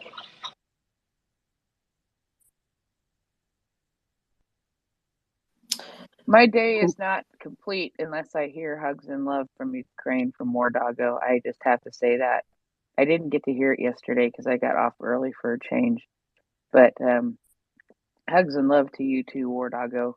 I love it when you say that, and I appreciate you coming on for me it's evening, and for me it's late night actually. It's 11:30 at night. For you it's morning, and that's okay.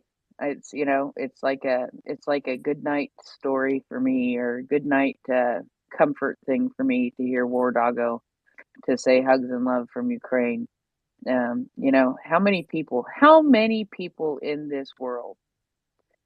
Well, okay, right now there are 238 people in the space. But you know what? If I go and I put this somewhere like on Facebook where people don't seem to interact with me regarding Ukraine. How many people can say that just about every day you have somebody that says hugs and love from Ukraine, and they mean it from the bottom of their heart? War Doggo, you are amazing, and I appreciate you very much.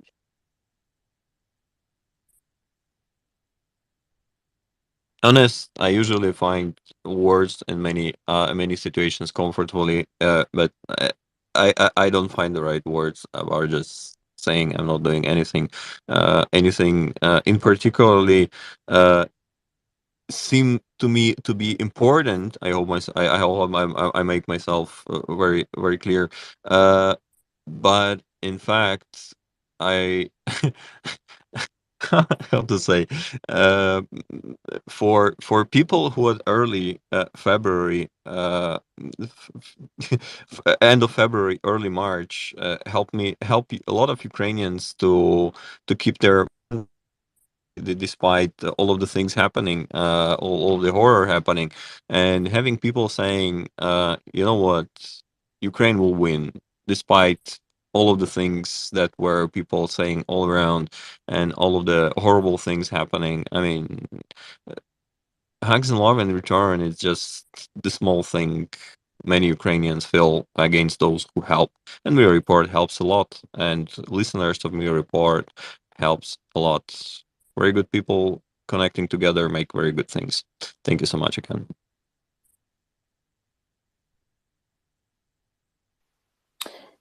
Thank you, War Dogger. So, I don't know if we've seen this, but I have to just point out that I'm going to be Will today and say this week in Absurdistan, there was what seems to almost be a mandatory patriotic fashion concert for the family members of soldiers who are both dead and missing.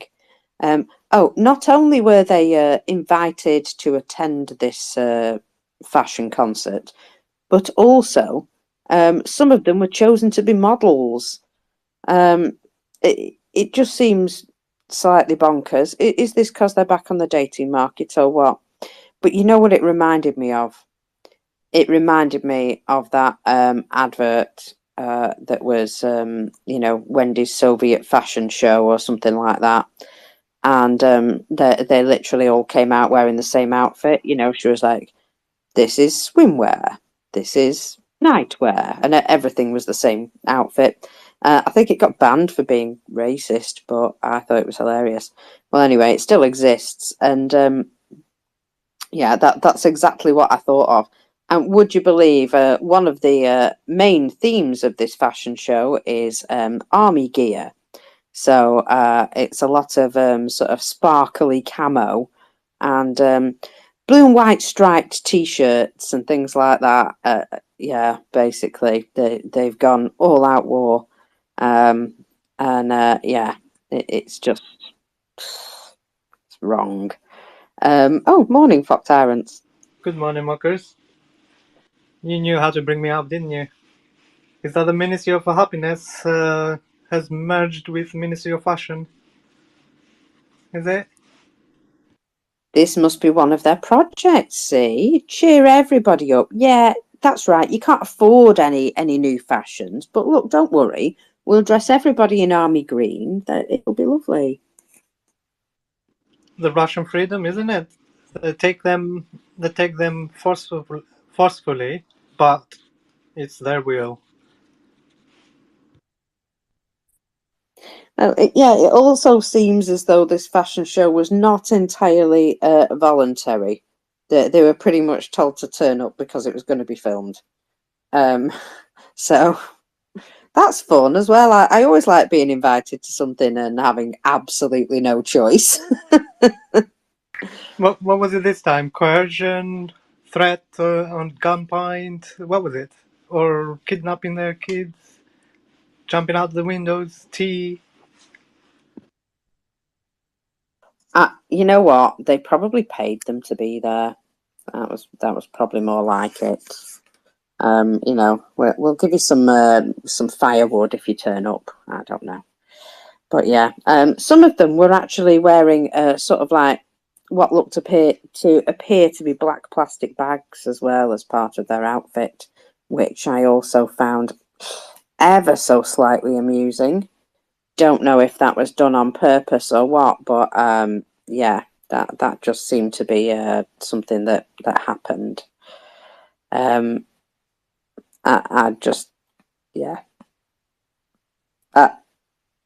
It's either trolling or they are just that blind. I don't know. Fox Tyrants? Yeah, I've seen pictures today. What is reported that Russians are waiting in massive queues because they've run out of eggs, chicken eggs. So the Russian economy seems to be working just fine. Yeah, they're also taking bank loans out for their winter firewood as well, because that's going to be really useful. I don't know, that seems a bit of the sort of thing you wouldn't normally expect to have to take a bank loan out for, I would say. So perhaps there's some other things going on, such as a massive shortage of everything, meaning that everything's more expensive. That's the the kind of thing that keeps coming back to me, that how are they managing to take out a loan just for firewood? And how on earth are they going to pay that back? I don't know. Seems troublesome. The answer is not that I'm aware of, in answer to your question. Sorry, it was easier to say it than type it. Now Yeah, then, it's funny. It's not even related to this moment, but it's okay. yeah, you figured out what I meant, right? Gotcha. Yeah. Oh, yeah. We're talking code sometimes. Oh, now let's see. You know, Mr. Bolton with the fabulous moustache, former National Security Advisor John Bolton. So he has made some statements. Let me see that he's urging Congress to act quickly to support Ukraine in a conflict that he says may have been forgotten by Americans shifting their eyes to Gaza. Ultimately, if we don't help the Ukrainians out, Russia will prevail. So he said this yesterday and said, we need to be doing a better job. People in the House and the Senate should be pressing the government harder to develop a winning strategy with Ukraine, not just trying to prevent them from losing, but actually making sure they can win. Well, I'm glad somebody else is saying it too. He's basically saying the Ukrainians are worried now at the loss of American support. And I truly hope we're going to find a way to give them the military support that they need, because if there is any sort of what he calls a diplomatic victory for Russia, because he says he doesn't think they can win outright, any agreement to keep any part of land in eastern Ukraine that it's illegally annexed will be their victory. And he's very concerned that if that is allowed at any time, that Russian troops will continue, Russia will just continue to build up for the next bit and for the next bit and for the next bit. And the next thing you know, they'll be coming to your front door. So, either we stand up now or we fight them later with our own children. And that's basically the size of it. So, get real now or have it become very, very real later. And I don't know how many times we can sort of repeat this,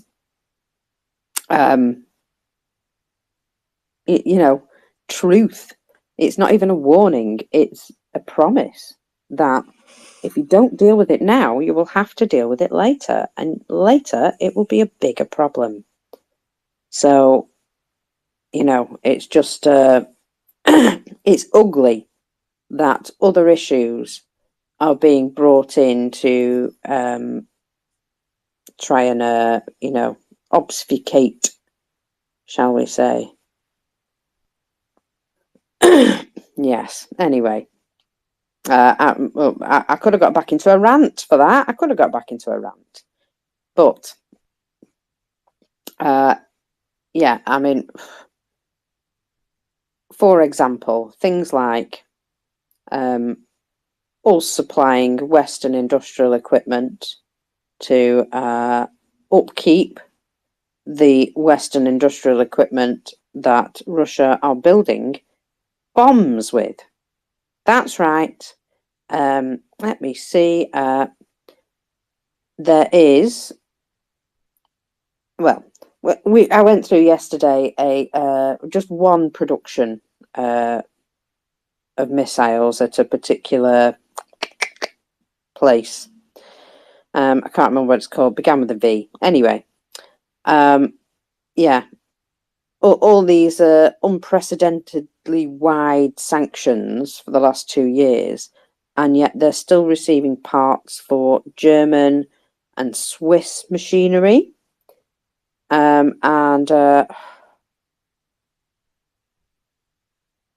that's, it's something that private companies are doing, circumventing what's supposed to be sanctions. And it's not just car parts and stuff like that. It is actual machining parts that help them build bombs. Now, surely that shouldn't be getting through to them. Fuck tyrants. Hello. I was just going to mention, Marcus, that this whole premise of America and the 40 billion, which is to be given to Americans, to Ukrainians, if you want to put it in another perspective, because the premise is that some people they are arguing, oh, it's a lot of money. It is not. It is just a drop in the ocean. If you think about the American GDP, it's some 1 point something trillion, or if not more, or double that. It's like saying a person who has 1 million in his bank account cannot afford to give £4,000 to a charity, or where he can get some of that money back. It's ridiculous.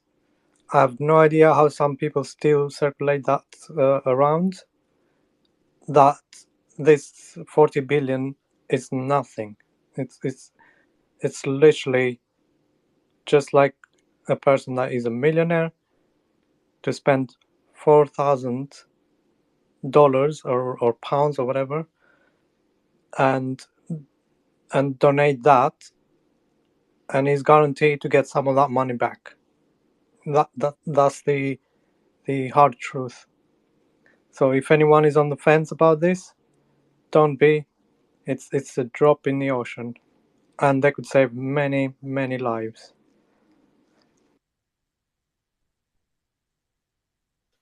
Well, including our own at this point, because we're getting to that point that it's a bit silly. And we really need to just open our eyes and be more steadfast in our approach, because Bayek, we are leading ourselves into a defeat, basically. Can we really snatch defeat from the jaws of victory? Come on. Our governments need to understand that a victorious Russia would enslave more millions to effectively terrorize all of Europe. And we need to come to a realization that all our futures are under threat unless we break the Russian state. And, well, we better get to it. We better get serious about it. Honestly. It's it's shocking to me that we are not already.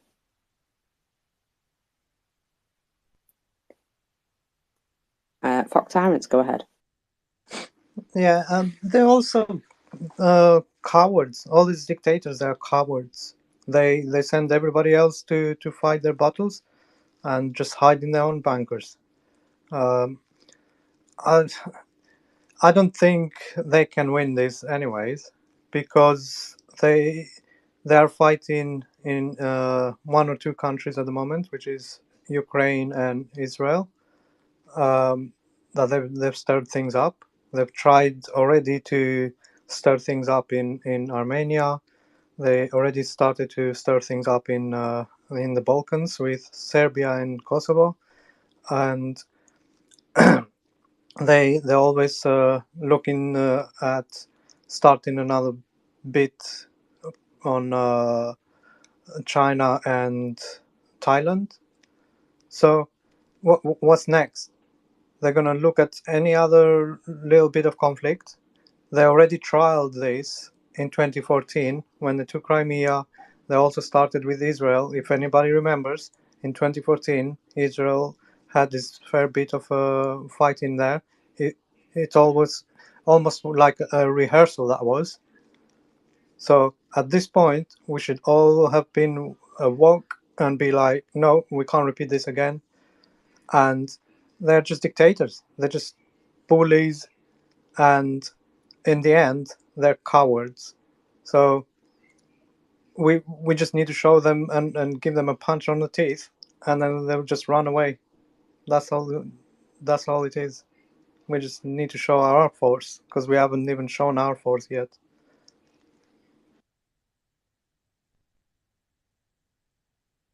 Exactly. And yeah, we can do it. We just have to want to do it. Now, I have a story here from a person who has lived under Russian occupation, and they have some stark warnings about selling people into slavery for peace.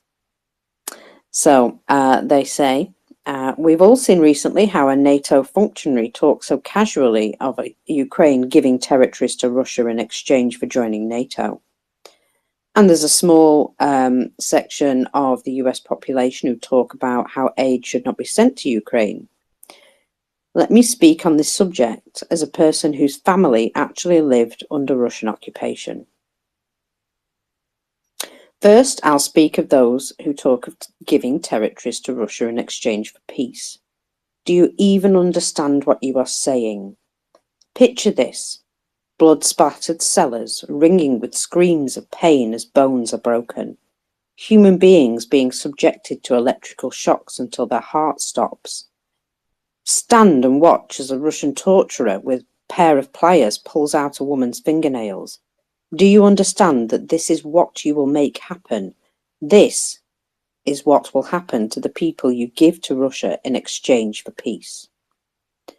Do you understand that if human beings are handed over to Russia on your recommendation, when those human beings are tortured to death and buried in nameless graves, their blood will be yours? It's a stain that never washes out, so understand what you're doing. You recommend crucifying us just so you can have what you think is peace. I know about this. My family lived under Russian occupation. My uncle and cousins were questioned by Russians. 3 people out of 10 taken away from my village to be tortured were never seen again. I know this, and now you know it too. Now I'll speak to the section of the population that say aid should not be sent to Ukraine but spent in the US. I ask you this: before the war in Ukraine, was there no poverty at all in the US? No inequality, no disadvantage, no homeless? Did you have no poor that suddenly giving aid to Ukraine has made you poor? Now hear this. If you stop aid to Ukraine, this is what will happen. Do you think that we will surrender, that we will be slaves? No, we will not be slaves. If you cut aid, we will send all our women and children out of the country, and we will fight for our freedom to the last round. And when we reach that last round, we will use it to give ourselves a final freedom, but we will never be slaves. Now I have something to say to the Republican Party. During the Cold War, you were the frontline defenders against the Red Evil. And today there are so many Republicans who are men and women of strength and courage, honour, integrity and humanity. Now, however, you have fringe elements that you call the far right that dishonour your great tradition. They dishonour your name and your legacy. They dishonour your very nation. If they dishonour you by calling themselves Republicans, it falls to you to deal with them. If the far right dishonours America, and it falls to the free people of America to break the far right. Beware of keeping your hyenas unleashed. They are the kind to plunge a nation into civil war. I have seen it. Worse, they may well be nothing than paid agents of Russia. Protect your honour. War against those among you who have none. Defend your shining American legacy of being sworn defenders of freedom and humanity, the legacy left to you by previous generations of Americans who fought and died in the good fight and won. Finally, to that sector of the population who think maybe we are not worth it, honestly, think about it. What a waste to let Ukraine, a nation of some of the most ferocious warriors on the planet, a clever, strong, thinking people, be broken by a brutal neighbour. When instead, with the expenditure of some weaponry, sometimes even outdated weapons that you can't even use, you can, in many futures, have us for your allies. Today you stand with us. In many tomorrows, we will try to stand with you. My cousin, in combat since 2014, has been defending freedom with his life for 9 long years. My sister drove over a mine in a truck. Our homes have been utterly ruined by Russia destroying the dam and triggering the flood. This movie is first-hand. It's not lifted from the net. This is my home. Understand what's being done by Russia in Ukraine. And in that understanding, you must act, because whether or not you know it, those of you who do not act against this brutality will be shamed forever, and you'll be forced to fight it yourselves. War Doggo. That's exactly what I was going to mention, but in a less emotional way, because the person who was writing that have found much better words to express what I was feeling about it.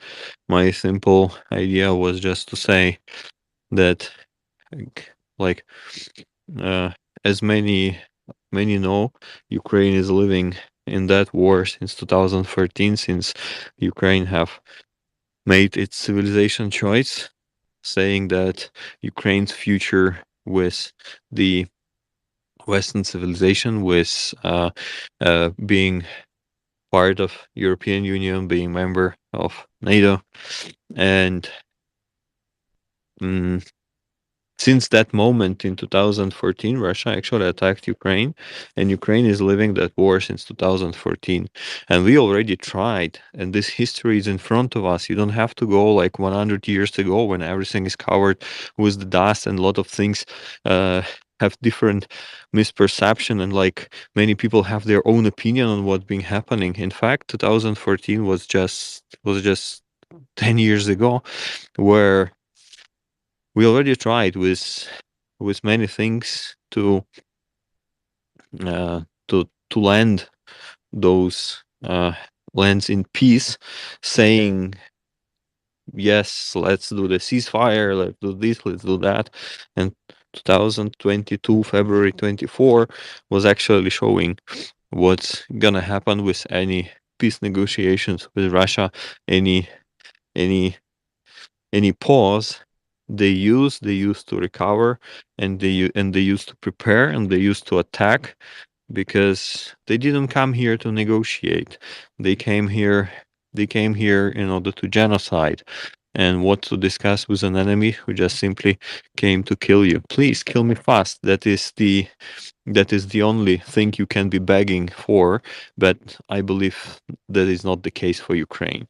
Yesterday we've been discussing with Andriy the same point, and when Axel said, what if you will not be supported, or will not be supported in insufficient way? He said, we will just simply all die fighting. That's gonna happen. It's not that we will put the arms down and say, let's negotiate. We will simply fight till the very end, because simply we know what's the alternative. We are in this since 2014, and all of the torture chambers, all of the horrors that Russia have been bringing as a part of their standard procedure. They have standardized that. They have standard operational procedures for all of the horrors they've been doing in Bucha, Mariupol, everything. So they're just simply bloody butchers that have that scaled in the standard operation procedures. It will be the reality of those lands that we will say, let's exchange it for peace. And moreover, the peace will not come, because as practice is showing, since 2014, how many people, poor people from Donetsk and Luhansk, who didn't manage to escape the Russian occupation, they were simply forced to be on the battlefield. And that's the scale of the future problem. Just simply scale that to the territory that is expected to be given to Russia in the future, and you can simply understand what's going to happen in case of such things happening. That is why is not only inappropriate, is like even far from any kind of moral judgments or something like that, is simply technically not possible. And that is exactly something we were discussing with Andrei yesterday. He was honestly saying we just all die by fighting, and that's to what it's going to lead, and is not going to bring peace in the long term neither, because we're dealing with Russia. You have to be on the ground, he said, to understand what Russia is. And after understanding what Russia is, you lose all of the hope for this kind of finding the common language with Russians and negotiating peace, as many consider. That's the reality. We want it or not. We were not asking Russia to come. Nobody was asking Russia to come. But that's the reality we are living in. We are fighting, and Ukraine is the country that needs help in order that the values which Ukraine have chosen 2014 and the civilization choice that the Ukraine have made would simply prevail, and Ukraine will show that it can be a success story rather than example for other tyrannies, that the tyrants can get away with the horrible things doing. Trust me, our place is going to be a horrible place if that's gonna be the precedent. Thanks. Traditionally, hacks and love from Ukraine, and I have to go down. Take care. Hugs and love, Wardago. Thank you. Hugs and love, Wardago. Thank you. Fox Tyrants, go ahead. I just wanted to thank him and perhaps echo what he just mentioned. What we're dealing with is fundamentally choice, having the ability for Ukraine to choose their own path, the path they want to take rather than imposed on them. They wish to join the EU, they wish to join NATO, and Russia did not want that to happen. And in doing so, they forced their will upon a nation of 43 million people. So when you do things of that nature, you need to take sides, and if you are on the fence and you think that Russia is doing the right thing, just think of what you're saying. You're saying that we should allow people who impose their own views or their own will on other people. And the same thing is happening with Iran. They're imposing their own views and fears and will upon the people who want to be free. We've seen this happen in Hong Kong as well. The Chinese, they just took Hong Kong like it was nothing, despite the protests that they were doing for years. Many people came out on the streets. Even when it was raining, they brought umbrellas and they were sitting on the roads protesting. So there's a pattern here that we in the EU, we in America, we just simply ask them which side you want to be, and if they choose us, we accept them. But those who don't want that to happen, they say, nope, you should have it my way, and they start enforcing it, and it's not by peaceful means, it's by force. So to all those who think that we should let Ukraine give up their land or give up their people, Just ask what you're asking yourself. Just think about what you're thinking.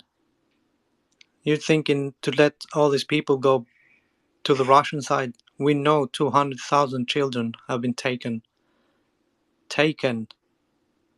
and by force.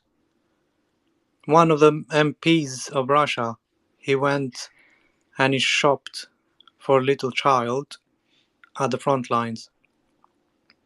And he just took that child and changed her name, and that child is now living with that monster. I just want them to think about that and the points I've raised, that this is not what normal people do. This is not what we in the West do. It's no arguments. There's no. We are on the 11th hour. This is it. We either give them what they need so they can fight, and they're willing to fight, and they don't want anything else. They just want the ability to defend themselves. Otherwise, all of us, me, you, your sons, your daughters, your brothers, your sisters, we all gonna have to commit to a much, much wider war. So think about that next time you support these tyrannical, brutal dictators. Thank you for listening. Thank you. And what we've also got to remember is that the Russians currently have a massive psyops against Western and Ukrainian reporting and journalism. And they're just telling lies about everything in order to get us to question everything and not trust anything anymore. And so you can be sure that we are actually under attack. We see the ramp up in Russian disinformation, but I mean, Russia has been waging information war on the free world for years. And we really need to take that seriously as well. If a prominent person is repeating talking points that advance Russian interests, 9 out of 10 times this person is benefiting financially, wittingly or not. So we need to take it seriously, basically, until Russia's untraceable cash erodes to nothing, or it erodes our democracy to nothing. Now, Russia spent 1.5 billion on the Maidan 3 disinformation campaign. So what other campaigns have they launched recently? And it's a good question. And I think we need to just, be awake to it. Be awake to it, folks, because it's definitely happening. They really have ramped up the pressure. And they really have, started to have an impact on, just the general feeling in the scene. And you can see how it has an impact because Ukrainian people are feeling almost abandoned. Iwana, welcome up. Good morning, Monkers and Prince. I didn't see who was the previous speaker, but that's why I came up to speak, because I was kind of inspired of what he said about being 11th hour. So yes, indeed, there is a massive psyops by the Russians. They are trying to project this image that they are winning and Ukraine is failing and the West is failing and everything in this line. But the problem is that we did fail in a way. We didn't provide everything that Ukraine needed. And, this is kind of controversial and maybe, take it with a bit of salt. There was this opinion that maybe the West just wants Russia to fade away, to remain without weapons, to just have no reserves, and this is maybe the best way to deal with Russia, not decisive victory from Ukraine, but just Russia failing and being forced to get out of Ukraine because they do not have tanks and missiles and soldiers to fight. The problem is, if it was like this, I don't think it was, but if some are thinking in this way, the problem is that this is not working, because Russia indeed has problems with economy. Russia indeed struggles with mobilization. Russia indeed lost a lot of tanks and vehicles and missiles and everything else, but they do not understand the Russian state of mind. War is normal for Russia. War is what Russia is doing since, well, centuries. We have seen, look on the list of Russian wars, and you will see how many times Russia was involved in wars that were kind of unnecessary, but they just wanted to have some more. You know, Russia, the biggest country in the world, Russia, the country with the most resources in the world, they feel territorially disadvantaged. They feel that they have to occupy some more. They have the right to do some more. And the problem is that now, after 2 years, Russia is changing its economy completely in order to have a war economy.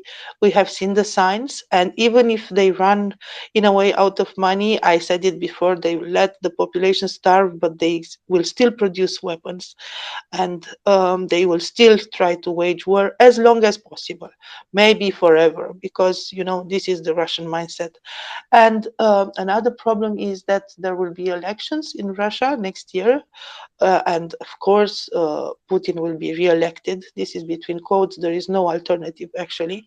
And afterwards, he will be like the forever president, and he won't have any problem in declaring, you know, um, war or mobilization, full mobilization, or you know, military, the state of emergency, or whatever he needs in order to continue this war. So indeed, it is 11th hour now.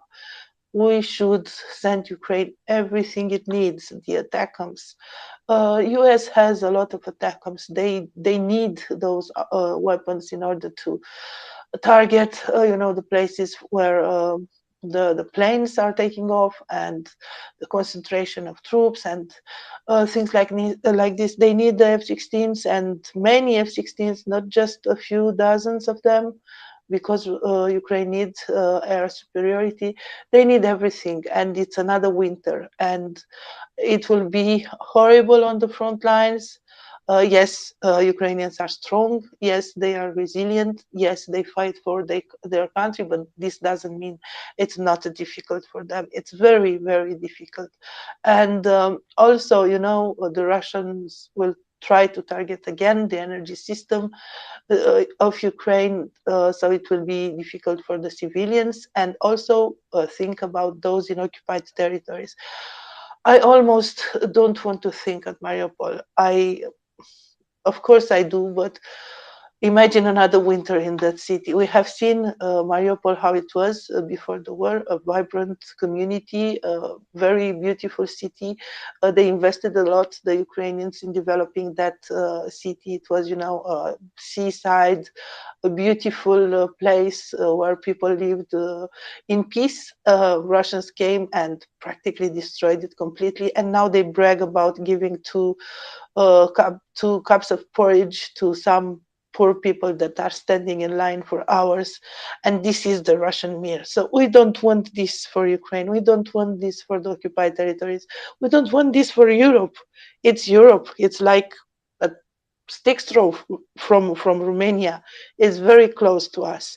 And if we let the Russians have an inch, as you know, as NATO says about defending every inch, if we let Russian have an inch of Ukrainian territory, this will be a win for them, and this will be a major, major failure for all of us. So, yeah, I'm very sad about this winter. I know that Ukraine will win eventually, but eventually is not enough. They have to win faster.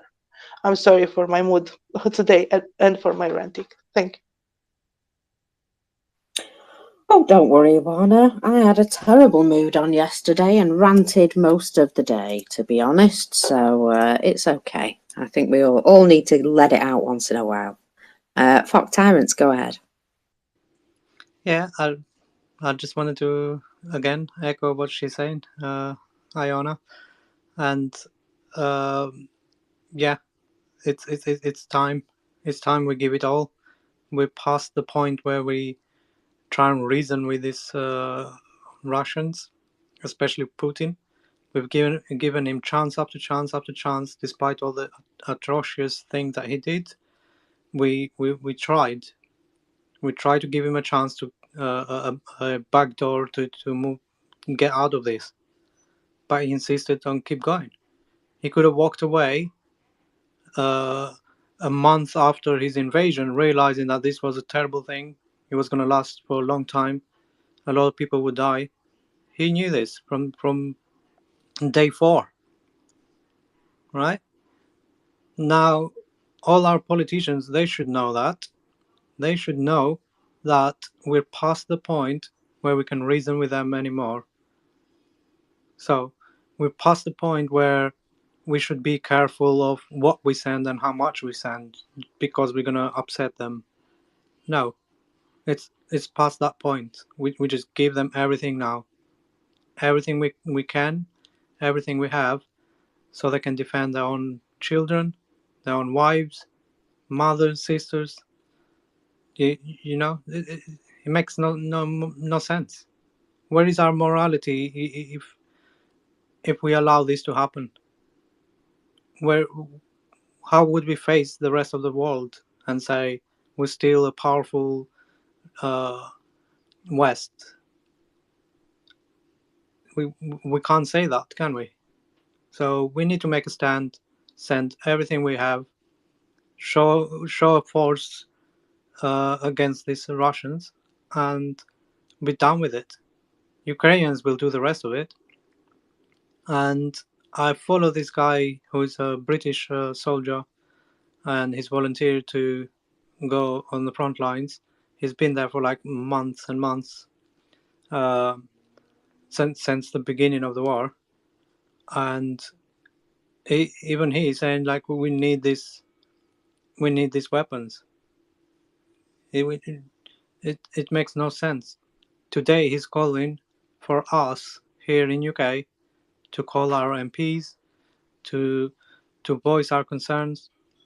It doesn't take much, especially for British people, because we have so many options. We can write a letter, we can give them a call to the the MPs, members of the parliament that represent us. We can write to them by letter, by telephone, and by email. It doesn't take that long to write an email. Thank you.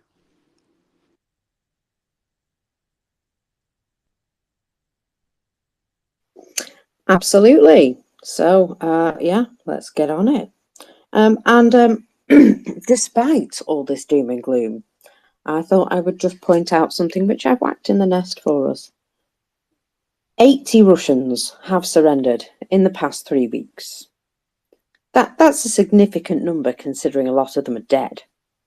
I'm just checking to see, does it say where from? This is in the Tory direction, so I don't know exactly where they're fighting, but active infantry attacks by the occupiers continued. 37 combat clashes took place.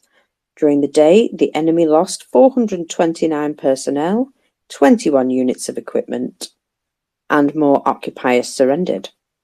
It should be noted that in 3 weeks, approximately 80 enemy servicemen made such a choice in the Tory direction. The activity of enemy aviation is low. However, 7 airstrikes were recorded throughout the day. That's low, guys, that's low. The invaders significantly increased their number of artillery fire, up to 955, however. So I guess those shells did make it to the front line after all, huh? That extra ammo.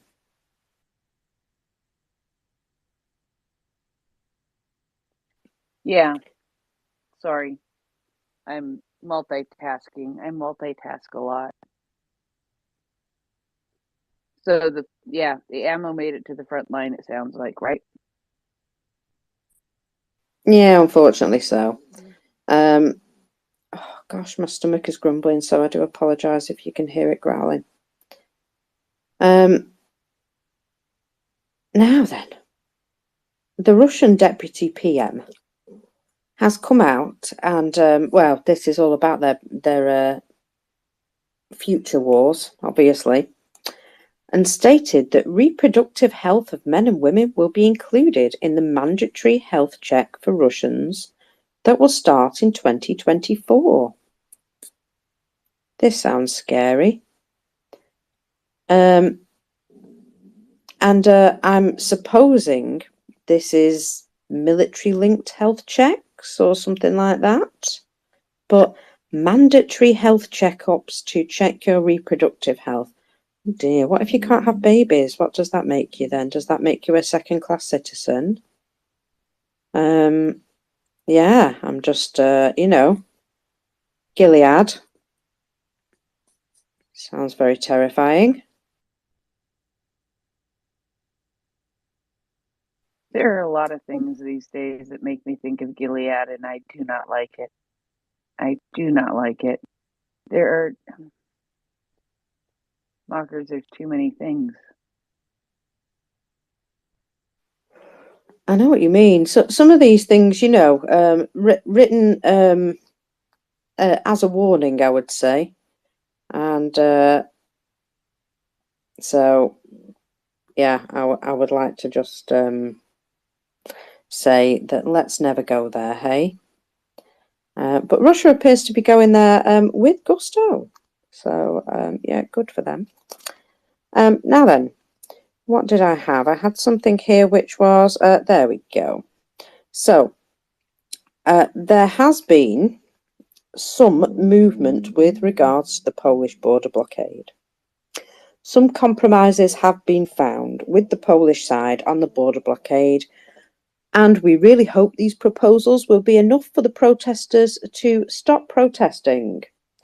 This was stated by Ukraine's ambassador to Poland, Vasyl Zavarich, to Ukraine Inform on December the 4th. So let's have a little look. So there are some compromises during ongoing talks regarding Ukrainian-Polish border blockade. Ukraine's ambassador to Poland, Vasyl Zavarich, said in comment on December the 4th. So Polish truckers obviously have been blockading the border at 3 border crossing points in protest at the EU transport rules for Ukrainian trucks.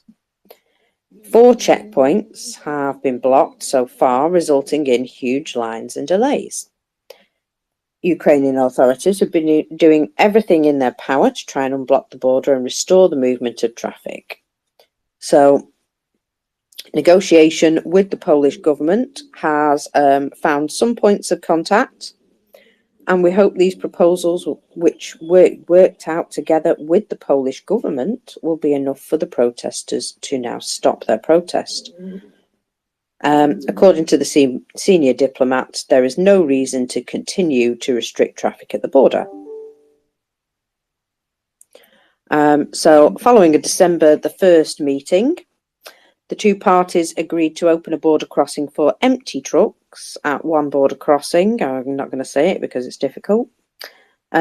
Create separate electronic passes for empty vehicles at other crossing points, and launch a pilot electronic queuing system. On the following day, the Polish government said that it would tighten controls on Ukrainian trucks crossing the Polish border, which was one of the demands of Poland's protesting haulers. Restoring permit requirements for Ukrainian truckers is one of the key demands. However, it has been agreed that this is not an issue that needs to be addressed right at this moment. He agrees this is a matter within the competency of the EU and should be discussed in Brussels. The Polish Prime Minister, Mateusz Morawiecki, said earlier that his government would seek to restore the permits. As long as Russian aggression is ongoing, we cannot return these permits, as it will hit Ukraine's economy even harder, was commented, pointing out the economic toll the blockade is already taking. The ambassador voiced hope that these proposals between the two governments would now be accepted by the protesters. Negotiations are further complicated by the instability of the current Polish government, of course. Tusk has criticised the inaction of the current government and called for the restoration of friendly relations with Ukraine, while also keeping Polish interests in mind. So, this is a compromise proposal, shall we say? And I think usually between friends we can find compromise.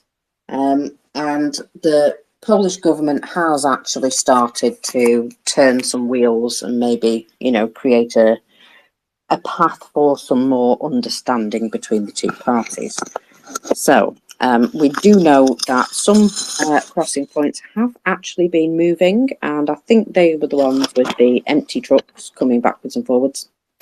That was a particular issue, that there were an awful lot of empty trucks that were stuck in these queues, and the empty trucks in particular not being able to get through queues generally was an issue, because people had a limited time to return back to their home country and things like that. It's all sorts of rules if you're a trucker, apparently. So I can appreciate how it's become an issue.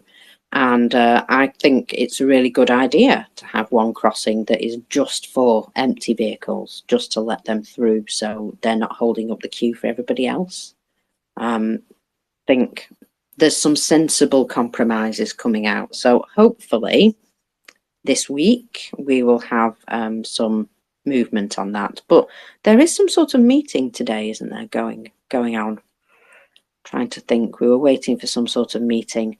And perhaps this will get sorted out this week. Fingers crossed, eh? It would be nice if they figured this out, because it's been causing too many problems for too long. Yeah, I'll be honest. You know what absolutely boiled my blood yesterday and made me absolutely lose it for the rest of the day was the boat.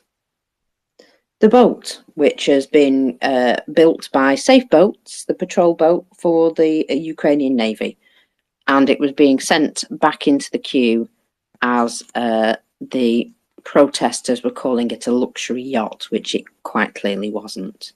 And that was just so disingenuous and obviously causing, delay of military aid to Ukraine, that I absolutely blew my top. And that anger stayed with me for the rest of the day, because I was like, that is absolute balls. That is specifically trying to harm Ukraine's chances. And yeah, I found that particularly egregious yesterday. Let's just say that. And if I was there, Johnny on the spot, I'd have been punching people, because yeah, that just seemed to be absolutely immoral. And they were laughing about it, and I just got fuming. So I can't imagine how Ukrainians must feel about that. Yeah, it seems that I missed that, and I'm sorry I missed that. I understand the frustration and the anger, and it's well pointed and well deserved. And I was talking to somebody I was actually writing somebody a message today, and it's like where is it? Um, I feel good. I feel guilty that I don't have enough time to do what I need to do. I feel guilty that I don't always. I feel guilty that I don't always. I feel like I have. I don't have enough time to do this. I feel like um, the list is longer than than I can do. And the thing is that what it is what it ends up coming down to is you feel like you aren't doing enough for Ukraine.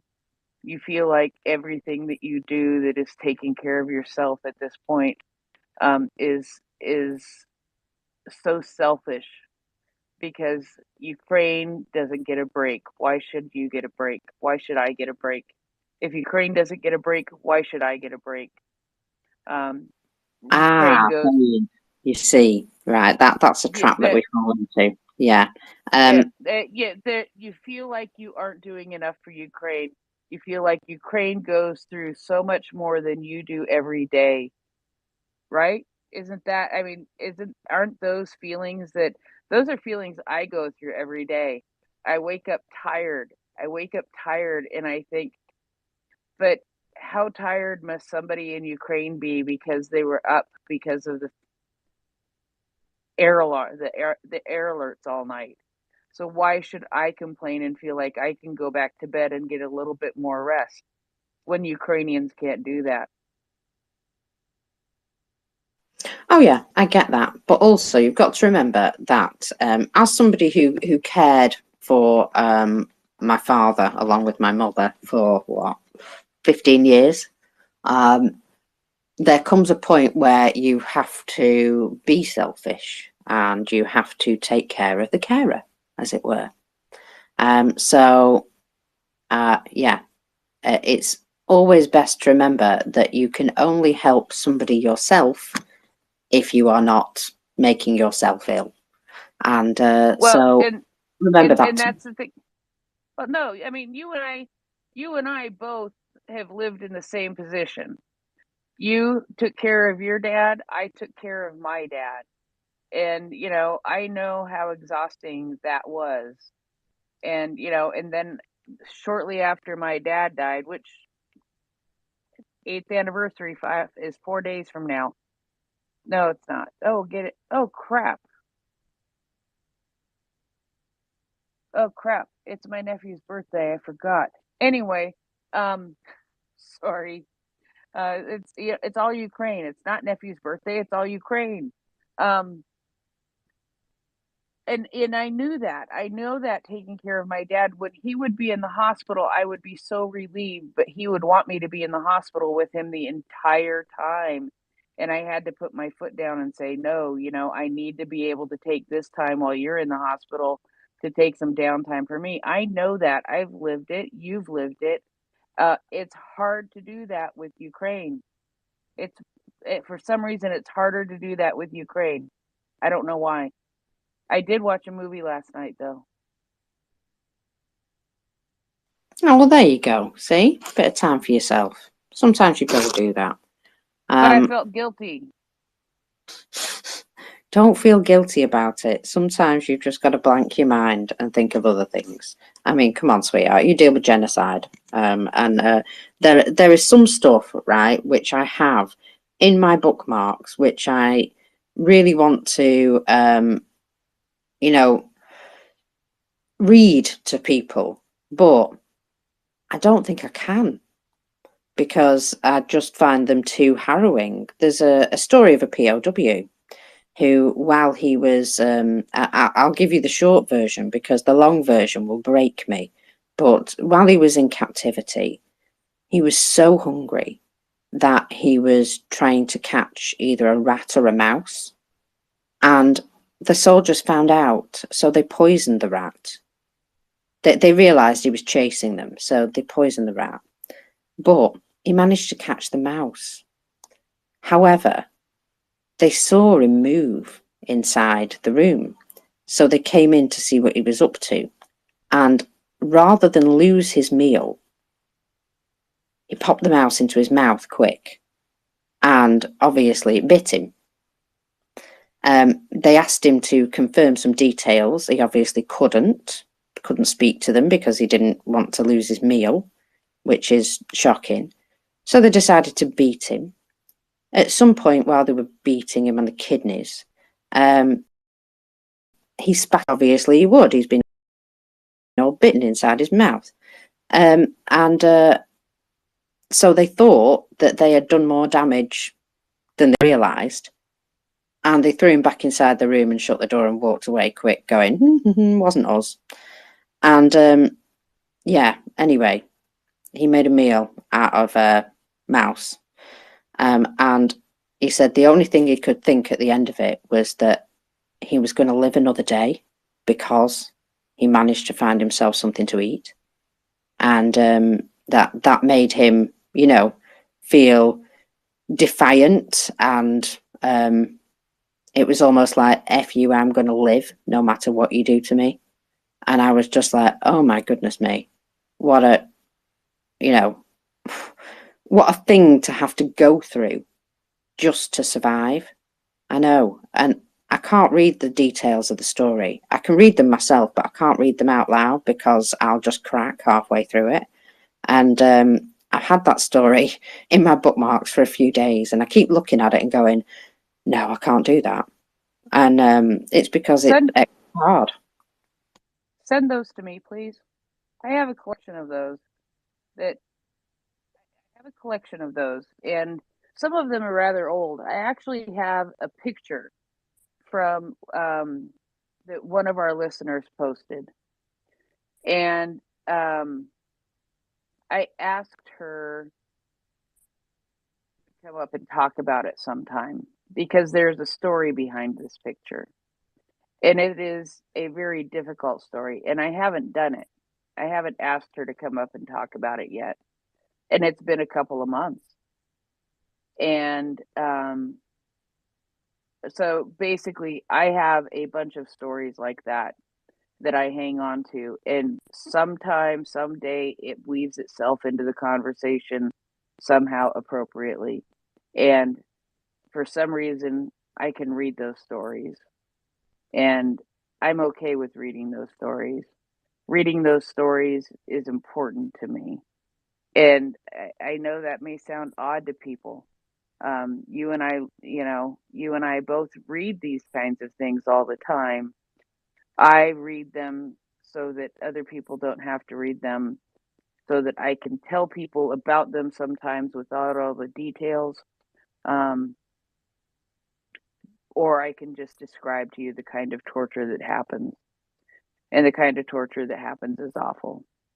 The kind of torture that causes a priest to commit suicide, for God's sake. Something so awful, it makes a priest commit suicide. Think about that. Think about what that would take. Think about the Catholic Church's teaching on things like that, which is very nuanced, actually, but when it comes to suicide and torture. What did it take for a priest to decide to commit suicide in captivity because of what he'd been through? Yeah, and that's the thing. That's why I can talk about it to a degree, but I can't read it out because his actual words were just, there was so much detail there that I didn't want to, be the person who had to say it out loud. That's very cowardly, I feel sometimes. Like I said, send them to me, Mocker. Send them to me. Yeah. Well, you can maybe use it in part of your genocide section, perhaps. I will send it to you, but oh gosh, I thought I was tough, and I am to a degree, but some of these things are just I found my limit. That I can know about it, but I can't talk too much about it because it just makes me fuming or upset. And I'm not a crier. I try not to be a crier. Unless my pet dies, then, you know, everybody has to understand. And I suppose that's why I like to be, you know, positive and enjoy the fires and the booms, because that stuff, it just fits so much better with my personality. It just sits much better with me. And yeah, it's hard as heck to talk about some of the things that we know about. Anyway, I'm in a tangent because I've seen a big fire. Another one. I know, another one. Now, this is a school that has just had major renovations. Now, obviously, it was empty. Now, 100 children were supposed to go there after the New Year holidays. The cost of this renovated building was 80 million rubles. I'm sure all of that made it into the building itself. However, on December the 4th, the building, after just completing major repairs, was to be inspected by the governor. He arrived on a visit to the, Nizheleminski district, and it was while he was holding a 5-hour meeting with residents, talking about the new building and how he was going to open it and what have you, that the fire started. That seems a little curious, doesn't it? And, you know, these schools, they're not really like schools anymore, are they? They're like mini military training camps. So perhaps somebody didn't like the new education that they were planning to give their children. Yeah, evidently not. And I have to go look for images of that because I missed it. Oh, I can provide one. Don't you worry. In fact, I've just retweeted I know it. you There you can. go. It's in Irkutsk, in the village of Yeah. Herebetovia. Aha. I don't And know I if I just said that right, but it looked okay. yeah, and I just haven't refreshed that screen of the other 5 because I'm in the middle of writing an email while I'm doing another thing, and I need to read this other message that came in too. So just a regular day in the hot seat, yeah? Absolutely. Absolutely. Yeah, that school, by the way, I'm thinking that somebody might have sabotaged that, just due to the timing. Just due to the timing, it seems a little fortuitous, doesn't it? Now,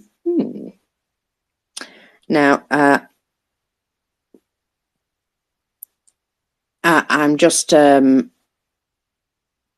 catching up with a few things. Bear with. Yes, there was something here which was, this is a story that I can read. And this is a story of a defiant Ukrainian soldier who was basically surrounded and decided that the best thing to do would be to call in an artillery strike on his own position. But he survived. So, this is a Ukrainian soldier who was alone and wounded. So, Serhiy, whose call sign is Finn, had Russian troops closing in all around him.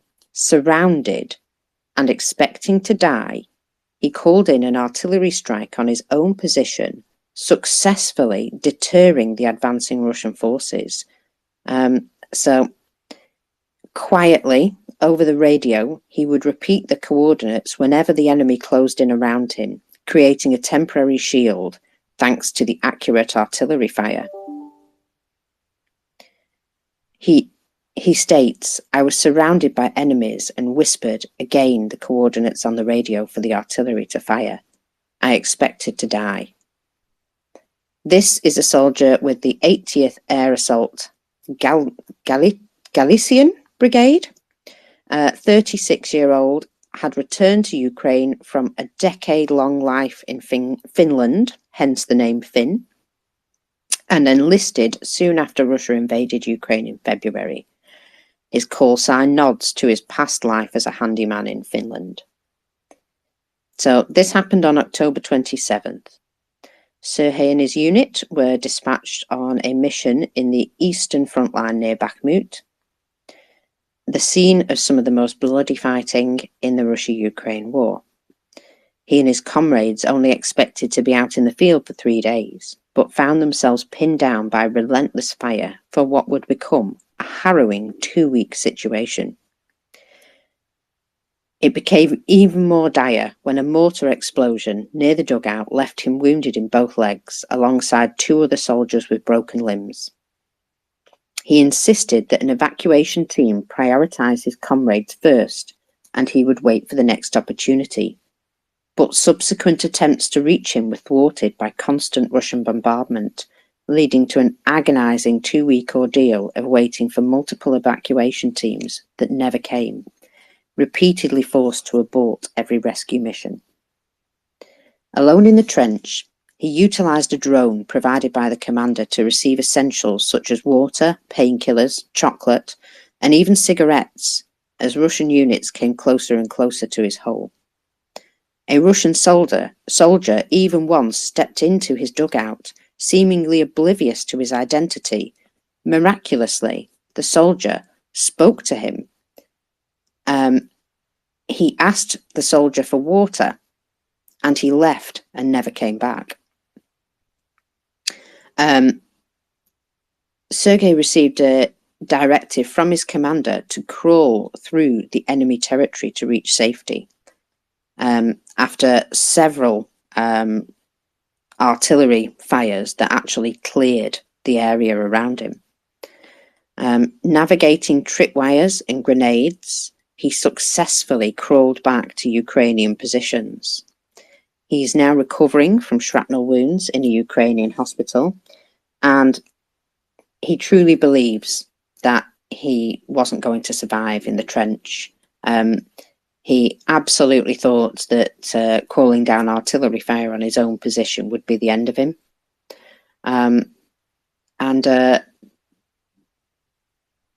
He's said, at the moment, the enemy is only trying to identify vulnerable spots in our defences. For 2 or 3 weeks now, they are just intensively attacking units in many sectors to try and achieve this. And, well, he basically said, once he's healed, he'll be back in the fight. So there's a very determined man, hey? Always a very. Ukrainians are just determined, aren't they? I'm starting to lose my voice, Walkers. This can't happen. That's actually quite funny. You just went squeaky on me. You went girly almost. I can't be girly.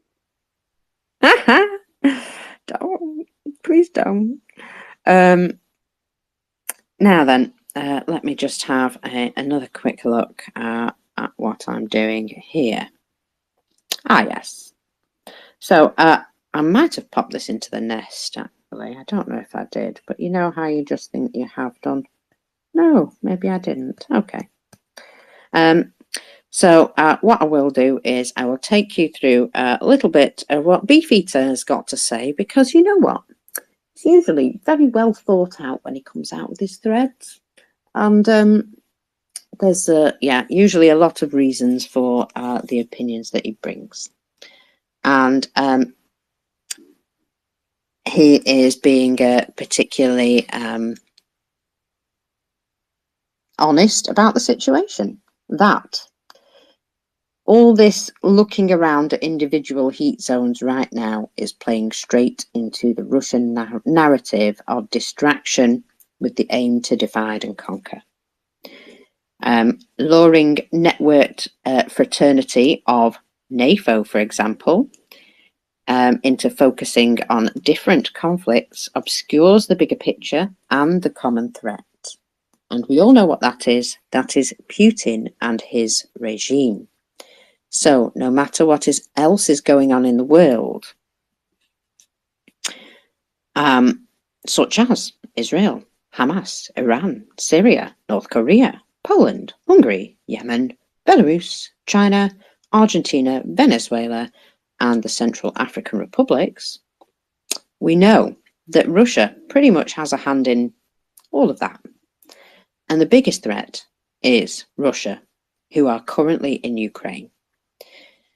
Anyway, should Russia be allowed to prevail in any way, expect an escalation in world instability and not an improvement, because he will have been given the green light to go ahead, and so will a number of other autocratic nations who have their eyes on various places. Russia has potentially orchestrated all these conflicts and division in these countries, and has certainly played a major role in escalating all of the heat zones, with the intention of weakening Western coalitions' resolve. And the resolve should be to continue to focus on defeating Russia in Ukraine. Of course, everything that is going on requires some attention, and disinformation regularly requires rebuttal. But don't forget that Ukraine is at the heart of all this. A victory for Ukraine would see an end to other Russian-backed and orchestrated conflicts and authoritarian regimes. In a world of Putins, be Zelensky. Focus on one solution to end all these threats. That solution is for Ukraine to win. Do not forget that in proportion, Russia's murderous invasion of Ukraine is costing more innocent lives daily and has resulted in more child abductions than the rest of the war zones put together. Realign your attention and remember to keep your support with Ukraine. Now, I had to read that out because I thought that was a very good message. It was put better than I could have said it. And I thank Beefeater for his words.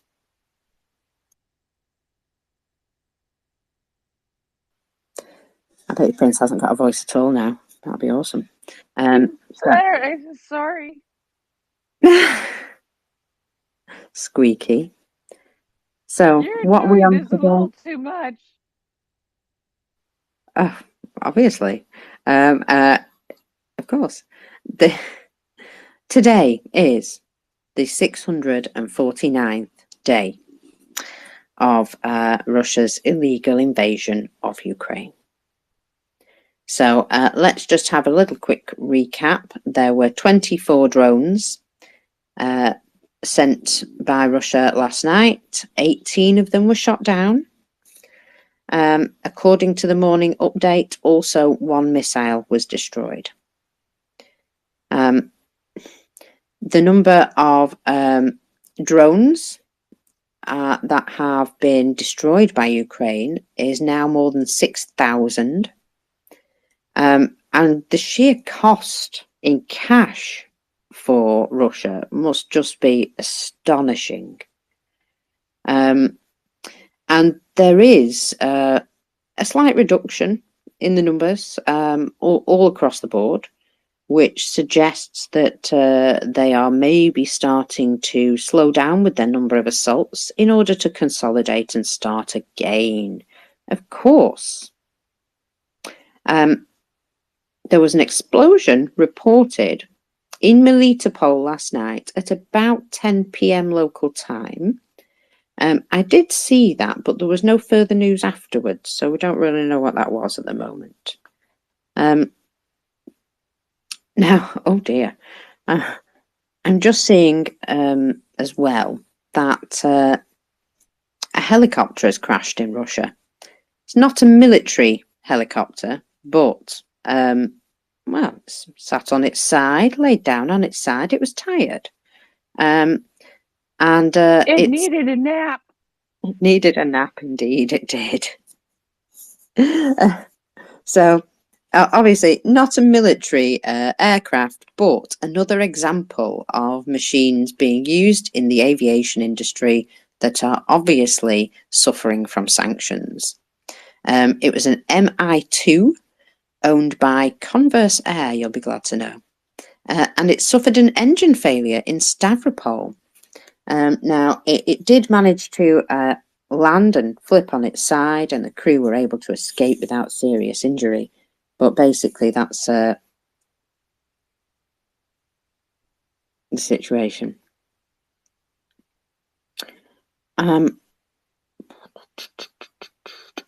Mockers, Yeah. I sent you a screenshot that might be good to read. Well, gosh, I don't know. Simferopol.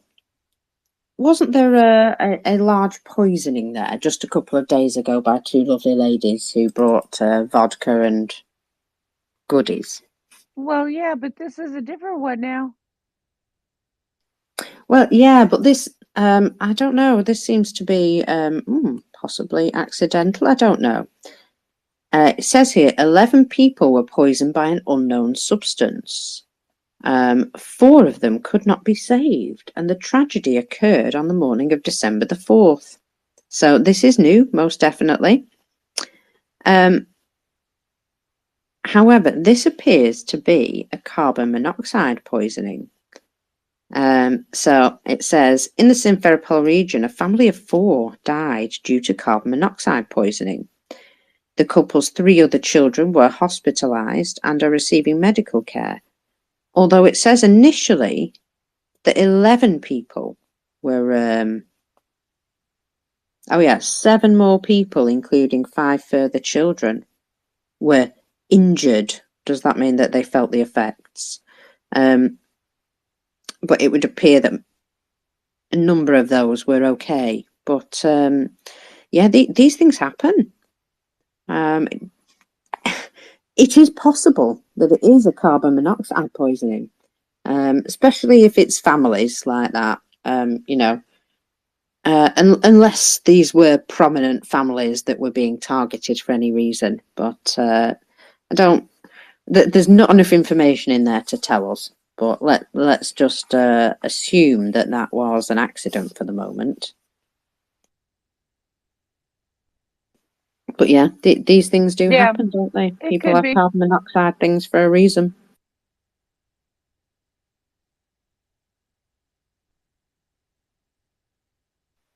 What were you saying then? I said it could be an accident.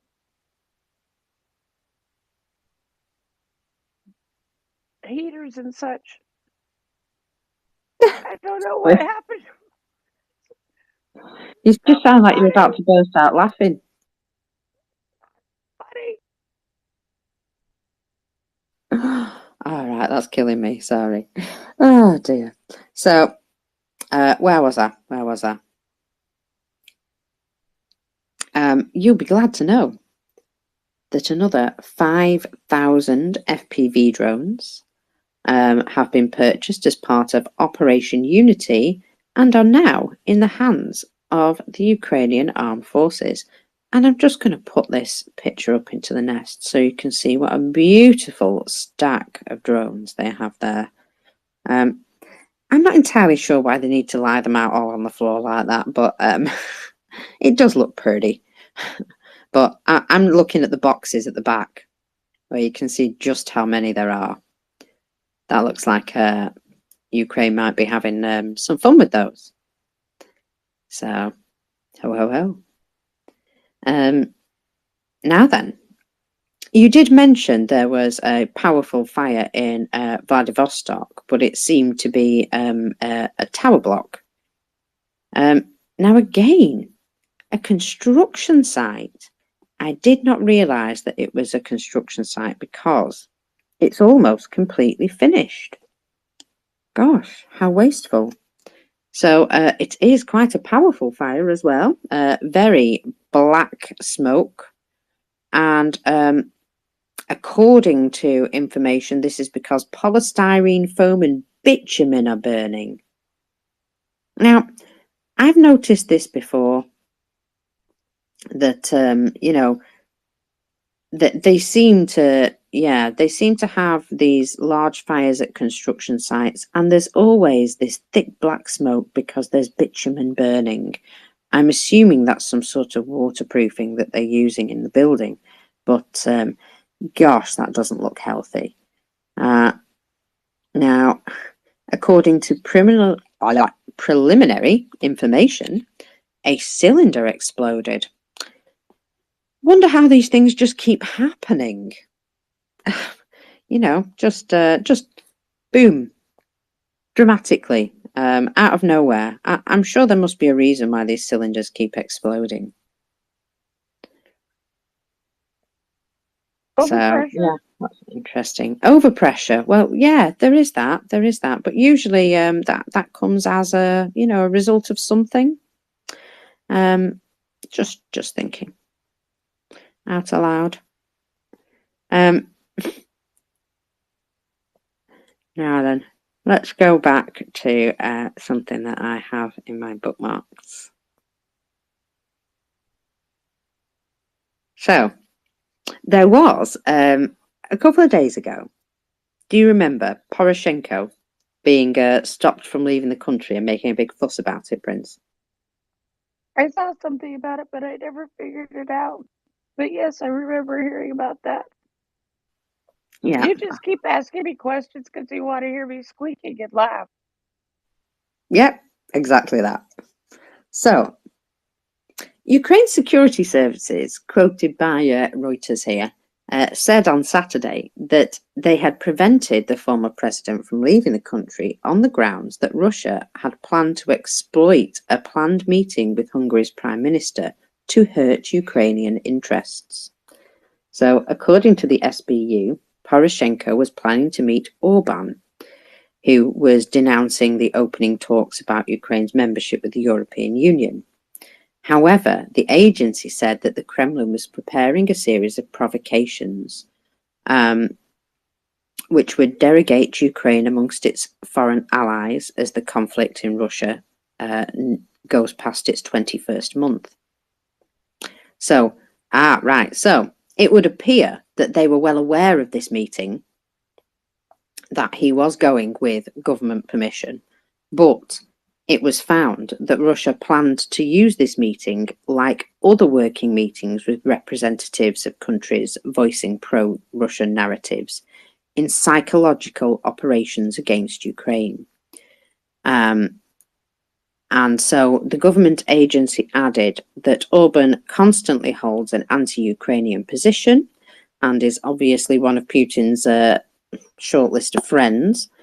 Likewise, the Hungarian PM coveted the removal of sanctions wrought on Moscow due to its invasion in Ukraine. Orban has been vocal about friendly ties with Putin while contradicting the conception of EU membership talks with Ukraine for its consideration in the upcoming summit. At the same time, he called this week for the creation of a more strategic partnership. Poroshenko was turned away at a border post on Friday, with the SBU saying there was a planned meeting with Hungarian Prime Minister Viktor Orban, who maintains ties with the Kremlin leader Vladimir Putin and opposes opening talks on membership of the European Union for Ukraine. So Poroshenko, however, said publicly that he had planned to meet with the US Speaker Mike Johnson and the Polish Parliament during this trip, but he didn't mention Orban. However, security officials said that it was also agreed to meet with Orban, who has previously praised Vladimir Putin and refused to support Ukraine. And in a statement on social media, they said such talks would have made Poroshenko look like a tool in the hands of the Russian special services. An SBU statement says Russia was already preparing provocations to discredit Ukraine using Poroshenko's visit. So that's why it all got called off. And although he had a good old moan about it, I think that bit was political, the moaning. basically, it was for darned good reason that he was held up there.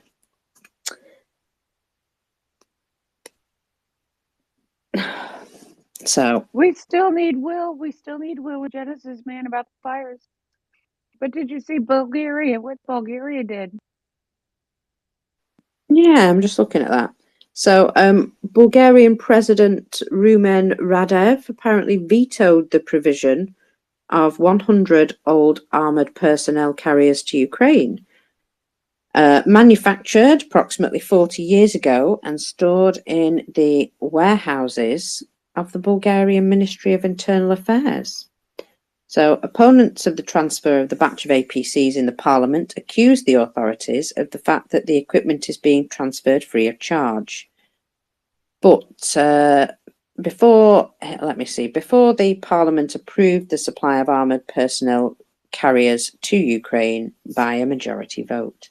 So is this that he has stopped it? When he say vetoed, that means Stopped it. Stopped it. Well, Prevented. prevented, right? You Because you people still can need to watch veto it. either direction. That's all. So I was a bit confused. Go on.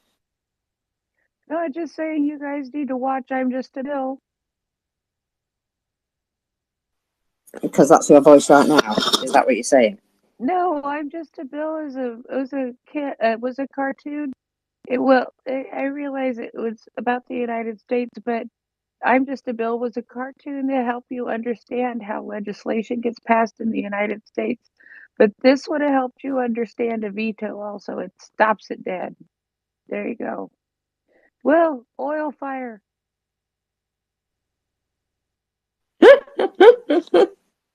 Oh, I'm sorry, you're amusing me so much. There's I been. know. What is that noise? My voice disappeared.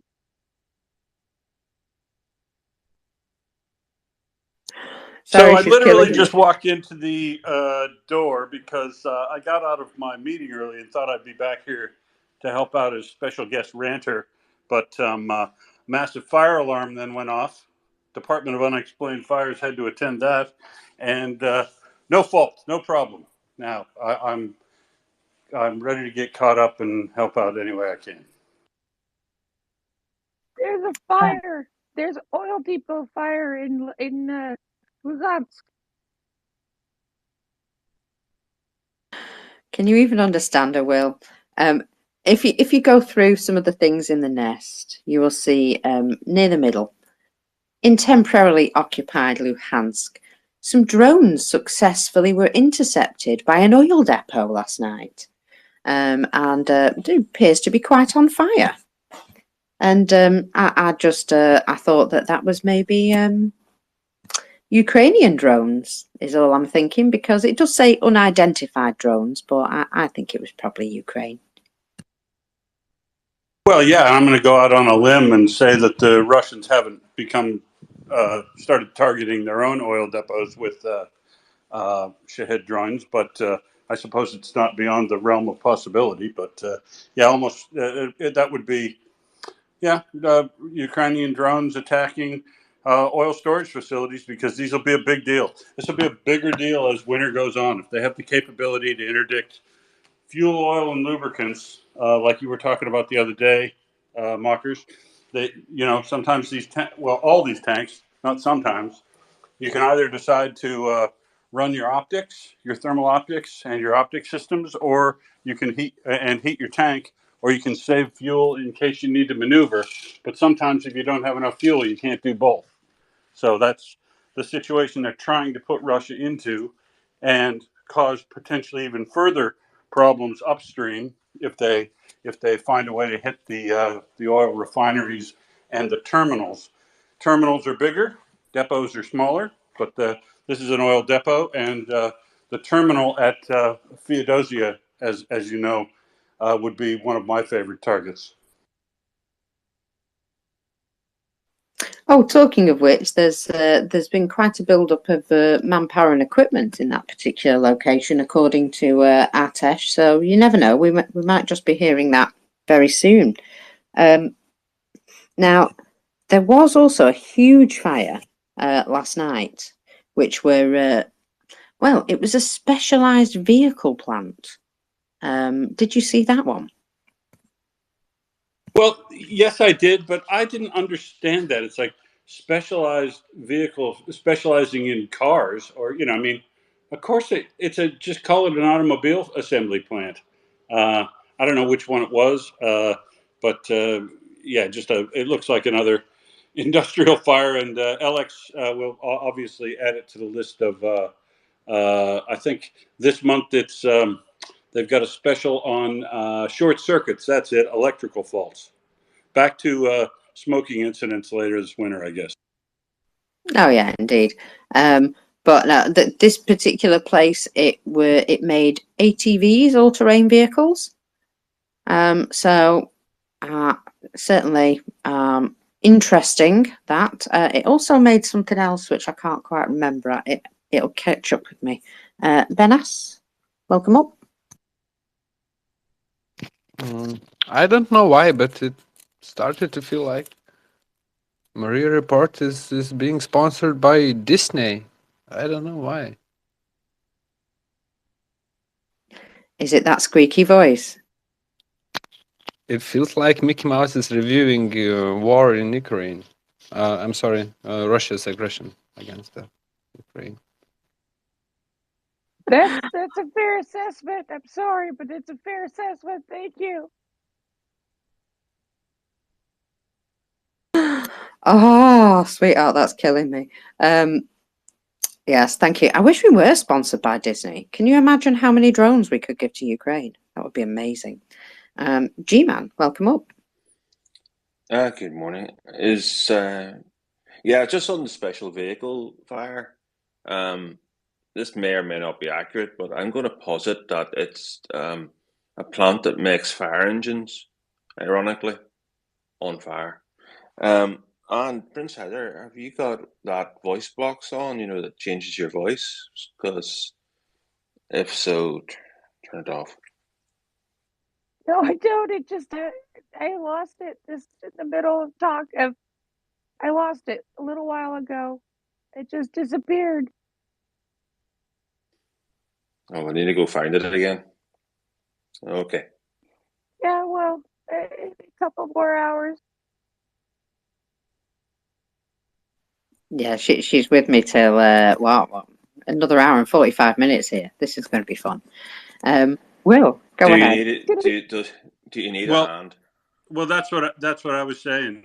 Yeah, Prince, you should avoid talking from now on, and walkers can either throw to me or you can sign out, and I'll sign in, or G-Man can sign in if he likes to, and you can go get something soothing for that throat and maybe some sleep even.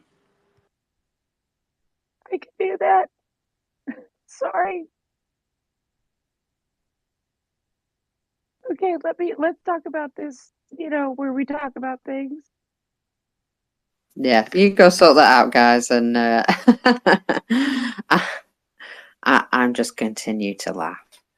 Now then, let me just see what else we've got going on here, because oh yes, we have confirmation that processing of empty trucks at the Polish-Ukrainian border checkpoint has happened and is moving along nicely, apparently. So the Ukraine's Border Guard Service have confirmed that this appears to be happening.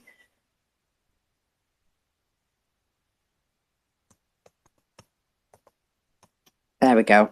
Sorry, I'm also chatting in the background. It's terrible. So, let's have a look. There's something here. Hungarian carrier Wizz Air have restarted inbound flights to Moldova,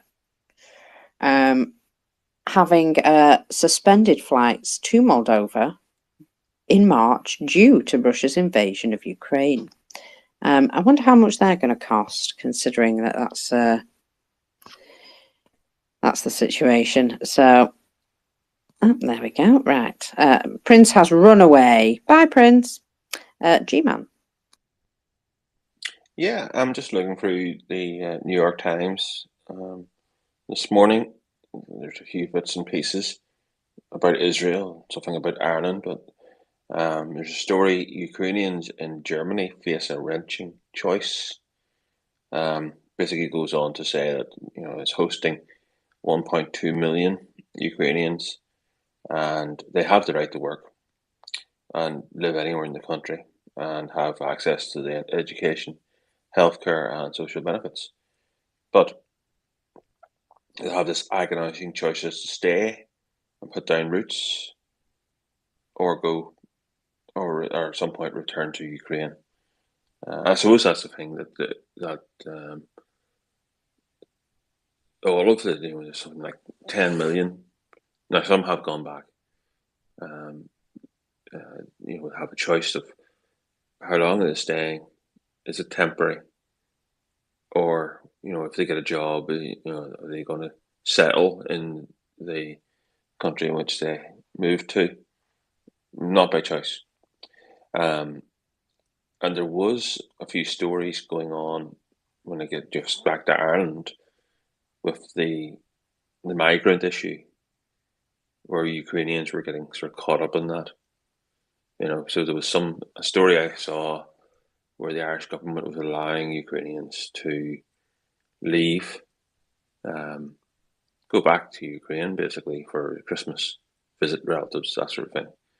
And a lot of people were getting up in arms and saying nonsense like, well, it was safe enough to go back, then why can't they stay?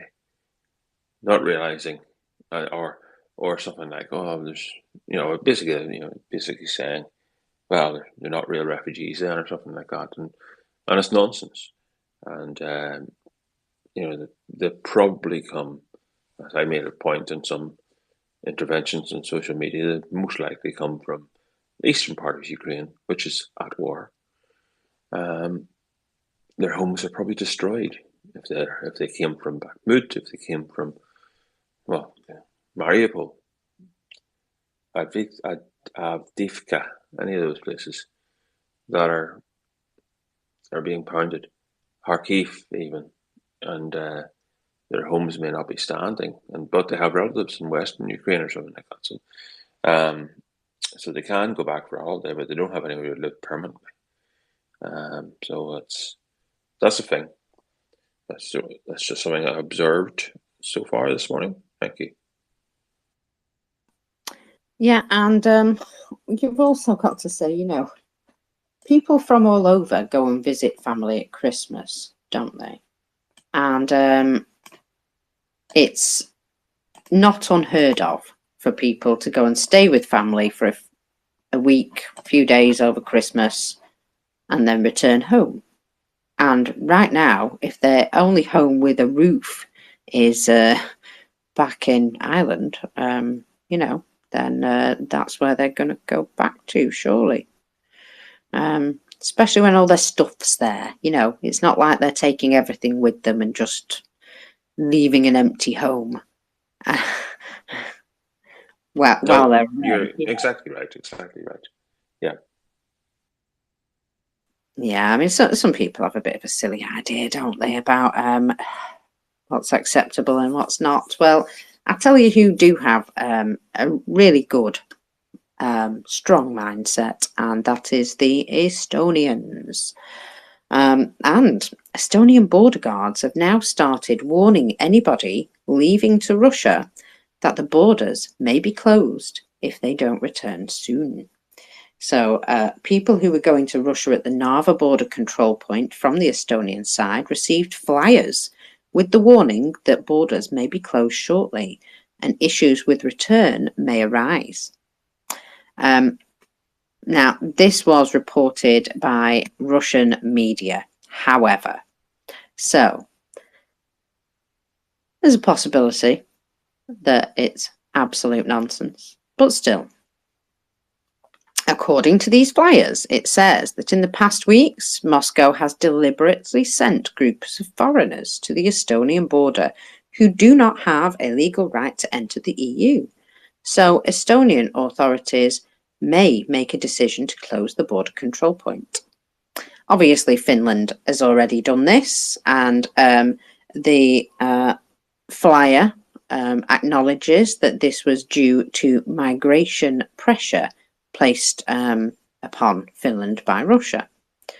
Now, on December the 3rd, the head of the border department of the Estonian Police and Border Guard told Yele Media that the Russian-Estonian border could be closed at any time. So Estonia does urge its citizens not to go to Russia unless they wish to stay there.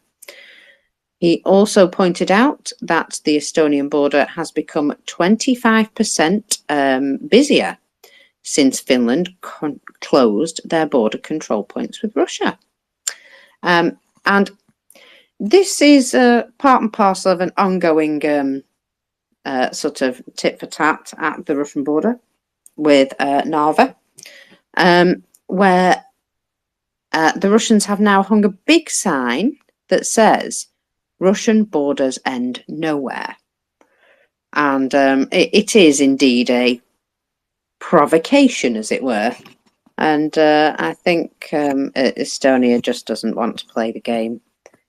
You know, if you're going to start playing games, we're going to just start not messing around anymore. And I think that's important, that, you know, we act decisively rather than just sort of, well, maybe, should we, shouldn't we, all that faffing around. Just get it done. Actions, not words. What do you reckon, Will? Are you back yet? I am, and I couldn't agree more. Clearly, there's evidence that Russia is playing silly buggers with every tool they've got, pushing migrants toward borders where they could easily be taken up elsewhere in Finland and Estonia. The Polish truckers and Hungarian and Slovak, there is Russian evidence of Russian interference in all that area. This is hybrid war. Russia is doing everything it can to distract and confuse and cause chaos in every country, and this is part and parcel of that activity. And quick, decisive action by Finland and quick, decisive action by Estonia is what's necessary, of exactly the type that counts. Close the borders and tell everybody who's in Estonia that if you travel to Russia, there's no guarantee you'll be able to get back because of what Russia is doing. And just be direct. As I said yesterday, time for putting around is over. It needs to be painfully direct everywhere. Painfully direct to the Allies, painfully direct to Russia in relation to these types of things, and painfully direct to all of our politicians who are prevaricating now in relation to providing support and tying it to other things, turning them into political footballs, all that. Painfully direct language needs to be used in each and every instance, as what I think, but I'm no diplomat. Neither am I, but I could certainly give some of them a good talking to. Yeah, indeed. I'm no diplomat either, I'm afraid. According to Prince, the reason she's lost her voice is it's totally Lindsey Graham's fault, because she got annoyed and she did have a little rant about him. And in the process of that, killed her voice. It's not funny at all. Well, no, I mean it's a little bit funny, but yeah, it's just good she was there to do it, and I didn't have to, because, you know, I was being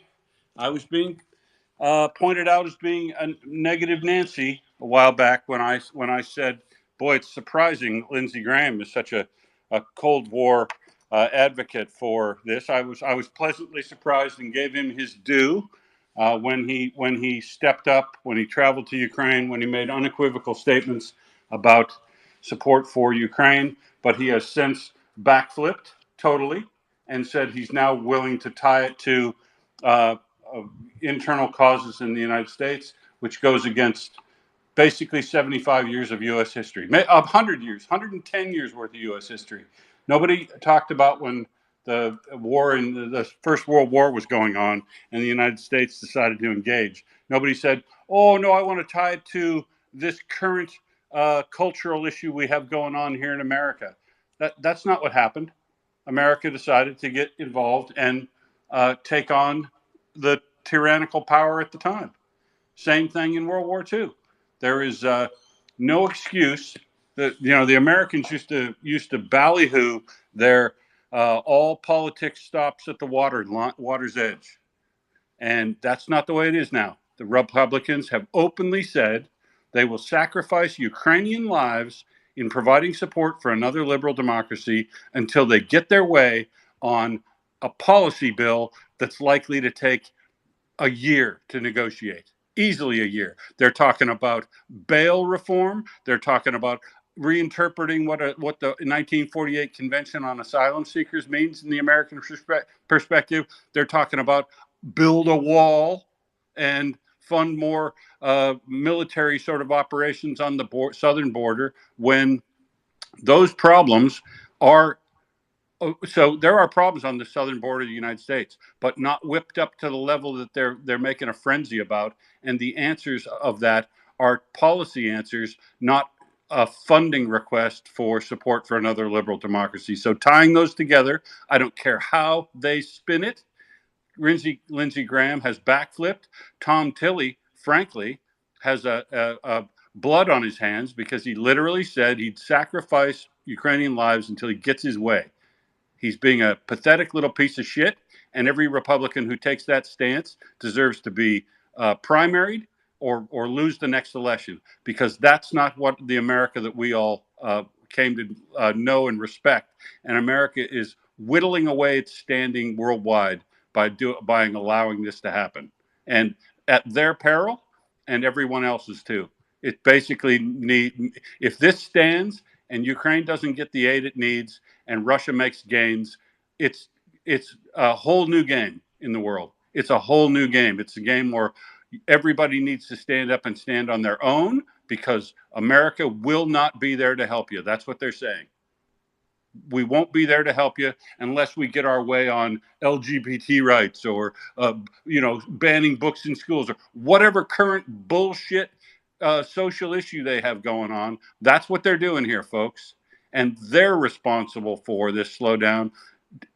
I was tearing strips off Joe Biden 6 months ago over the slow walking of aid when it was in his basket, when they were playing fourth dimensional chess or something, or trying to figure out some red line, not engagement, and worrying about what happens to Russia afterward and all these things.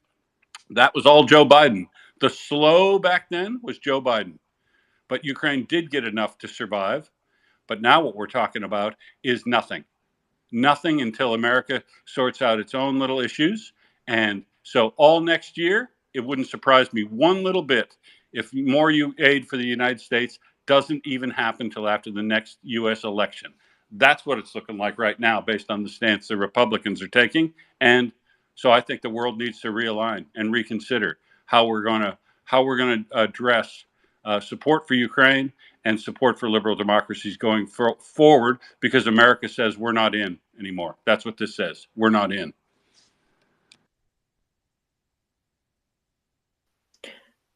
Well, right now it does, yeah. G-Man, go ahead. I agree with what Will's saying, but I'm going to put a counterpoint. Is there not still 5 billion left in the PDA? President Biden doesn't get a buy ball from me. 1.34 left, and only for 1.34, they say. Okay, I don't know. Okay, something doesn't add up, because they only give like 300 million in the last drop. But okay, that's fine. There's been no ATACMS given since the 20 that they gave Ukraine. They don't get a buy ball from this. It's yes, absolutely. The 60 billion needs to be passed. But why did Joe Biden wait until after Israel got attacked before doing that? I agree, the Republicans are playing silly buggers. But Joe Biden and his sidekick Sullivan in national security does not get a buy ball on this. I'm sorry. No, they don't get a buy, but right now they are not the problem. The bill for aid has been in front of the Congress since August, and I agree. Biden and Sullivan, they were slow walking things. I don't know why they exactly. We still haven't determined exactly why they were doing it. They didn't use lend lease at all. You know, I totally accept that those when it was in the administration's hands. But right now, funding for future work is in the Republicans' hands in Congress, and they've declared their position. They're going to turn it into a partisan political fight when it's supposed to be a foreign relations, international relations type issue, and that's on them, 100% on them.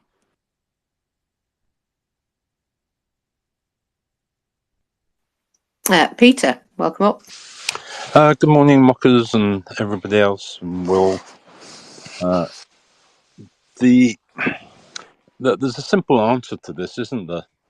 That they pass a bill to release the 300 billion of Russian money sitting in America and send it to Ukraine. Then they haven't got to worry about the money. They haven't got to worry about the, that this has to be done or that has to be done or we don't have to speak. And the other thing, these Republicans or whoever they are, left or right, who are costing Ukrainian lives, name and shame them. It worked brilliantly in the UK. You plaster their picture on some big media outlet and you say X is costing lives in Ukraine because he doesn't care. And name and shame these twats. You know, it's not the America that I remember. It's not the kind of the respect that country used to get everywhere because it was great. It's I've known many, and I love America. I've been there literally every year for donkey's years. And I love America and I love Americans. And I always admired them. They kind of were always people who were kind of who pushed forwards and things and kind of led the world and etc. But this is really just pathetic. Anyway, thanks. Well, so I don't disagree that it's pathetic, Peter, but it's not a simple answer at all. The simple answer is for the Republicans in Congress to do their job. Pass a clean bill, or the people I'm also pissed off at is the Democrats, because I said 2 weeks ago somebody needs to get their ass moving and prepare a discharge petition. How come I know how the U.S. Congress works and nobody over there on the Democratic side that wants to actually lead will get a discharge petition started? Because if they got a discharge petition started, that circumvents the speaker and it allows the people with real principles to pass a clean bill, regardless of if the speaker wants to bring it to the floor. And that has existed forever. And I mentioned it 2 weeks ago. If you want to see some movement, start a discharge petition moving in case they play silly buggers. But did they? No. And I told you exactly what the Republicans are going to do. Cece told you what the Republicans are going to do. Angry Ants told you what the Republicans are going to do. They're going to do what the Republicans do these days, and that is turn everything into a partisan political issue, even if it's a matter of national security, so that they can get their way and think that they can roll the president on it. So, or I don't care, roll, Joe. Do whatever the fuck you need to do, but get the aid moving to Ukraine, because you're going to be given bodies in a year and a half, 2 years tops. They're coming into Poland or Latvia or Lithuania or Estonia. It's going to happen. As soon as they're done with Ukraine, they're coming to a Latvian, a Baltic country near you. It's going to happen. Yeah, well, I mean, I agree with totally with. But sorry, Peter. Sorry. Okay. But the $300 billion, not simple, not simple at all. Because even if they passed a piece of legislation, which they're proving they can't do, that would be challenged in court and held up for a significant period of time. Because while I agree with you in the principle of the fact that they could release it without liability, the courts will have a say on that, and it isn't coming there tomorrow. So they just can't go out and shop with $300 billion tomorrow. The simple answer is to do what we know needs to be doing all along. You can move a clean bill through the House and the Senate and get it on the president's desk in less than a week. It has happened before. It could happen again. And the big mistake was not getting a discharge petition going 2 weeks ago to prevent these folks from doing what they've done, because the threat would be there that the people with principle might get together and issue a discharge petition, because there are people still in America who believe in principle, but unfortunately, none of them is in power in the Republican Party. Yeah, well, I was just going to add that that one, this shows a complete lack of leadership by Biden, who's really coming across as rather weak now, and maybe it's his age, I don't know, but he is not kind of leading with a firm hand at the front. And two, it is very much that what am I trying to say with this? It's that they have to really. I don't know what to say with this. I have to come back to you, I'm afraid.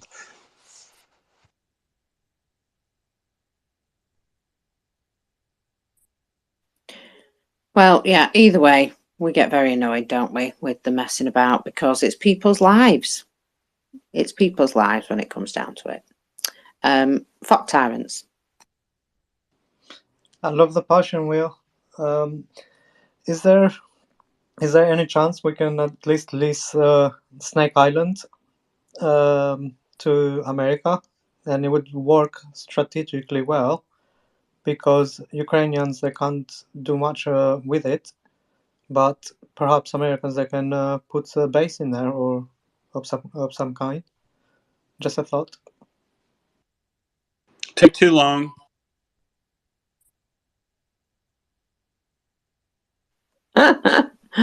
Honestly, it'll take too long. Russia is going to have a shell advantage, a 152 and 120. As sure as I'm sitting here, Russia is going to have an overwhelming shell advantage in 122, 152, and 122 millimeter rockets within weeks. And they will begin using it at the same time that they unleash their 900 missiles and drones. Once winter really sets in here this year, folks, once winter really sets in, you can expect as many attacks as possible from Russia, but they'll be using their long range tools when it gets real cold, when they can knock out the power and the heating. They're going to start using Kinzhals and all their cruise missiles and everything on the cities at the same time that they use all their conventional artillery to saturate the areas where they suspect Ukraine to be, or where they suspect Ukraine to be moving to, because they won't even need drones. They'll just pick out grid squares on the map, and they'll use their excess amount of Grad missiles, excess amount of 152 shells, and mortars and 122 rounds, and they will saturate fire like they were able to do early in this war, and they will grind out territorial gains because they've done it before and they've got form. That's what's going to happen as soon as Russia builds up a shell advantage. And those trains move every day from North Korea. Every day, folks. That's the truth.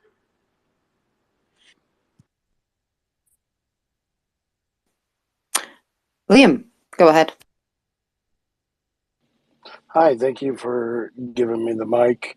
Will, this is for you and anybody else in the room that would like to listen. That disposition that you speak of, I completely agree. But like my job and like any other job in the world, it takes somebody with integrity that's willing to speak up. And I'm not so sure that those people that are, speaking up and, just they have that front Um, I'm not so sure that it's not a charade or charade, however you want to say it, tomato, tomato, that, they don't know that that disposition exists and they just don't want to speak of it, in front of the American people. And it's just, they're part of the game too, just like me in my position and my job. Coworkers don't want to speak up because they don't want to be, the person with the target on their back, or, they don't want to be blackballed. They don't want to be labeled. Myself, I'm a military retiree. I don't care. I'll put the target on my back, but some people don't. Hence the reason why I'm up here in this space. I'll speak to it. It needs to be done. But those people standing in that room in front of the national television, and speaking to the speaker, they may know of this disposition. Those people aren't stupid. There's historians in that room too. I would like to think that they're playing the game. There's got to be somebody in that room that knows that they could play that card. My question is, why aren't they, Will? There's people in that room that are just as smart as you and I. Why aren't they playing that card? And if you're in this room and you're listening, why the fuck aren't you playing that card? We're calling you out. You need to play the card. Have some integrity to do the right thing. Yep, I agree. I 100% agree. A discharge petition is specifically designed when a committee chair or the Speaker of the House will not move a bill that has significant overwhelming support, an absolute majority. It requires an absolute majority to move, but when we counted noses in the American Congress, in the House and Senate, it has to win an absolute majority, meaning it has to win of not of the people who show up and vote, of all the House, 435 members. You got to get 218 votes for it, but we counted easily 218 votes. We counted about 350 votes, but there are 171 House Republicans who don't want to play ball. They want to turn it into a political football. Well, subtract 177 from 435, and you'll see that you could pass a discharge petition with an absolute majority, and the Senate is already locked up. The Senate is already easily an absolute majority, and it's a spending bill, so the House is the nut to crack. It's called a discharge petition. It could be started by Jeffries or any Democrat that wants to actually lead. You don't have to be in the establishment. It's specifically designed for the people who aren't in the establishment that want to move something when the leadership won't move. And that's exactly the situation we have now.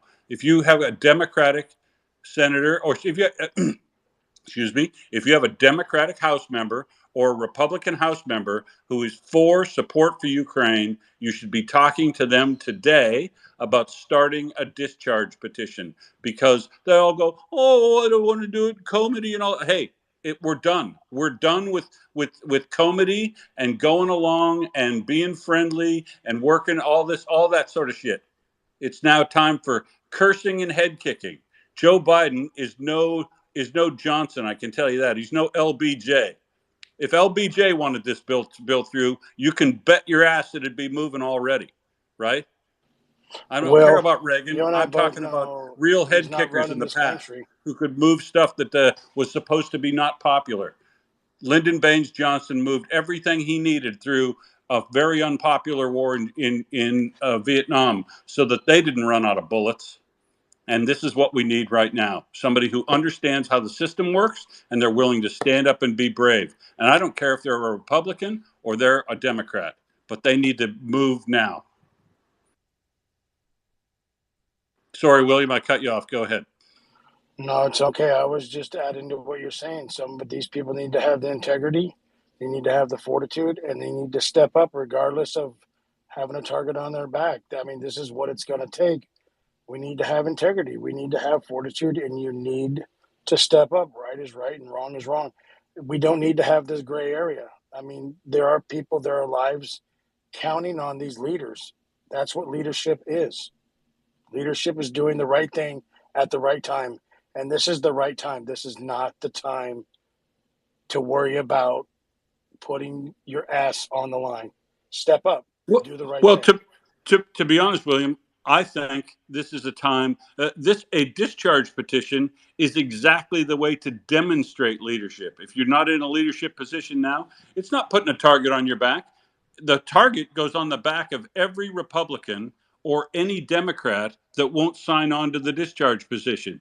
They all said they were members of principle and they stand for liberal democracy. Uh, this bill, $100 billion, stand for principle, sign on to a clean bill with a discharge petition, or you're going to get primaried, or we're definitely going to make it an issue for you in the 2024 election because it deserves to be. You're a person of no principle. You're un-American if you don't want America to play its traditional role in the world. And if you don't want that, you should be brave enough. You should be brave enough to say you no longer are interested in supporting liberal democracies around the world, and you're interested in turning it into a political football because you are interested in some petty thing that you can't get moved without tying it to this bill. That's turn all these arguments around. The people with no principles are the people who won't move the bill. And if they got started on doing that and they got anywhere near, if they got 150 members to sign a discharge petition, that would light a rocket right up the Speaker of the House because he knows how to count noses, and his whip would tell him these guys are going to get these numbers because they're talking about principle and they're right. And I'm going to sign on to it unless you move it as well. And then the Speaker will move it like his ass was on fire. I guarantee it. He's a rookie. Find somebody who's been there a long time. Get Pelosi to start the thing. She knows how that system works better than anybody, and she was the most effective member of the House, Speaker of the House in living history. Only Tip O'Neill, I would say, could counter her for being the most effective speaker in the history my lifetime. And somebody needs to be brave and move it. And it's a real pity that I'm asking like a 90-year-old woman to get this done. But to be honest, she's the only one I know of because I haven't lived there for so long. She's the only one I know who has the balls to do it, and it's Nancy Pelosi. Or who, maybe Jeffries. I don't know. I don't know that much. I don't want to know that much about America. I just want you to do your goddamn jobs and move things along, or just tell us the truth. You don't give a shit about liberal democracy in the world anymore unless it's in your self-interest. Just tell us that. Just be honest. Be honest, and if you don't want to support Ukraine, don't. We'll find another way to do it without you, but you're done leading the world if you don't want to step up now. You're done. Tell us how you really feel, Will. But yeah, it's true. It's here's some home truths, freshly baked. And yeah, it's absolutely true. They are destroying their own standing in the world, and well, they're proving that they can't be counted on, especially to European countries who are now looking to go more hard line with their own governments because they're terrified that Russia could come and have a go at them. And, you know, so they're making decisions which are in their own best interests, which may not be in the best interests of the wider world. And people are forced into these positions because their allies are showing weakness. Yeah, it's a concern. Peter. Yeah, I just want to say that Will spoke brilliantly and with a lot of passion, and you know, I always kind of admire his ability to get things said in such a clear and precise way and with such passion.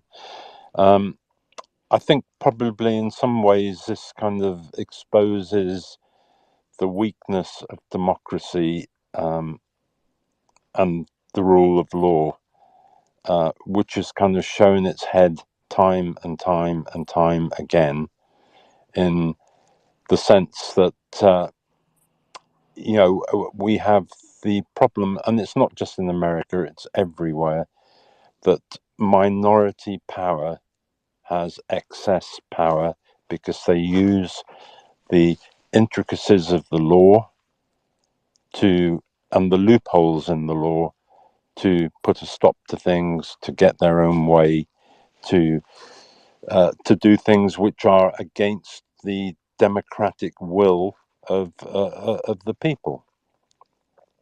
And this isn't just in America; it's in United Nations, where you have the ridiculous situation of Russia even being there, or being able to block things, which is it's something we need to look at in our democracy, because in some ways our democracy is its worst enemy. I mean, they always used to say the saying, if you want to get nothing done, form a committee. And I think there's a lot of truth to that. And we look at authoritarian countries, they make a decision. And if it's a wrong decision or a right decision, they make that decision and it's done, because they don't have to answer to anybody. Here we have where minority power rules, and it's ruled in, it's ridiculous that one man in Germany should have such an effect. And it's ridiculous that one country in the United Nations should have such an effect. And it's ridiculous that one group in America should be able to block everything. I think we really do have to look at where we are going wrong in our democracies.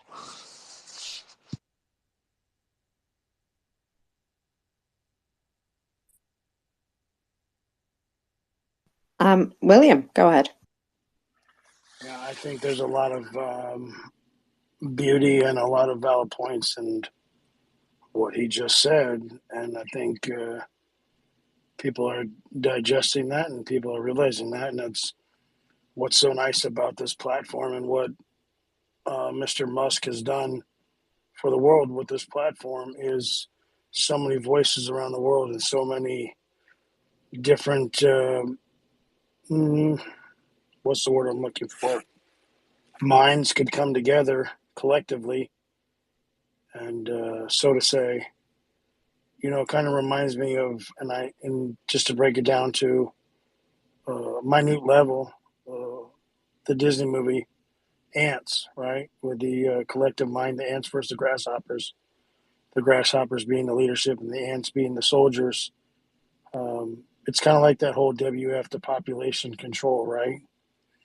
And when the ants outnumber the grasshoppers, and then to step it back to 30, 40 years ago, and I see you down there laughing. You can laugh all you want, and you're laughing because you know I'm right. Everybody look at the gentleman who's laughing in the space. But there's a reason why, because it's called Tiananmen Square. And when the ants start to outnumber the grasshoppers, what do the grasshoppers do? They shut them down. But with spaces like this and TikTok and everybody else, the collective minds can come together and they tend to figure it out. Unfortunately, we don't need war. We don't need bloodbath. What we need is a voice, and we can work this out. But with being a military retiree, like I said, it doesn't have to come down to war. We can all agree to disagree. It's like a marriage, right? But we don't need to kill one another. I myself, I believe in God, but I'm not a believer in religion. I think religion is the problem in the world. Me personally, religion control is another faction of controlling people, keeping them segregated. This whole black white thing, I don't believe in that. I'm not a racist, and I live in America, but I've traveled the world. I've been in over 40 countries, and that was the beauty of being in the military. I love Ukrainians. I love Israelis. I love Pakistanis. I love Germans. I love Americans. I love Africans. I love humans. I'm a human being, first and foremost. There are not different races. There's the human race, as far as I'm concerned. And I'm pleased to meet everybody in this room. But what Peter was saying is true. It's absolutely true. I want you to think about what he said. Everybody, what they're trying to do is they're trying to keep us separated. It's not working. Think about this space and what Mr. Musk has done. This is why they don't want us coming together, because collectively we can do this without war. We don't need war. What we need to do is we need to come together. We don't need Russia. We don't need Ukraine. fighting one another. We don't need the USA to solve this. What we need to do is we need to stop this Republican Democrat bullshit. Independents in the United States determine the president of the United States. The independents, the middle 20%, William, and that William, go ahead. we are sort of siding into US politics a little bit more than I would like to at this point, just because we do try and keep it focused on Ukraine. But thanks. No, I got you, and I was getting back to that. I was getting back to that. I've been fighting. I was in the Balkan War, and I was in Serbia, and I was over there with Milosevic. I know what goes on over there a lot more than probably a lot in this room. I did reconnaissance. I was Big Brother in the sky. I saw what's been going on there for a very long time, and I can't speak of a lot of the things that I was seeing until I'm very old, and then I'm just an old man. So I probably get most of what's going on a lot more than a lot of people in this room, other than the people that actually live in Ukraine. So I get it, guys, and I'm there for you. I'm there for you. I get it. But when it comes to these politicians, there are gray areas. And to bring everything home, what Peter said, when it comes to these constitutions and these republics, they write gray areas into these laws so that our politicians can play politics. Everything is not cut and dry for a reason. They write gray area into these laws so they can manipulate the rules, and they keep everything us dumbed down. Everybody needs to open their eyes, and they need to be smart. And platforms like this is what allows us to talk to one another, and people like Peter and I and Will to enlighten everybody. So please listen to when people teach you, and get on the internet and read. There's a lot of education out there. You just have to listen. That's all I was going to say. They write these laws with gray area in them for a reason so they can manipulate these wars. Thank you for your time again. They're doing this on purpose, guys. Be smart. Open your mind. I love you all. Oh yeah, absolutely, William. There is a massive, $1.5 billion dollar propaganda and disinformation event going on at the moment, being pushed by Russia, and this is what we're currently having to combat. And you can see, quite clearly how it's. I wouldn't say necessarily influencing people, but trying to influence the narrative, certainly. And you've got to be strong to it. I am a terribly stubborn person, and so a lot of this, it'll make me mad, but it won't make me change my mind. And I think that's how we all need to we need to use the frustration and the stress and funnel that into something more positive, because if I've got all this energy, all this pent up frustrated energy, surely I should use that to do something positive rather than just, I don't know, going outside and throwing things around, because that is also quite therapeutic but won't get anything done. Fox Tyrants, go ahead. I just wanted to thank William for his service, and firstly, I'm here alive today because of people like yourself, and secondly is that I've got a friend who literally parachute jumped on the airport, and it just made me realize such a small world. So thank you again. You're welcome. Thank you. I appreciate that. Well, it is a small world, isn't it? And we all are connected together. And that's the thing. No matter how we feel, in our little bubble of our lives, in our bubble of our country, in our bubble of our own politics, when you look outside, we are very connected to other things going on in the world. I mean, for example, here we go. Look at what's happened with Israel and Gaza. That the US have, agreements that they've had to upkeep there, and they immediately set out to keep those agreements because this is part and parcel of being united as nations around the world, that we have allies and we rely on them and we help one another. And if we didn't have some of those allies, things would be a lot more hairy, I reckon.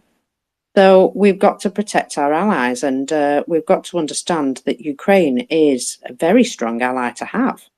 And they've been overlooked an awful lot. Russia has successfully portrayed Ukraine as a place that, it's, country bumpkin kind of place. It's just our little brother. And it's not at all. Ukraine is a powerhouse and always has been from what I can tell. Production and the scale of the farming and grain production, just the scale of the country as well, that a lot of what they have produced in their country is used by the world. And here we are saying, oh yeah, look, here's the breadbasket of Europe, the very thing that we rely on to feed our nations. And what, we're just gonna let Russia have that shit? Yeah, no, that doesn't seem like a great idea. And we really do have to wake up, because when people go, oh, bread's more expensive. Yes, it is, because Russia's attacking the country that provides us with the bread. Wake up. When you see it's a problem in your flipping supermarket, it's not because we're sending money to Ukraine. It's because Russia is making these things more expensive by destroying production. I mean, people put 2 and 2 together and get 7 for some reason. And it annoys the crap out of me that when people, especially in the UK, oh, well, everything's gone up. I don't think we can even afford to help. Well, yeah, everything's gone up, and guess why? Because Russia is waging a war in the middle of bloody Europe. What do you expect? Did you expect that nothing was going to be, affecting you? World trade is affected. Shipping is affected. Just the normal course of everything being done throughout peacetime is affected. I mean, look at the border problems, for example. Just moving goods is affected. So what do you expect? Yes, of course, the price of everything is going to go up because we're not dealing with it. Just climb down off my soapbox now. But that was my rant, Will. A little less angry than yours, but still along this, yeah. You talk for a minute, I'll get a cuppa. Yeah. So, I mean, I would like to agree we're all in this together, but I'm starting to believe we're not. I'm starting to believe that maybe, the NATO can't function, the EU can't function, AUKUS sure isn't going to function. None of the agreements Australia's made with the United States are worth anything if they can't count on the United States standing up for the support that it said it was going to provide. And I don't care whether or not the word was guarantees or assurance. I'll guarantee you Russia wouldn't be invading Ukraine right now if they still had their nuclear weapons. I'm ready to go tell my government no more. No, we're not going to build nuclear subs, 8 nuclear subs, and partner up with the United States and the UK. We can't count on them. What we need is our own nuclear deterrent. That's the only thing that's going to protect us from China or Russia or whoever's next. That's where we're at. That attitude in the United States Congress is what's going to lead us all to be on our own and be able to capture no efficiency from having NATO, no efficiency from having Europe. If EU doesn't do something about Orban, and they don't tell if the EU doesn't tell the police in Poland, Slovakia, and Hungary to do their jobs and crack some heads on the border and get those blockades moving, because those things are fomented and created by agent provocateurs from Russia. And if they can't deal with those blockades, they're going to let Russia win. If the United States doesn't pass some action and the EU doesn't pass some action to provide Ukraine some aid, they're going to lose. And it might take them 12, 10, 15, 20. Who knows what Russia's going to do? And there's a non-zero chance Ukraine makes this if the EU and the United States doesn't decide to lift their game. There is a non-zero chance Ukraine will make it, because they'll turn it into Afghanistan. When this war started, when it kicked off after the invasion on the 24th of February, a friend of mine in Ukraine said, they said to me, Russia won't win. This is the 24th of February, 2022. Russia won't win because this will turn into Afghanistan on steroids. And it was so incomprehensible to me, I didn't even know what it meant. I didn't have any idea. Why would you be conflating those two things? But what they mean is, the way this is likely to go, if the United States doesn't pull its finger out of its ass and the EU doesn't pull its finger out of its ass and deal with the blockading of Orban and deal with the blockading of the Republicans or anybody else who wants to turn this into politics. You better make this simple and stand up for liberal democracy, or Ukraine will be fighting an insurgency war for 10 or 15 years before they make Russia piss off. But I'll tell you what, they won't be moving much. You think food prices are high in Africa now? Food prices won't be high in Africa. There'll be food shortages in Africa if the Russians keep this up, because they'll capture more territory. And remember, every year that goes by that Nova Kakhovka dam isn't in place, large portions of Zaporizhia and Kherson, which were some of the most productive lands for grain in the world, are out of action until we get this war over. Your prices are going to go up in Britain and America and Australia, but some people are going to starve to death in Africa. That's the truth. What's going to happen? So, but hey, that's fine. If that's where the world we're heading to, I just want those countries to be honest with us and tell us where we're heading, so I can start petitioning my government to build our own nuclear arsenal, so that when China comes for us, we won't be Ukraine. That's what it means. All your countries. Belgium needs nuclear weapons. Latvia, Lithuania, Estonia, Poland, they all need nuclear weapons. They're not going to be guaranteed to be covered by any agreement under Article 5 of NATO.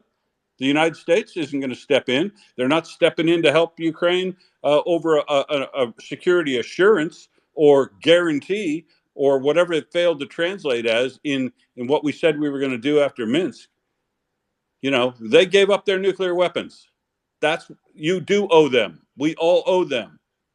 America in particular owes Ukraine its support, because they gave up their nuclear weapons as a means to move us toward a non-nuclear world. But what you're saying is you don't want a non-nuclear world. You want Australia to have our own nuclear weapons, and New Zealand to have their own nuclear weapons, and Indonesia to have nuclear weapons, and Japan and Philippines. You see a trend here? Any country that doesn't want to be dominated by an authoritarian neighbor with nuclear weapons needs to get nuclear weapons. That's what you're talking about. I don't want to live in that world, but guess what? That world's coming, because Republicans won't do their job in America. I mean, I hate to be hyperbolic, but it all ties together. The arc of that is, if America's not going to be there when you said you were going to be, we have to plan for our own defense. And tell me I'm lying. I hate it. I absolutely hate it that total assholes like John Bolton are writing the same thing that I've just said. I hate that. I hate John Bolton. I think he's an evil piece of shit. But I agree with him. If America doesn't step up right now and get engaged like you said you were going to since the beginning of World War I, if you don't engage right now, we're all on our own, is what you're saying. It's the truth. Tell me I'm lying. Terixis? No, you're absolutely right. There was a Ukrainian friend. He said the same thing in the beginning of the war. US will back down and will be on our own. And we've seen Ukraine developing weapons in the meantime because they're left out. And I agree with everything you said. And the EU can get their shit together, and nobody wants to work together. It's all